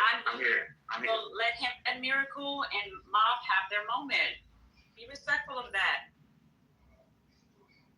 Now, like I was saying, I do apologize if you felt disrespected. I was attacking your room or your personality. But I still stand on what I'm saying. some of the African Americans in your room feel and they're entitled or not because maybe they feel they're Americans and they're better than other black people in other countries. It's not like that. We're all black at the end of the day. And just because you don't have a real connection to where you're from, America doesn't love you. At the end of the day, America doesn't love you. And the fact that you're attacking other black people for being from a foreign different place is unacceptable. In any different parts of life, white, black, whatever, Chinese, is unacceptable. And I'll say that on every house party I go to when I meet some African Americans. It's unacceptable the behavior you guys put up. And just because you're on the internet doesn't mean you have the leniency and the freedom to talk the way you talk. It's unacceptable and it's uncouth. I mean, we talk about this in real time, so I'm like, bro, we not all the same. I know we all melanated people, but we're nowhere near the same. We got different experiences, different upbringings. Wait, stop. You see, I think you're making it worse, right? And that's not something I'm going to have, right? I'm going to be honest and respectful. I don't give a fuck about y'all worldviews. You know what I mean? Like, we ain't having that conversation right now. Hey, maybe one day I can do a fucking dysphoria war conversation. We can talk about that then. Right now, we're having something about love. It's been a two-day conversation. I want to keep that conversation going because the replay is going to end about an hour and 40 minutes anyway, right? So probably last like an hour and a half. So we only got about that much left to really come up with a conclusion and a closing of this current conversation before we get into like a fun room or some shit like that, right?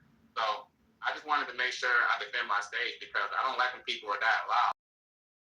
Like hey, your mod, like he made a clear statement.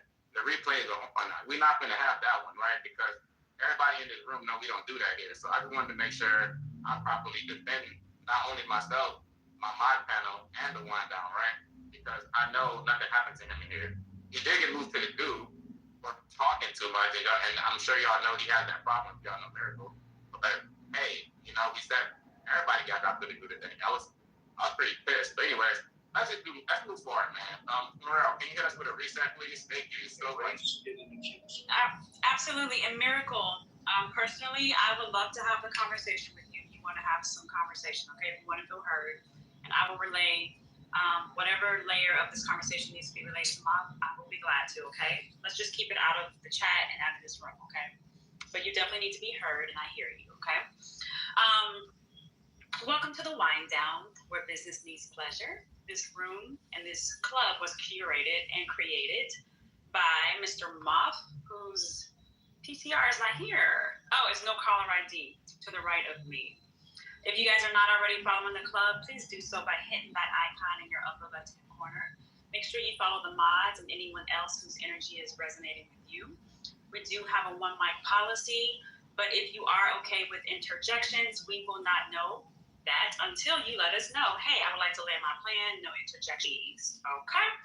Today's conversation is, are women trying to find love? I think right now we are at popsicle style, so who's next? Who wants to jump in? Let me get in there, man. And let's give I personally think I like to give the mic first to people that actually do not have a pink ticket. So if you do have a pink ticket and you wanted to get into the queue, I think you should go ahead and give us the respect and the exchange of currency by joining the club, and then leave the room and then come back, and then it'll be all cute and everything. So, but I saw, who was it? It was Race, it was Trap after he turns in his ticket, and Guns. So either two of you brothers, Race or Guns, y'all can go ahead and jump. I hope you guys are doing well. Thank you, appreciate it. Hope you guys are doing well. Black Jesus on his way back soon. We're prepared and ready. I just want to shout out to what I heard. The app is messing up. It took me quite a bit of time to get on the stage. I don't know what's going on with that. It was acting crazy. Samel is a white woman. And are women giving up on dating? No, because they like penis too much. So they're definitely not giving up. In fact, they are be forever whores. Thank you for listening.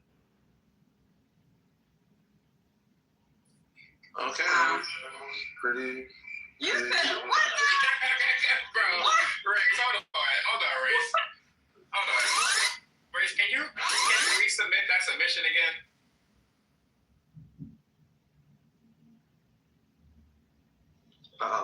I said, first of all, the app was messing up. It took me quite a while to get on the stage, and that was the app. It was actually acting crazy. Samrel is a white woman. Did you say Smarrell? Yes, Smarrell. Yes. Who said Smarrell was white? Since when? Oh, white woman. Okay, and then the next one is. What? Hold on.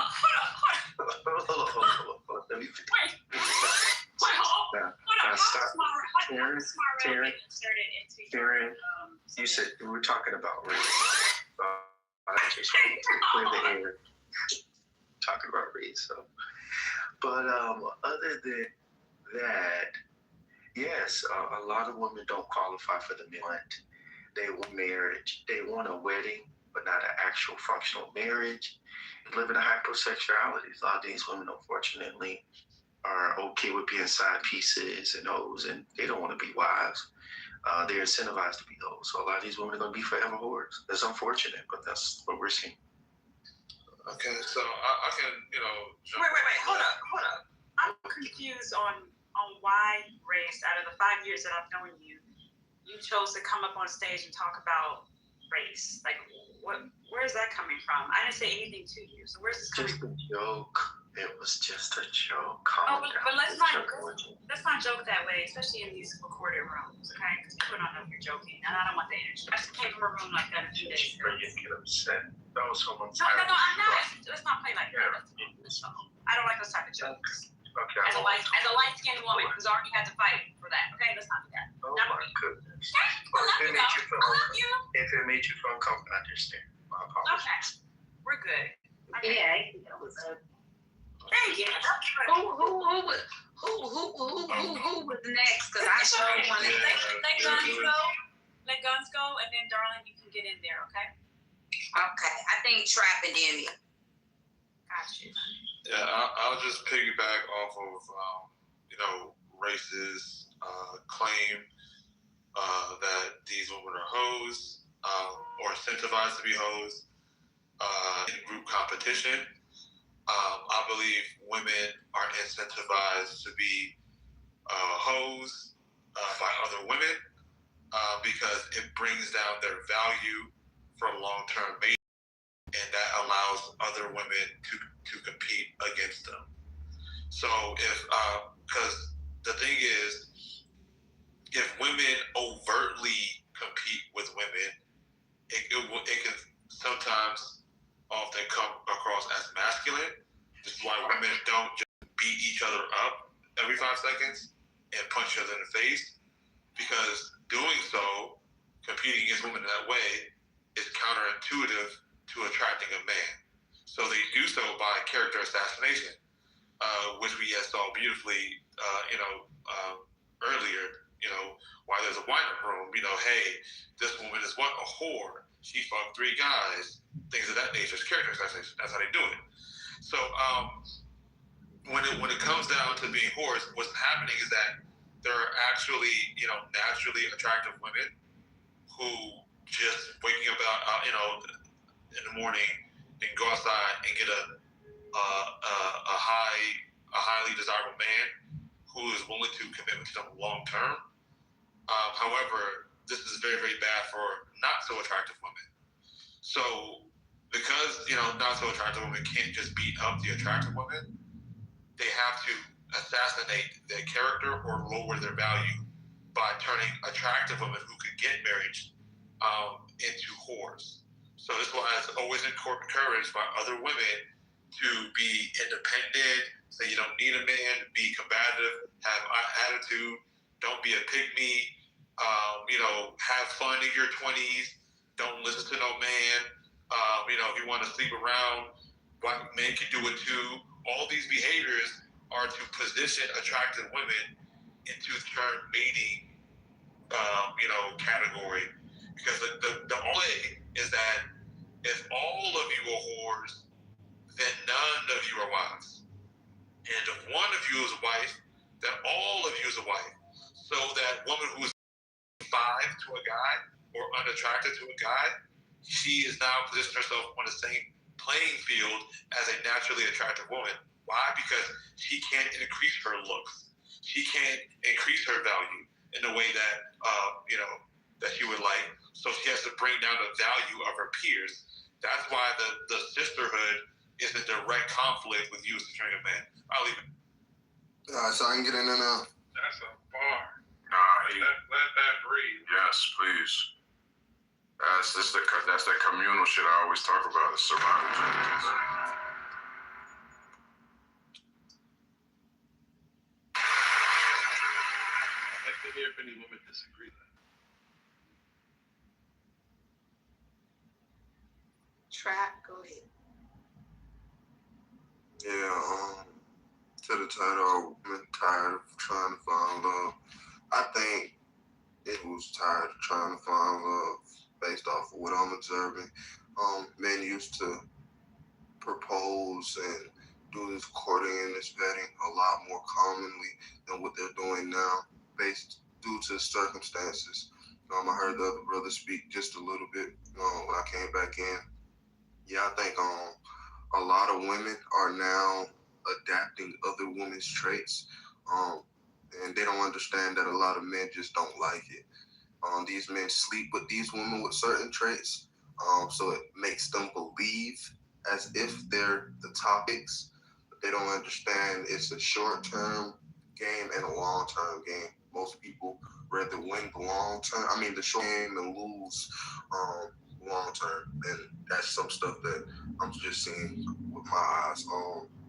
So no, I don't think it's women tired of trying to find love. I think it's men just tired of trying to find love with women who don't qualify. So they're opting out. Men are now just sleeping with women without even trying to take it any further than sleeping with women. Men don't even want to spend money on dates anymore because how a lot of these women come. It's really sad. We can make it seem like it's just women who has this choice. No, men marry women. And if women are not getting married, it's because the men are deciding not to. So that's how I feel. I don't think this has anything really to do about them finding love. It's more so the man, but okay. That's me. Is there a Q? No. Q, but I was going to jump in there. So I'll jump in there, then I send it to you because you'll be fine. Okay, this is what I want to add. I believe women are tired of trying to find love because I don't believe they feel the freedom in being who they are up front. I believe that they feel that they have to wait until your hands and cards is revealed. I feel like they are tired of this waiting game to see if you're worth all of them. And I feel like that of patience that they have is tiring themselves out. And I wish their approach would be to simply start off exactly who they are without the fear of whatever the man's intentions are. I do understand that for those women, they're probably tired of protecting themselves from showing their cards too soon, which equates to being themselves. So I think a lot of women are tired of protecting themselves up front, if y'all are following me.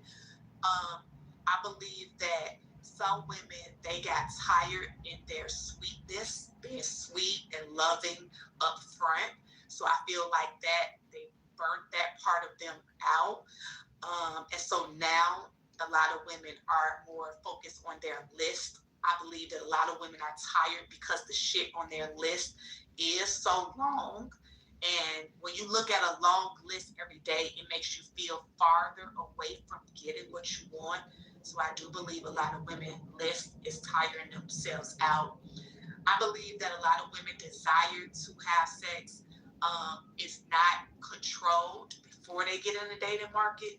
So when they get in the dating market and they start seeing men that look well, speak well, got a little bit of money, I believe their lack of control in their sexual needs come out, and they're tired of the embarrassment of not knowing how to discipline their sexual, organ. I will say I believe women are tired of in a state of they're not honest to say that they're looking for love up front. The ability to not say, hey, I only gave you my number because want love. That shows that a woman to me is really tired because you're looking for. And then the last thing I want to say, I believe women are tired because they don't speak about what they bring to the table. I believe anybody that don't speak on that, it's kind of like when they tell you, hey, write it down on paper if you believe it. I believe that too many women that don't speak on it, they definitely don't have it written down. And it's like they're tired of holding everything in their head without ever writing down what their strategy or the life they want. And to me, that's carrying too many emotions in your head. And I think it's overwhelming a lot of women. And that's just what I see. I think what's going on, the reason why women are tired is because women have never had to fight for long-term relationships the same way that men have to fight for sex. So their eyes, when they don't have leverage, they can't conceptualize how do I show my value to a man so that he can trust me to trust me enough so he can talk about like men not committing. It's not really empathetic. The guys aren't committing as much, and they shouldn't be committing as much, because we used to live in a world where we forced men to commit. We forced men and we forced women to accept, and it was an obligation. 90% of women used to be married, 90% of men would marry. It was an obligation. We were told that was oppressive. Now we have free will. You know what happens with choice? Some people say no or not right now, and things are what they are. Y'all complain no matter what it is. If the majority of y'all are married, it's a complaint. If a lot of y'all aren't being married because it's not the societal expectation anymore, it's a complaint. So y'all need to kind of choose which poison y'all want. And I don't think women are good on average at paying attention to what the type of men that they want from them, and also being realistic about what they can get from the market. On the male side, there's something called an adjustable six. She'd be called a pick-me, that would be called settling. Men, even men of value, have created an archetype of, hey, the type of woman that you marry isn't going to be a 10. The type of woman that you marry is going to be cute enough to wake up next to you, so she's going to have a little bit of sense and stay. Men created that for themselves. Men created that for themselves. Men said, hey, you know what? When women are too fine, they don't make amazing wives, but we still have to marry someone who isn't ugly, so just get a 7 or a 6. Men put that standard. Men are very realistic, relatively, when it comes to the dating market. But I don't think women are, and when they're not, what happens is they just end up, their price is way too high, and then they just expire. There's so many beautiful women who aren't even bad people that expire because they refuse to be realistic, and I have no problem with it because, like I said, cricket phone bill. Okay, so yeah, I'm going to get in here really fast. No, hold on. So am I. I'm sorry, no, I'm probably going to be quicker than you are, so I'll get in after you. Okay. Perhaps it's none of what y'all are talking about. And the question automatically alluding to the fact that women are actually tired. But it's specifically women tired of trying to find love. I think opposite of what all of y'all are saying. I think there are a lot of women today, maybe not in Clubhouse and on social media, but I know a lot of women who are like really working on themselves, their careers, their family, like their relationships in all aspects, not just lovers, right? I feel like more women have gotten to the point where they are no longer centering men.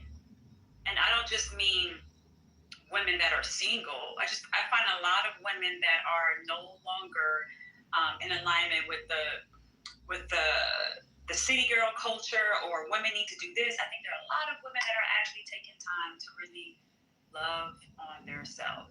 And if we're specifically talking about sin, I know a lot of women who are literally just okay with doing them. And if a relationship comes, then it comes. If it doesn't, it doesn't. So I think we're making it look like more women are out here miserable if they're not in a relationship. That's not true. There are some women that are actually okay with being a single mother, or being divorced, or being single as a person without, have been married or having children. There are some people that are just living life, and that's okay. I think we've reached a time where women are no longer thinking about centering men, and they're just okay with centering their purpose, whatever that may be. So let's not be too all women. Everybody, there's just like there are some good men, there are some good women. Not everybody is out here on this. I'm tired, and I got this story about men.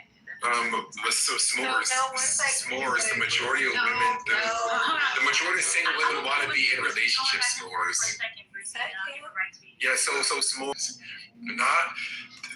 it's the minority. They don't all have money to just chill on the beaches of Belize with a margarita cocktail, and they want, the majority of single women want to be in relationships. The majority of single men Exactly. Now this retarded. Now we're about to start to gaslight. Now we're about to start to gaslight. You're not a woman, sweetheart. Now we're about to start to gaslight. That's all. Now we're about to start to gaslight. Okay, well, stay in a man's place. Now but why do y'all have to lie? You're not a woman, sweetheart. You can't speak for us. You can't tell us what we want. Why can I be back?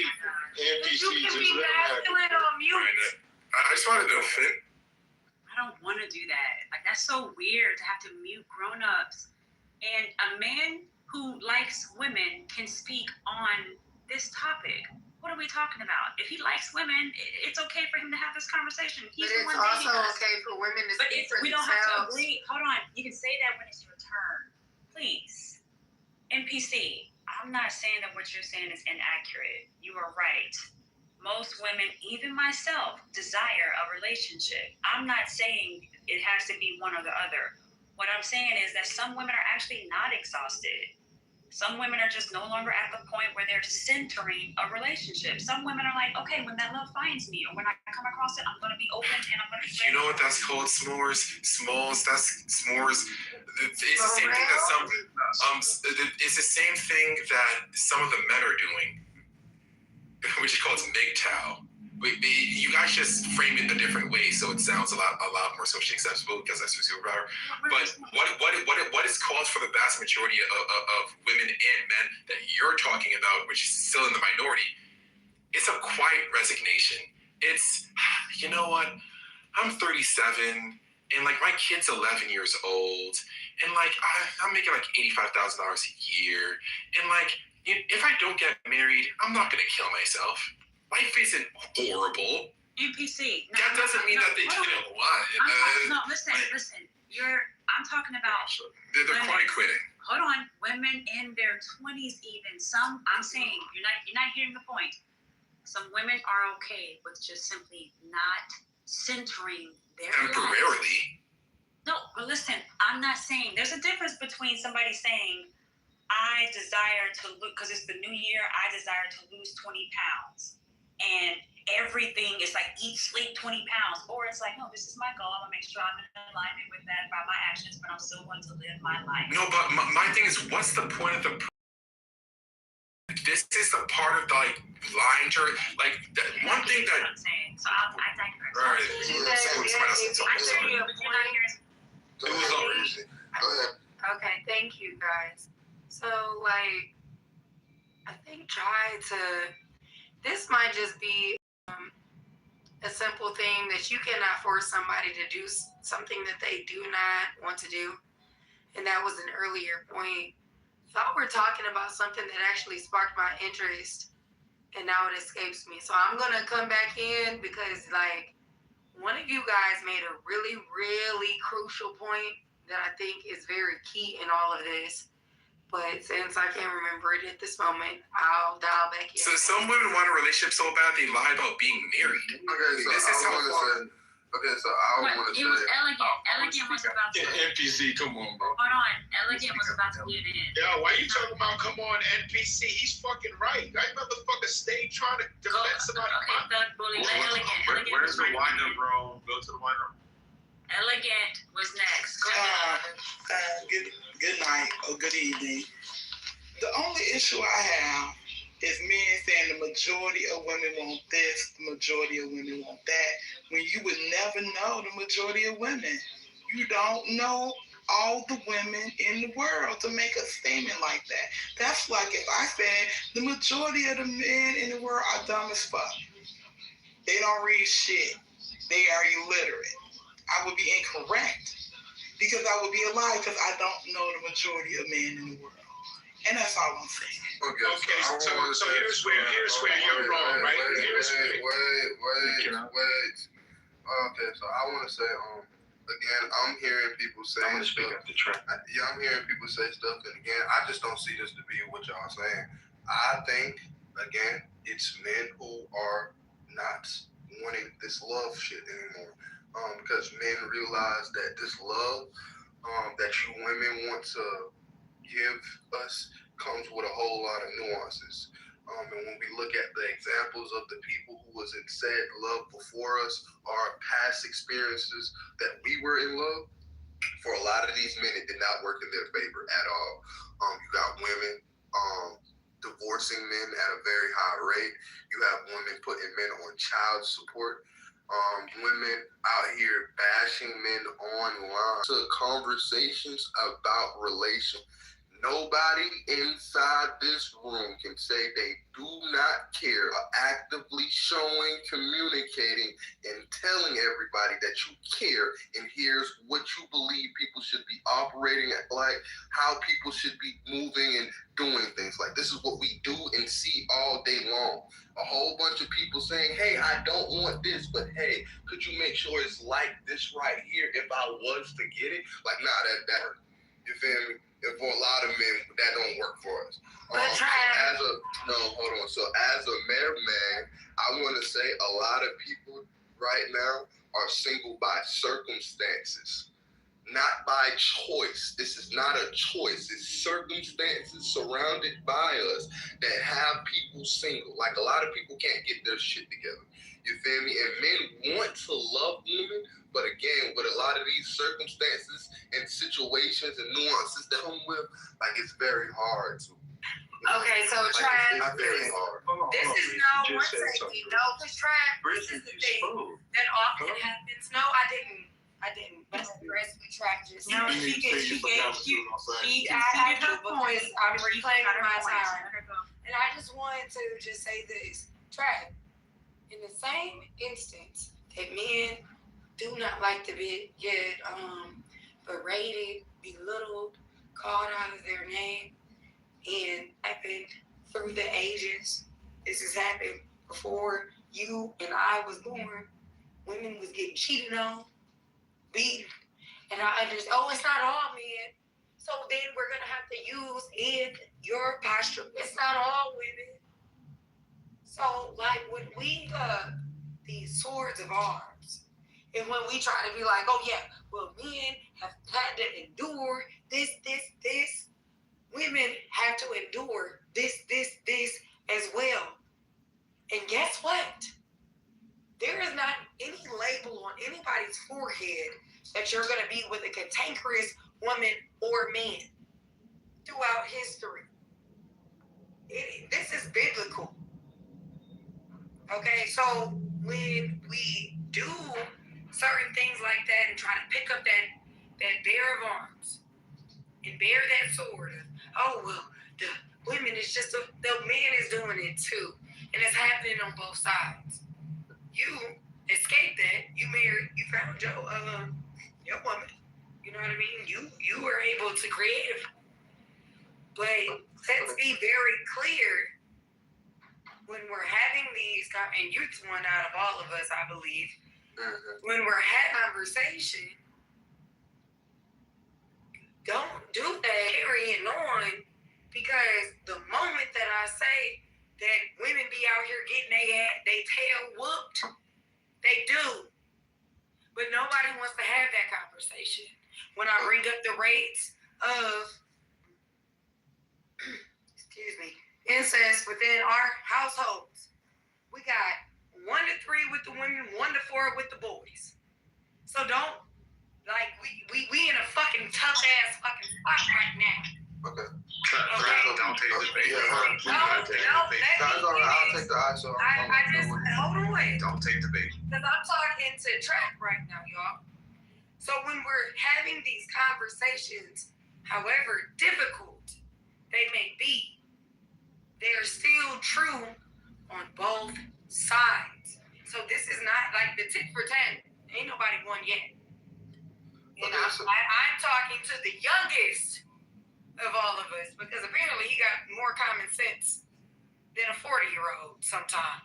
Okay, so Breezy, I understand all the nuances inside this. I'm not saying that men are perfect by norms that we have, because I realize that most people are not trying to let them go. And these gender roles that people are also trying to not let go. If we go based off of that, the things that I control, Breezy, because we were just born here, inside all this bullshit, like you said, then we see that men still have to propose to women, and regardless of the fact that's how it's going to be overall for a woman to call herself ever becoming a wife. And with that, a lot of these behaviors, and when we talk about love, a lot of these behaviors that these women show these men, regardless of how these men come, because again, like I said, they're the one who have to show up with the ring. A lot of these behaviors, these men are just not trying to. A ring ain't ever defined no marriage. No, I get that, but I'm just talking about the legal laws of the land, man. You gotta go to the courthouse and y'all gotta sign those papers. So you're right, a ring don't define it, but a piece of paper does. You feel me? A piece of paper does. So that's what I'm talking. I'm talking to legal marriage. You feel me? Okay, but this is the thing. You have to also take into account, because one thing that I think is a fatal flaw in a lot of your arguments is the simple fact of you looking at this from, oh, well, it's this or it's that. It takes 2 to tangle. It does. It's the saying, hold on, it's not tango, although it does take 2 people to dance together. It takes 2 to tangle.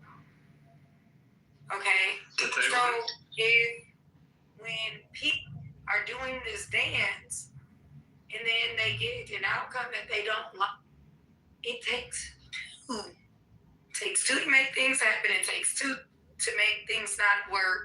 That's just the natural math behind it all. And for some odd reason, this finger wagging, it's a waste of time. Okay. So Breezy, I'm gonna say this last thing, then I'm gonna let other people get in there, because I know they're tired of hearing just 2 people speak. I don't want to be like the other people. It sure takes 2 to tangle, but it just takes 1 injury to put you outside of that. Yeah, right. So a lot of them are coming across those 1 injury type of women.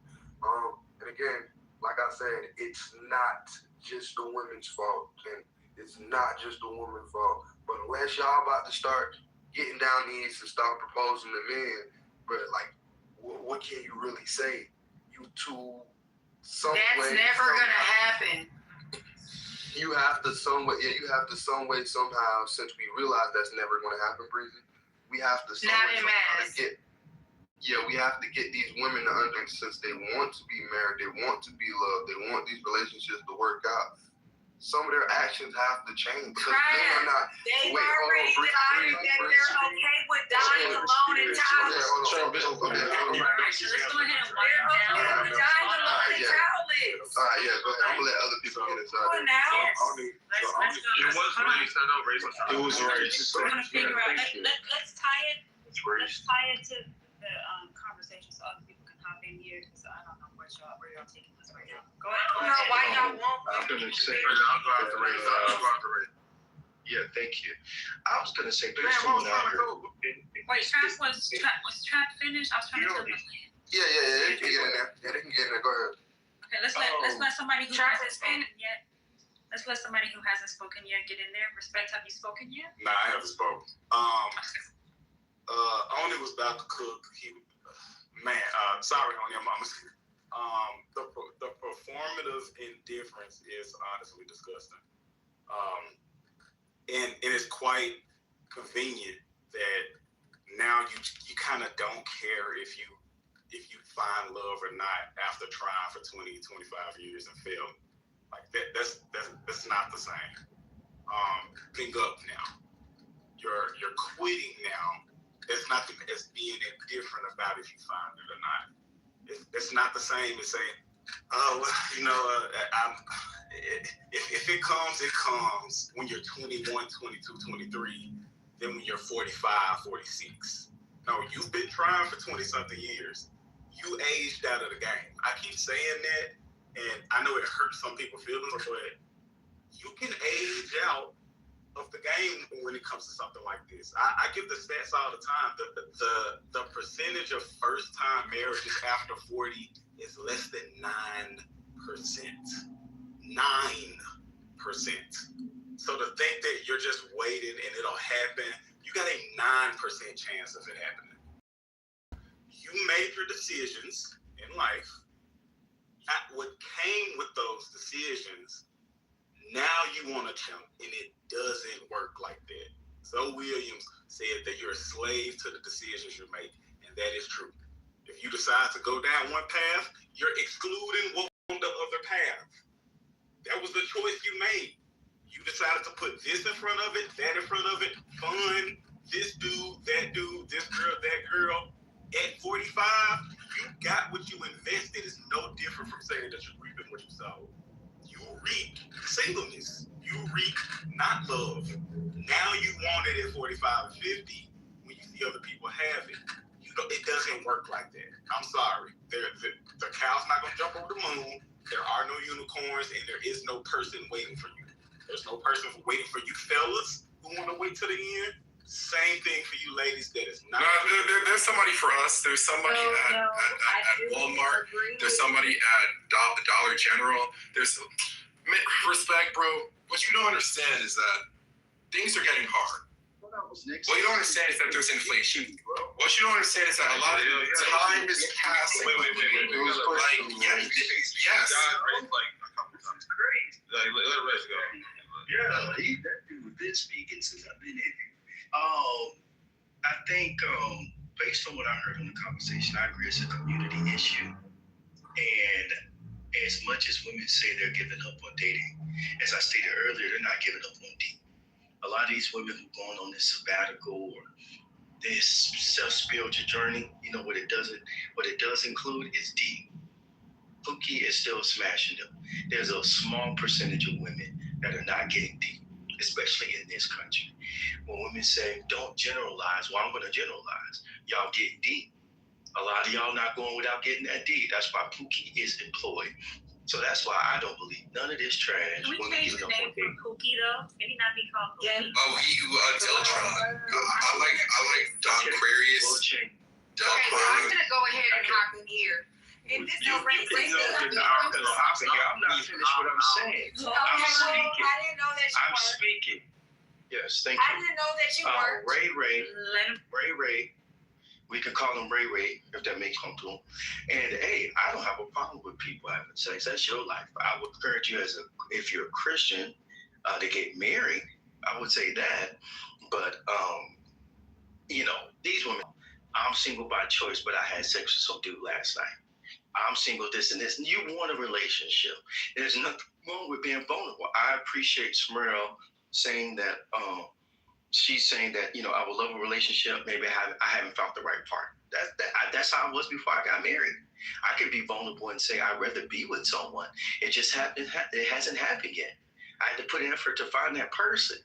But when you hear these women saying they're taking all these breaks and all that stuff, no, they just doing what they got to do to pacify themselves, which includes toys, pornography, and whatever, eating, having sex with their girlfriends, whatever that they doing. One dude that's simple enough to be with them, and then she gonna say, "Well, I'm gonna make you wait 90 days," and she done got hold out a month ago. You know, that's why a lot of these dudes are like not taking y'all seriously. Like, if I met a woman before I got married, if I met a woman and she had a promiscuous past, but she changed, and I can see the changes in her life, that's different. These women ain't changing, man. They just lying to you, and you just a dummy to believe that she went on a sabbatical and she made all these changes. So a lot of women, again, they just can't have the men they want. So they end up settling for the dude because they're getting older. They don't really want that dude either. And they just in these relationships that, hey, I'm getting older. I might as well be with, Clark. I want Tiberius, but Tiberius is too bad now, and I can't handle that anymore.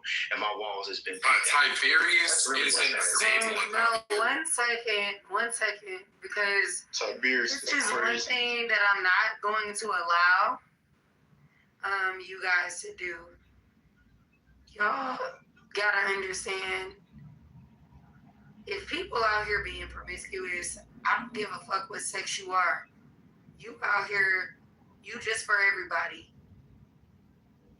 You don't. There is no sex when it comes to you just for everybody. And I think that for some odd reason, and maybe our culture is just so hypersexual that people don't understand. Nobody wants anybody that is for everybody. And it's the women, or it's the men, or it's the, no. Everybody know you in the biblical sense. Walk with me. Walk with me. I don't have. When you said one thing we not gonna do, and then you went into that. What are we story. not gonna do? So okay, do I need to break it down to you? No, to complete your sentence. No, she just wants an excuse to talk. Don't really follow this shit. She just wants to talk about it. Like, I don't. Okay, so like when they said, hey, y'all can try to do the grammar thing. I'm from the country. I don't care no. Okay. Yo, you drunk and sleeping, please. Listen. Come on, man. What we? The whole thing, it's not gonna work. So, good luck. This whole nobody, All right. Hold on. Wait. They just gave me my replay's in an hour. All right. So this room ended in 45 minutes for sure. Okay. So a woman and a man, they don't want nobody that's for everybody. I don't know what is the hard stop and hard no. As much as people finger wag on women, we don't want no promiscuous woman. I agree. Who wants that? Because I know, as for me and mine, you for everybody, you a man in the streets and just doing everything. Don't nobody want that. Hey, Breezy, like, I hear what you're It's saying. very simple. Like, I don't understand why this is. You know, if you don't let her finish, she's never gonna finish. And even if she's finished, Yeah, we can make her finish real quick. What we talking about? Y'all sitting here entertaining this shit? Yeah, she's rambling, bro. And we got her point. What are y'all talking?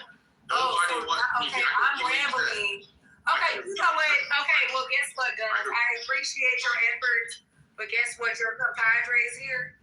Listen, I'm not rambling by saying that a woman does not want a man that everybody knows. He been with every Keisha, okay, Chandra, that is a lie. Lisa, Great. Monet, and the daggone Prince. That shit is nasty. Yeah. Don't nobody like that stuff. That's what women love talking, man. Women love men who got ghettos. No, move out the way. We know that, guys. We know.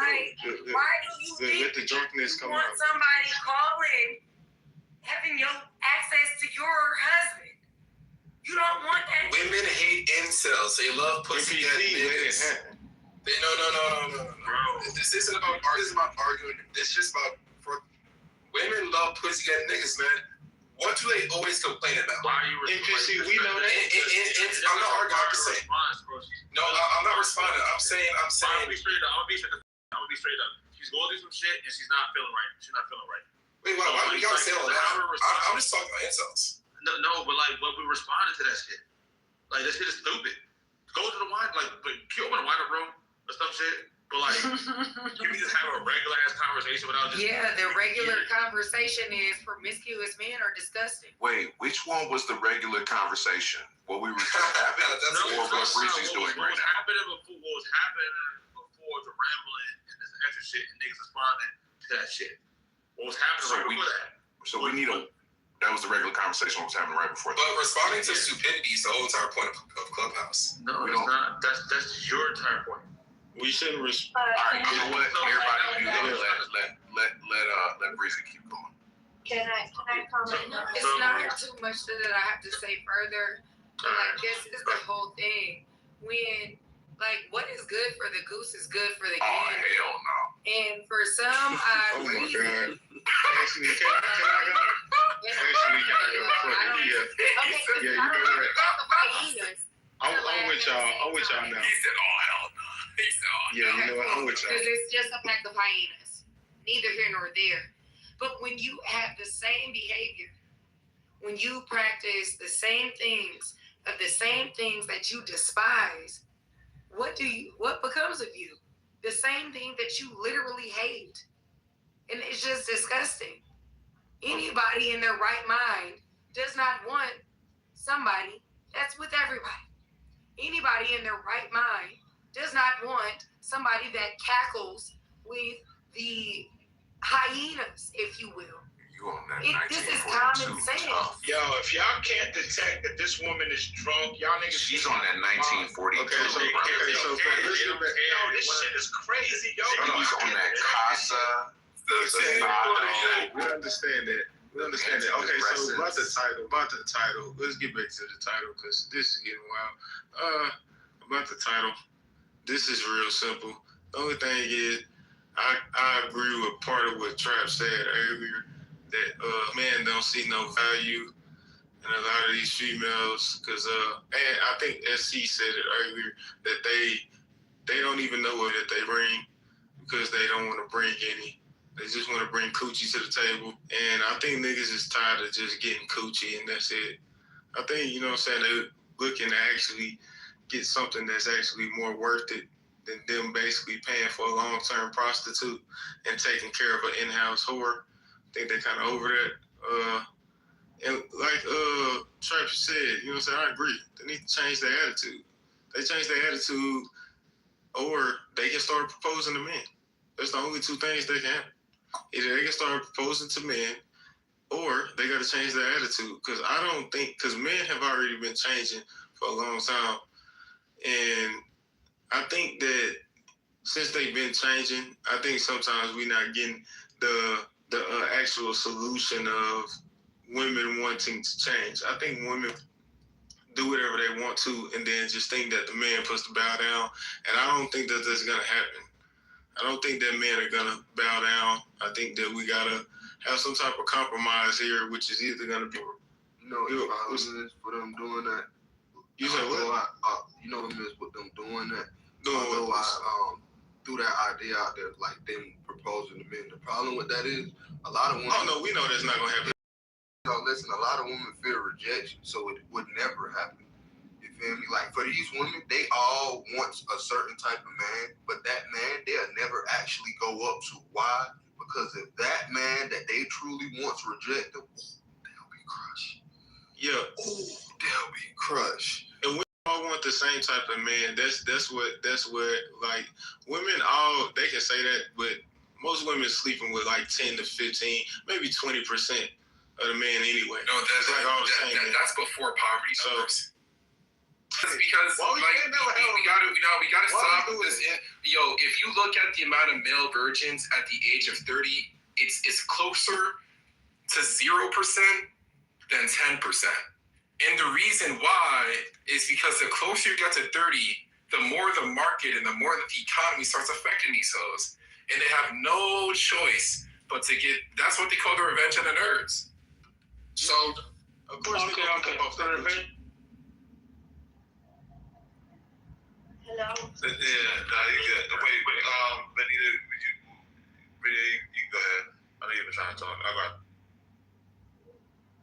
Yeah, I should probably say a lot of these men are not getting the that they want, but based on their mouth, just says a lot. Women are doers, still trying to find love, but to find themselves first, because what they're projecting is not a wife. You guys call it material, but a wife material. They mostly doing what these men are saying, which it contradicts what they truly want. So they have no idea what true marriage is. And the market is big. I mean, there are 40 to 50 men who are still single because they haven't found a woman who thinks who they can, put their leadership and show their goals and their programs, because these women are so combative, so composed. A lot of red flags that women are projecting today. They make those men run for their life. But there is also good women who are taking their time and are not fast like all these comments I'm hearing. Thank you. So, I wanted to speak on a couple of things. I like you like 5 times. But because they were talking about performative something performative. I forgot what the fancy term they use, but I'm going to introduce 2 more fancy terms. One that I've created. The title here is what that is speaking to, because the people don't understand, like, rejection is like death by 1,000 cuts. 1 or 2 rejections is like this narrative that people try to spin like, oh, I got rejected this one time when I was a kid, and now I hate all women. Like, that's not the real thing. It's a repeated, consistent, negative feedback or rejection, and no positive feedback or acceptance. If that happens to you several times over several years, like, it starts to drain you, because it starts to reinforce and reprogram your psychology. The human is not equipped to handle this much rejection. This is why I would say, avoid like apps, because you're overloading your psyche. Like, if you think about how humans never faced this much rejection or didn't have this many opportunity for mating, because you only had access to the people who are around you. So probably in your grandparents' lifetime, hell, even your parents' lifetime, they may have been rejected maybe 100 times or a few dozen times max, because they weren't shooting around like that. Whereas I think nowadays, between social media, dating apps, and real life, it's probably 10 times the amount that your parents face, maybe even 20, 30, 40, 50 times. Now, with that being said, after the fatigue weighs on you, you then enter a state of psychosis. I call this rejection psychosis. Psychosis is a mental health symptom characterized by a loss of contact with reality, often involving hallucinations, delusions, and disorganized thinking. So the thing you guys are pointing out is organized thinking. Oh, I'm single by choice. That's organized thinking. This is a psychosis. Because what the key factor here is to say that, hey, if the thing that I wanted or the goal that I wanted no longer exists, then it's incapable of me. Sorry, it's a me to fail. So they get rid of the competition altogether to say like it never existed, to erase all the failure. That's why they do that, to create the illusion that they never wanted it in the first place. I'll yield there. Guys, why are you using the term psychosis? Are you a psychologist? No. He's a negrologist. I'm accountable for that. Why are you using psychosis when you could just say coke? Huh? It's a coke. Because he's a niggelectual. Oh my God! What are y'all talking about? Exactly. Where is this conversation going? We have less than 30 minutes, maybe, before this room. Yeah, so he was saying. So I was making him use the same terminology that's used on men. When those type of excuses come about for why you haven't gotten the results you wanted and sought after, we say that those excuses is cope. You're telling yourself that these things are in the way of what you want, so you can cope with it better. So he was being nice using, psychosis, but no, just like Oni gave a fantastic example earlier, what you're doing when you do things like that is absolutely no difference from that and being out. No difference. You say, I'm choosing me. I'm gonna focus on myself. That's no different from their own way. It's just you want to dress it up. You want to dress it up in a nicer way to make it more digestible. And we shouldn't handle women with kid gloves. These are adults who fought for all the options that they have. Now I understand that with more options comes the less likelihood to choose, but maybe this is the evidence that they needed to know. So if their dad is not in the way anymore of choosing the lifelong partner for them, they don't have these social expectations anymore because they're older women telling them, hey, you don't have to be married, you don't have to have kids, you can choose to be whatever you want. None of that pressure from the past is here now. Everything they wanted, they got. They wanted men to be more sensitive. They wanted men to stop being so mean and physical. All of these happened, and it still yielded worse results. Respect. Okay, wait, hold on, Breezy. Are there any? And I think it's okay for both sexes to speak on any topic, but it's just kind of weird that it's men. Y'all are taking over the stage when there are clearly women on stage, and why not actually try to go somewhere in conversation? It's like all of y'all are getting off of just talking about whatever hurt has come your way or social media rhetoric instead of having conversation with women on stage. Like, it's just kind of weird. It's like there are women here. I'm not going to be like sitting amongst men and just talk about men when I'm like, I would like to ask y'all questions. Because these niggas are gay. These niggas are gay. Is it jailbird calling people gay? They don't care about what a woman thinks they're gay. Because the only other person that we could talk to would be you. Excuse me. Because Breezy's. Oh my gosh. Maybe after Smorella's not done talking. Everybody hold up.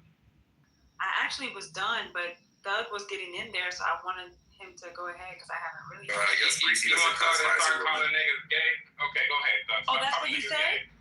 Yes, exactly. Yeah, he was calling people Niggas don't want to have conversations with women. Yeah, because when niggas are gay, yeah, she's right.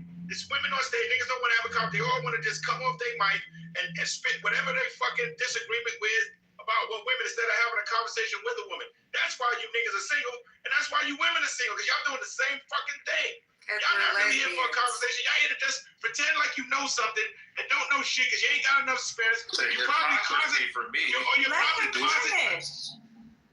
probably a closet homosexual or a closet lesbian. I'm done speaking. Okay. You just did the same thing. Literally did the exact same thing. I thought we were supposed to be on topic. That's what we stopped for. Hold on. Oh my God. Okay. Naya, are you there? Are you at your mic? Put that baby. Yeah, I'm here. What are your thoughts? Excuse me, Breezy. She's actually been putting great things in the chat, so I just wanted to get her thoughts on what she's been hearing so far. I don't know. I think Clubhouse is full of people that would like to just talk down on people. I think that this could actually be a very fruitful conversation, but I feel like when we start labeling people as or people that have like mental disabilities or in a state of an erratic mental state or whatever the case may be, we kind of lose the focus on the actual conversation. I do think women are tired of trying to find love, and that can be because of how they're picking or who they're running into. Like I said in the chat, I don't think it's more so about who women are picking, but who they're choosing to believe, right? Like, because people want to have good faith in people that they just fucking met or that they knew for a little while even, and they want to assume that you're going to do your best and try your best and uphold the things that you say. And sometimes y'all fall short of that, and so do we. So I don't think it's a thing where it's just like, oh, it's just y'all women, and y'all bad pickers. So why is every woman on Clubhouse running into the same type of dude? That's not just a bad picker thing. That is somebody's out here and pretending to be things that they are not, whether it be women or men. But somebody's doing it more often than the other. If most women on Clubhouse have this general consensus of how they're dating and who they're dating. I love that. Now, is she a lesbian too? Yes, I'm such a lesbian. I love women. Yes, absolutely. Yeah, that's it. Yeah, she's a lesbian. Yes, I'm so gay. Yeah. So, like, what does being a lesbian have to do with it, though? Right, because you asked the question. There's no thug about to call all women in the room a lesbian. No, you just know you're one. That's why you harping on. I'm not a But lesbian. anyway, let me get in there with this, right? Let me get in there. The whole thing is that, this conversation is not new, right? For the years that this shit has been going on, even before Clubhouse. Essence Magazine, Ebony Magazine, Jet Magazine, that they've been going on, right? And the shit has gotten worse. It's gotten worse because of social media. Y'all come on here with your traumatized experiences because none of you learned from home. None of your references are ever something that you learn grandparents, your aunts, your uncles, your mothers, or your fathers. Where did you learn how to be a felon? Excuse me. Where did you learn how to be a retard? Where did you learn how to be a retard? No. Where did y'all learn how to be a retard? Y'all let this drunk, ignorant, thank you. That's what everybody does in every room.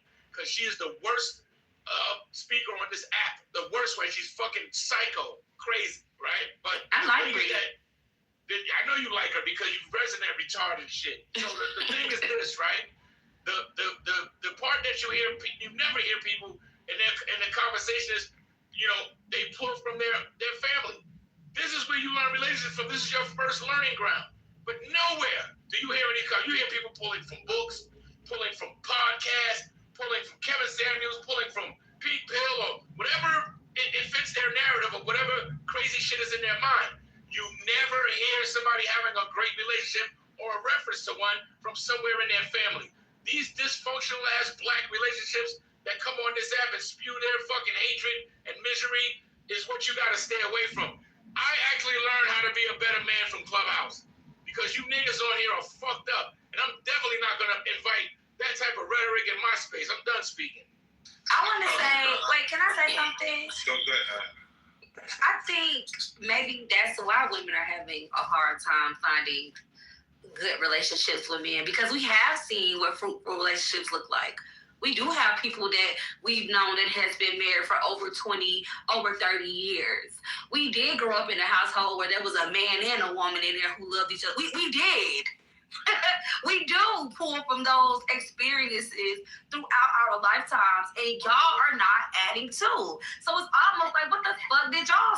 You know what I'm saying? Like, who raised y'all? I thought we weren't cutting everybody off because ain't nobody drunk but breezy, right? I thought you had to be drunk to cut people off. No? Okay. So yeah, where the fuck are y'all? Where are y'all examples of this valuable love? This love that y'all claim to deem so important that we must have hadn't seen it growing up, but y'all aren't out here exuding that type of love for women. Like, you know what I'm saying? Y'all don't give us the same grace as our grandmothers. Y'all don't give us the same energy y'all are not doing these things that y'all get on Clubhouse and want to remind us about and take us back to. And then it's like, oh no, we're just your picker. If it was all about valuable relationships being on forefront for you at your tender and ripe ages, then why in the fuck are women hitting this dead stop in the road dating men in 2026? 2025, 2024. It's been a topic on Clubhouse since 2020. Okay, what's going on? So here's the pertinent question for you then. How many men have you brought to your mother or your father to say that this is the man of my eye? How many? How many men have I brought to my mother? Father? We ain't gotta go down to this. Like what in Y'all niggas is jealous. Y'all trying to cut my shit off. I asked her a question. Hold on, man. Hold on, man. I asked her a question. Hold on a second, man. You're making the fuck up. Hold up. The only person who can sit here and really say we're not doing that in this space is Moth or the moderators, or the person that he's speaking to. If Naya has an issue with the questions that he is asking her, then she sounds like she is very articulate enough to actually clarify, hey, that's not where I'm coming from, or I don't want to have this discourse. Naya, are you okay with whatever question he's asking? Yeah, I mean, I don't mind. I don't care. My parents has only met one person. Literally. Okay. And I was much young. I'm 28 now. My parents met my first ever boyfriend when I was like fucking 20 or 19 years old. Literally. Okay. It happened on my time. It happened when I was ready. Okay, so that's the whole point right there, right? You've enough men that you've only brought one man to your house, right? Or to your parents to see the man that you've chosen to say, this is the apple of my eye, and you. That's fine. I'm not rushing you to be married or nothing like that. I'm just saying that's fine, but you can still see that you don't have enough experience because you haven't dated enough men. And doesn't mean that you're a hoe because you dated men to figure out, which one am I compatible with, right? Because you have all the free reign to do that at a young age, all the free reign to do it.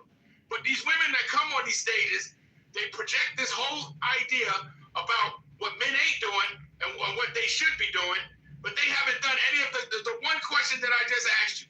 You're going to hear this. You ask any woman on this stage, how many men, they're going to lie, right? And they're going to lie because you can tell they're lying by their age. Your age at 28 told the truth. See, that's the thing that these women don't understand about a man of my experience, right, of my age, right, that I know this shit. And now they're going to come off their mic with a whole bunch of agrees and shit, but thank you for answering. I'm done speaking. Okay, so that was like, we gotta stop doing this. Are you there? Can we? Huh? I do want to say. One mic on Smart. Hold on, Mom. What time do you need to end this room to keep your replay? I got my timer set. We good. We still got another 20 minutes. That's why people don't share their good stories, Naya, because nobody gonna believe them anyway.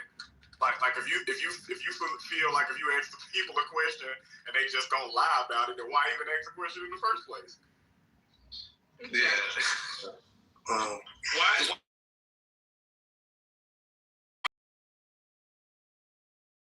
Getting their parents stuff like that. Like, can we? Okay, this is.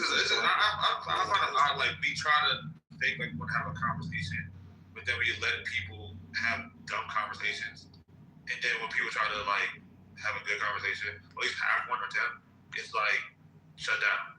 So it's like either we try to have a conversation or we're not. So I'll leave it there. And I'll just actually say something. Y'all niggas better get a hard hat, nigga. Y'all niggas better get a hard hat and stop acting like little.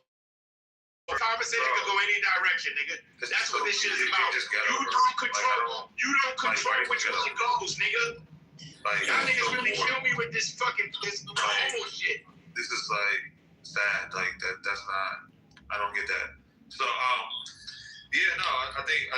Actually, you know what? Let y'all somebody speak. Yeah, I'm gonna say something really quick and coincide. So about the fatigue of looking for relationships. Like, sociology happens to be one of my favorite subjects. And even though this might sound like I'm trying to get too clinical, but this is very fundamental sociology, what I'm about to tell you. So we have peer groups. Peer groups break into something called reference groups. Reference groups are always dealing with your status. So like if you're an attorney, you have a reference group. And your reference group is probably usually going to be people who are in your lane, professionals, attorneys, things like that, right? Now, in science, sometimes what happens is there's this phenomenon in science where even when people have these reference groups, and the only reason why I'm saying this is because after listening to a lot of women's submissions today, this is what I really gathered. Sometimes what happens is people will sort of downgrade and go into what is called a downward association or cross-class interaction. And that's when someone who is in one reference group will come down to a lower status group. And they'll look for dating opportunities, friendships. Now, how do I know that this might be going on? Why this correlates? It's because the testimonies of most of the women does not really fit the status groups that a lot of these women claim to do.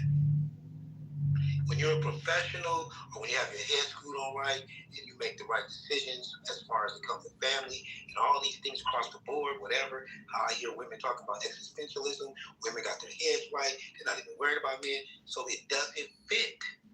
Because if you're in that reference group, you should not be dealing with degeneracy. And this is why I was saying, y'all dating down. That's what's going on. Y'all looking for vain things in a lower status group. And when you don't get that person in that lower status group to mirror your status group, you're upset. But it's your fault because you're going down. And there are women who are married. And there are people who are in relationships. What are you guys talking about? I got some in my family. But they don't date down. They stay in their element.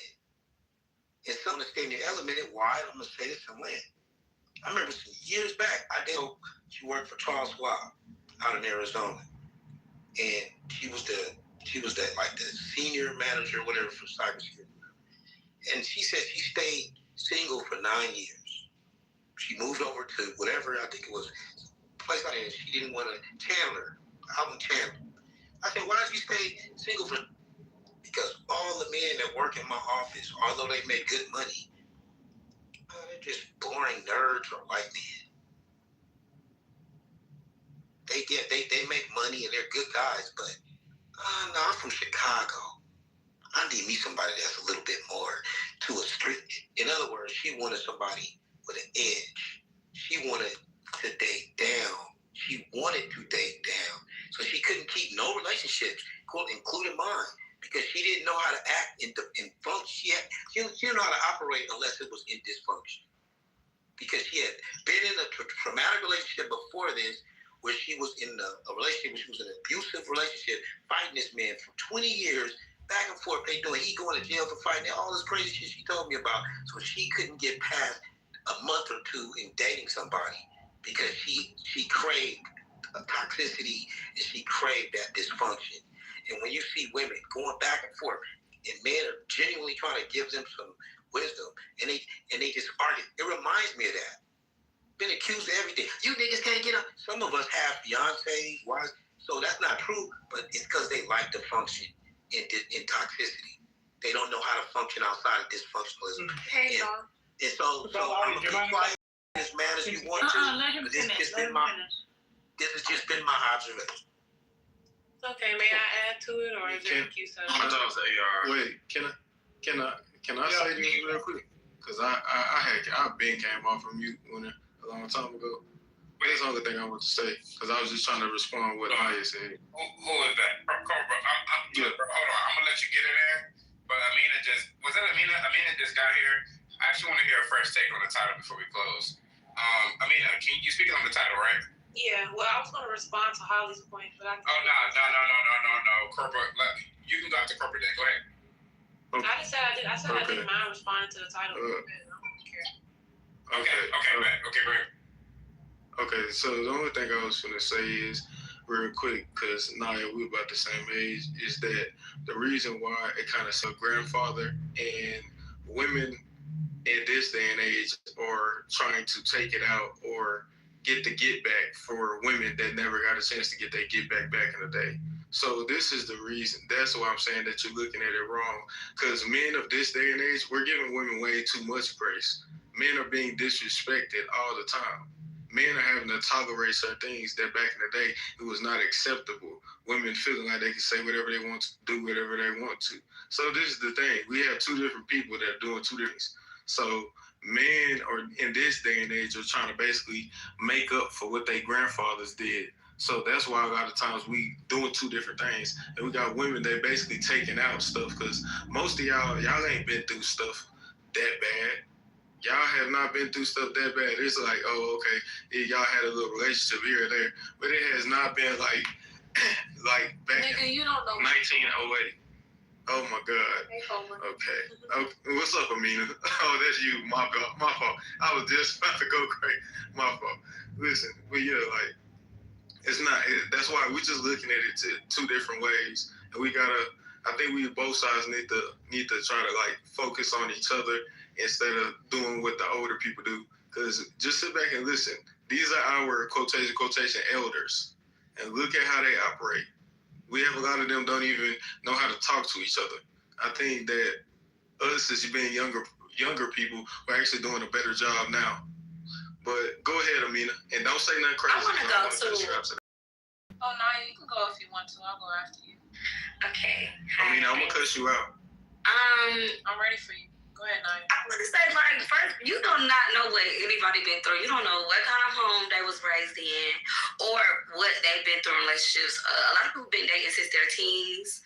A lot of people in our age group went out to college and dated, came home and dated. A lot of people in our age group have kids now. Like, to just say we ain't been through enough, it's crazy because I feel like, what all do I have to go through to know that, hey, maybe I should take a step back?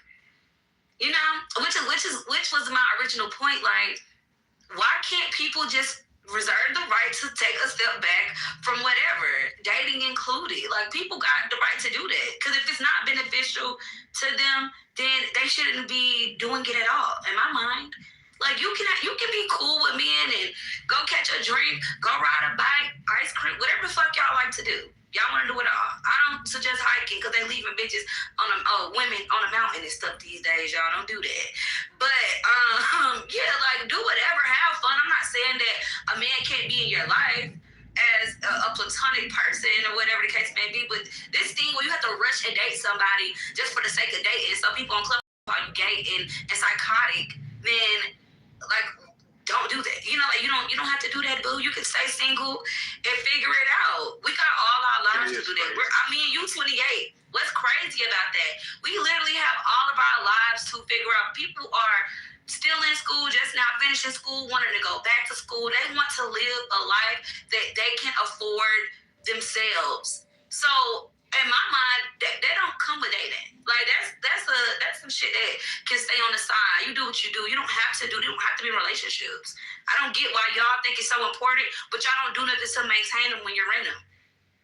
Like, because if you like me, you know that it's people out here getting pregnant from that long time boyfriends. The baby don't even be 1 year old, and now the baby daddy not around no more. It's like he on to the next victim. Shit like that. Like, people shouldn't have to go through all of these. But there's a lot that's going on a lot, boo. No shade. That's happening actively. But Naya, that's people are on to the next kid, on to the next woman, making people victims and creating broken homes. Yes, absolutely, it's happening. This is traditional, right? Like, it's traditional. That's not what I was talking about. They're not getting married to these women. They're having kids, living amongst them, and miserable in relationships. That should not be happening. We shouldn't be championing for that. That's not. I know it's healthy relationships out there. Don't get me wrong, but I just feel like that comes later.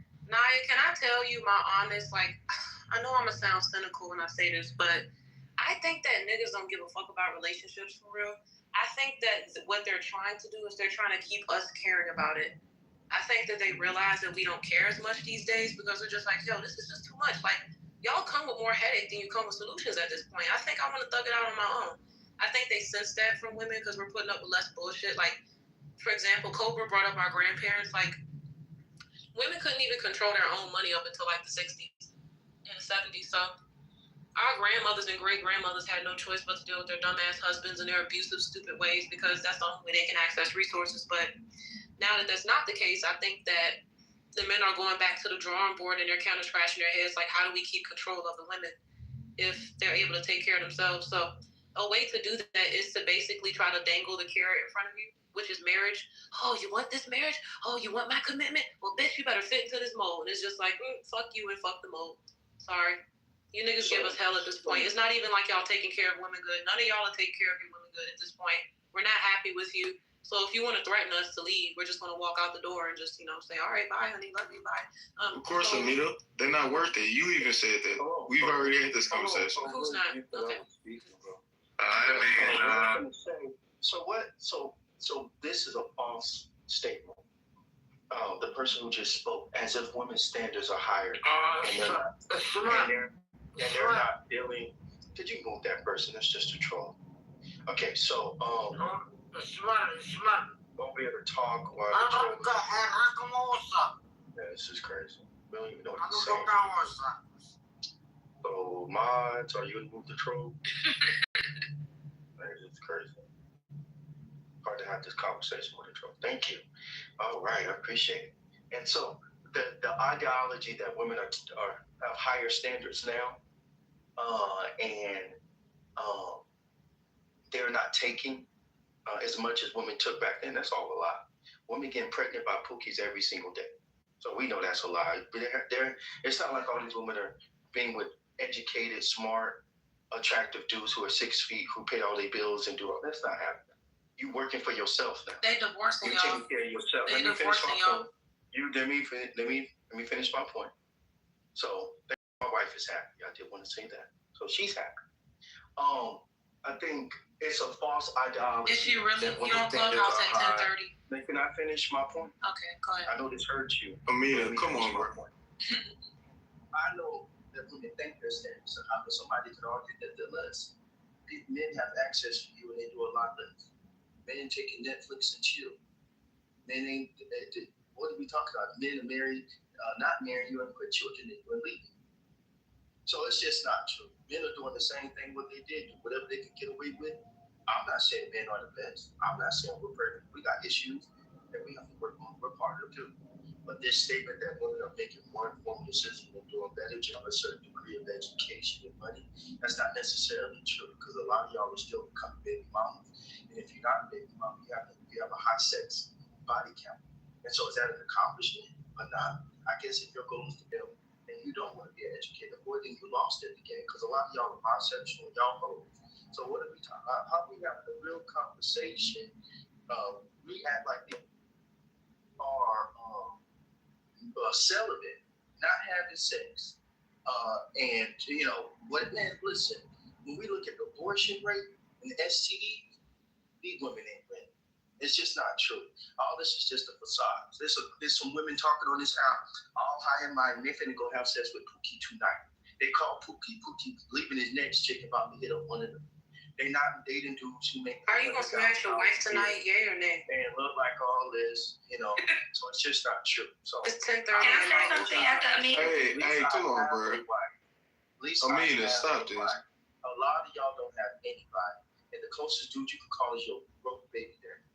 I don't have kids, and I got niggas. So, anyways, why you on Clubhouse at 10:30 p.m. Eastern Standard Time instead of fucking your wife? Because I want to. If my husband was online talking about this instead of touching me at this time, I have control.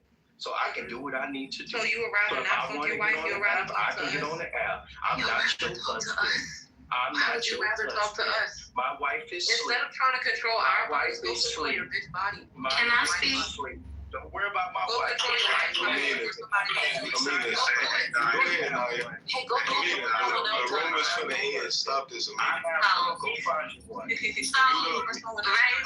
mute up. Come on, bro. Go ahead, Amina, come on, bro. Chill. So I do agree, but I hate it. I do agree. Like women are still letting men get away with the stuff they was letting men get away with in the past, but I feel like a lot of us are not.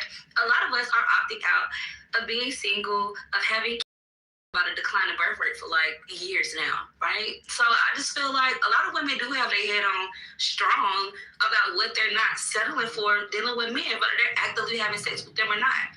Because we know women like having sex too, whether it be from Pookie or Jamal. Like, we don't care. I think it's that too. I think y'all also can't take that either. Y'all can't take that women are also sexual beings. But Ray, you know that. I also think it's different because you are married and you have been in, obviously, a long-term relationship that has bared you children, or at least a child. Could you talk about your child, I think, on here? So I think that, and you're older than a lot of us too. I just think that when a lot of older men, especially older men that are not single, have not been in the dating pool for a very long time, their outlook about the new dating scene is kind of like, well, why are you in this position? Things are just different these days. Like a lot of y'all are Gen X or early millennials. These y'all sons be dating.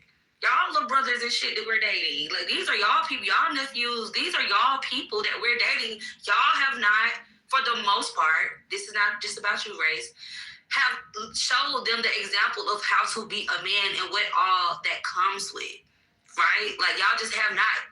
We're having trouble dating these men because they have not been shown the example of what that actually looks like when it comes to being in a relationship with women and having certain responsibilities while in that relationship. I think that's the bigger point. Whether she fuck Pookie tonight don't matter. Who cares? So I hear what you're saying, Naya.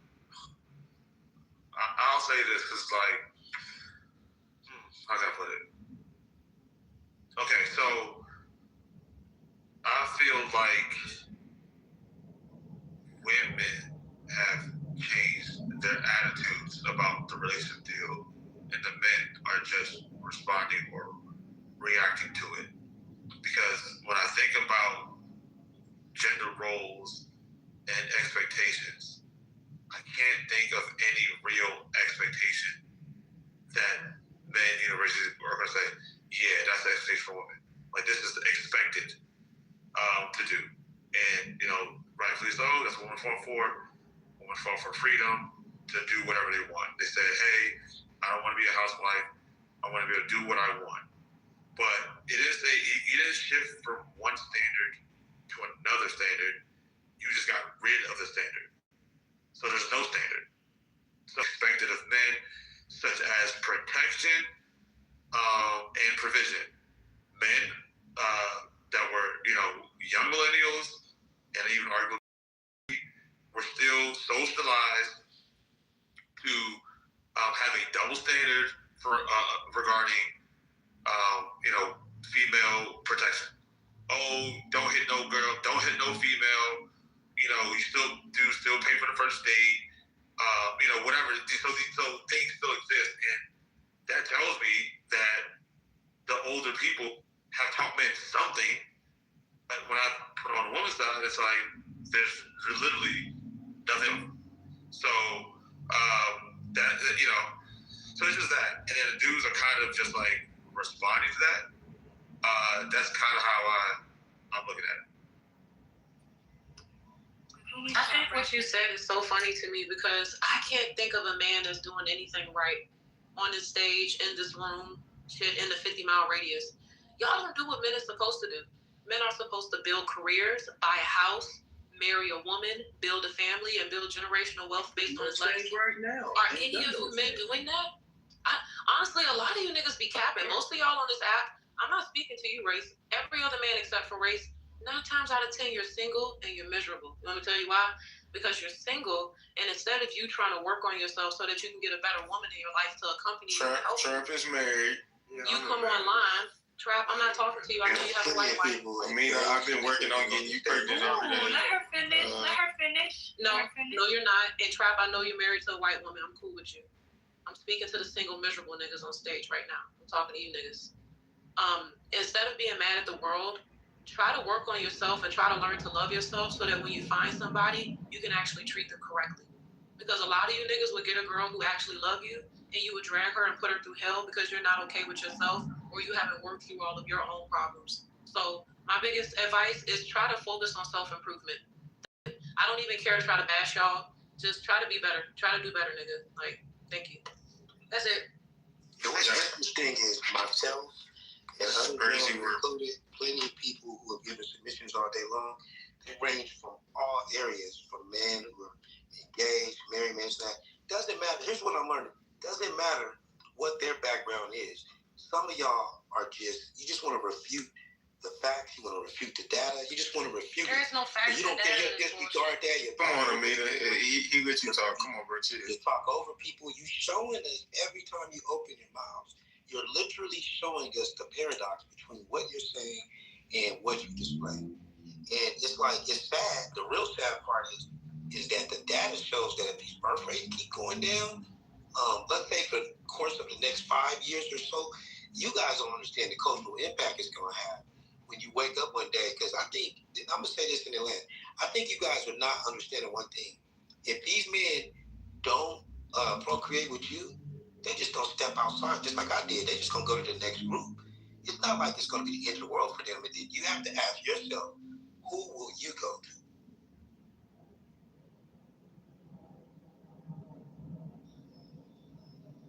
Well, at the end of the day, this room's over, so Lester.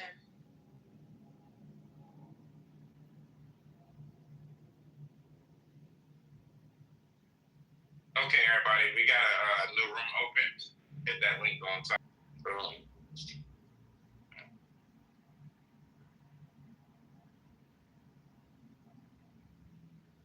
Okay, let me get everybody invited up on the stage. I know they're dying in the other room.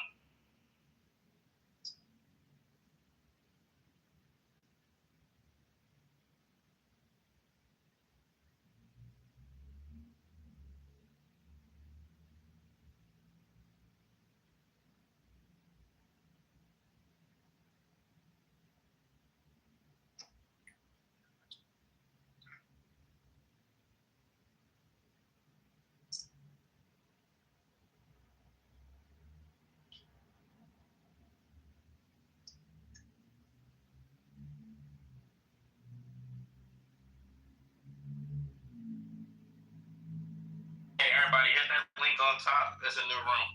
Hit that link on top if you're still rocking with us. There's a new room open.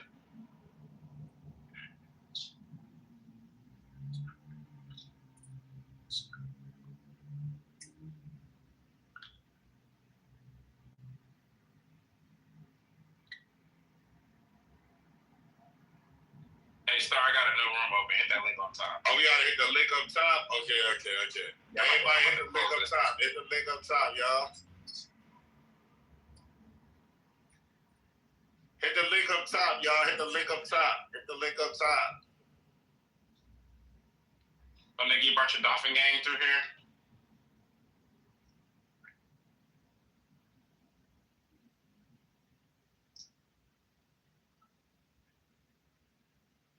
Yeah, these replays finna end in like fucking less than 10 minutes.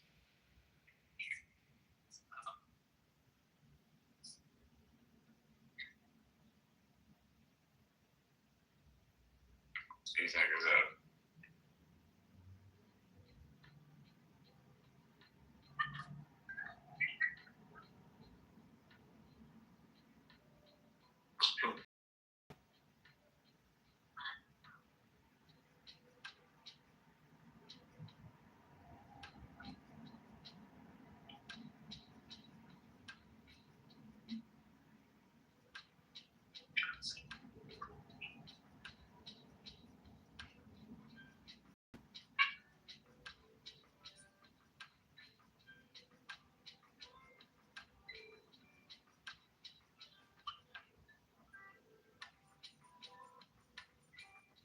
Hey, shout out to Star. Hey, Star, that's dope as fuck, bro. Shout out, nigga. Shout out to Star.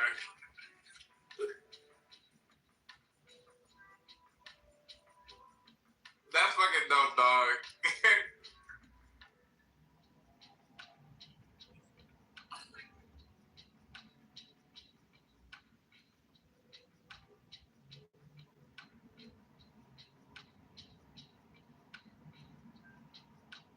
I gotta listen to y'all niggas, bro.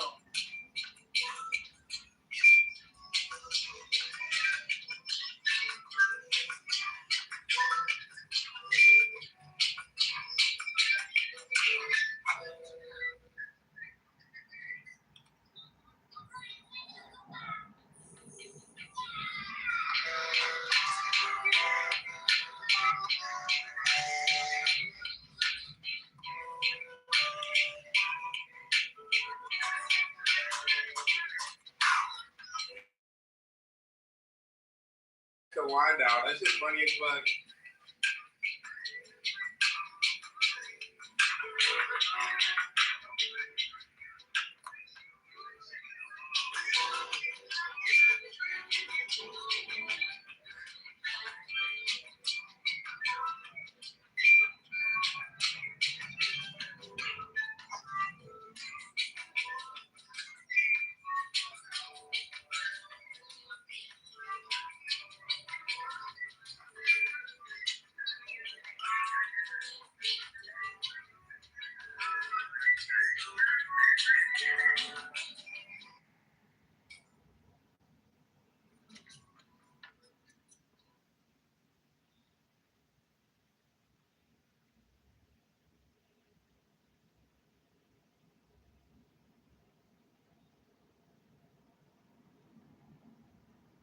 it just motherfucker, it just be tripping. I don't know why the fuck they be tripping.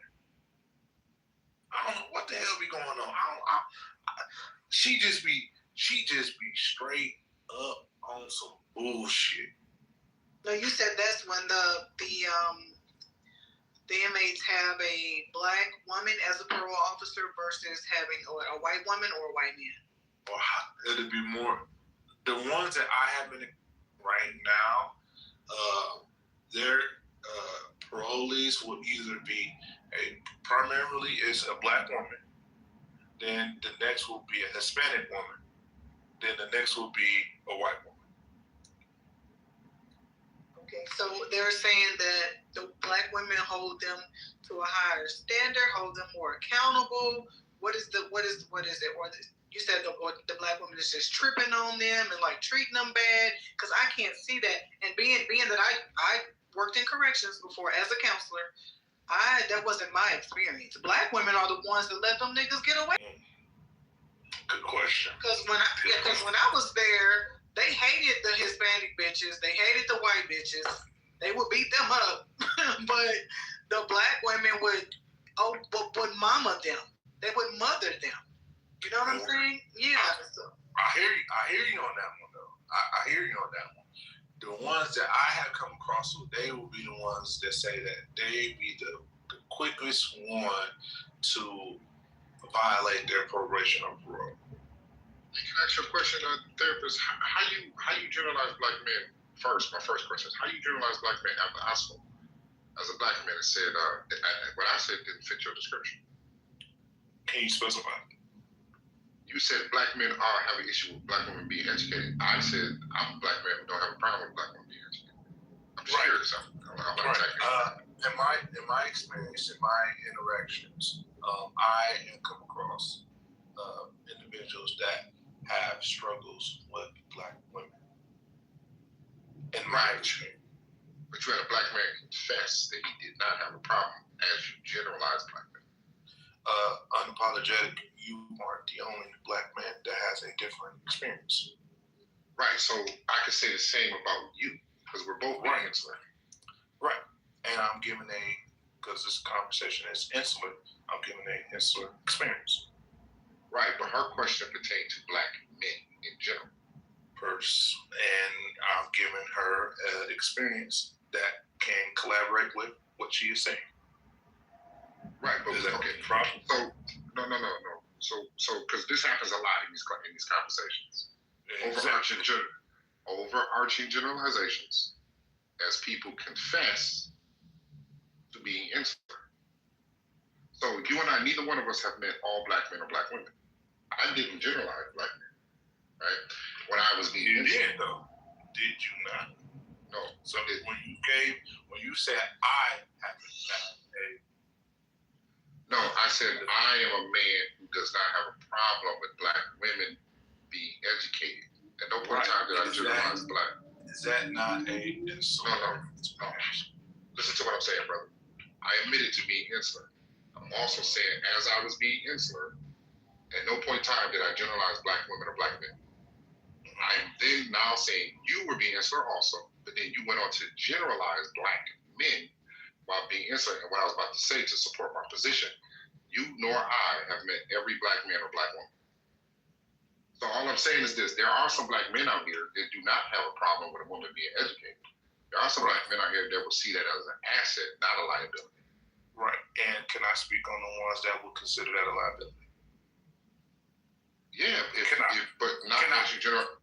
Yes, you can. Not if you generalize black men. Regardless if you disagree or not, I'm going and listen, unapologetic. I agree with you. I'm married to a black woman.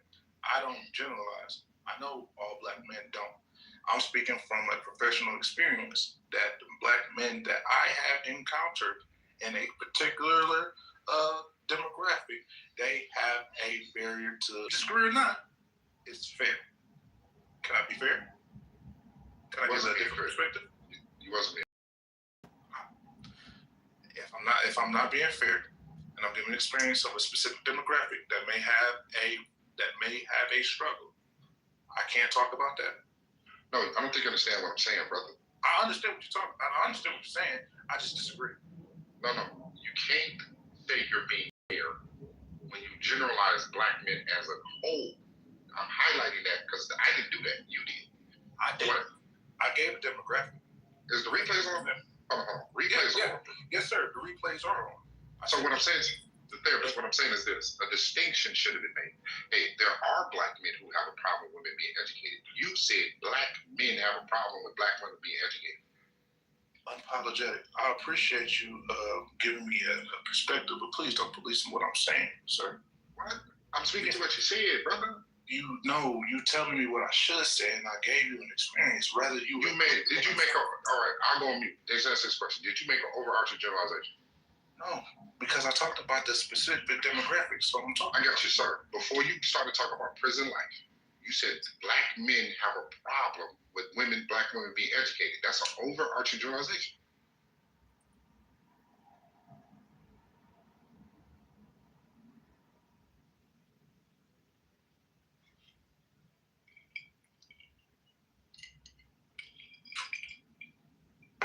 Okay, I don't know where this went wrong yet, but can we? I don't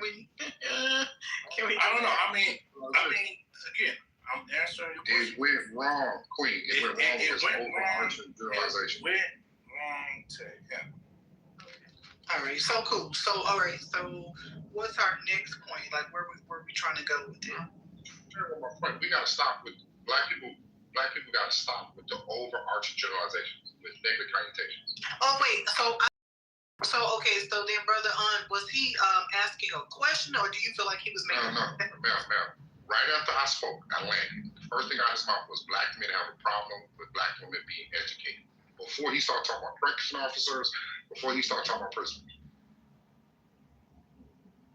Oh, I don't understand Brother stance. He was responding to something that I said because he said, "Queen, I do like your question. Are black women more educated, and are black men upset about that?" I think he was posing a question. I don't think the brother was making. Did he not say black men are upset?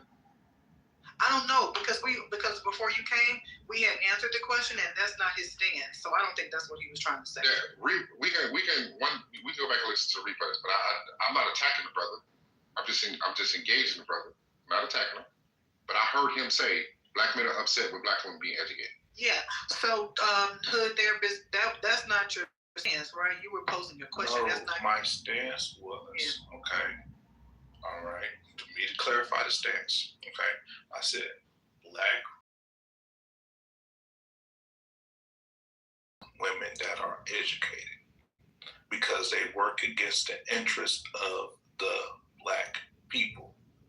When they are educated, there has been moments where they have worked against the interests of black. And when I gave the example of the demographic of working with individuals in the corrections, you, Queen, you gave the example of I worked in corrections. That's not necessarily true. And they paternalize these black men. And I said, in my example, what has happened and what has occurred is these black women were utilizing, or what has been reported to me, they have been abusing their power. Okay. All right, brother. Okay. So what do you say to that, Brother Hunt? Men are not frustrated with educated black women. Also black men who fit his description. That's the whole point I was trying to make. That's why I say I wasn't attacking the brother. But he said that after I spoken as a black man said, I am one black man who is not frustrated, not upset that there are black women who are educated. I also said a black woman who has a degree can be uncooperative and or cooperative. I said that, right? So all I'm saying is when I hear black people do these overarching generalizations, right? Because there are some black people who fit the negative stereotype, right? If a white person did that, black people be ready to pick up pitchforks. But we hear so often so many black people doing the same thing.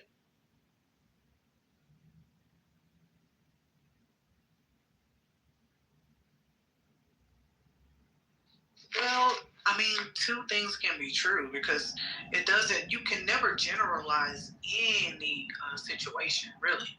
You know, it just doesn't even make sense. Logically, theoretically, mathematically. So you can't generalize anything really, right? Nothing's going to apply to everyone. Never, ever. So, I mean, both of you guys have opinions on that, and I think we could just agree to disagree. No, I think there are some things that apply to everyone. You know, you just can't get away from it, right? It all depends on your level of understanding. If you understand that death applies to everyone, can't get away from it. There's no single thing living on the planet that will escape that. So there's one point.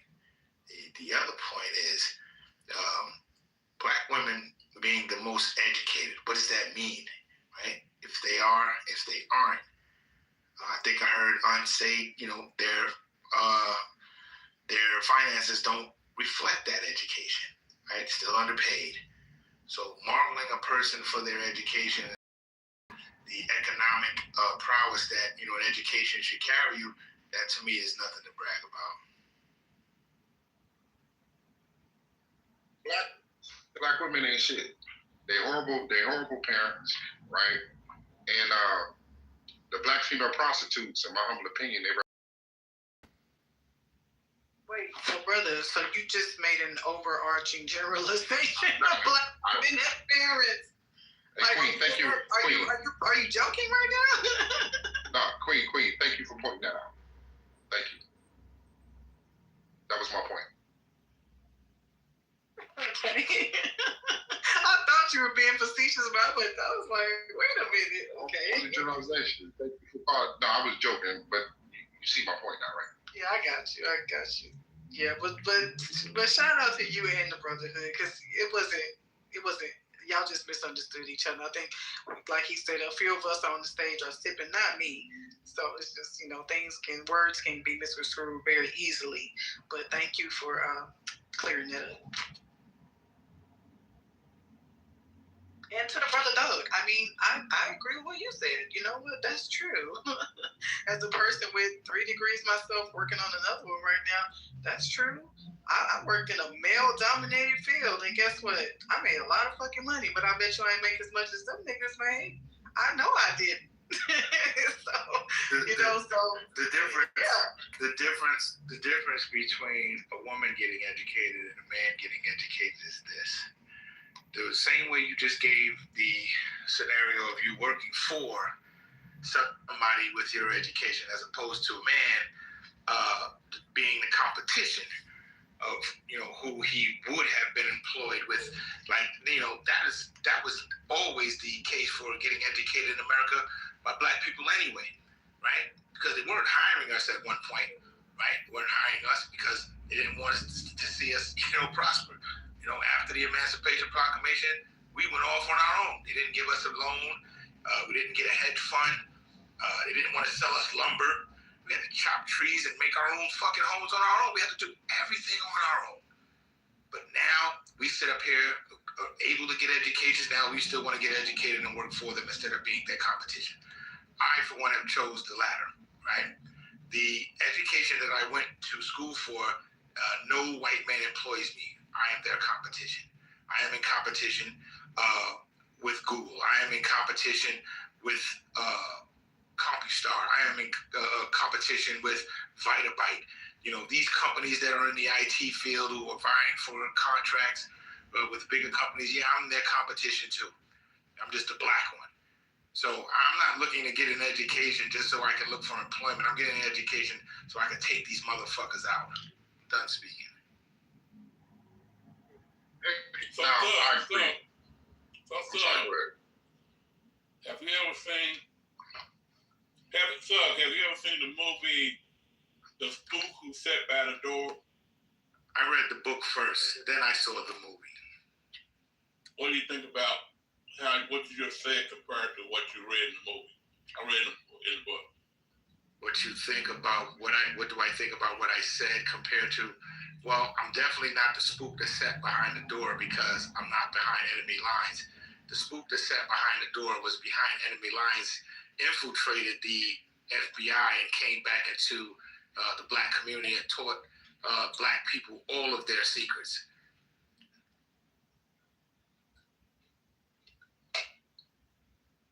I, on the other hand, I'm just trying to make some money and, take them out economically, on my own.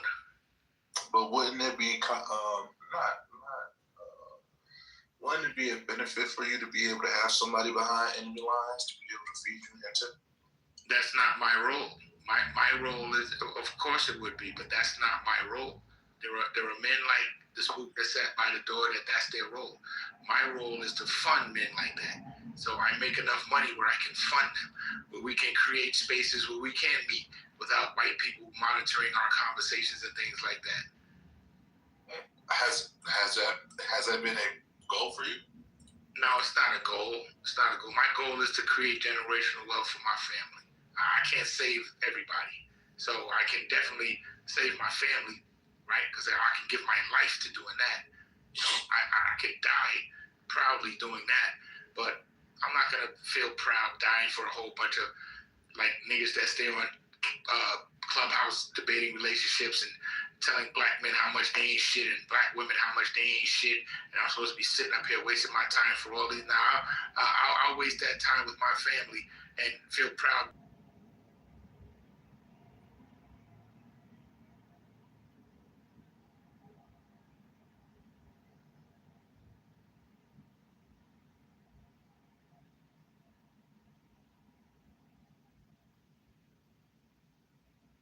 Do y'all think the original spook who sat by the door was a European? The original spook that sat by the door was Barack Obama. Right, before Barack. So the concept, the No, I'm bullshitting now. You know, fucking motherfucker, the ideology or the objective of the spook who sat by the door. I thought it was Uncle Tom's Cabin. I thought Uncle Tom was the original spook who sat by the door. No, so before Uncle Tom was born. So think about how white people have taken over continents. They didn't come in guns a place. They came in even before the religion. They came in trading. Then they came with the religion.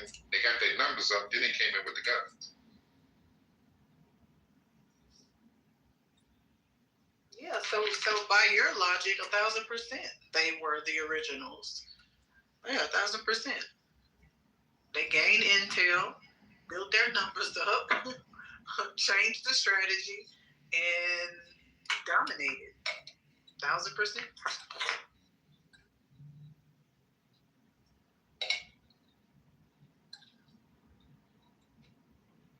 Hey, Brother Kunas, can I ask you a question? Would you say that you have, because you were born, like you said, in 55, do you think you have more of a misogynistic personal point of view when it comes to women? And could you be honest about that? No. I have a more not misogynistic, but and it's probably just as bad, but a more looking at women helpless and needing help them along and stuff like that. So no, not misogyny. No. It's I'm a man, and it's my duty, particularly if the woman is special to me, to help her through life. So no, I never had that idea. Okay, so if she's not special to you, would you say that you kind of see her or treat her as like a funky bitch? Yes. Why did I know you were going to say yes? Hey, since you was born in 55, do you have a problem with women working? Kunas? Yeah, say it again. You said you were born in 55, right? So do you have a problem with women working outside the home? Yes. Why? Because I believe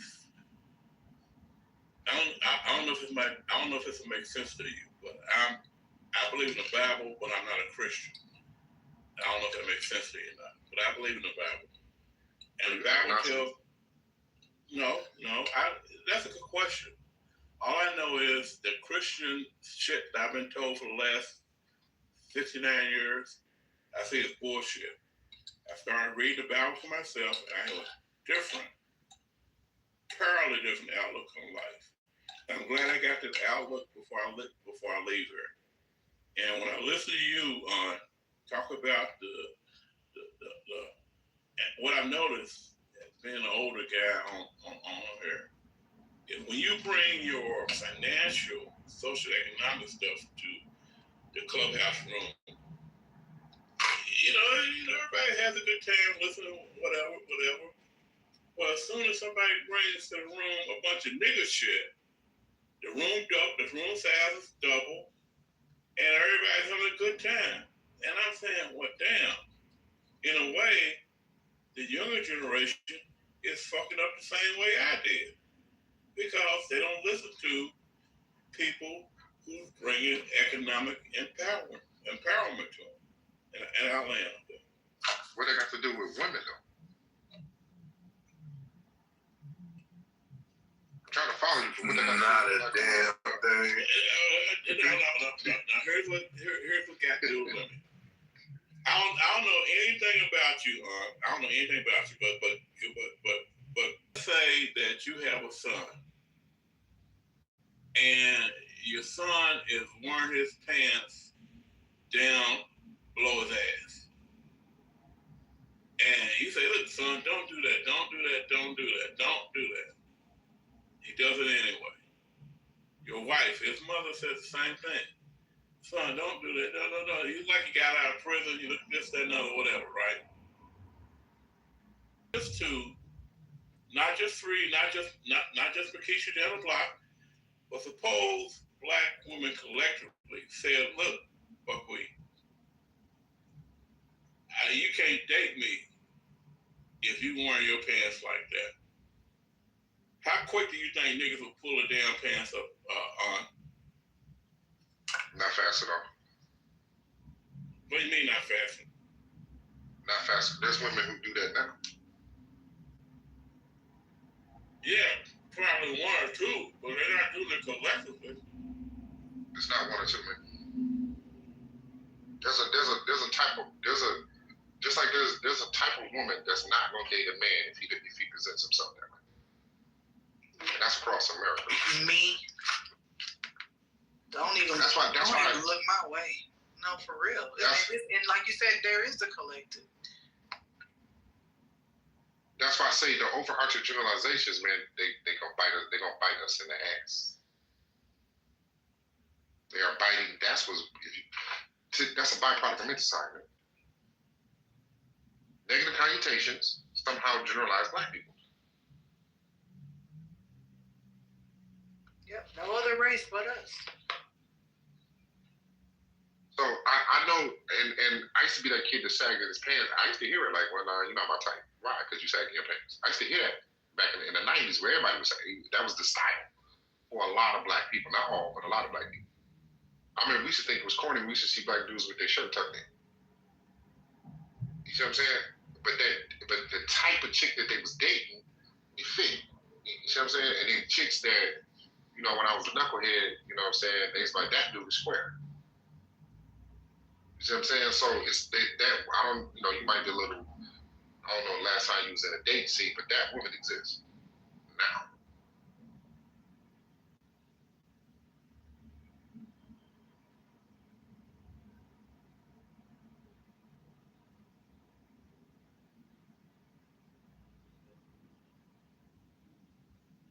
And then, Brother Un, would it be safe to say that type of woman that doesn't, right?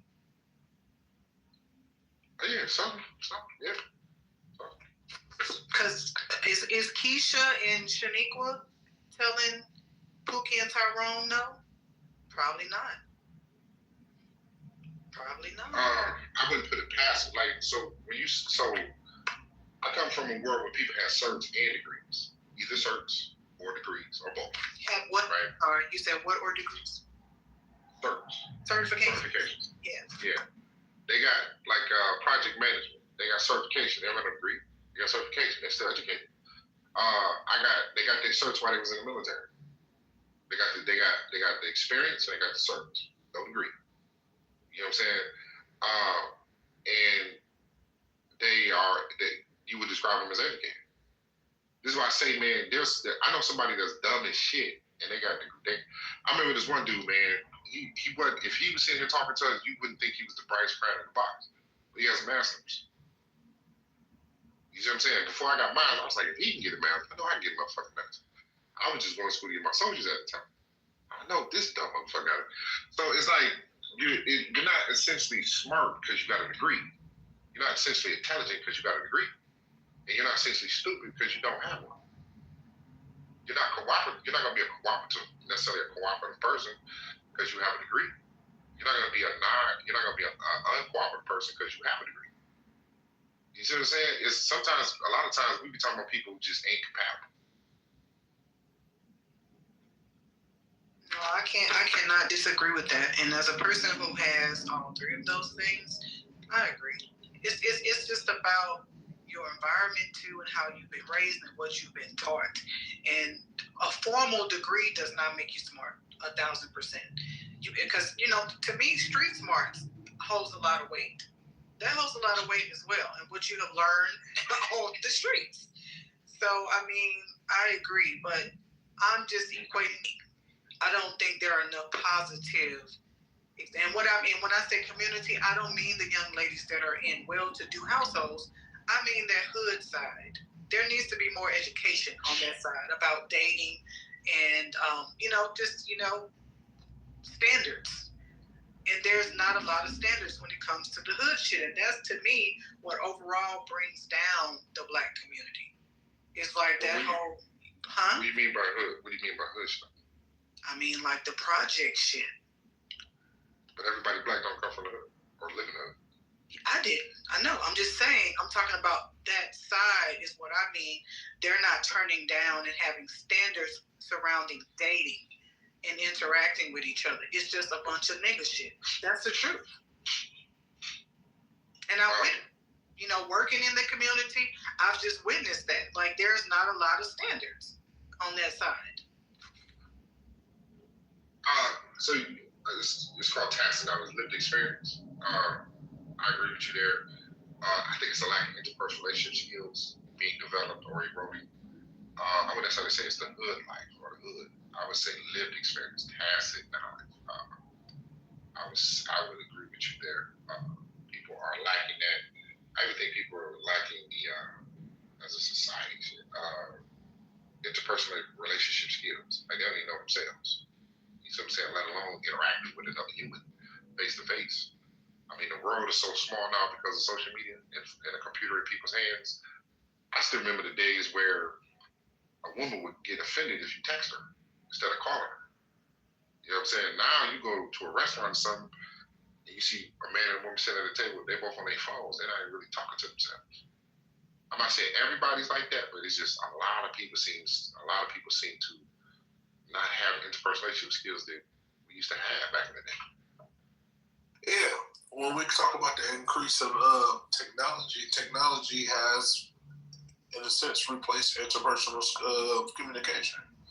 And I want to ask about Black people and their hood shit, right? When we talk about hood shit, what metrics are we able to pull to be able to say, Black people have been are in some hood shit, or how can I phrase this? What are the metrics of hood shit? Let me just start by that. What are some metrics? Yeah, all Black people don't come from the hood, but when we talk about hood shit, are we equating that to poverty? Are we equating that to what are the core values?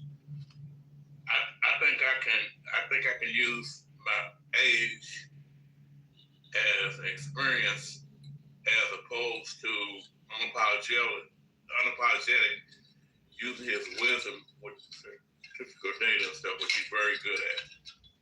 And I think to answer the question is that when I was in my 30s, I was presented with, if you want to be somebody, if you want to do this, if you want to be somebody in America, what you have to do is you have to get you a nice car, particularly a Cadillac, get a fur steering wheel, dice hanging from the rearview mirror, and ride around and try to fuck as many women as you can. That's what the media was telling black men right after the civil rights movement. They didn't tell us anything like what Ung is saying. It's like, look at this, look at CDs, look at money market certificates, look at this. And we have done that, 40 years ago. We'd be a lot better off than where we are now. But because we didn't do that, we're behind every 8 ball in America, in the metro. And I think I'll land right here. I think would agree, and I guess I'm asking when the government says the black people in America have $1.3 trillion of spending power, that's not a flex, is it? Spending power? No, because we don't have it. So the hood, I would say, I'm just speaking of when I say hood shit, I mean any community that's living below the poverty line. To me, that's where all the niggatry and the nigga shit happens. And yeah, it happens on a mid-level as well, but the damn middle class is damn near erased. Those that are living below the line, there's not a lot of education surrounding interpersonal relationships. And we've seen this. Some of us have worked. I'm pretty sure Brother has worked in these communities just like you and I have. So that's what I meant by that. But if you don't want to respond to that, the sister wanted to speak. I'm gonna let her go, and then I'll respond to it. Go ahead, Sister Kim. Thank you. Peace to the room. Good evening, everyone. Or almost good morning. The answer to the question, I don't know most black women, but the black women I know are educated. I'm smart. I'm proud of being smart. I'm proud of my smart sisters. I love conversations about educated black women because we don't have them enough. So it's good. Education is always good, and everything you guys have said, I agree with. My version of hood shit was like when I was younger, which nigga shit, coming outside in your bonnet and pajamas and shit.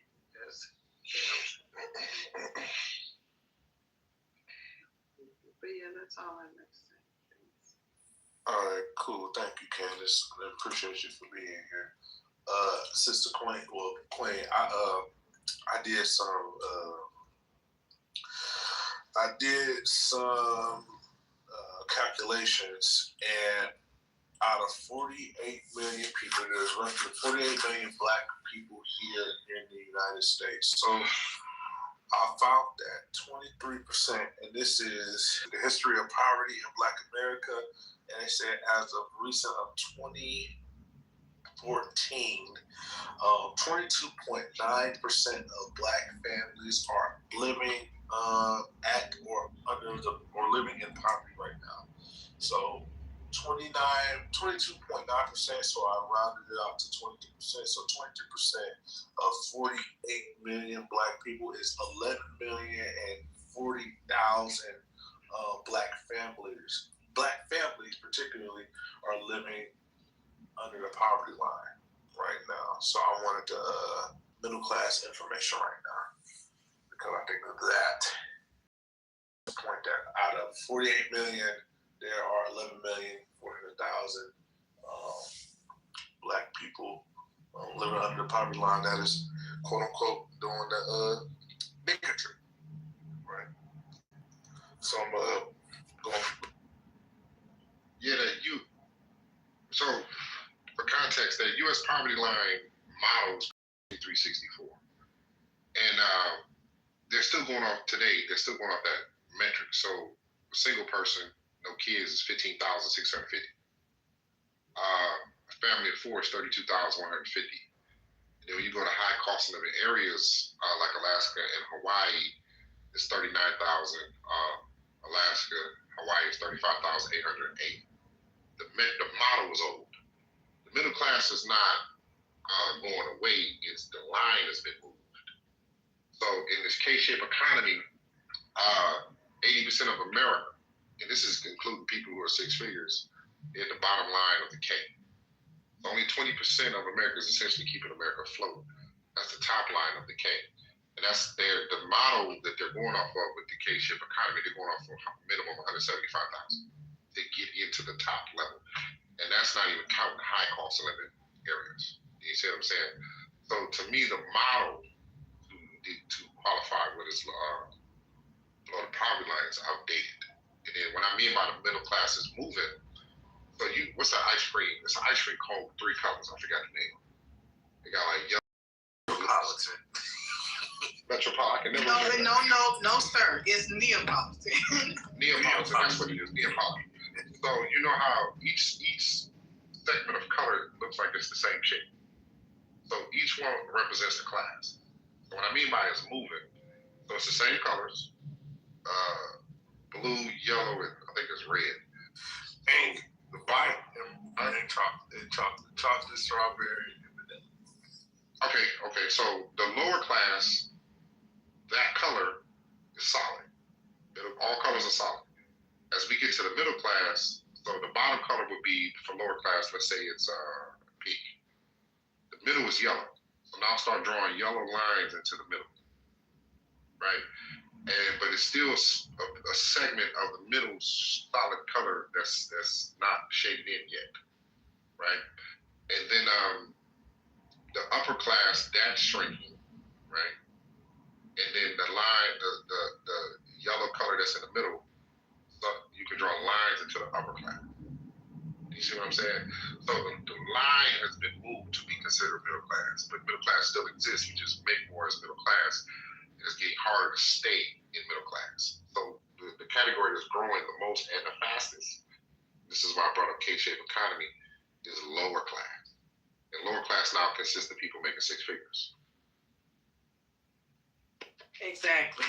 But that's been perfectly done, and they're trying to eradicate the middle class altogether. Well, move the line, but you're not wrong, just a verbiage. They're moving the line. You're right. I'm just saying. They're moving. It's just moving. Yeah, if I can say something with that, that's contextual, because even when you're talking about the poverty line, that's taking it's just all households, whether you're single household or married household, all that stuff, right? It's taking into consideration all those facets, right? Am I right? You talking to me? However, when you're talking about the poverty line, but for a household, it's including. It doesn't matter if you're a two-parent house, one parent house, or let's say two-income house, one-income house. It's taking all that into consideration, right? Well, yeah, the categories. So the model, it'll go off from one person, two people, three people, four single, two adults only, then two adults, one child, two adults, three kids, so on and so forth. Right. And cost of living area location. So it's including cost of living in areas too? Yeah, because it specifically talks about two of the highest cost of living areas in Alaska and Hawaii. Because to me, considering the fact that over half of Black people live in the South, and you don't need as much money, it's not a fair comparison to compare what it costs to what is necessary to live in the South compared to what it costs to live. I live in LA. to live in LA or live in New York or live in Chicago, you know, and like I said, half of Black people live in the South. So the money that you make, let's say, you know, $50,000 or $60,000 in the South is not the same thing as $50,000 or $60,000 in New York or in Los Angeles or even Chicago. You know, it does factor. It does factor that in as well. That's what I said. Yeah. Yeah. Okay. Because to me, the way I see it is, I mean, when you're talking about the poverty line, I mean, I've done, you know, looked it up. And if the average Black person, let's say in like Arkansas, Louisiana, is making $40,000, you know, I'm talking about that's working, you know, obviously not the ones, you know, if you look at, you know, like, let's say what it costs to buy a house out there, you know, it's not nearly as expensive as it is, you know, in other parts of the country. So at what point is it sometimes us just looking at, you know, like somebody talking about GDP and just our you know, not just our spending power, but our spending habits and what we value. Like somebody talking about getting a Cadillac and getting a Dyson and Defer and all that stuff. Yeah, that's what, you know, that's what we're interested in. We're not interested as, you know, spending our money wisely, you know, I think collectively. And also just to answer the question, the title in the room, I don't know if I can say Black women are the most, when you say most educated, I think that's, there's a difference between most educated and my understanding most enrolled. Statistically, they're not the most graduated group, right? No, they're the most enrolled and the most graduated and most educated, as in graduation and most enrolled, but it's not reflecting that in their income. Really? Because I thought that Asians had a higher graduation rate than even just Asian women or, you know, white women. Hold on. So, based on the data regarding educational attainment and enrollment, Black women are frequently identified as the most educated group in America in terms of college enrollment rates and degree completion. They represent the highest percentage of individuals enrolled in college, 9.7 as of 2016, and are earning more degrees compared to other gender, race demographics, according to the National Center for Education Statistics. Key details in educational attainment. Top demographic, Black women lead in both enrollment and rate of increase in degrees earned. Race ethnicity statistics. As of 2022, 66.5% of Asian adults aged 25 plus have an associate's degree or higher, followed by 52.9% of white adults, 39% of Black adults, and 29.5% of Hispanics and Latin adults, Latino adults. According to race and ethnicity in higher education, religious groups, according to Pew Research Center data, Hindu 70% and Jewish 65% adults in the U.S. have the highest level of education degree attainment, far exceeding the 35% national average. Immigration factors, foreign-born residents have a higher share of advanced degrees, 15.4% compared to the native-born population, 14.1%. While Black women lead in college enrollment and growth rates, they often face a degree job paradox, where higher education attainment does not consistently translate to higher income, notes Pew Research. So, but then there's the debt. So if they don't make the higher wages, then they're going to carry the debt even longer, the student loan debt even longer.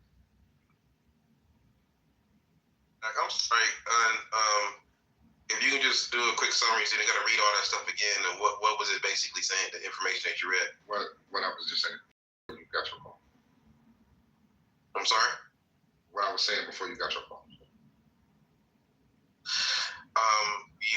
You were saying that Black women have the highest rate of graduation in college. Enrollment. And right. That's what I said. I said that too. But you said that they also have the highest graduation rates as well. While Black women lead in college enrollment and growth rates, they also face a degree job paradox, where higher education attainment does not consistently translate to higher income. So it doesn't sound like the graduation, that they're the most graduated, correct? Based Based on the data regarding education and attainment enrollment, Black women are frequently identified as the most educated group in America in terms of college enrollment rates and degree completion. They represent the highest percentage of individuals enrolled in college, 9.7% of 2016, and are earning more degrees compared to other gender, race demographics, according to National Center for Education Statistics. Okay, hold on.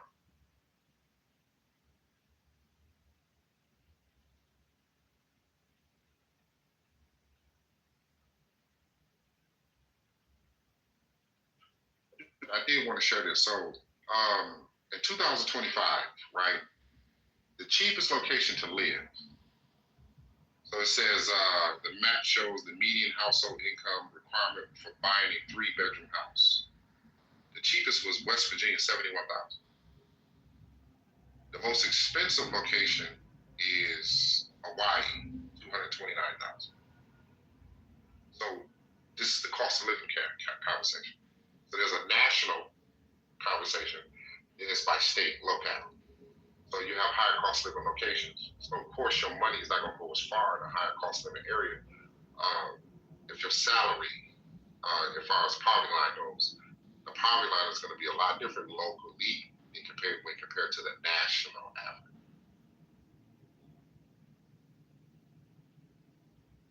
Yeah, thank you for pointing that out, because I think the South kind of gets a bad rep. Like, it's just so much easier here or something. Like, it's not.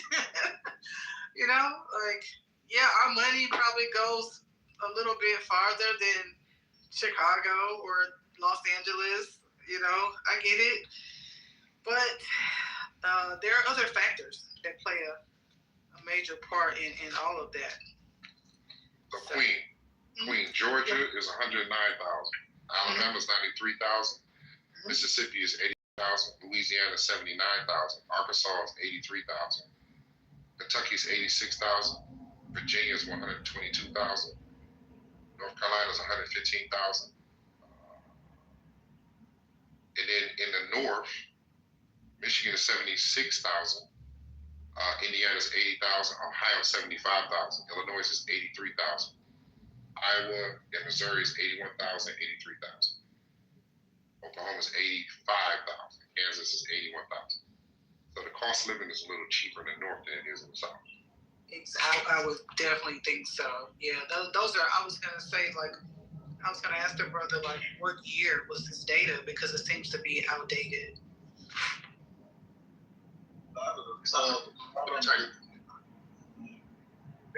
They relegate the South. I say this all the time. They relegate the South to, the North. Not to talk about that. They relegate the North to Chicago, New York, and Philadelphia. Not understanding that those are just cities in states where once you get outside of those major cities, ain't shit there. Once you get on Chicago's the North. Yeah, Chicago. Yeah, very much so. And I used to live in Chicago, being born and raised in Louisiana. We don't consider Chicago the North. Who doesn't? Because that is definitely the North. We say it's Midwest. I'm from Boston. Okay, It's the Midwest. Regionally. I'm from Boston, so I'm from the North. We don't consider Chicago North. We call it Midwest. I get you, but what I'm saying is, geographically speaking, it is the North. It's past the everything past the Mason-Dixon line. Yeah, 1,000%. No. So it don't take. Everything past the Mason-Dixon line going northeast is north, but not that. You can have your opinion on that, but no, I'm telling you, that's what it is. Argument: the South is not the cheapest. The South is not the cheapest. The Midwest right now is the cheapest place to live. And right now, but it's increasing. So what I was gonna say was, you can take the same title in. This is 2025. If you type in 2022, 2021, all of these numbers pretty much double. What it was in 2025 literally doubled from 3-4 years prior. So that's how fast the cost of living is. That's how fast the cost of living is increasing. Where do most Black people live in? I'm not disagreeing with you, brother. You said the South. I just read the most black populated state is Mississippi, but as far as population of black people is Texas or California.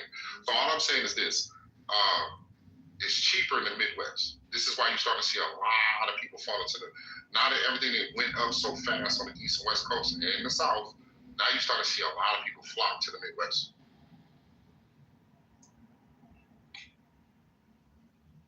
I see. Okay. I think you're gonna see states like California, New York. I would be surprised if they lost 1 million people.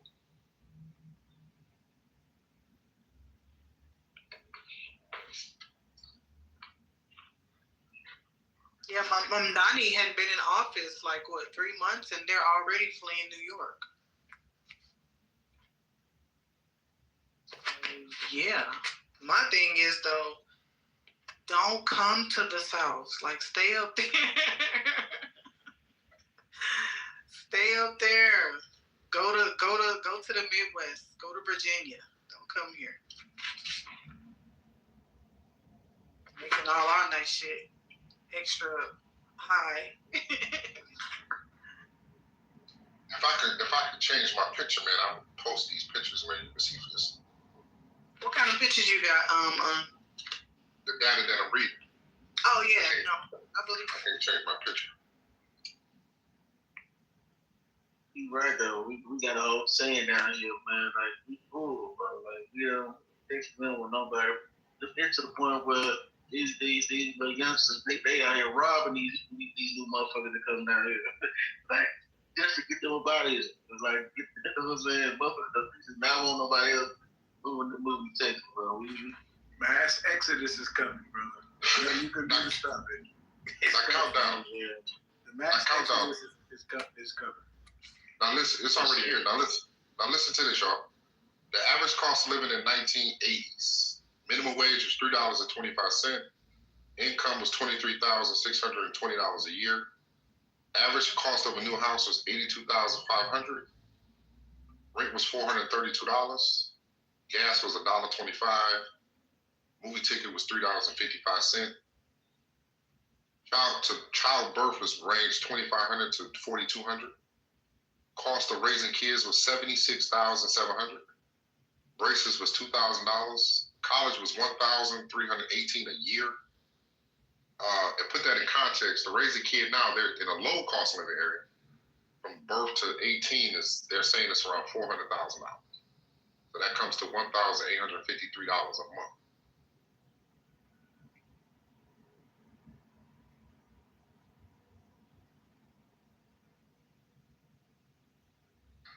And those little cute numbers, brother, huh? Shit, I wish I could get some numbers like that. Man, when I came in the military in 2000, it was a new buildings, it was some new apartments that they had built, big ass, open floor plans. The rent was $300, bro. But I'll never forget that shit. That was 2000. My first apartment, after I moved out of the dorms, my rent was $400. And that was 2004.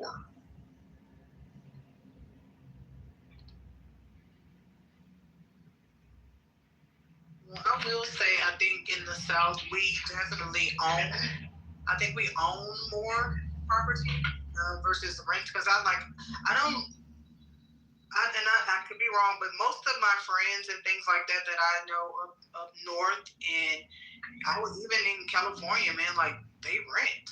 Even when I was in Chicago, like most people rent. Nobody really owns shit. Like, but in the South, we own our homes. We own property. We have land.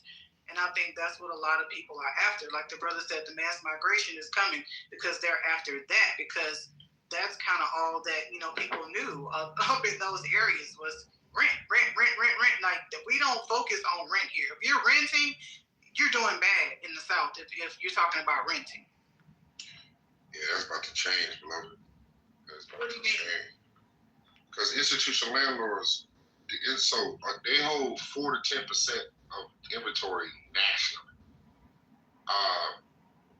And then from California along the southern coastline to the southeast, as far north as Virginia, they're buying up all doors below the subdome, right? So in certain locales, they're already above 50% all doors. So the cost of living in the South is going to flip. It's about to flip, man. It's about to really go up. It's already going. And what I mean by it's about to change, you're about to get a lot of renters, man. It's going to look like the North. I don't know about that. Okay. I don't know about that. I get what you're saying, but isn't that why everyone is migrating to the South? No, they're migrating to the South because they can't basically pay their bills. They don't mean they're gonna come down there and buy a house. No, they was migrating to the South. The cost of living has went up now. Now they're migrating to the Midwest. You're gonna see that in the next census. Yeah, a lot of the cities that used to be cheap are not even cheap anymore in the South. From Charlotte, Atlanta, Miami, all that, them things are over. Oh yeah, that's been over with. Ain't nothing cheap in those places. They definitely got to take their ass to country bucket Midwest. Oh, they going to Podunkville. Okay, that makes sense.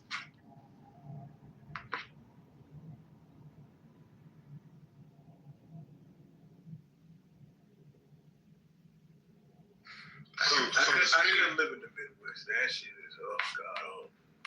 I mean, some people, because the cost of living is bad, what Countdown was alluding to, he wasn't wrong. I'm just saying, the metrics that we used to look at 5-10 years is different now, man. It's different. It's that we now are in a K-shaped economy. One of the last times you've seen a K-shaped economy was right before the Great Depression.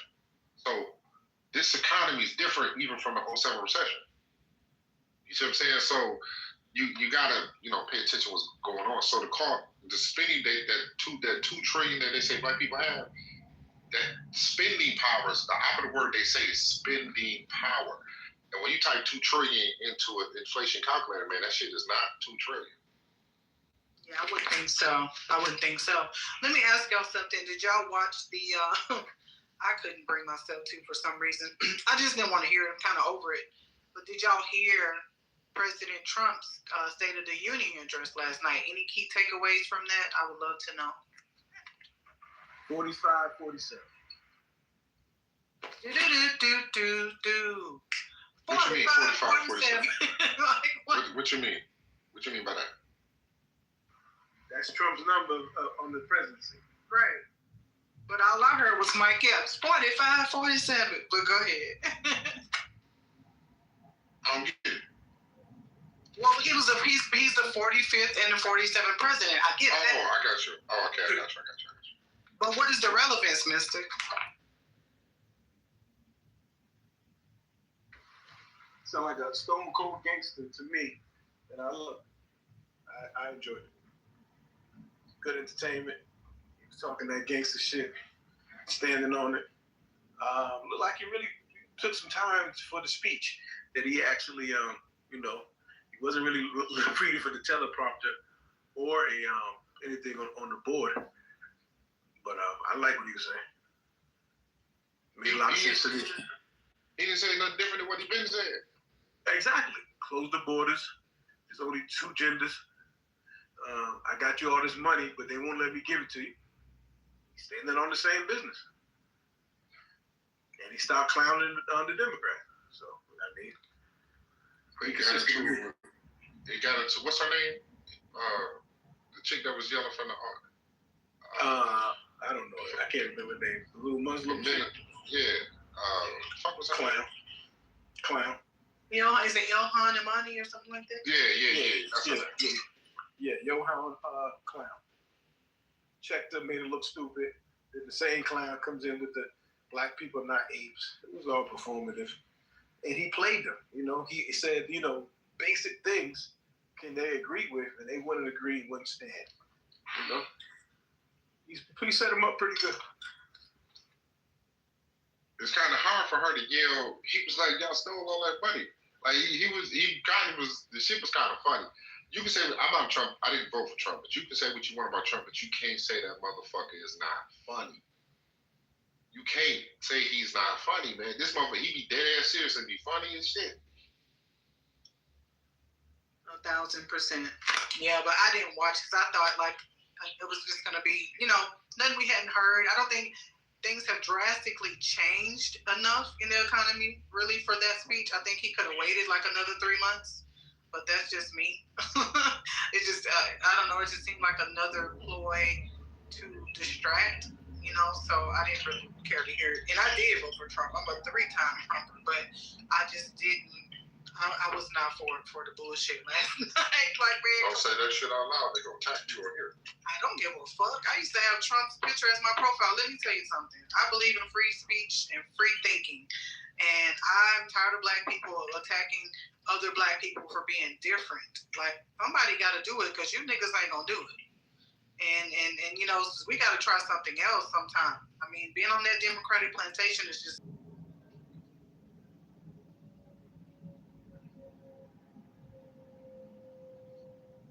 They're going to get you.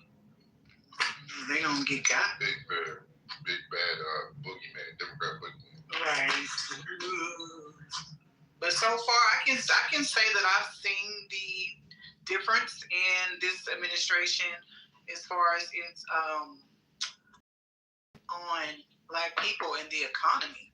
I think it's actually been a really good thing, man. Like, I'm telling you, I keep getting, I don't know about y'all, but, I don't even really want to speak. I hate speaking personally, but I'll just say that economically things are good. There's a lot of opportunity that has now been present since these borders are closed. I will say that. If you can't see that, then you ain't trying to see it. There's a lot of opportunities because of if your bread and butter is wages, his big beautiful bill, just like his first tax cut, it's gonna hurt. You're gonna feel it. But if you say that again, you just said that a little fast. I couldn't hear you. I'm sorry. His first tax cuts, you felt that shit if your bread and butter is wages. In 2017, you felt that. His phase 2, which is his big beautiful bill, you're gonna feel it again. Right? So all this additional cost that we're paying for right now is a lot of policies for them. If your bread and butter is wages, you're in the bottom line of that K-shaped economy. So his big beautiful bill, if you are an entity, if you are self-employed, or you have aspirations to scale from self-employed to actual business ownership, where you can hire people to do things that you would do as a self-employed, that big beautiful bill, you're gonna win. You're gonna eat like a motherfucker. You know what I'm saying? Just off the 100% depreciation, where you could claim whatever you buy that calendar year, you could claim it. Whatever your company buys to do business, you can claim that calendar year versus having to cut it up. Like for appliances, you had to cut it up over 5 years, the total number that you bought. Now it's 100% depreciation. It was at 60% when 2025 ended. Now it's permanent 100%.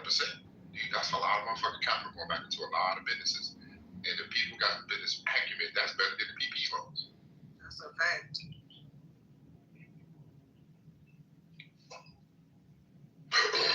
QBI. If you're self-employed and you pay yourself a salary from your business, he's giving you tax relief from that. So if you haven't read that shit, it's tax season right now. You should go read that, man. So, but again, when America gives you money over here, they take it somewhere else. Yep, because I got the money overseas the other day, and I got a little slip before I could complete my transaction that said, you will be taxed 1%. And I was like, when did this start? And then the cashier just laughing. I'm like, oh my God. And I'm sending money internationally, and I'm like, oh my God. Yeah, okay. So, yeah, I see that too. I got to be honest about it. I see that too. Yeah, do you got student loans? Huh? No, I'm saying just what you're saying. They're gonna hit the wage workers. They're gonna the wage workers are gonna make up the difference. Okay, man. America never gives you money without taking it somewhere else. But if anybody here got any student loans, did you get your check? It's the lender starts with an N. What is it? N-A-I-V-E-N-T. Navient. Yeah. Did you get your check? What is Navient sending out checks for? Student loans. For what? If you was in default. With that. People been writing that shit on Facebook all day. You get your check, I got my check. How much? They didn't say. That's crazy. It's, do you have some loans? Yeah, dude, does a baboon have an ass? You ain't get and they said they didn't even have to apply. Wow, I've not heard that, brother. People talk about that shit all day on Facebook, bro. Is it a part of the settlement? Because Navient did get sued. Yeah, it was a lawsuit. Sure. I use the Biden thing to get my student loans coupage. That ain't work for me. But you know what? It worked for me. Law enforcement, right? Oh no, that's different. Law enforcement, teachers, that's different. Yeah, see, I'm more on the 1099 side, brother. Yeah, it was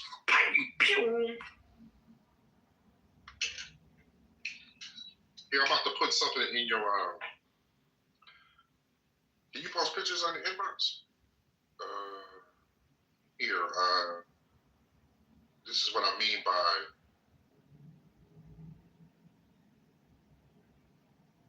queen when I was looking for this while we was talking. Yeah, because I'm not active on Facebook. I'm only active on Instagram. No, I was telling you the cost is going up. It's going down on the West Coast, but it's going up. The cost of living? Here we go. To buy a house here. And you in the South too? No, I'm in the Midwest. So look at what I just sent you. That's the average cost. That's by region. The average cost of a house. So it's up. The Midwest is up 4.3%. The South is up 0.2. And then, but look how much more it costs in the South to get a house than the Midwest.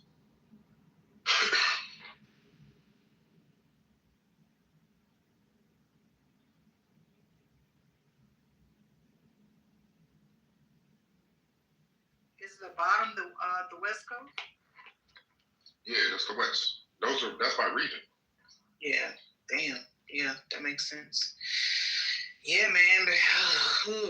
I was looking at some houses out of Houston, like as a vacation home. Because I have a vacation home in Louisiana, but not in Houston. And I wanted to be out there, like in the woodlands, right? Good. So the same Good houses. luck with that.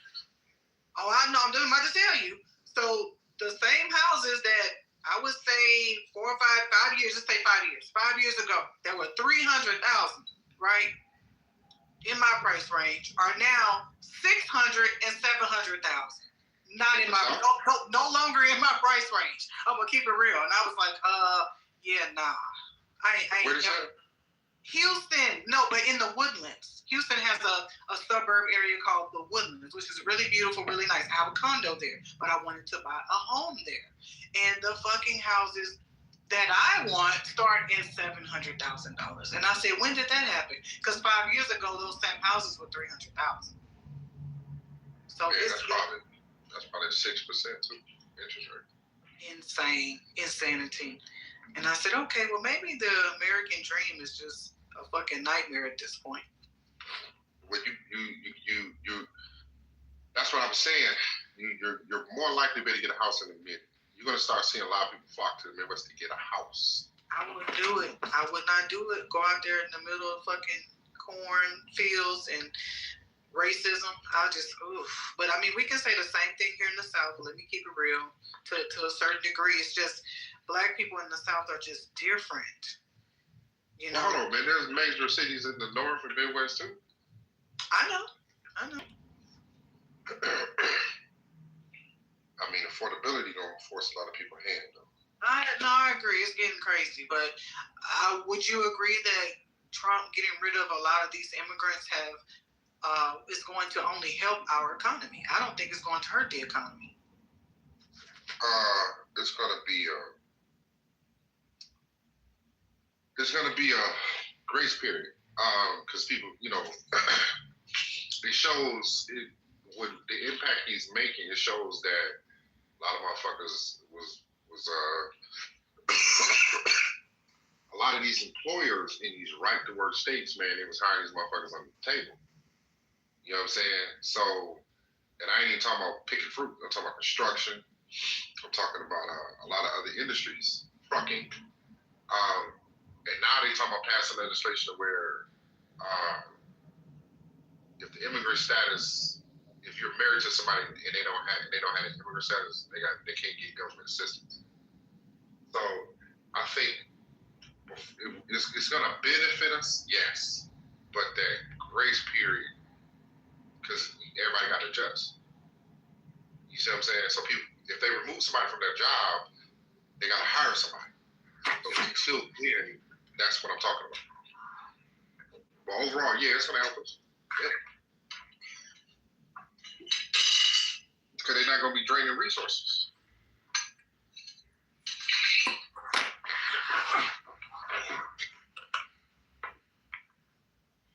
You agree or disagree?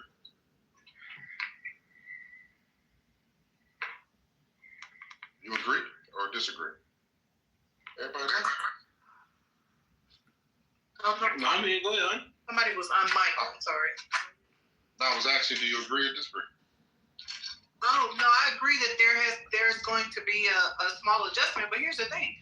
Okay, black people just need to be ready. So they got rid of Juan. So you just slide your black ass right in Juan's place. Like that's simple math. I agree. That's simple math. And I'm gonna give you an anecdotal experience on that. So my aunt was just having a house built, right? Like not too long ago, 2 months ago. All right. Some of our workers are hiding from ICE and they're scared. They legit told, now this is a white man telling her that. The company, the contractors, the GC, we can't finish it because we've lost some people. Do you know of any people that are contractors or that are carpenters that can do this job? He's asking her, does she know? And she calls me. And I'm like, oh, wow, it's happening in real time. You see what I'm saying? So we have the opportunity is there. Like that fast, that quick. I'm not talking about we got to wait 6 months and see how this is going to play out. No, this shit is going down right now. They're hiding from ICE. They're being deported. Is your black ass ready to step in and make the money and get the job? And that's all I'm saying.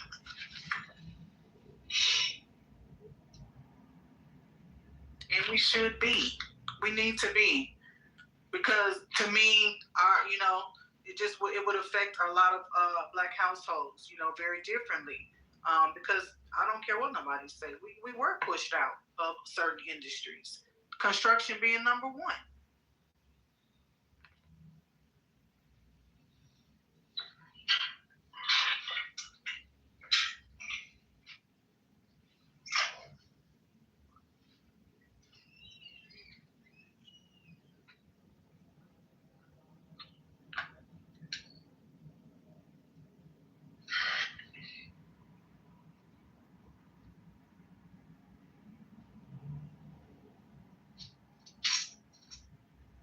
Don't mind me on.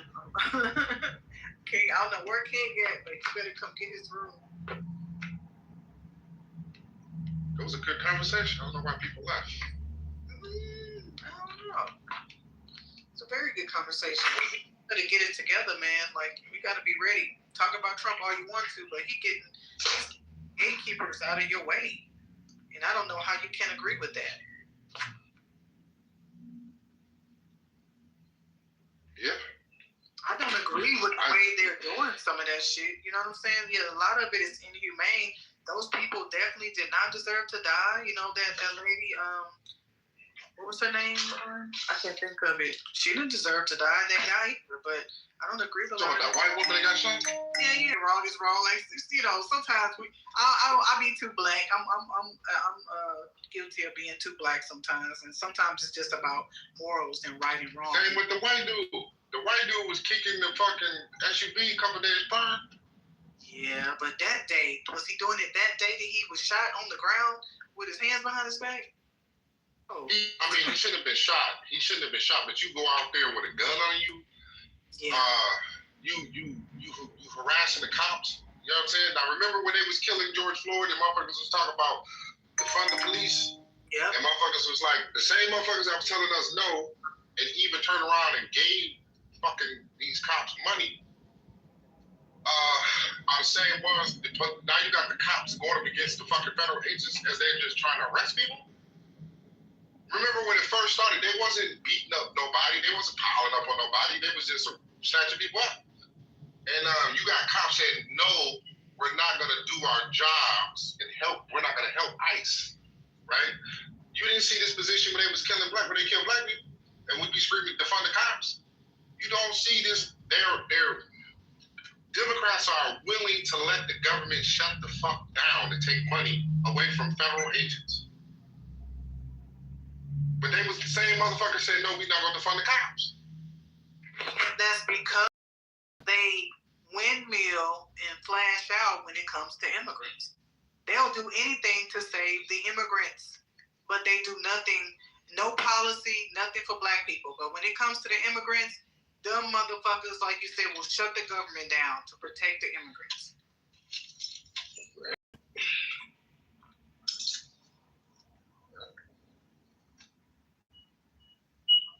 So that's why I will never in my life be a Democrat ever again.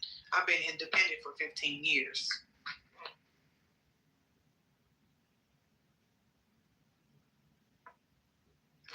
Brother Un is gone. If anybody else wants to come up and speak, you are welcome to come up. If not, I'm going to end the room in 30 seconds. And thank you guys for coming and listening. Come back, chill, hang out with us.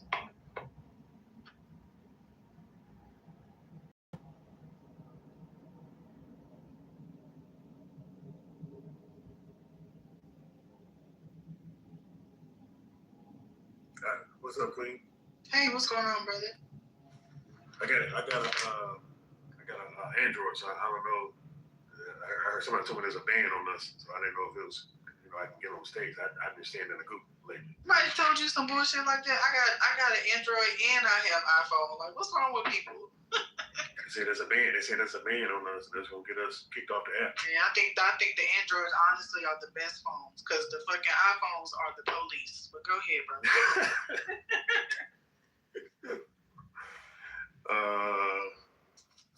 I just listened to y'all.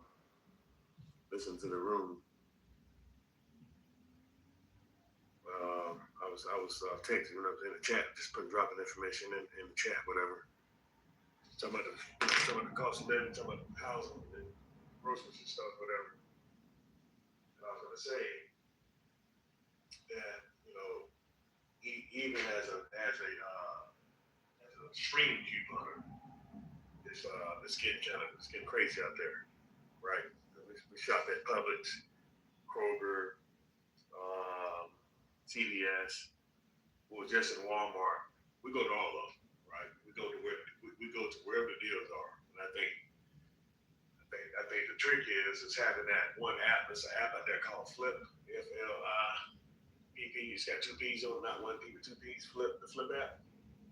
And that one's got all the stores in it. You can just kind of add your favorites and then look at the weekly ads. You just gotta take advantage of those stores that got you just got the app. So they do the deals in the app. That's coming from they partner with the manufacturer. So whatever those coupons are, they're inside that app. A lot of people don't know that. And if they click them, it's gonna add to your account. When you check out, that price automatically is going to pull it. It's going to pull the price down. If you got paper coupons, you got to do those first, and then you do the digital coupons next. So if you're looking for ways to save money, because I know people that's got mortgages, $3,500 a month, and they barely make it. I say barely making it. They are below paycheck. They're not even paycheck to paycheck. So they got to do like side hustles in between those paychecks just to do the groceries and other stuff, 3 cars, 3 car notes, 3 insurance payments. So dude sell one of those cars, man. You don't need to have a. You gotta have that. You got a Dodge Charger. You know, your girl drive a Mercedes. One of those gotta go, bro. It's you know, one of those gotta go. No, I agree. How we can survive in this bullshit definitely is to give these people a lot of their shit back. We got to give them. Yeah, take that shit back. Yeah. So sell that thing or something. Get rid of that. You know. See, my thing is like the food pantries and stuff like that. People don't even utilize those resources that are there. You know, I'm like, the stuff is getting real strong. And I'm like, what's really going on? I ain't never really heard that Flip app though. Why you think do? It's pretty straight. Like I went to try Walmart and I get it, you know, people it is going right now, man. It's so we got so much food and so much supplies. You know, hygiene, dental, you know, hair products. Oh, you a real couponer. Yeah, we got a whole road. We got shit everywhere. I told my wife, I said, hey man, this, we gotta do something about this. Look, I'm in there to take this shit filled up with serotonin water, the tea. Bubbly. I don't even drink this shit. It's a box of Insure. That's for old people. We got Japanese or some shit. That is not true. Insure is not for older people. Yeah, it is for old people that keep walking and got fucked up elbows and shit. So we're not drinking now. I'm 52. I think they put some of the kids on Insure. No, because insurance and stuff like that have protein. So people who have weird diets sometimes they drink that for protein purposes. But brother, you can definitely send me some of that Saratoga because I spent $30 a case on fucking Saratoga. $30? That's not too late. That's not too late. Oh, okay. I tell you what, I got a whole shelf of this Brewers. And you get most of your products from the Flip app? So yeah. The Flip app, and when I do this, is what I do, right? This is what we do. This is how like we're changing this up. Like we just trying to find like a common ground on how we can do it. So all right, so we take our stores, right? So we got Target, Walmart, CVS, Walgreens, Publix, BJ's, Kroger. So those are the stores, right? And that's Aldi's. We'll put Aldi's on the back burner. And the reason why they don't have a lot of their manufacturers in their cake are out of the country, right? Mm-hmm. So a lot of people don't know. And CVS do have some good sales. People be sleeping on CVS and Walgreens. They show do. You got a particular household, and you got to break it up in different sections. So we have the paper, you got the paper products, right? So that's going to be paper towels, toilet paper. So what else? Kleenex, stuff like that, right? Mm-hmm. So you put that in the category. So you got to get it open. We got to go back old school, like Granny and Granddaddy did, right? Come on. You got to go back old school. Okay. So you do that. I teach classes. I've been a fan base teaching this shit. Somebody told me I need to do a room over here, but I mean, it might actually help some folks. I mean, like real talk, you know what I'm saying? Yes. But I was going to do it, but then the lady told me that the androids, there's a ban on us. I don't know if she was joking or what. What? Okay, what was you saying about the list? Come on. I ain't coming over here back up. Listen, I ain't going to back me up, so I'm just going to wait. Well, if I can speak and say if I'm here, I wouldn't let that happen to you. But I'll ask Brother Sick if he wants to do a room on that. That would be a dope ass room because like we do need to make some adjustments, right? So some of us, most of us, all of us, really we need to be thinking about the future and making some adjustments. So I think that would be a great room. Yes, sir. So what would you say an average household, a household of say 3 to 4? What would you say they would spend a month? Just take a wild guess. On groceries? The groceries. Yeah. Oh, I could just. That's everything. I can tell you what. $900? Stamps or something. No. Cash money. $900, $800. Right? All right. Watch this. That's gonna be between 2 to 3. 3 to 4 is about 1,000 to 1,150 a month. That's a fact. There's an article, and they go by state. Look, and people say, hey man, why you people being on a Facebook? Because I studied all this guy. I studied fucking Jerome Powell. I studied all this cunning shit just to see what the fuck is going on. But something ain't adding up here. It's just not adding up. Okay, so about $1,100 a month by state. It's gonna vary. If you're in Hawaii or Alaska, it's gonna be somewhere around $1,300 a month because they not landlocked like us, right? We don't they by themselves, right? So it costs more with shipping, right?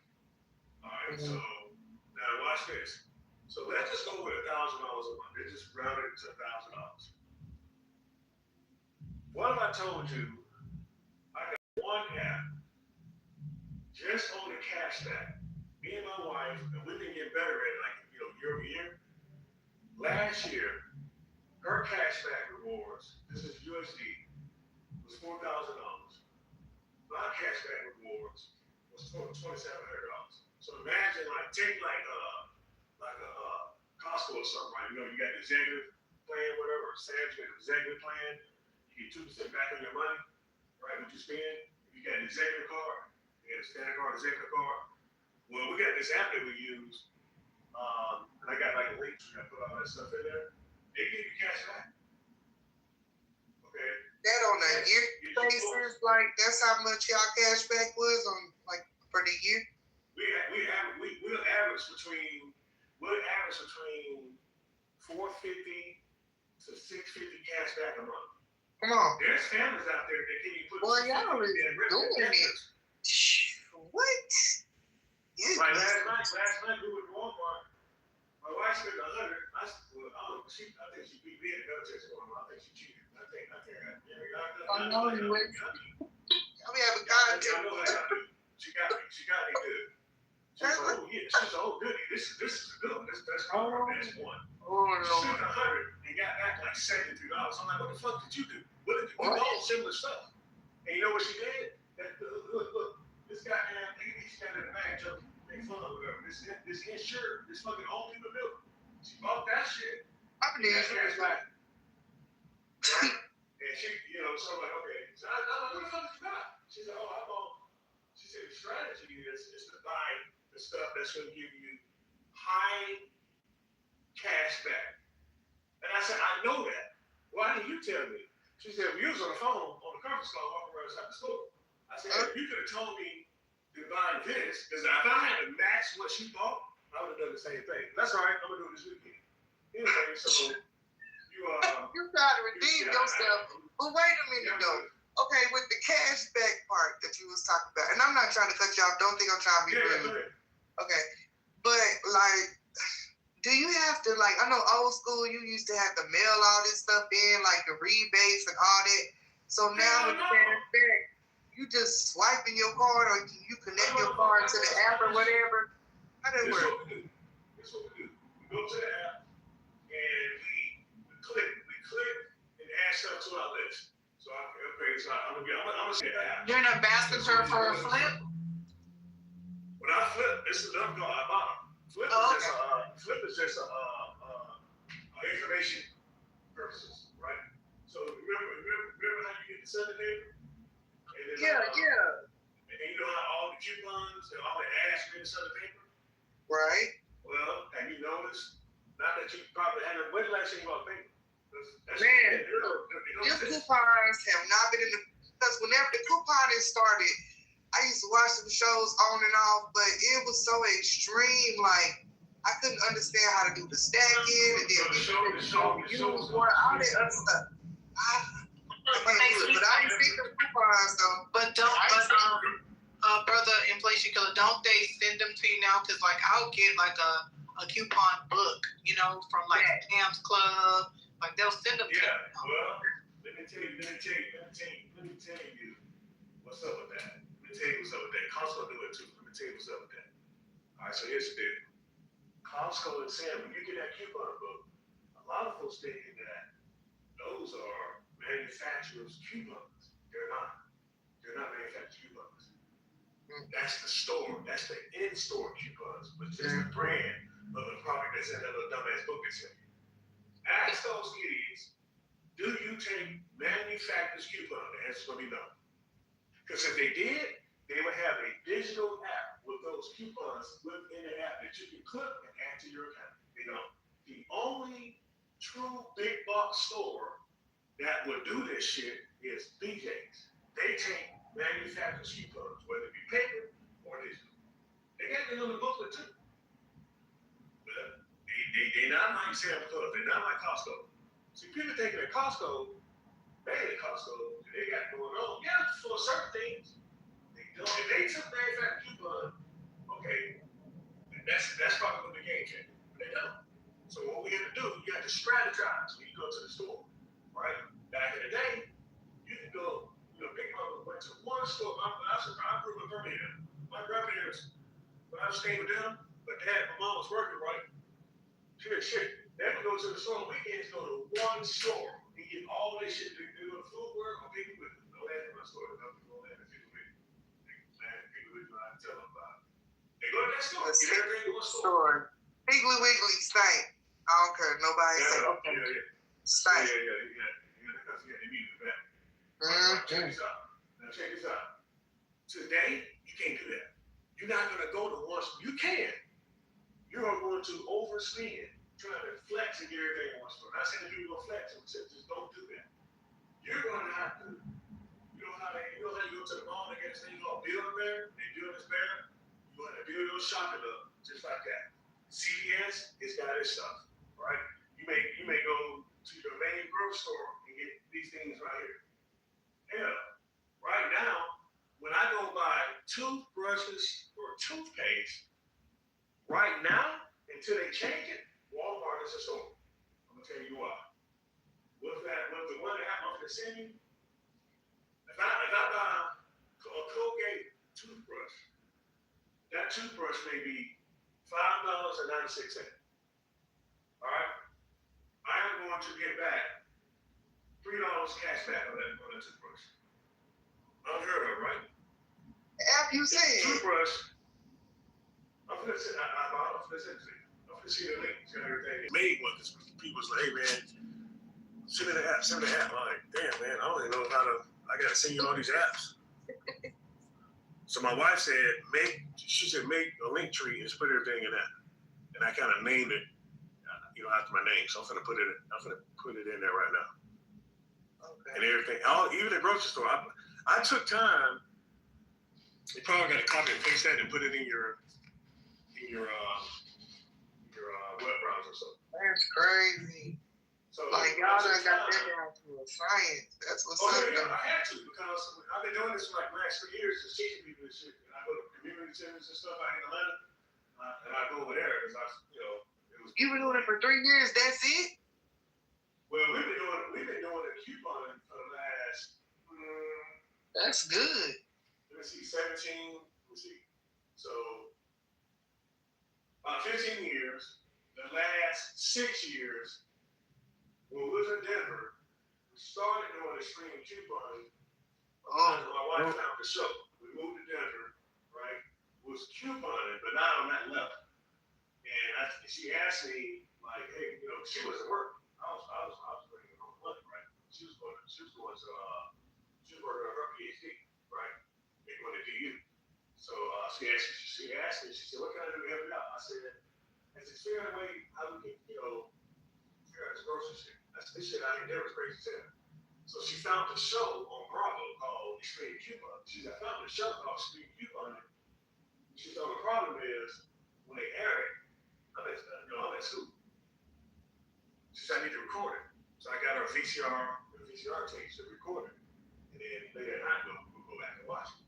I got off work, right? We watched it going, and we studied how they did it. Well, over time, as digital kind of took off, a lot of the manufacturing companies decided to So I plug in these coupons in a digital format. The last 5 years, they've been perfected. Outside of that, a third-party app called Ibotta, which is in that link, as well as Fetch. You guys probably heard of Fetch before. If you haven't heard of it, they give you points when you scan your receipt. There's another one called Checkout 51, cashback. There's another one called Swag Bucks, cashback. There's another one called Shop Kicks, cashback as well. Or you can do a gift card. Okay. Receipt hall, there's another one, right? So these all rackets, that's another one, right? If you want cashback on your fuel, that's in there. It's called Upside. It used to be called Get Upside. So for the last 4 years, I'm gonna say 5 years, really 4 years, when the pandemic started, what we did was we played around with different formulas, trying to figure out what's the best way to maximize our money when we go to these grocery stores. And my wife was like, she said, I bought it down pat. I said, well, what about the others? We gotta maximize those, right? So there's some people out there who right? So study. We ask questions. We went to visit grocery stores. We call manufacturers. We call PepsiCo. We call Procter & Gamble. We call and they'll give you coupons too. They will. You ask them. I know. They will send you. They will send you the Bisto. We call all those. We call a lot of companies, right? And so, and a lot of folks don't know that a lot of these manufacturing companies make a lot of products, like General Mills. Oh man. They make a lot of products. Well, so what we did was we studied a lot of these, publicly traded companies. Knows what I said, right? They own a portfolio of products.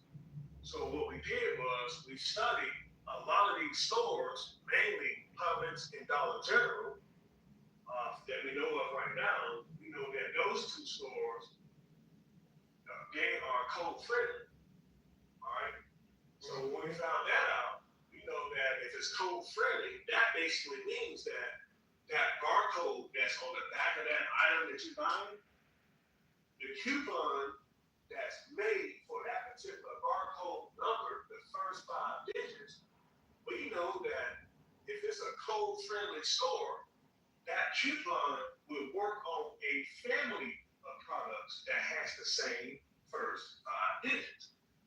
So Procter & Gamble is known for Dawn, Bounty, Tide, Gain, Mr. Clean, Swiffer, which is a Swiffer Jet thing, clean the floor, Crest toothpaste, all these different products. Bounty, they make the diapers, they have a huge portfolio, right? So we're in, say, 6 or 7, like badass coupon clubs. You gotta pay to get inside these bitches. Get in that shit. They're very secretive, because there's other coupon clubs out there. They don't like that one, this is like a game, right? And what they do is they expand on shit, right? Oh, wow. And so what they do, they infiltrate these groups because this is one group called We Clear Shelves, right? And back by the name, We Clear Shelves. What? We clear shelves. That's their game. They for real, right? So, and then what these ladies do, they'll stock up on this shit and they'll turn around and resell on Facebook Marketplace. But the other group finds out about it, they don't like it. And it's a bunch of black ladies. I'm like, what the fuck you got done? Y'all can work together. Oh my God, help us today. So they turned it into like, serious. It sounds weird, but it's like, Bloods and Crips or some shit. All these folks out here that need stuff, people is, like you said, struggling, $1,300 here, $1,200 there. And you mean tell me you clearing shelves and you going back and selling it to folks? Are you kidding me, right? I mean, I know you gotta make money, do what you gotta do, you know what I'm saying? But dang, man, come on now. Ooh. They can get a tax write, but see, they don't protect it, right? So anyway, very good. So we figured out all the whole place. So we figured out the culture. Goddamn, think about So baby Dawn, back in the day, a baby Dawn, 7.5 ounces or 7 ounces. That shit was $1, right? So we got regular inflation. Now we got something called shrinkflation. You ever heard of that one? You said street inflation. Shrinkflation. What that is when the product shrinks. Right. The price stays the same or increases. So these some bitches had the nerve to take the fucking soda and go down, either increase it to $1.50. I watched them over the COVID thing. All this stuff went up despite CPI dropping. So CPI, consumer price index, the number dropped. I paid peak to like 9.2. And we didn't even notice a significant price increase on the food. Around 2022, 2023, we started noticing shit started going up. And that's when we started complaining. Man, you did groceries high as hell. On top of that, the rent was high, right? So all this shit was going up. And Stanley, me and my wife, what was doing, we was trying to figure out a way to defeat these idiots, right? At the fucking restaurant. And we figured it out. We figured it like this. There's 3 entities. You got the manufacturer, who'll get money for them, they do the coupons. The retail store, that's the Walmart, Kroger, Publix, Food Giant, Food Lion, places like that, CVS. They do their deals on top of what the manufacturer do. And then the third one is third-party apps like Ibotta, Fetch, Checkout 51, Swag, those Shopkicks. So all 3 of those, you can get money from all 3. You just gotta know, have your list, and know which store's doing what. That's what Flip comes in at. So that was a new one. We added that to the family a little over a year ago. Okay? So you gotta know what stores do what. You gotta know when the sales start and when the sales end. That's important. Okay? See, women, y'all got an advantage. Y'all got pocketbooks. We don't. Well, let me take that back. There's some guys out there, they're out here, some little bag names, whatever. You know. But you could put your coupons, like my wife got like a little tote bag, all that shit is in there. We don't go in there with trap keeper 3-ring binders. If you go in there, they know what you about to do, and they act kind of weird about that. So you can't do a ring. You can't put all your organized or put it inside. No, you use a bag, put it in there, and you clip it. You got it with a paper clip. Dry goods, pantry goods over here. Paper goods, you put those together. Dental goods right here. You got your, hygiene, all this shit, right? You put everything together. That's how that works, right? But like I was saying about the code friendly, shit, you can go inside of a Dollar General or Publix. The coupon is meant for freaking, Crash toothpaste or Dawn. And it's probably, it may be, there's a coupon from Game. It may be $3.50 off, $4 off. But you can take that coupon and run that thing on the Dawn something. Yeah. You can. That's interesting. You've been doing this. And it's gonna pull it. It'll pull that $3 or $4 off. And you know what it's gonna do? It's gonna create something called. It's gonna create a overage event, meaning that you're gonna be in a positive. They owe you money on that. What it's gonna do is gonna roll over to the balance of your grocery bill. So let me ask you something, Brother Luck. So because to me, all of this is a result of corporate greed, right? Yeah. So, because there's no reason that all of these things should continue to be as inflated as they are. But they are. Should be. And we're here, right? So look, in 2020, I bought chicken because I wanted to, have my own eggs and everything like that because that's how I grew up. So I'm like, let me go back to nature a little bit, do a little homesteading. So the chickens I bought were like $1. Okay, they were like $1 a piece. So just like regular pullets, $1. Do you know right now, Tractor Supply, those same fucking chickens are $8, $9 a piece. Mm-hmm. So my question to you is not going to.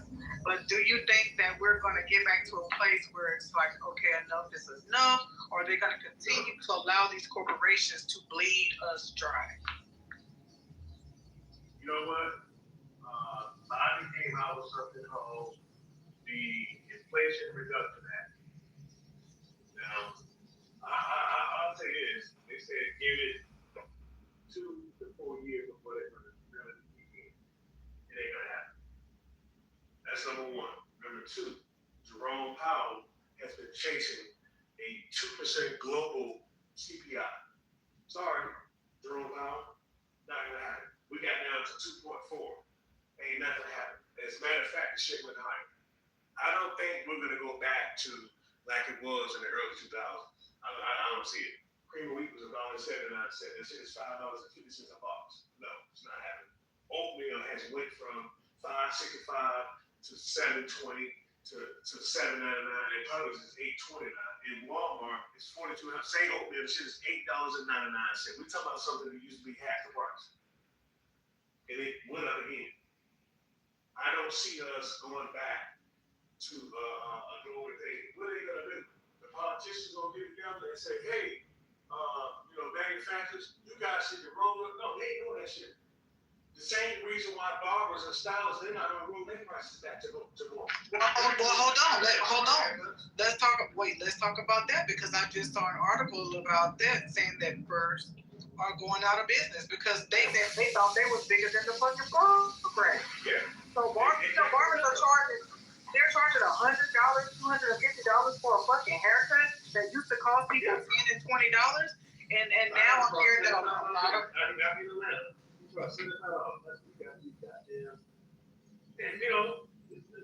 they all caught on to it, so they all doing it now. There's a few. Okay, but guess what? And guess what? A lot of guys are starting to cut their own hair again too. Sure. We on TikTok down them goddamn little kicks, whatever. Exactly. I seen them.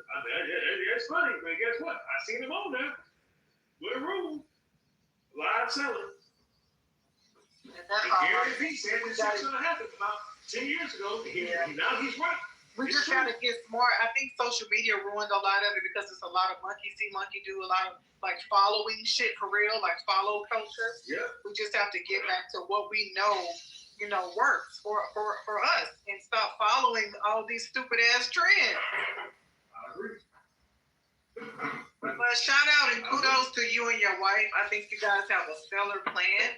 And I think that would be a really good room one day, just to talk about economics and to talk about how we can combat some of this bullshit. You got to bring your wife on here too, so she could tell us in the email. Okay, all right, cool. Yeah, so we can talk about it, because I think this will help a lot of people, man. Like, yeah, we all trying to save money and trying to make sure we stay afloat in this all this bullshit that's going on. I bet you, if I told you, I'm gonna say, hey, I can tell you right now, anybody that's they got their hands on a Publix or a Kroger owns like 23 or 22 different different brands that they bought, right? So if they got like a fuel center, Safeway got a fuel center, they do buy one get one, they do deals. But if you got like a Publix, they are king of the buy one get one. They are king. Kroger did it one time on Arm & Hammer laundry detergent. And guess what they did? They did like 2 packs of laundry detergent, the pods, whatever, and they were like two bags for $70. It's probably like 40 some packs, and I made 40 packs, 45 packs, something like that. Our bottom turned around and gave us $3 back per bag. So we spent $7, we got 6 back. And that deal went on for like almost a month. There was multiple different offers we did for women too. We tore their asses up. We got 2 big tubs up there in the storeroom full of laundry detergent. I better have no shame in my doggone pants. My shirts, you wash the front over here. Well, I'm bad at washing. I'm gonna go with it. I messed some stuff up one day.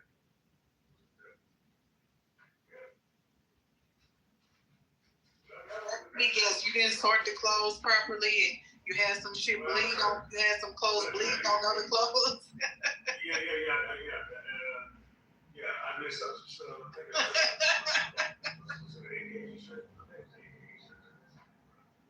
It happens. Hey, welcome. Hold on. Welcome to the stage, Brother Daryl. Would you like to speak on the topic or what we've been talking about? I was just looking through inflation kills and photos. So, hey, what's up? Yeah. So, I'm like, you guys 30 photos in here, going through it. I really like the super stamp. That's funny. Yeah, sense of humor. Yeah, man. I was on the road. It was talking about the Sims and some of that stuff. But anyway, just found this video of this over there. Hey, simping ain't. Simping ain't. Simping ain't. Oh, hey, I'm it was mad at that room, bro. I'm the biggest simp there is. Well, it was mad, man. It was mad. Those guys, it was, you was getting food and stuff. It was talking that room turned into a big fight. Simps actually being like. Basically, it's like, you ever read the book 1984 by George Orwell?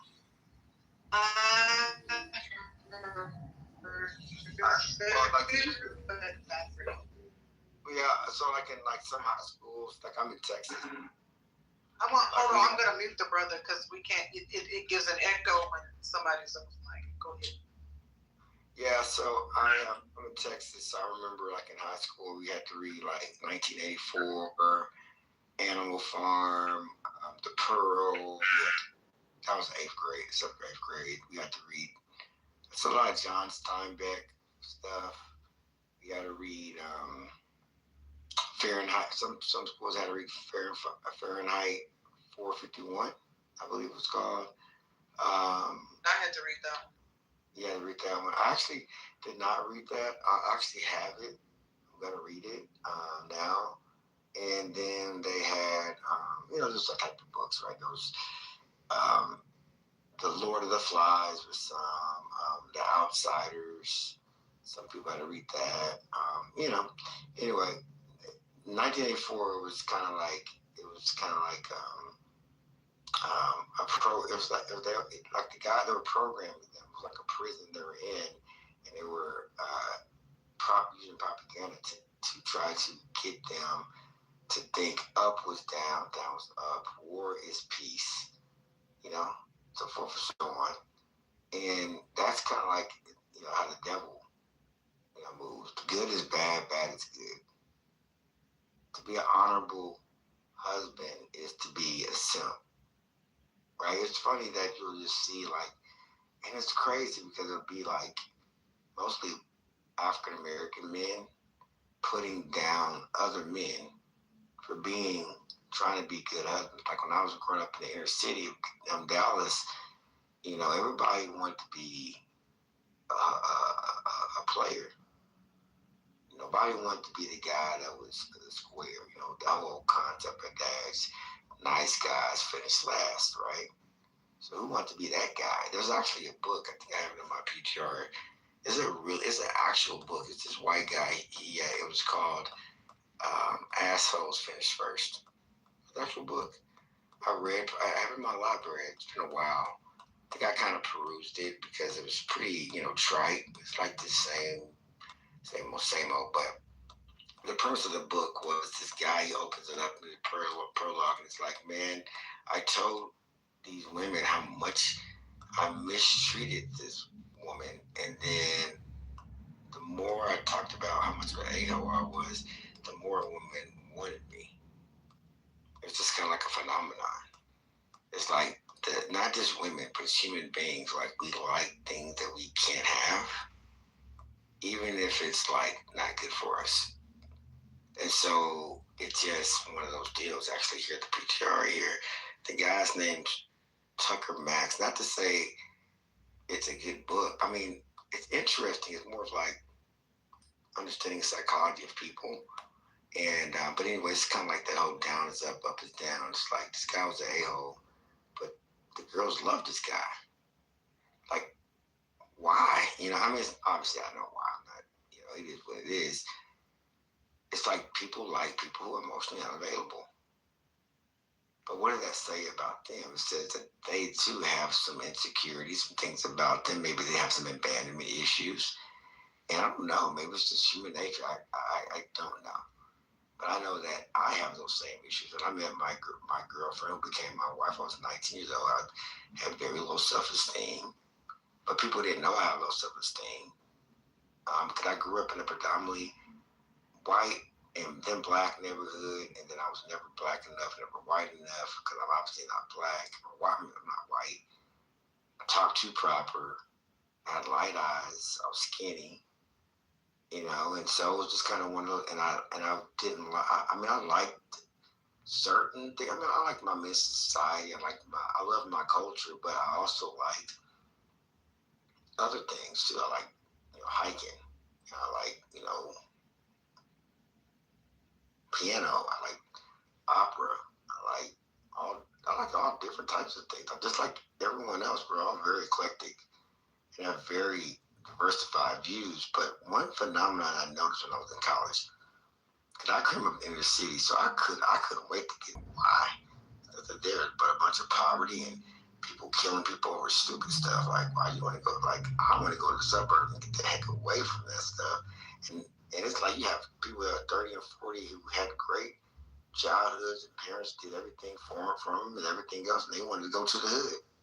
They wanted to be killer. You can imagine a 40-year-old guy getting some gold teeth. Like, bro, what are you doing? Oh, I'm a gangster. Kill me somebody. I'm like, bro, you're 40.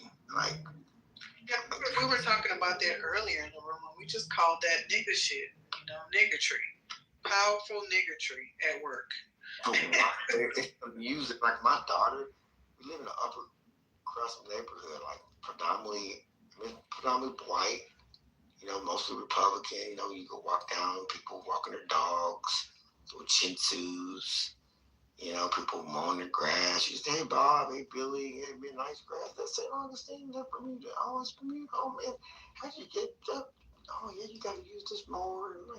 And then Bob was getting to it. Bob had like the little mower, like the little, he was the only one, probably like 4 or 5. The guy, he had the little ryegrass, and he cut it real low. He'd be out there all night. Like, hey, Bob, hey man, look, I can't be out here all day.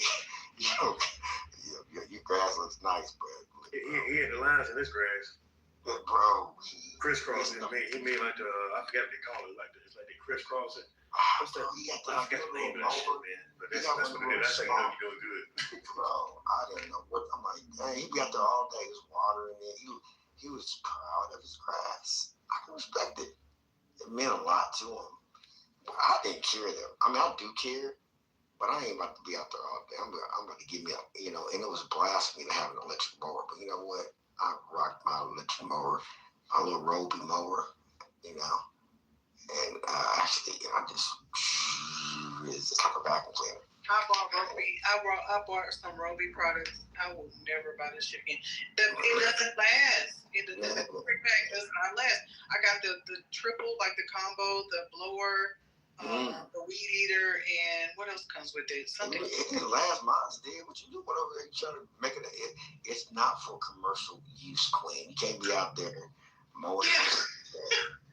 Well, that was because, and I'll tell you why. Because I have acres, right? I live in the country. Well, I'm finna say that she's a goddamn acre out there trying to use that goddamn rope. I got a rope. I had this in 3 years. Yeah, no, we got like a few acres. No, it's not. It's not. It's not. Industrial use. You don't do Roby like that. No, but I was mad because I'm like, I take a blower and I'm trying to blow my the concrete part of my yard, trying to get the leaves off of the grass after my lawn man is mowed or whatever. Because I love to use the blower. Like, it's really fun and it's really good exercise because it's kind of heavy. And man, you have to put a battery pack in like after 20 minutes. That sucks. That's crazy. You got faulty equipment because that don't even sound. My stuff lasts. I put that up. That thing lasts for 2 or 3 different.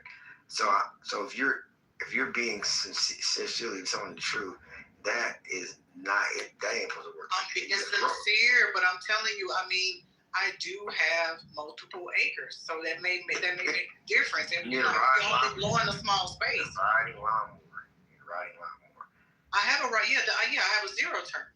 Okay. Well, then what you talking about? That ain't no Roby.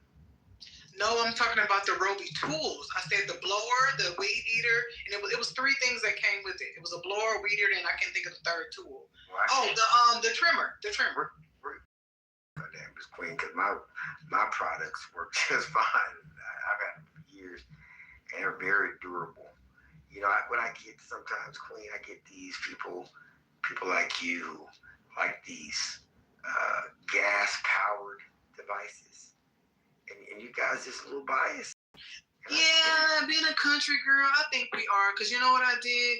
I said, fuck that, and I doubled back and I bought steel products, gas products, and that weed eater is very heavy, and I actually have to have a yard guy come. Like, I have a man that does it. Like, I don't even, it's too heavy for me, number one.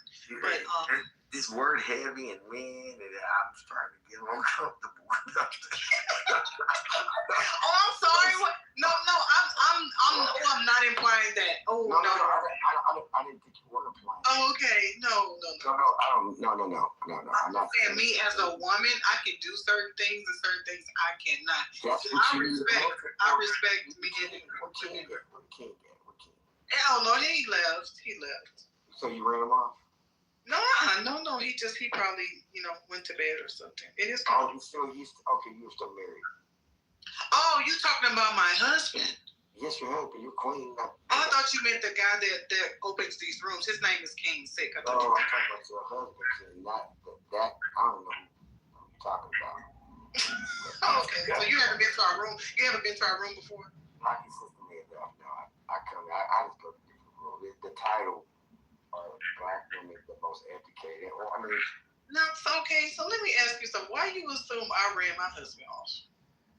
Because I double majored in economics, taking, and then just empirically speaking, I mean, I read. I'm glad. Okay. Yeah, it's a good thing. Black men can read, and we're educated too. We're not retards, and because statistically speaking, 80% of the time when divorces are initiated, I got served my wife yesterday. I'm sorry to hear that, brother, because I definitely served my husband. But let me tell you, we're really good friends. It does not have to be bitter. It doesn't have to be ugly. Oh, no, I'm not bitter. I'm making $2 million this year. I'm good. Well, here's the thing. You can't sleep with the money at night, and you can't hold your It's going to go to mostly our kids. We have 3 children together. We've been together for 22 years. She just, what happened with her, in my personal opinion, she has a single mom. And her mom was kind of conniving. She basically was not with her father. Her father was like a dope dealer, organized crime guy, and he wasn't with her mom. He told me my wife's story when we're still married, like about 2-3 months ago. And I felt like a dick when I was asked him, like, tell me the story about how you and Colleen's mom met. Because I knew it was some fuck shit from some jacked up stuff. And my wife sat there and listened. And the guy was just like, yeah, she was showing, the guy was sleeping with the mom's sister, who was a crackhead. Now here's the thing. When I met my wife, they were kind of like, they was like some upper crust black people, but they're not. They're from Omaha, Nebraska. They just projecting this image as if they had their shit together and they're no better than anybody else. We're all just human beings. But like her sister they were Enrolled scholars and they went to Creighton University, and she was a Delta and he was a Kappa, and they, he millionaire at the age of 30, and I'm just like a 19-year-old kid from the hood. I barely graduated from high school. I joined the Texas Army National Guard just to help pay for college, and I was going to community college. So needless to say, I was not the caliber of man that her mom was looking for. So she was trying to run me off since I was 19. Little did she know, man, I'm a hustler, a legal hustler, and I'm better than any guy that she ever laid down with, the mom that is. And I was a good dude for her daughter. I just wasn't perfect. I was bipolar. I didn't know that at the time, but manic depressive disorder. But I was smart. I had a high IQ. Just because I was. Most guys do cheat until we get older, and our libido starts slowing down because we have less testosterone. And it's so funny because usually like in the 40s and 50s, like that's when guys start cheating as much, or that it's been cut it off. And it was like they're thinking it's their willpower, but now this is no, man. Like we don't produce as much testosterone. We don't. The lion is starting to kind of get a little tired. He can't get it up maybe not as much anymore. So he's starting to slow down. And the woman, God played it the way he played it. The women are more hornier, and it's just kind of like one of those deals. It is what it is. So you got to exercise a lot of dick discipline.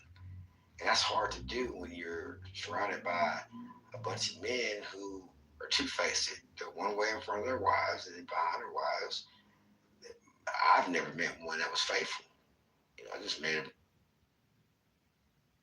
bunch of cheating, and I got to take accountability for it because there's consequences, repercussions when you cheat on somebody. So that's kind of how I see it. And when I finally decided and came to the conclusion, hey, this cheating thing has consequences that extend beyond my wife, because my daughter, she caught me on the phone with a woman one time upstairs, and she was like, she just said, "You are not a good man." I'm like, "Wait, what did you hear?" You know what I'm saying? And she just went in on me. She said, "You can't come to my high school graduation." And then she started beating her head against the wall. Said she was going to kill herself if I left her mom and got married to somebody else. And I just started to cry. And I said, "Hey, look, I'm done. I ain't cheating no more." And that's when I cut it out. But, but it was too late. Mom, at that point, she was fed up. When a woman's fed up, and then she had me move out the house. Had put a bogus CPS case on me, had a kick out order, 200 yards. You can't be within 200 yards of my kids or her. And then my daughter, just this past Thursday, got admitted to a mental asylum because she kind of helped get me out the house. And then about day 60, she had a nervous breakdown. She's in the mental asylum right now because her dad's not in the house. So it's just, it is a tall tale for all men. Hey, man, just exercise some dick discipline. Don't cheat on your wife. Eventually, well, some women will just leave after they get fed up. Other women will get their lick back. It just depends, Sometimes I think a lot of times that's happenstance. My ex-wife got her lick back, and I couldn't take it. I cried. I was going to kill the guy. I went to go shoot him in the head, and one of my best friends talked me out of it, and so forth and so on. So it was just a mess. But it's just one of those deals where it ain't worth it. And if I knew what I knew now, I never would have cheated on my wife. But we can't turn back the hands of time. So it's like one of those deals where you just have to accept it and have to accept the fact, hey, look, I just pray that, if she ever remarries, it's somebody that, don't try to do anything with my daughter because I'll kill them, dead ass. Or just, that they're good to her, and I just wish her the best. I love her still. Hopefully that guy, whoever he is, fucks up and I get a second chance, So are women the most black educated? My wife, she graduated number 14 in her high school class. I graduated second in the bottom of my high school class. So I had a way of getting the educated ladies. I was a pretty boy. I had light eyes, and I had good conversation, so I could pretty much get any. I couldn't get every female. Some females they like big black chocolate dudes, and I just wasn't that. More like an Albie Shore type, Miss Queen probably like the big chocolate Bedingo types. I don't know. It just depends. I don't know. Women just, every woman like what they like. You know what I'm saying? So I wasn't that. I was 170 pounds, soaking wet, pretty boy with some light eyes. That was a smooth talker. That was more my style. And I was ambitious. I worked hard. And, and I was just cool with everybody. So that was more my style. And now I'm grown up. I'm 41 years old. I don't do all that cheating stuff anymore. And that's it. So, yeah. My wife, she ended up getting a master's in nurse practitionership, but she cheated too. But a police officer that I was going to kill. So it was just, whatever. She got to look back. So that's it. So we got 3 beautiful kids. Hopefully the oldest, she gets out of the hospital. She was thinking of having a suicide ideation, just stabbing herself. She was like a straight A student, and my wife sent me her report card, and it had nothing but C's and a D on it. I'm like, damn. And she just sleeps all day. And my wife said she's gonna be okay. I'm like, oh no. Yeah. Okay. So now I just gotta do what I need to do. I gotta take a family violence class. Gotta take what they call and then I gotta do a mental evaluation and just follow the rules of the court and just focus on my money, man. Focus on my money. Travel. I'm gonna get my pilot license. Things that I wanted to do when I was younger, but I had kids and a wife to provide for, and that's it. So it's just. But anyway, that's why I was asking, most women, they prefer peace over, marriage, like unity. And I can't knock them because they live longer.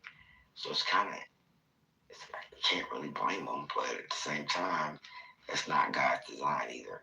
Women and men were designed to procreate and to be married and so forth for someone. So I just think we've kind of got away from, can a woman go out and do her own thing and make a bunch of money and be single and travel the world with her friends, and that's the new flex now. But it's just like after a while, those girls don't even like each other. A lot of them are talking behind your back. They're catty. You know what I'm saying? They're not really your friends. Get you a husband. Hold on. I'm sorry, Miss Queen. No, you're fine. And so I appreciate listening to you. And I think me and everybody else in this room right now, how many of us? 4, 5, 6, 7. The other 7, 8 people are going to send you our cash outs for listening to that therapy session. No, it's not therapy. It's just the truth. We charging you. No, I'm messing with you. It's just the truth. But listen to me though. I'm gonna say this for some women. I think it's just I'm not a feminist, right? So it's hard for me to kind of have this conversation because I don't respect feminism. I really don't. And I believe in the nuclear family. And yeah, I had that once, right? But I just think women are, there's still a lot of misogyny. And we're not as honest with that as we should be. And there are a lot of women who suffer in their marriages, and we're not really honest about that as a society. A lot of women are suffering, and they've suffered for a long time. And so there's other women like myself that come up and we see that we were able to witness some of that or just, be privy to some of it. It may or may not have been in our own households, but we're, it's just we're opting out. We don't want to succumb to that type of oppression. And so, I choose peace over everything. And that's not with my husband or with a man.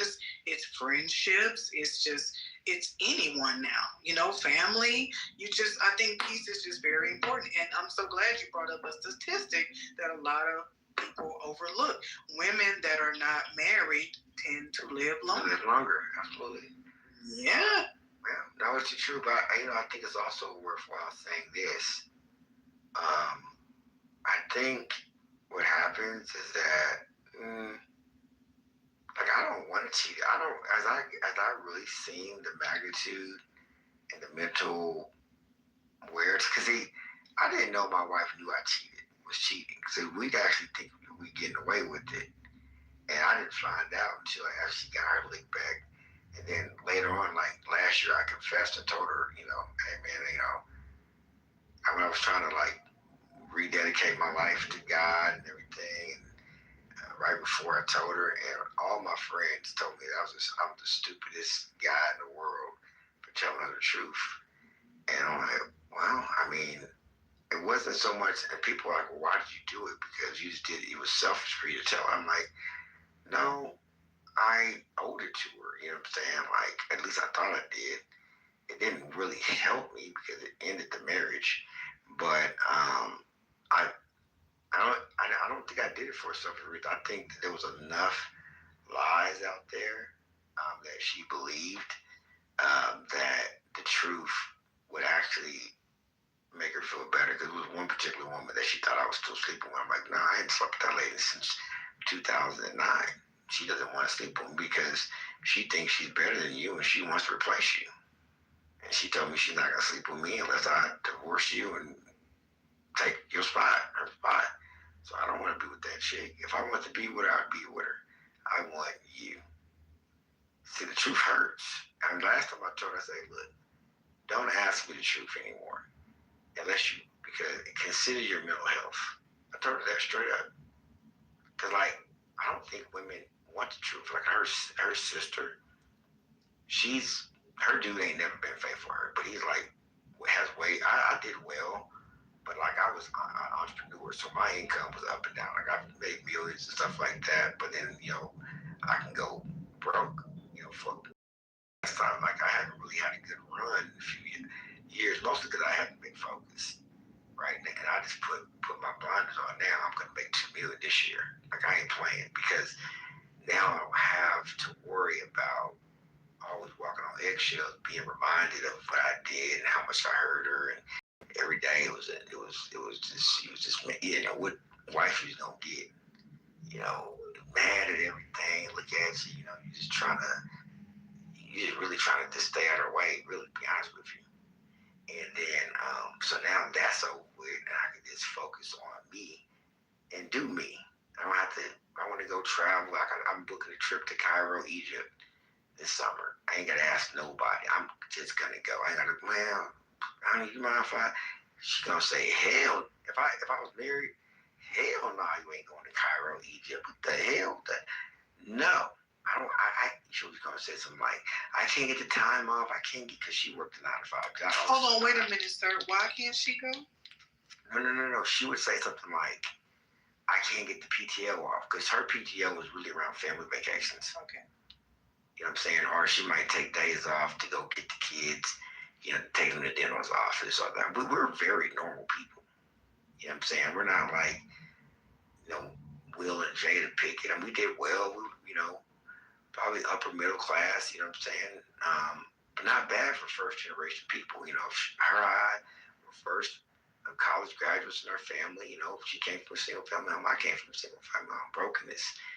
And we made something of ourselves. But I think she just got the wrong tribe. She got some people in her tribe. I texted her today, and I told her something. I said, this is what I said. I said something to the effect. I was like, about her tribe. I said, so go to your mom who ain't never been married, 68 years old, all up in our business. Like, why would you take advice from her? She hating. 2-time in Morgan, one of her colleagues cheated on her husband with a PTA guy that worked out in the gym all the time. She left her husband because he had type 1 diabetes and a low self-esteem. Another one, husband cheated on her because she was a doormat. He was like a CFO of a church. He left his wife because she didn't believe in herself. Another lady can't keep a husband. I said can't keep a husband. I'm gonna leave her name out. And then her sister married to a millionaire who she knows he cheated on her, but she when you make enough money, just look the other way. Is this your wife's tribe or friends? This is her little motley crew of people. Now they all one of the doctor and the others, sister hyphenated the name, she educated Delta, all that bullshit. Like, fuck about none of that.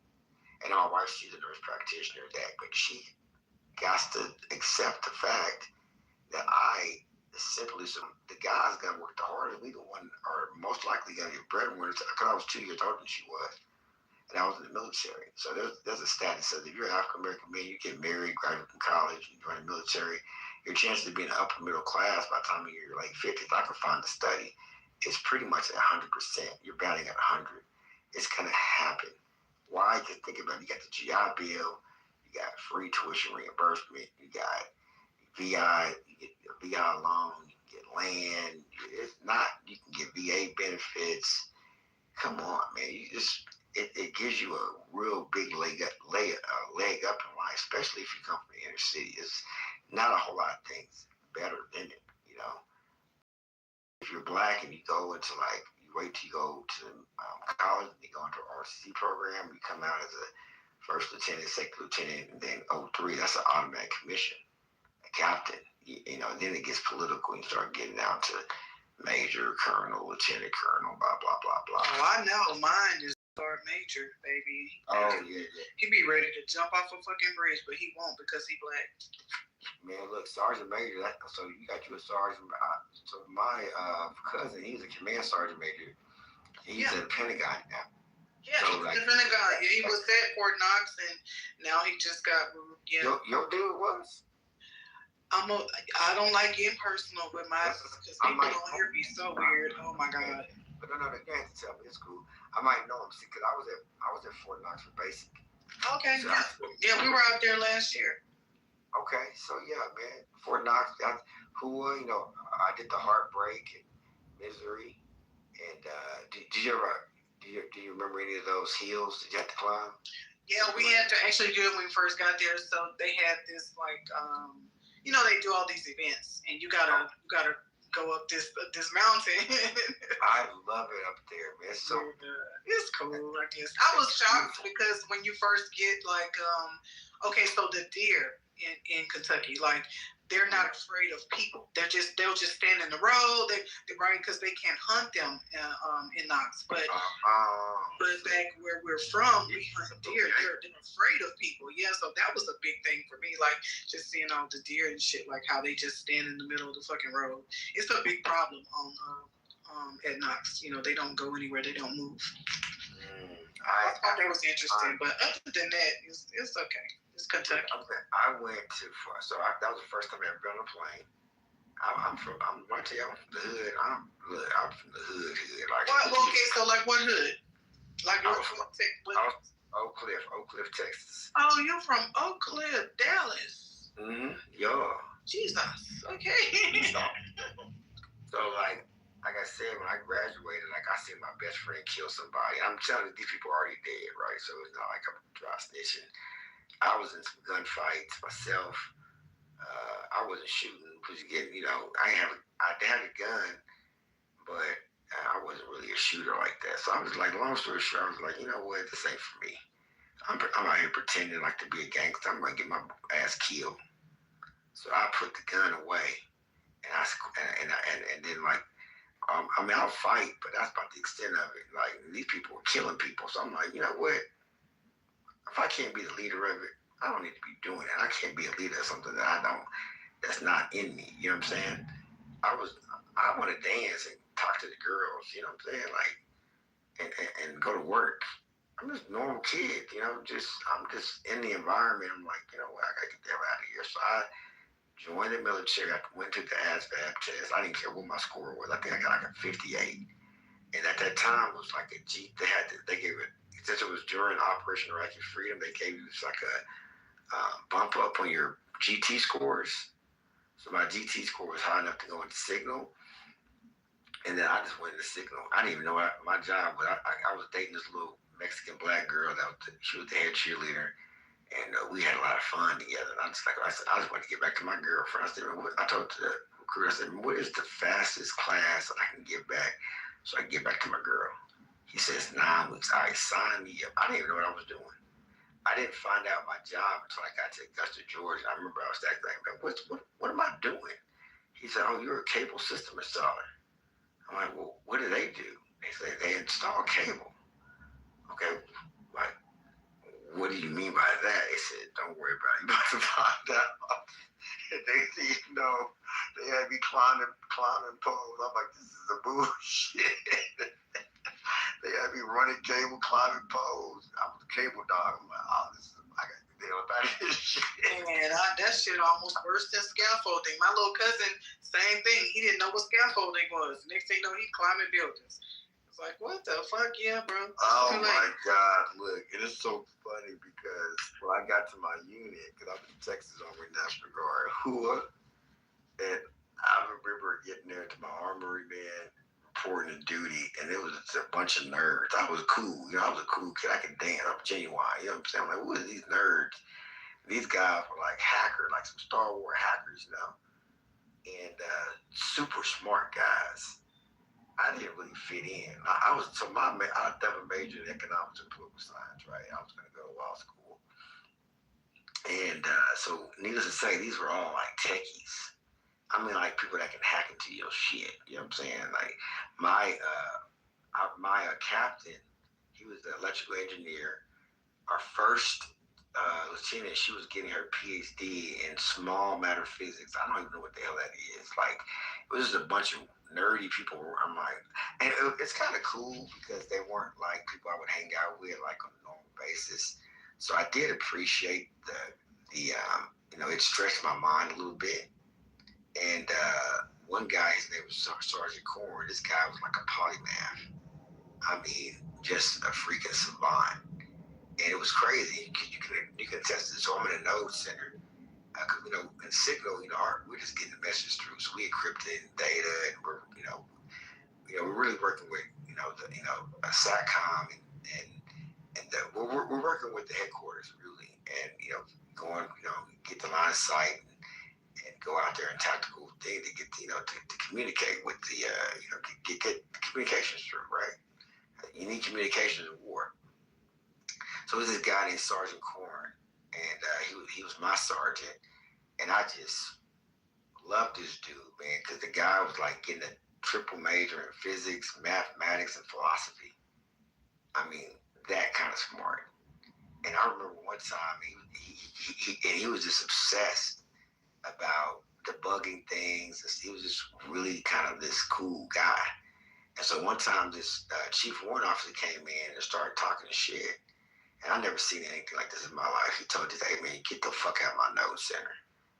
And the guy was like, oh, I'm sorry, Sergeant Corey. He said, I said, get the fuck out. Command Sergeant Major, I say Command Sergeant Major, it was a CW4. It was a chief warrant officer, 4, got his ass ran out by E5. Right? He was like the Michael Jordan of fucking tech. When you got the juice, the rules just don't apply to you. And I just like, damn, he reminded me of a dude at the hood that just ran it. You know what I'm saying? He just walk around and people moving out, getting out of his way. And like, I'll kill your ass. Got him with a bunch of gold teeth just walking around. Just the guy running this bitch. He kind of was like that, but he was a white boy version of it. Just nigga, I run this shit. Fuck y'all. I do what I want to do. I might wear my uniform today. You know what I'm saying? Now you have a uniform on, but he just had that type of swag. I'm like, damn, I want to be like that white boy when I grow up. But when I was in the hood, I wanted to be like Pookie with the gold teeth. You just wanted to be. We all want to be, and I want to be like Michael Jordan and Mike Tyson. We all like the winners. You know what I'm saying? Everybody like a winner. But, so it was just kind of like one of those things, And then you end up having to become who you are. You kind of, you self-actualize, you put a plan together, and you be the best person you can be.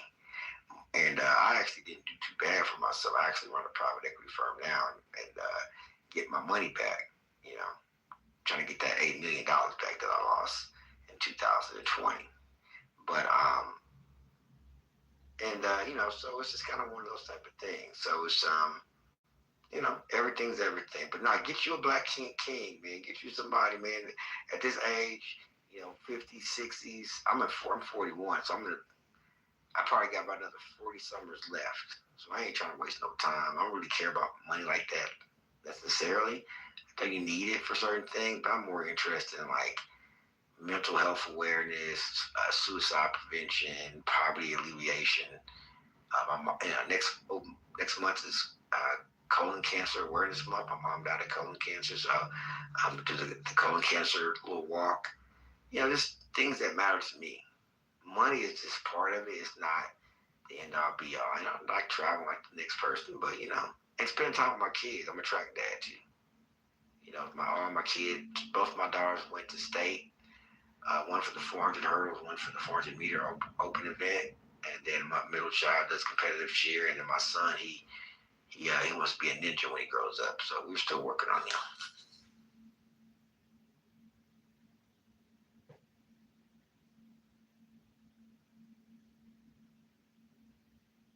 Well, that sounds very promising.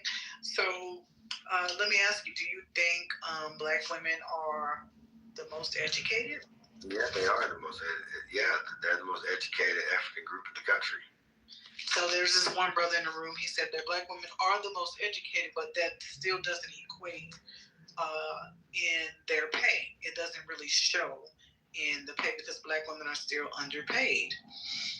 So he was kind of making an argument that it really doesn't matter about the education and having all the formal educational formal degrees if that doesn't show up in your finances. Do you agree with that? I don't necessarily know. I haven't seen any stats. I haven't necessarily looked at the stats, but I know a lot of African American women that make a lot of money. I think that could sometimes be the problem. So when my wife got, and mind you, my wife worked PR. She was a nurse, right? So she worked PRN most of our marriage. So think about that. And then we did all the traveling. Bought a couple of homes. We had 3 kids. We did well. We started off poor in college, 2 broke college kids with a dream, and we just put our heads down. We worked, but what started to happen was women.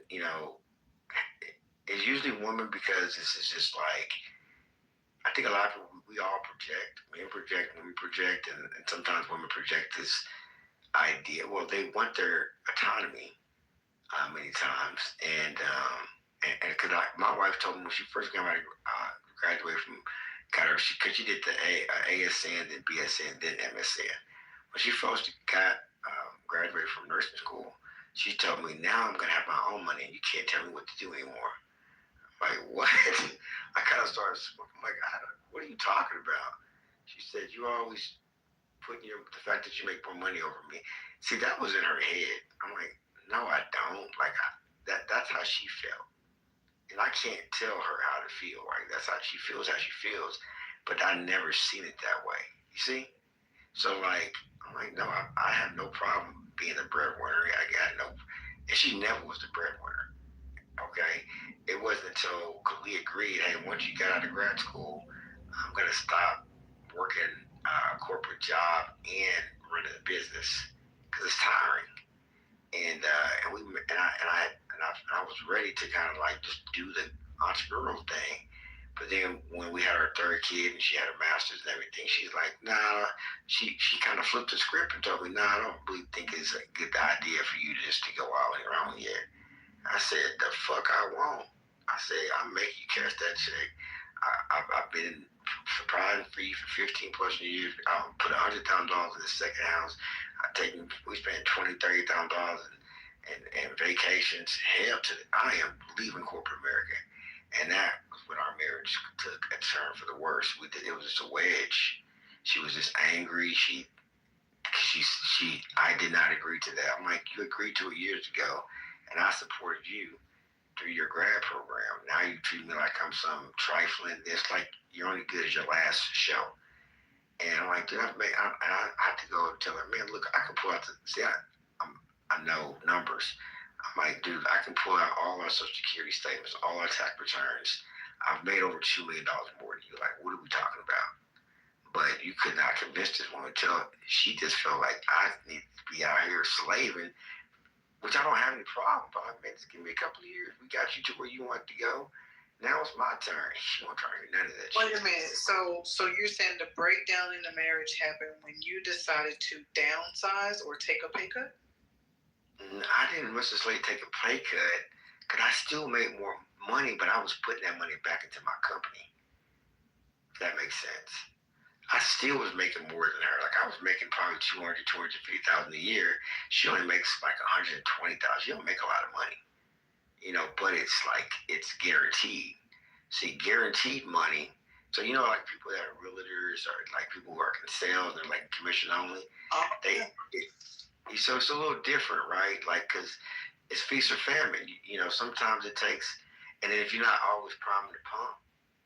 And if you got a wife that want to go here and there and send you on all these little honeydews, well, you can plan your own schedule, big shot. And so you gotta be real disciplined. You can't, you gotta be having so much time. You're making phone calls. You can't just be out here willy nilly. You know what I'm saying? Going here and there because you don't have a set schedule. So there's a lot of things that just end up sucking your time. You got to get good and efficient at that. It ain't just like success in business is not just like, that's why a lot of people don't succeed. One of my mentors once told me that people underestimate what they can achieve in the long run. No, I stand corrected. They overestimate what they can achieve in the long run. But they underestimate what they can achieve in the long run if they just stick to it and don't quit. Most people just don't have that stick-to-itness. They can. It's in them. But they usually pull up right before they break through. There's a book called 3 Feet from Gold. It talks about this idea where this guy sold his house to go look for gold outside of himself. And he eventually dies looking for gold. But the person that bought his land, because he owned a house, he sold his house to buy all the equipment to go find this gold. And the person that he sold that house to found gold underneath his house. The principle and moral of the story was the gold was there the whole time, right? It is you. You are the gold, right? Everything you need is inside of you. You don't have to go outside of yourself. And it's just kind of one of those cautionary tales that we do as human beings. We're always, it's you. If you want to do it, make up your mind to do it. Nobody can stop you but you. Those who think they can and those who think they can't are both right. I can't convince you, Queen, you can be a multimillionaire if you don't believe it. I can tell you to the high heavens. I can give you all my courses. I can coach you. I can give you the money. You're going to go and drink to the person that you believe you are. Oh yeah, I've already convinced myself, baby. So No. I'm not. Well, I'm with you. I wasn't trying to say it. No. You were making a burlesque. No, I got you. Right. I'm just saying, you have to believe in yourself. But I think a lot of times, women. Because I was married for 11 years. I don't know how long you were married, but it's like you do want that independence because some people, I'm pretty sure very differently. And me and my husband were raised very differently. Yeah. that can play a part. It really can. A lot of times when we get together in these relationships, a lot of us, we want to emulate our parents for some reason. That's interesting. I would like Inflation Kills to comment and jump into the conversation. But that was interesting. See, because my mom and dad were married, but my dad cheated on my mom and left her for his boss when he was at the Federal Reserve Bank of Dallas, right?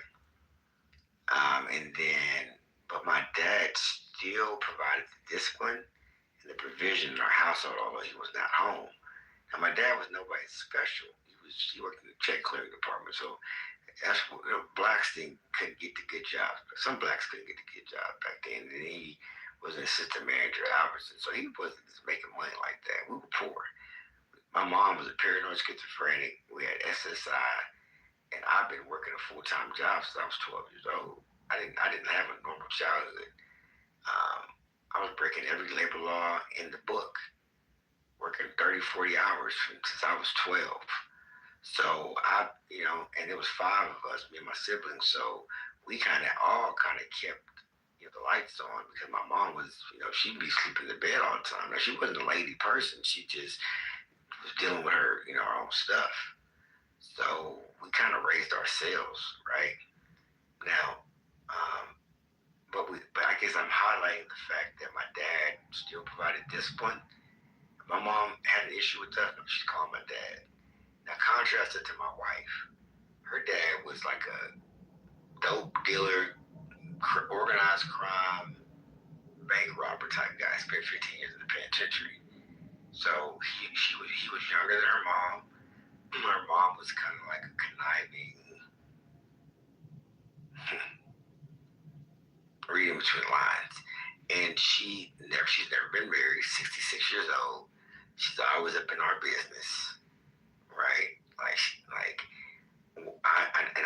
try to be respectful, but I don't take advice from people that lies I don't want. Like, you've never been married.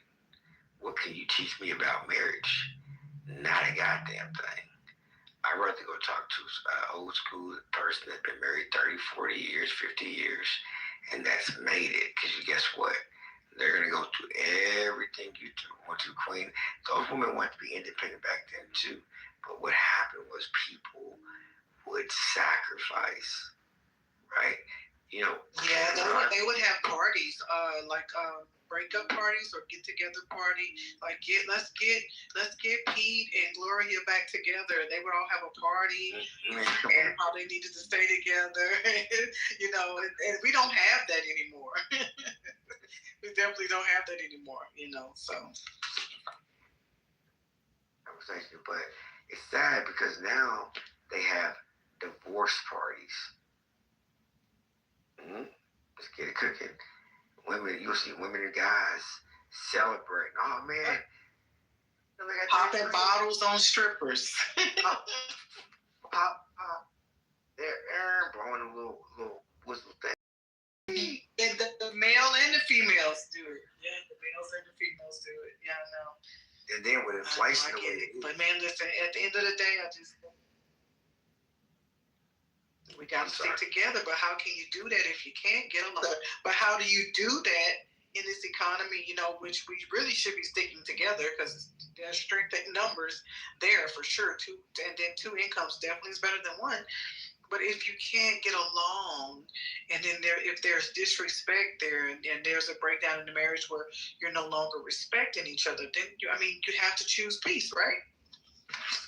No, you do. I think separation can help, marriage counseling. At the end of the day, you're right. Because then it's also so my wife, it was more of it's a sensory thing. Like, it's just too much trauma. So I think right now, I actually was listening to a song. As I was going in, I was meeting the processors 2 days ago, and just out of nowhere, I cannot make this up. Lauryn Hill's song "Get Out" came on. I didn't turn it on, so I'm driving to my office, getting ready to meet the person to get served, and they Get Out song. Now, "Get Out" is a beautiful song. If you haven't heard it, I'd add it to your reading list. It's Lauryn Hill, and I listened to it from both vantage points. So that's why I was kind of weeping or whatever, and it was a grieving process. And I was just thinking to myself, you know what? I'm proud of my wife for getting out. But at the same time, she wasn't a good wife either. Like, we were both bad spouses.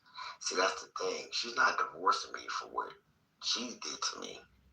She's divorcing me for what I did to her. See, she tells me I need to be accountable. I said we both need to be accountable. Now, when I say that, I'm deflecting. I'm not being accountable. Wait, hold on. You're calling the kettle black, right? She'd be like, get that your plank at your eye. I'm like, get the plank at your eye. She said, no, we're going to focus on you. I'm like, let's focus on both of us. She says, no, you're a narcissist. That kind of shit. I'm like, wait, hold on. Like, would that also mean you're a narcissist? I'm sure this ain't well, yeah. So,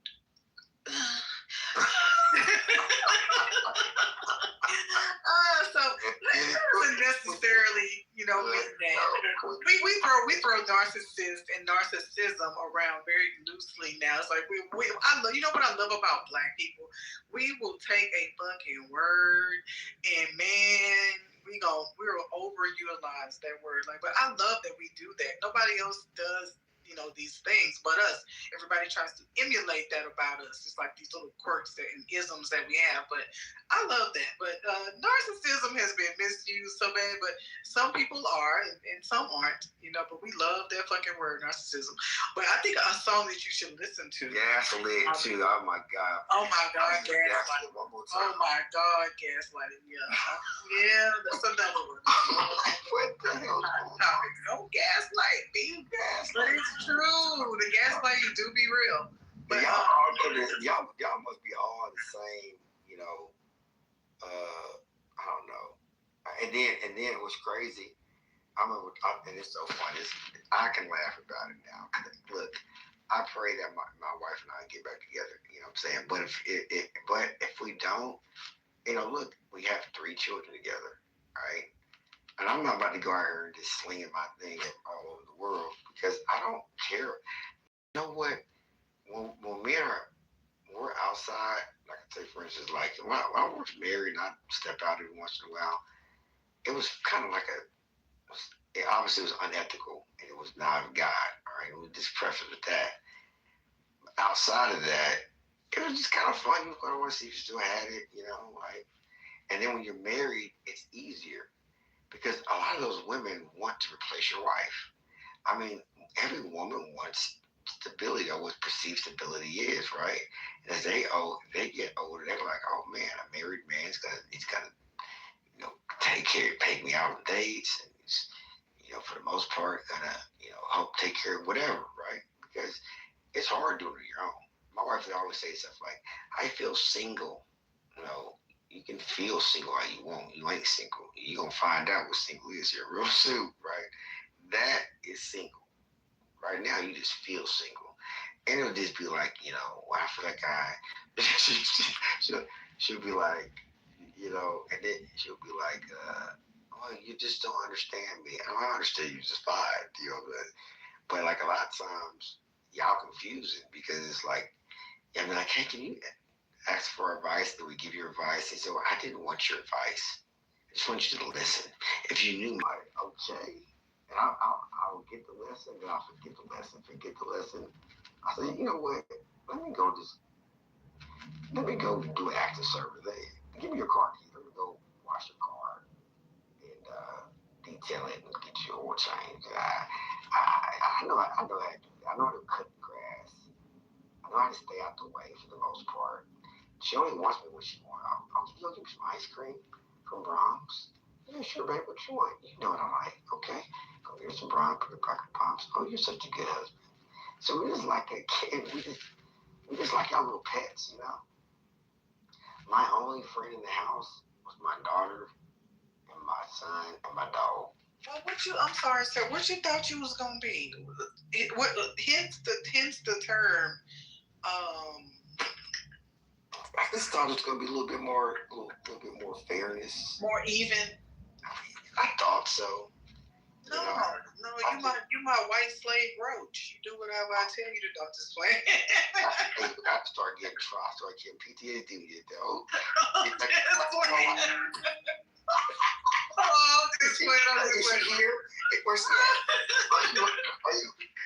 you a double agent?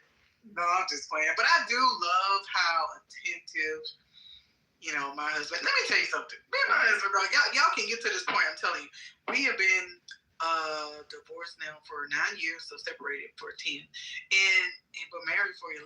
And we are the best of friends. He was just over here. We watched the Clarissa Shields fight together. Like you can't tell him about Tyrone though. You know what I'm saying? He'll come in. There is no Tyrone. See, I don't play that. It better never be. I don't play but I don't play those types of games. No. Well, Queen, I'm glad you're not, but there are women who do. And they play with this one guy. I talked to him today. He went down and did a bid for 10 years. Now, he didn't do no bid for nothing else. He was the county commissioner for Dallas. And he got in trouble doing stuff that white folks do that black folks know that we can't do because we'll get thrown underneath the jail. He did those things. White collar crime. He did 10 years in the prison. He comes back. And he just wants to make up for lost time. He gave her all his money, and they weren't. And then he come to find out that she was engaged to another dude. He didn't find out until she went to, he thought it was a friend funeral, her friend's funeral, and found out that that him and that girl was engaged. The guy died COVID.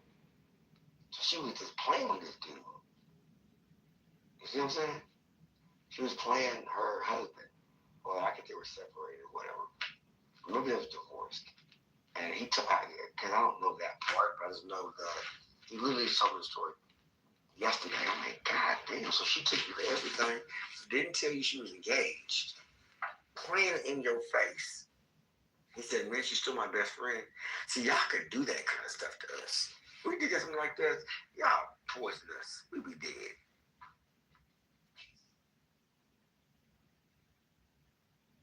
Yeah, I feel you. But everyone's not treacherous. You know what I'm saying? Everyone's not treacherous. All men are not bad. All women are not bad. I mean, we haven't dated all the people to know that, but I think that's a safe assumption. And one thing I just believe in, it's just being honest with people. Be honest and give people a chance to decide if they want to accept what you are presenting to them. So I'm really big on that. And but yeah, man, like I'm telling you, you guys can get to the point to where you're just really good friends, and you can just kind of see where things will go from there. And then you have to be honest about your dating situation, and don't leave anything on the table. Oh, that nigga left. Okay, while I was talking. But anyway, after he made us sit here and let him have therapy on our stage. But okay. But thanks you guys for stopping by any means necessary. It was a very interesting night for sure.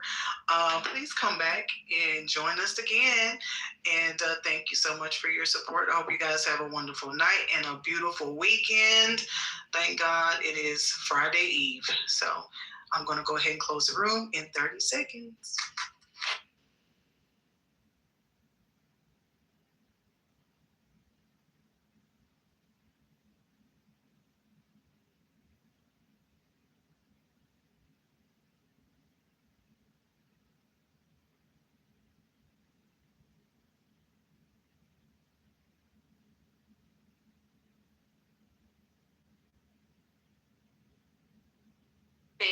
And what else? Agriculture.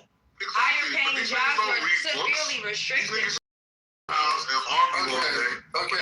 Google. I didn't even know. They don't fucking like, you know what I'm saying? I need to go back to doing what you know how to do. Wait, hold on. I found that on You don't know what you expect them to do back then. This is what I'm saying. The technology went around. I don't think they're going to be technical at that time anyway. Nah, y'all moving it. Technology has always been around. What do you mean technology wasn't around? Hold on. We got some new speakers on the stage, so we're going to pass the mic. That was getting a little circular. I was trying to go. So we got the brother Reciprocity on the stage. What's good, Reciprocity? What you got on it? What's good, Mr. Word? I appreciate you giving me a second. Now, I do think women miss traditional lady roles.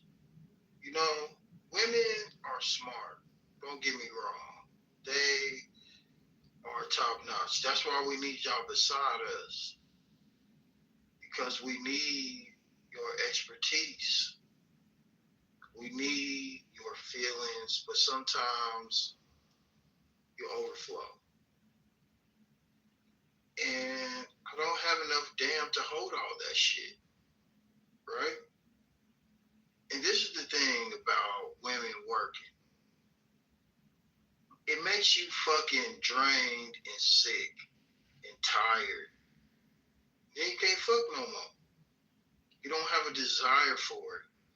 All that fucking labor destroys your femininity. It destroys the nurturer in you. It makes you too tired to love your babies when they need you the most, and you're mean and you push them away. We need you to be our women again. We need you to be the soul of the household. We don't need you working for the white man and becoming him to us. We don't. It's not working for our community.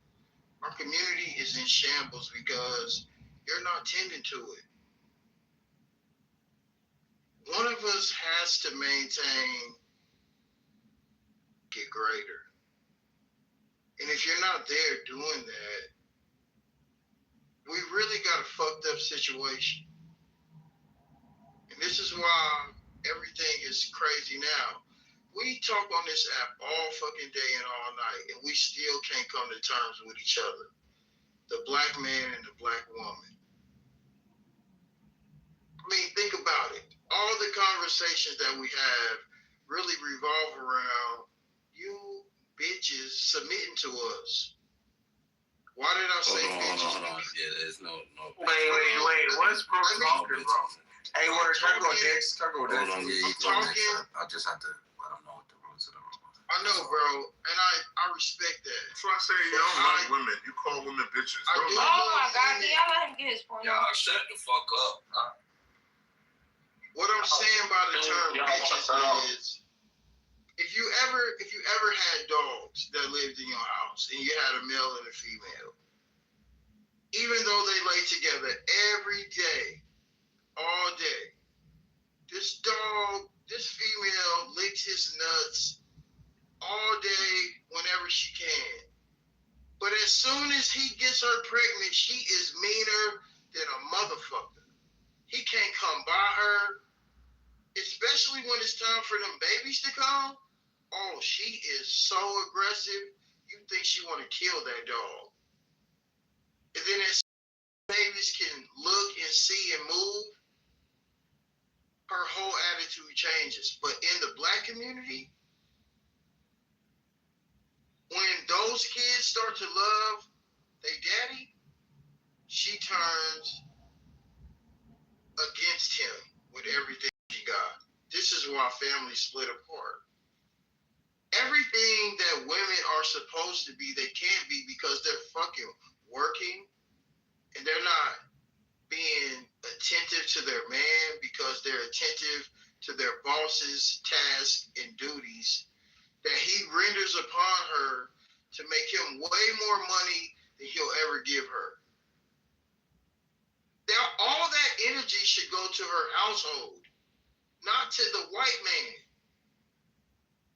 not to his vision of his family's future. Our women should work for us in the capacity in which we labor to build a corporation that sustains us for generations. That's what white bitches do for they men that own companies. We don't use the B word in the room. I'm sorry. I have a problem. But I'm not trying to be disrespectful. I swear I'm not.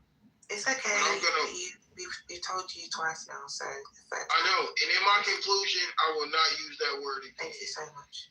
All I'm saying is, black women, I'm a black man. And I'm speaking for all of us. We love y'all.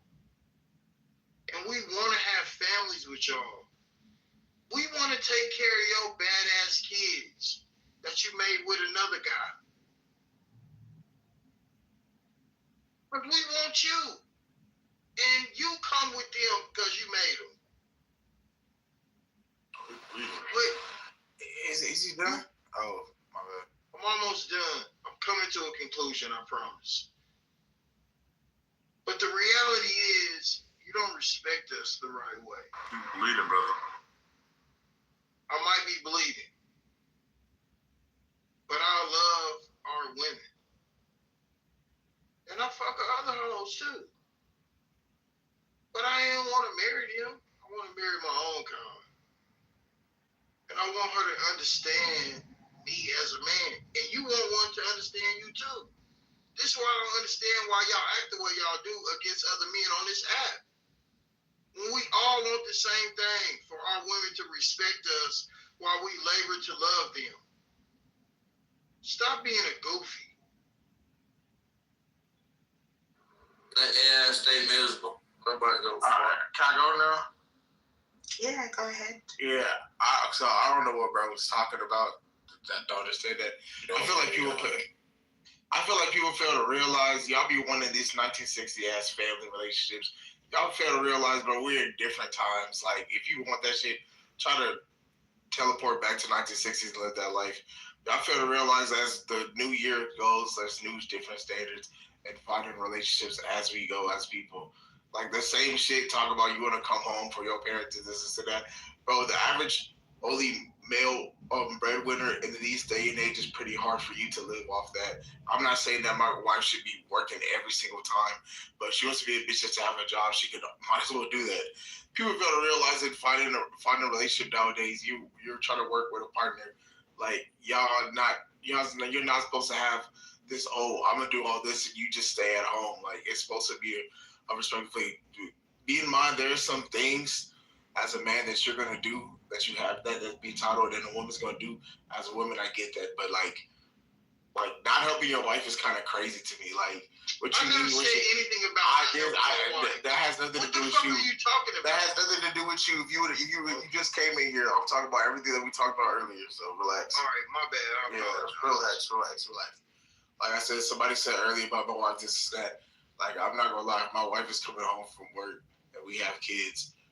If I'm here before my wife, like I should be able to help take care of the kids before she comes home, and it's vice versa. Like I'm not gonna lie, it's literally a partnership when you're having a family.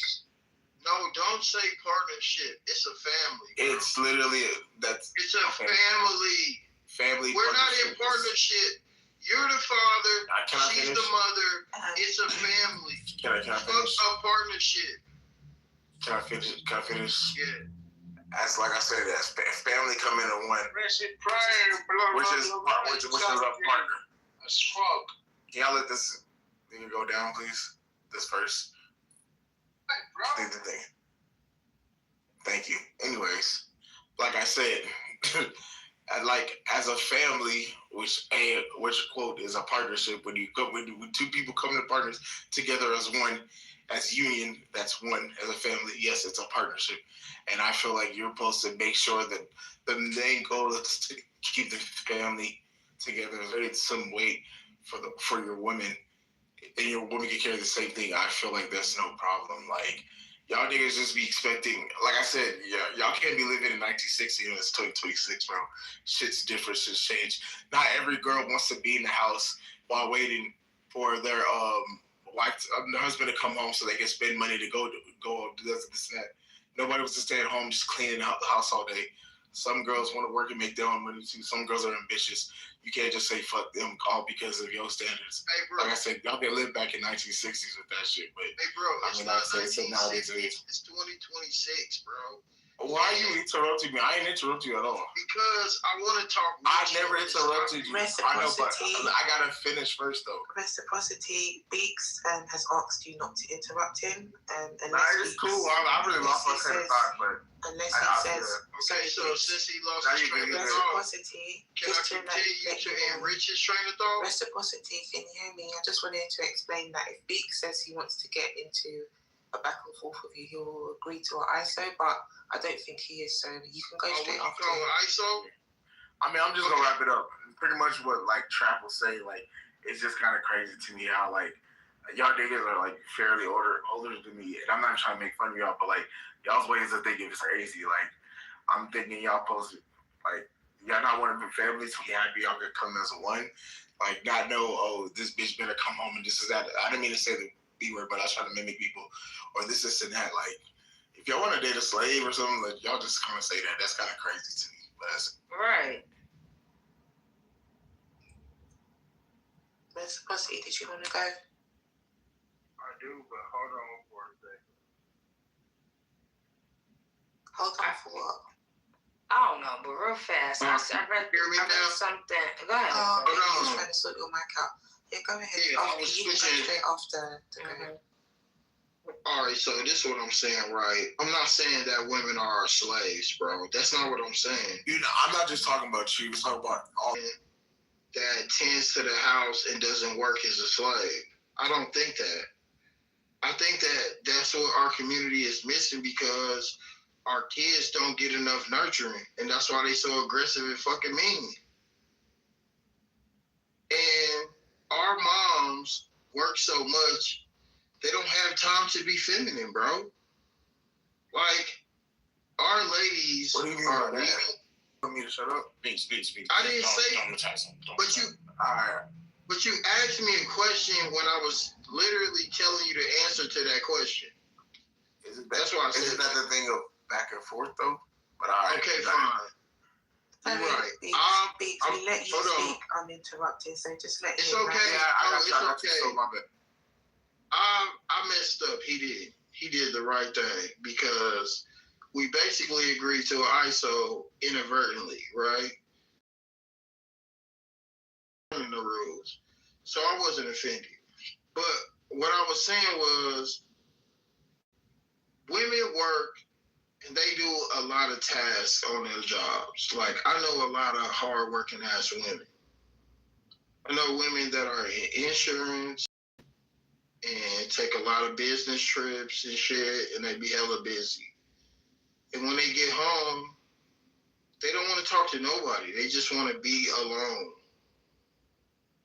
And that's what they fucking do, bro. And that ain't good for a marriage.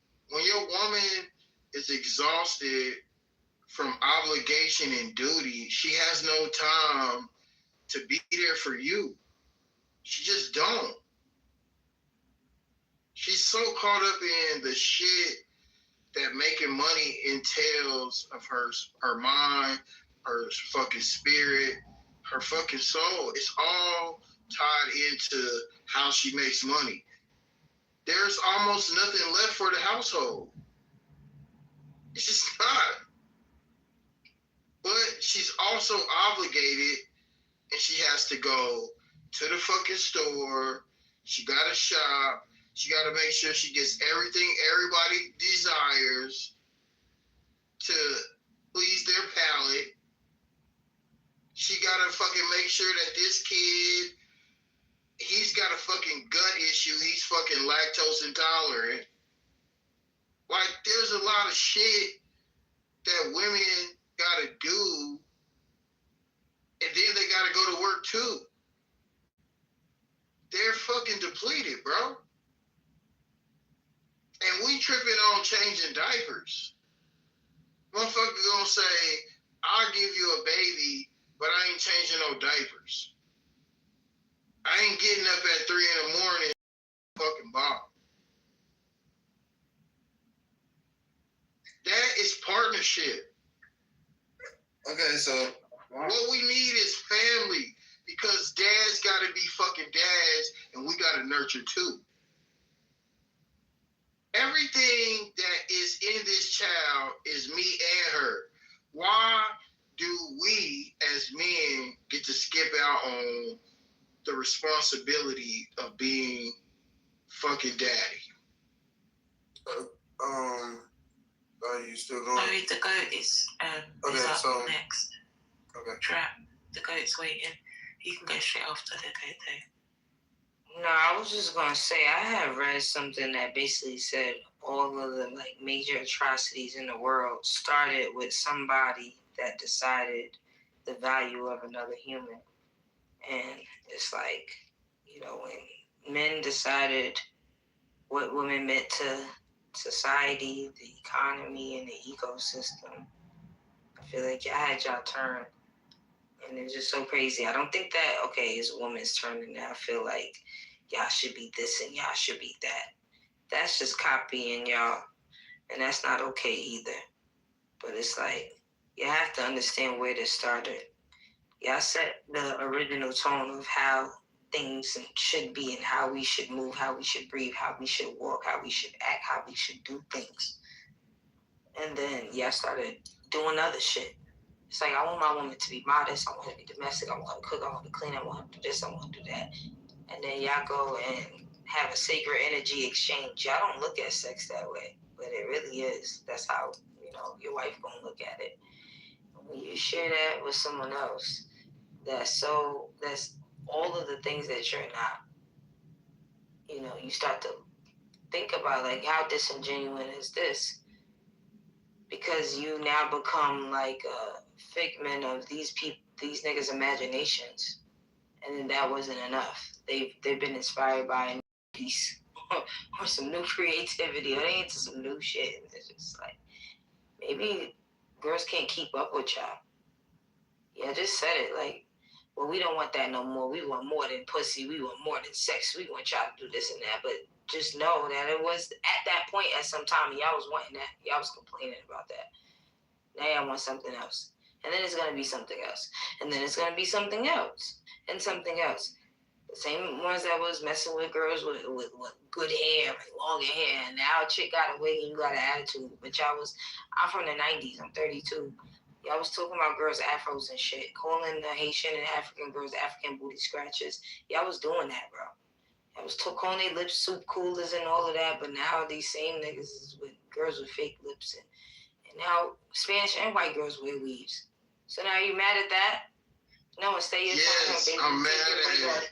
No, but y'all saying, baby, you don't need that. Why you got a wig? Exactly. But y'all not telling the Afro girl that she don't need it, though. Y'all not saying. Yes, I do. I do. I tell them all that. Just talking shit about it. Any woman that puts another woman's hair in her head to be pretty, I'm going to tell her, you don't need that. Okay, so anyway. No, all right. I'm done. All this policing somebody else's behavior, I don't believe in that. Okay. You are gay, nigga. Oh my god. Okay, so all that policing somebody else's behavior, I don't believe in that.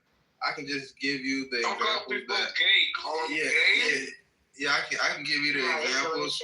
What you mean? This is gay ass rhetoric. Trap, do you want to be interrupted? No.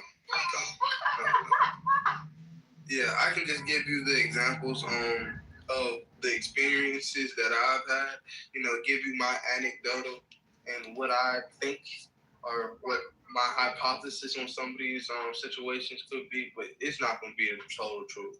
Nobody's in here knows the total truth of any of these situations because there's so much nuances that it is no total truth.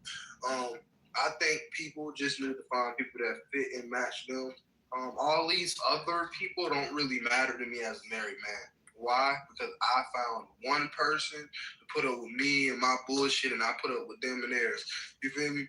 So, like, I think most people need to just do that, bro. Like, y'all need to find one person to like y'all, bro. Like, no, for real. Yeah, I don't know. It be sounding like somebody's trying to get, like, a whole group of people to like you. That's not the goal here. Like, the goal here is not to try to have 20,000, 10, 100, like whatever number you're thinking of. It's not that. It's one person. And then if you make some children, those kids, like everybody else is irrelevant as fuck. Like, I don't see none of these other people. I hear them, but see them? Nah. No. Y'all gotta start being like that, man. I think you'll get a lot farther like that. Like, bro, y'all gotta think for yourselves. It's like everybody's brain, for the most part, is attached to the same shit. You feel me? Like, it's so weird. It's so weird. And men, a lot of you niggas need to understand, we can change all this shit tomorrow. You niggas don't understand that, like, these women, they're the only people who can really get, like, upset because they're not inside certain situations. Why? Because you niggas, like, if we going based off of the societal norms and the gender roles that everybody want to stick, you niggas supposed to be, like, doing certain actions that y'all just simply not doing no more. And it's because y'all acting for some reason, like, the rules have changed or something is different. Like, no, women are acting the same right now as they always acted. You feel me? Like, I don't know what the fuck is wrong with niggas. Niggas is acting like this is some new shit. No. You niggas is putting up with the same shit y'all grandparents put up with. The only difference is they ain't had no Clubhouse, nigga. Like, that's it. They ain't had Clubhouse, nigga. So you don't know about these stories unless you, like, talking to them one-on-one or sitting at the card games or, like, we had trap meets and shit like that. We play horseshoe. I don't know how country some of you guys are, but I'm country as a bitch. We play horseshoe. I was hearing men talk about these problems playing horseshoe, my nigga. So, like, you men gotta, like, understand the game that we're playing. You need to, like, make these strategic moves and, nigga, get yourself outside the game, or at least to a safe zone. I'm in the safe zone. Get married. You niggas just gotta pop the question. Find one female, take her serious, and pop the question. Most of these women ain't turning it down. Like, I know it's a lot of people who be lying on it out. Like, they don't have a million chances at being married. Most women ain't turning that shit down. Why? Because that shit comes so rare. Like, why not take the chance? You feel me? Like y'all gotta just put y'all dick in shit. Stop always worrying about sex. It's like a whole bunch of These niggas too stubborn and shit. God damn. Yeah, it's like a whole bunch of hypersexual activity going on. Everybody like worried about sex. But y'all, if y'all knew the STD rates for sex should scare the fuck out of y'all right now. You feel me? Like sex, if y'all knew the STD rate, sex should scare the absolute fuck out of y'all. Like I don't know what the fuck y'all out here still worried about sex for. Not in 2026. And that's why I threw out the little alternative, like, bro, like, just play with yourself at this point. It's safer that way, bro. Like, although I heard the other brother try to throw the little religious point in there, it's a sin. But listen, man. Whoa, you know what else is a sin? Goddamn, creating all these fucked up households. Goddamn, the promiscuous behavior that y'all be going in, being a hypersexual. So, like, if you're already breaking this, if you're already doing sins, you might as well go ahead and throw that holy shit out the way and at least make your life a little bit better. You feel me? That's it. Like, come on, I'll be doing a lot. And I'll digress right now. Listen, my boyfriend always say, beat your meat before it beat you. And I think that's the best advice. I feel like you niggas can get. It could be so simple. They say they better make AI stuff, like VR shit, where y'all can actually like go and rape and act a fool on there. What? Yeah, and ruin their lives in AI. Well, You said do what on AI? yes, rape and kill and murder and do all kinds of They should not be doing that. They feel like it's gonna lessen the rate. They literally should not be doing that. That is dangerous as fuck. What the fuck, girl? Let's not promote that. Yeah, that's No, terrible. I'm not promoting that. This is what they think is progressive. And this is Who sad. is they? That's terrible. The AI committee. They already was Those testing are this weirdos. Literally. Yeah, like if you're raping people on virtual gaming platforms, you're a fucking creep and you're liable to rape a person in real life. They're doing that on Roblox. That's why my mother do not. And they're actual rapists on Roblox as well. Like they're literally raping people and kids. It's not like just a game. That's not no Grand Theft Auto shit, boy. No, that's crazy. No. And they doing that on Grand Theft Auto on the computer version. They doing modifications. That's also crazy. Mm-hmm. Yeah, that's not normal, girl. That's like that's the sick person. They need to be put down. They need to be put down like straight off. We say it's not normal, but in all reality, I was just thinking about this shit the other day. Like the shit that Epstein and all these niggas is getting locked up for. These are people that live above the law.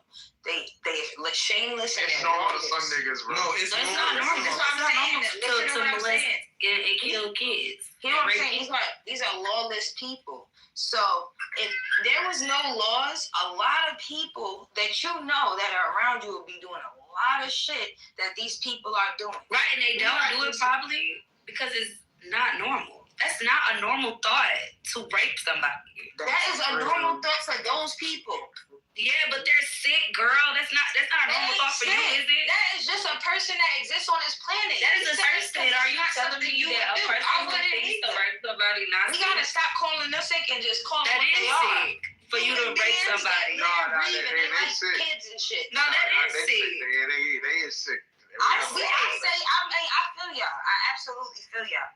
But what I'm saying is this shit exists and it's not sick to a nigga in another country in the eastern side of the world. They fucking donkeys, they fucking Muslims and make That's literally sick for you to fuck at. You're a sick person if you fucking animal is what. Bro, that's not normal. They kids to lose their virginity over there to donkeys, and to us it's weird, and to them we're judgmental. No, they know it's weird. That's why they don't talk about it. That's why they don't speak English. Them niggas is having fun doing what they do in Peru. They looking at us like we judgmental on the western They're side. literally sick.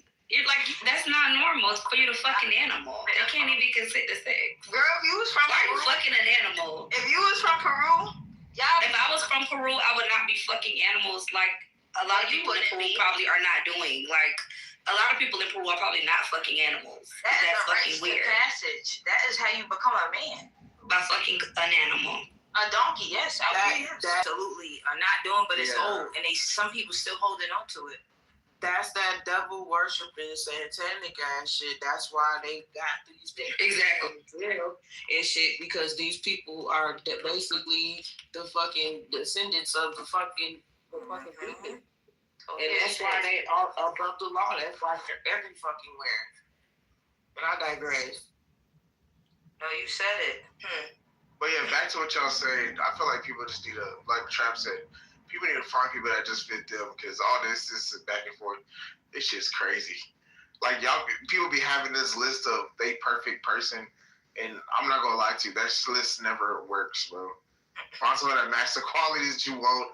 Then everybody's gonna match this and that, and just find someone that just can really put up with your ass because this shit ridiculous for the shit I was hearing. Jesus Christ. But my great grandmother was mean as fuck. She say in front of her husband, I never sucked a dick in my life. Like, she loved saying that shit, bro.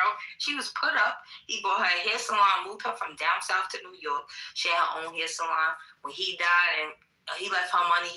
When she died, she had a Navy military funeral because he was in the Navy. He just cooked and cleaned, and she was an entrepreneur because he bought her the hair salon. Like, if y'all talking like that, then yeah, but like, she even sucked dick, bro. I'm like, yo, he took care of like all 4 of her generations, and she never gave head. But she did say, tell somebody else to do it. So it was getting done. Most women from that generation were not on that type. Yeah, that was taboo shit. White woman shit to them, or like other stuff. But yeah, that's what I'm saying, bro. Like, shit is different nowadays. Like, niggas is saying that they want this and that. That shit was working in the 1960s. That shit not working now, bro. Go take a time trap. Like, go on a time machine and go back to them times, bro. Like, I know. That shit does not exist no more, bro. Yeah. Like, either get with a new program or just, say fuck it. My bad. No, you good. As a matter of fact, I heard you say that, and I completely agree. This idea of, I want to live traditional. Unless you was born prior to the 1980, you're not entitled to anything traditional. Get over it. That's what I'm saying, bro. Ain't no damn traditional. Your parents like them culture people still hold on to their shit. Like, but some people's parents don't even live like that. Them Caribbeans and them Asians and wait. You said the magic word. Cultural. That's what you should be aspiring from a significant other. Who has culture? We can go back to the hospital right now. So the idea of culture makes sense. But granted, I just use that as an example because not everybody is religious or even spiritual. So when it comes to this idea of traditionalism, it's not afforded to us. When they say all we gotta do is model women, nigga, you was born in the 80s and the 90s. Some of y'all was born in the 2000s. Of course, you're gonna deal with quote unquote modern women. Those are your women. Just like we are their men. Find someone that has the same foundation and principles as you, and go get together and start a new what they say community, your own personal community. Start that. That's how it works. There's no such thing as a modern woman. The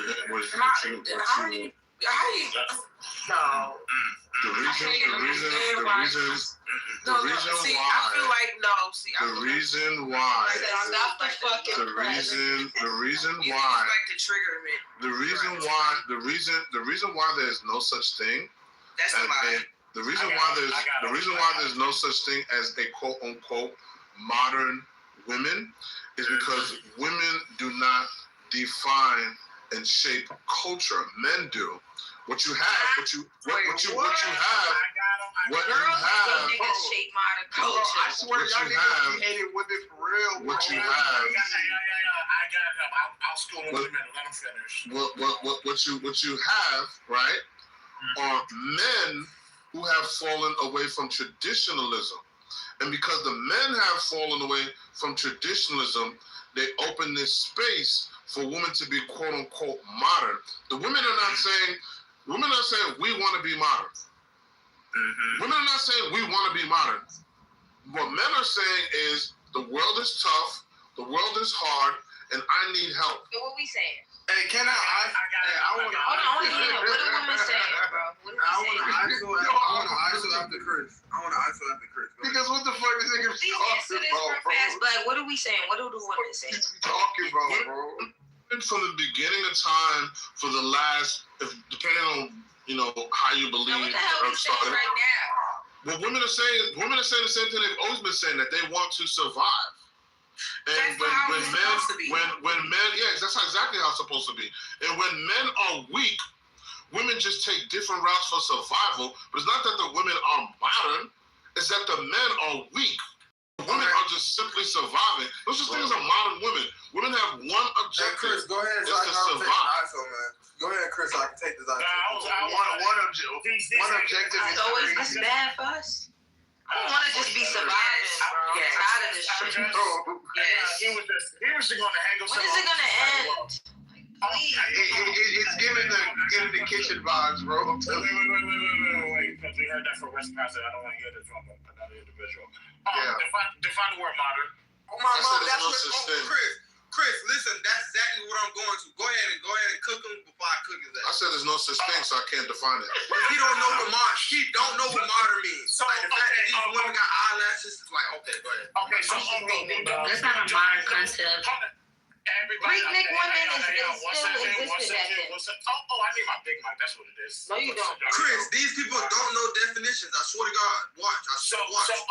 So you cannot tell us there's no such thing as modern. You have to know what the word means. You asking me to define something that I don't believe exists. You sound silly. All right, but you can still define it if you know what it means. So, I don't exist. Do you know what it means? So how am I defining something that what don't is the exist? iconic of a modern mean? He's on an iPhone. He's on an iPhone and he's saying that he don't believe in modern. I said I don't believe in modern women. Social platform. Modern women. What does it mean? We're Jordan. Modern women. Understanding of a modern woman. How about that? Black. What's your understanding? Right now, there's no such thing. All right, but what is your understanding of the concept? There's no such thing. He don't know what modern means. He does not know the definition. He doesn't even know our culture. These new niggas on the other shit. Wait. These are new adults. You niggas on this clubhouse, oh my God, bro. There's no more OGs. I got one simple question. So I'm good, Black. By your own admission, you say that. All right. So let's get to business. Hold on, let's get to business. So you don't know what the word modern means, but yet that word exists in your vocabulary. Is that correct? It doesn't exist. Yeah, Chris. Stop it. Okay, so you're making yourself look like a fool right now. Because I tried to calm down, I'm trying to be chill, but you look like a fool. Because the word modern, I'll even use Oxford language. Slow walk this with me, my brother. The word I will not. Then you will mute your mic. Unless you mute your mic, it's gonna be like this. Unless you mute your mic, it's gonna be like this. Mute your mic right now, and I will lower my thing. So the word modern in the Oxford language, so we can all keep up, relating to the present or recent times as opposed to remote past. That will be traditional. All the time. I did not give you permission. So I didn't give you permission to talk, so I'm going to be on this type of time.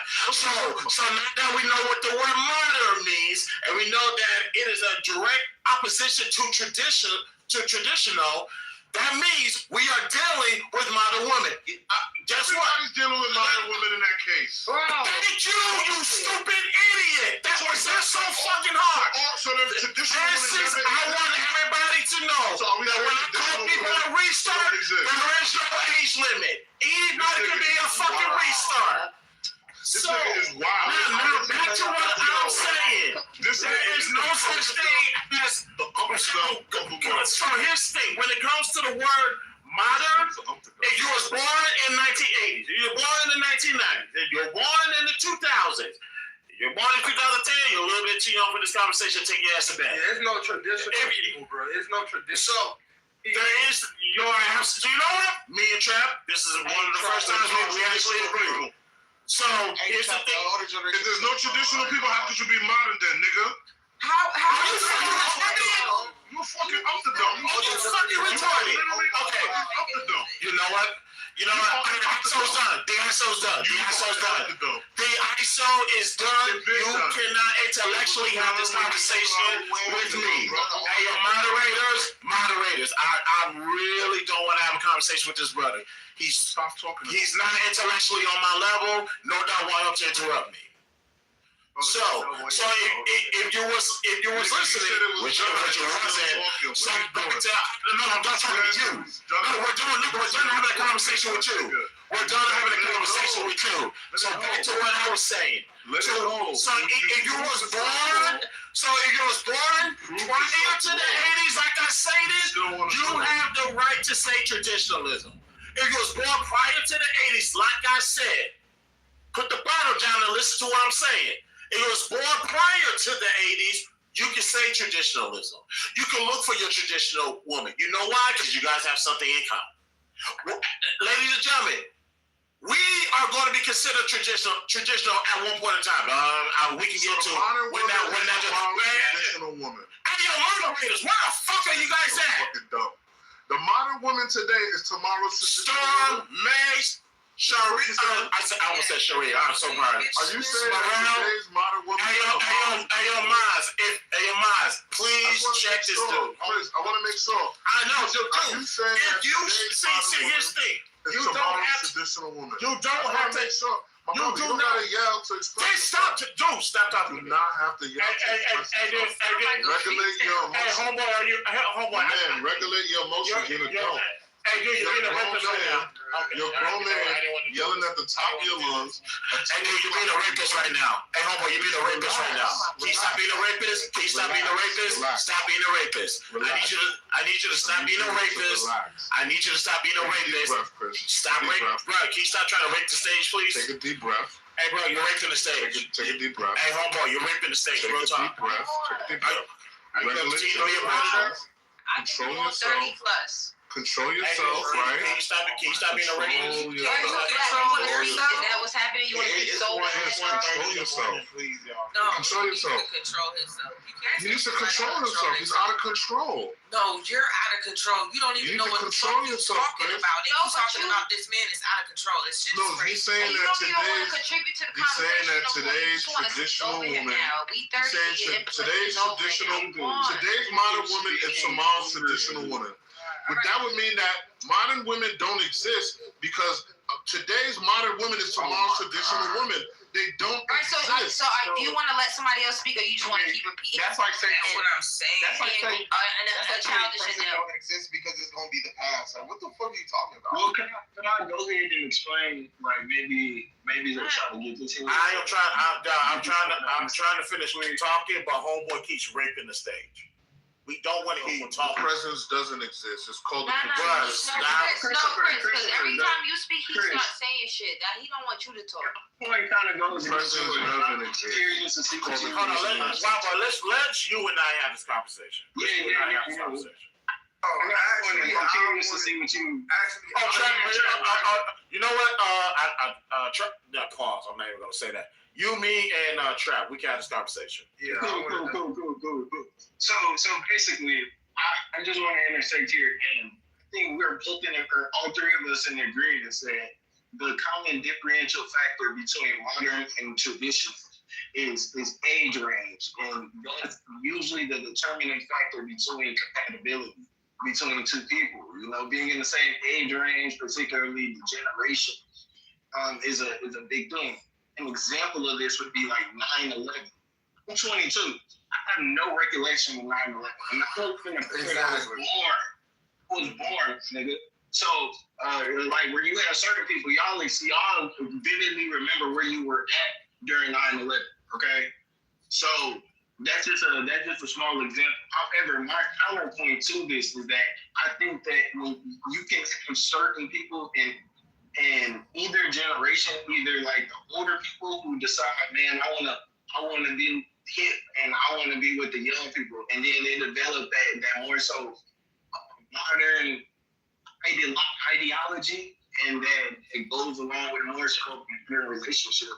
And really, when I think of a modern versus traditional relationship, and the easiest sense of understanding is simply what is the relationship identifications that are most common within people, say 20-year-olds versus 60-year-olds. And that's the best way to explain modern versus traditional relationships. So you can have a 60-year-old who critically thinks and acts like a 20-year-old woman, and vice versa with a man. And these two people come together and they have what we consider a modern relationship. Vice versa, you could have two young people who maybe were raised by old ass parents. You know, my daddy was old as shit. But they nigga damn near on doctors right now. I'm only traditional, but I'm closer to that traditional than I am to the modern side. So if you were to put me on a pick a side, I'd be closer to the traditional than I would be to the modern. And I'm just curious on which y'all rebuttal to.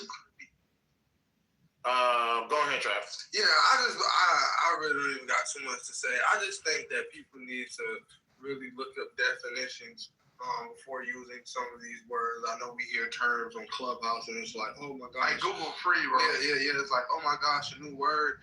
Like, no, traditional and modern are two different things. The brother was correct, and that's crazy because I don't even agree with this man. But Chris was right.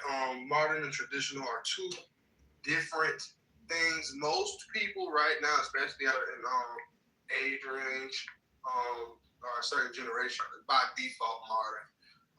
You feel me? By default, you're moving modern. The people around you are modern.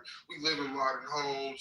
You feel me? Like using modern devices. I'm just listening to the brother. Like, why do you think modern is not a thing? And it means present, up to date, right now, happening now. I don't understand now. So if you wanted to argue that, I mean, I'm just trying to figure out then who are you trying to date then? Because like, unless you're trying to date a grandmother, what is this traditional shit really like? Like I'm saying, go back in time, bro. Yeah, like what is this shit, bro? Like what is this doing for you? Dating your grandmother does nothing for you in 2026 at all. Like literally nothing. But so like that's what I wanted him to explain. Well, So I want to. yeah, sure, go ahead. No, after you. So me and Trapper are on the same with this one. While more pertaining to what you're saying, I hear what you're saying. How you're a little closer to the quote unquote traditional side than the modern side. I think you're in tune with your culture, with the culture that your family brought upon you, that they raised you on. So when we talk about traditional, we're talking about timeline. That's why I said, and I acknowledge your point about the 9/11 situation. That's a good barrier to bring up. See, for me, I was born in 1987. You guys heard me use this metric all the time. I'll just give you the answer. I'm not talking or sleeping with anybody that is 25 years old or under. That's underage to me. Although there's an exception to the rules between 26 and 29, I'm ideally not going out of my way for the exception. I prefer women who are 30 and up. Those are my preference. That's who I'm more going to be aligned with. So typically, they was born in the 1980s. But that's your barrier of what traditional and what modern is. To your point, I get what you're saying. I think you're just speaking on culture. And I don't have a problem with that. I think your father did an exceptional job. Your people did an exceptional job of instilling culture into you. Now you know what to put towards your kids. So shout out to them for that one. I'm gonna just take like 3 seconds since I let everyone speak. The purpose of definitions is to provide like distinction, right? So when you say that a woman is modern because she's living today, the problem with that definition is that if we're talking about timelines, there is no such thing as the present. There's the past, and then there's the present. Come on, you're being too technical, and I see what you're about to do. I'm going right there. I'm ending right here. So if a woman is modern, and you're saying she's modern based on the timeline, then a woman born 20 years from now cannot be traditional. The big problem with that is that according to your definition, it's based on culture. And a woman 20 years from now can have the exact same culture as a woman today or a woman 100 years from now. Because culture is not shaped by time. It's shaped by morals. It's shaped by values. So this is why your definition of a modern woman doesn't make sense. That's what I'm saying. There's no such thing as a modern woman. What you have are men who have drifted away from their culture. And because the men have drifted away from their culture, the women look for a way to fit in to the present day society. Doesn't make them modern, it makes the men uncultured, and it also makes the women uncultured. It has nothing to do with traditionalism and modernity. It has everything to do with culture. So, okay. Wait. Don't fall for it. Ladies and gentlemen, although he says 3 seconds, we're going to strike the last 90 seconds we heard. We're not going to acknowledge it. That was foolish. He's not paying attention. Go. The floor is yours. No, I do want to point out something just to entertain this argument. Let's break down. And the problem with what you're saying, I'm not calling you uncle because that would assume that I respect you. So I'll just call you Black. So Black, the problem with what you're saying is you're only accounting for modern. So the word that we're talking about is modern. So let's break down what modern means. Let's just use a common simile. Are you using the adjective or the noun? The adjective or the noun? Black. Let's use. Don't be speed, fuck. I didn't cut you off. I don't remember cutting you off, bro. I don't remember cutting you off. So let me speak. So let's just use a simile, okay? Another word for modern would be new or newest, okay? The adjective, so using the adjective. When you think of the most modern appliance, you would also call it the newest appliance. The most modern iPhone, the newest, right? Would you agree? The problem is that we're talking about a woman and you're taking an adjective. No, I don't agree. I do not agree because you're using an adjective to describe a noun. A woman, if you say modern woman, but you just you're using an adjective to describe a noun. So I don't agree. I strongly disagree. Taking on the word. No. Now he's going for this dumb shit. He's moving the goalpost. So you're trying to use an adjective to describe it now. You're too old to keep repeating yourself like you got autism, bro. This man act like he don't like females at all. And this is crazy. Using an adjective to describe it now. Like, what are we talking about? All you gotta do is time travel back to the 1960s, bro. What do you want to be here? For this conversation. Well, let's speak on the word modern. Take woman out of it, okay? The word would you not agree? A simile for modern is new/news. So I asked, are you talking about the adjective or the noun? Yes, it is a yes or no question. Are you talking about the adjective or the noun? It is a yes or no question. No, are you talking about the adjective or the noun? We will never get nowhere with different words. We will never get nowhere. If you're talking about the adjective for modern and the noun for modern, they're two different definitions. Nigga, no, it's not. Yes, it is. And this is the problem. No, it's not. This is definitely the problem. You're the problem. You're the one sitting up here talking down on our whole culture. You are up here talking down on our whole culture. That's what it is. It's your dialect. Since he wants to highlight that, then let me read it. The adjective is relating to the present or recent times as opposed to the remote past. The noun is a person who advocates or practices or departure from traditional styles or values.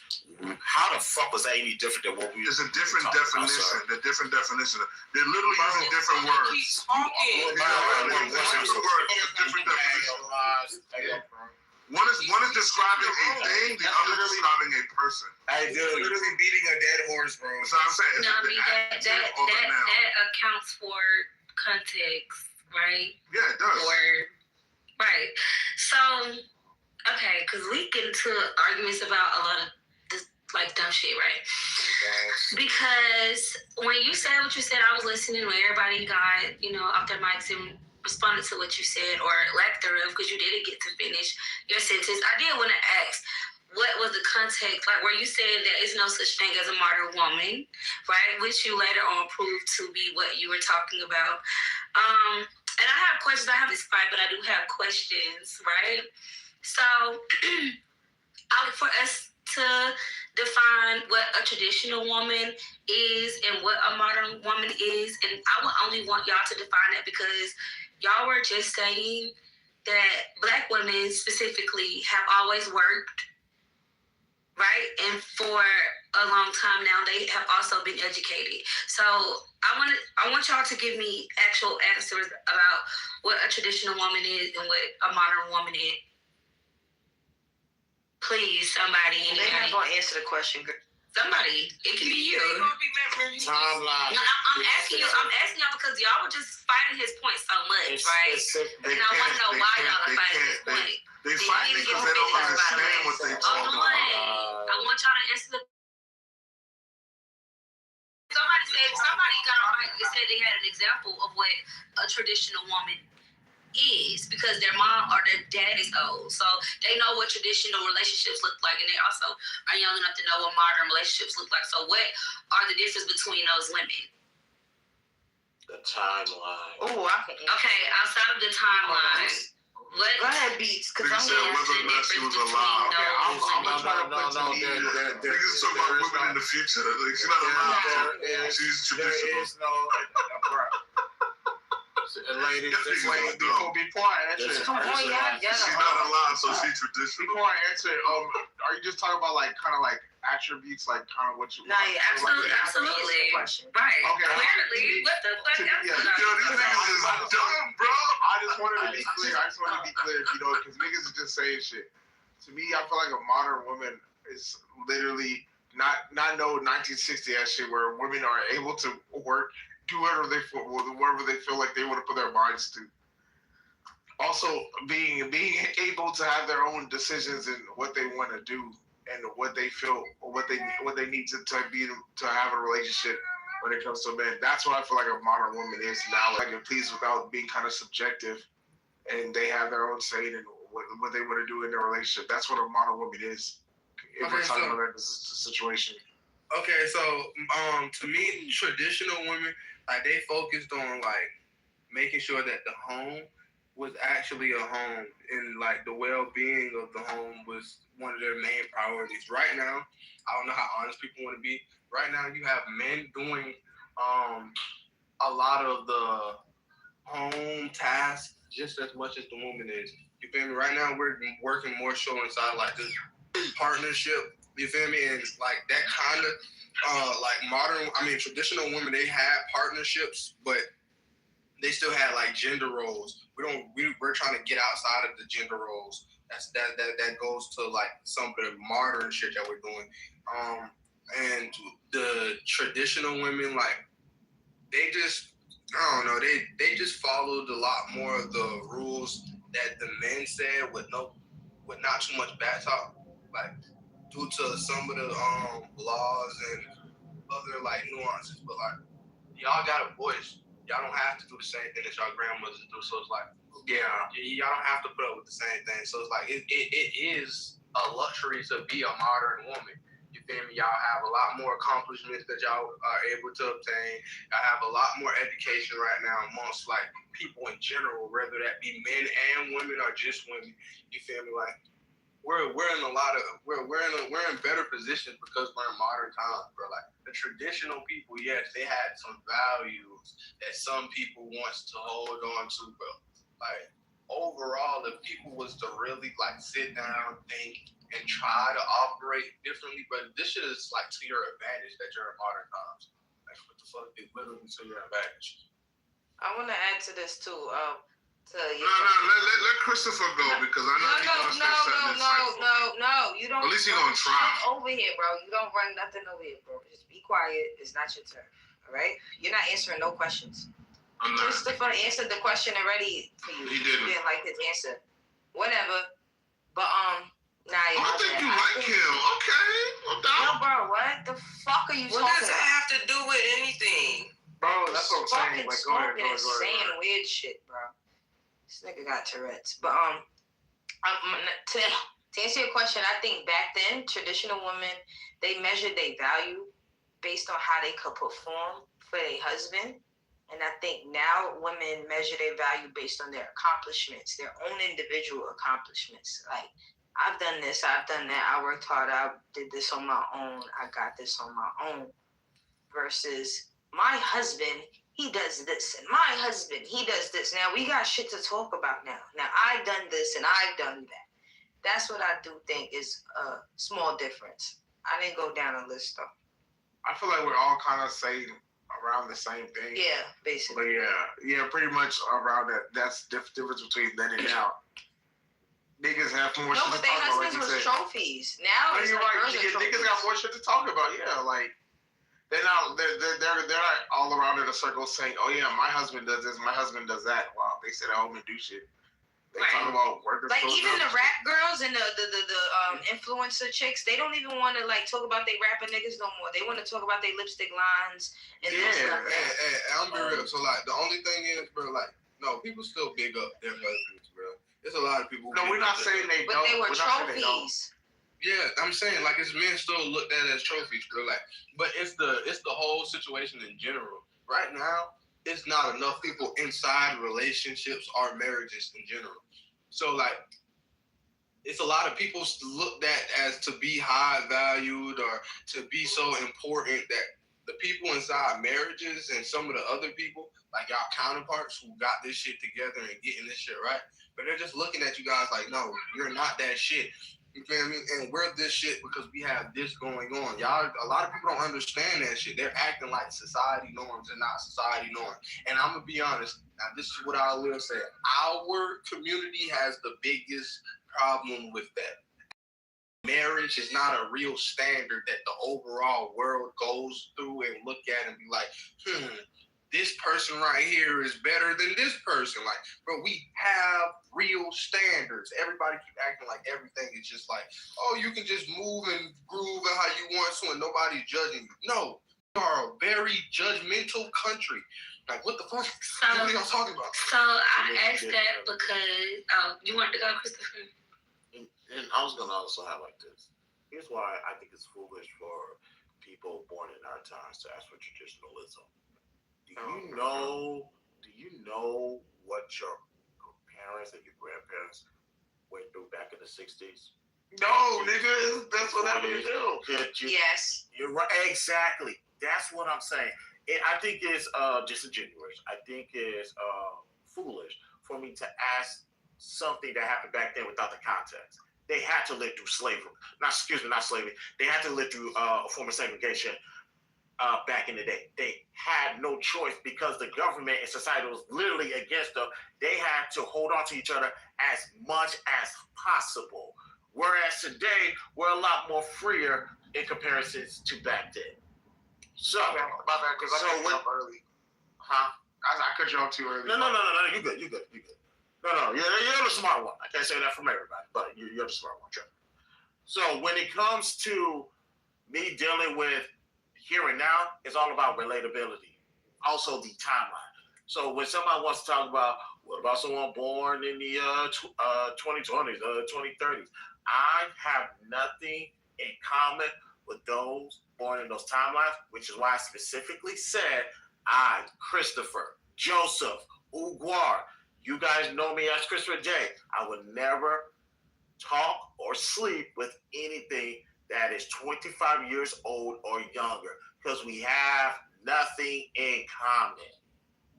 Stick to what you know, not what's out of your reach. I'm sorry, Naya, go ahead.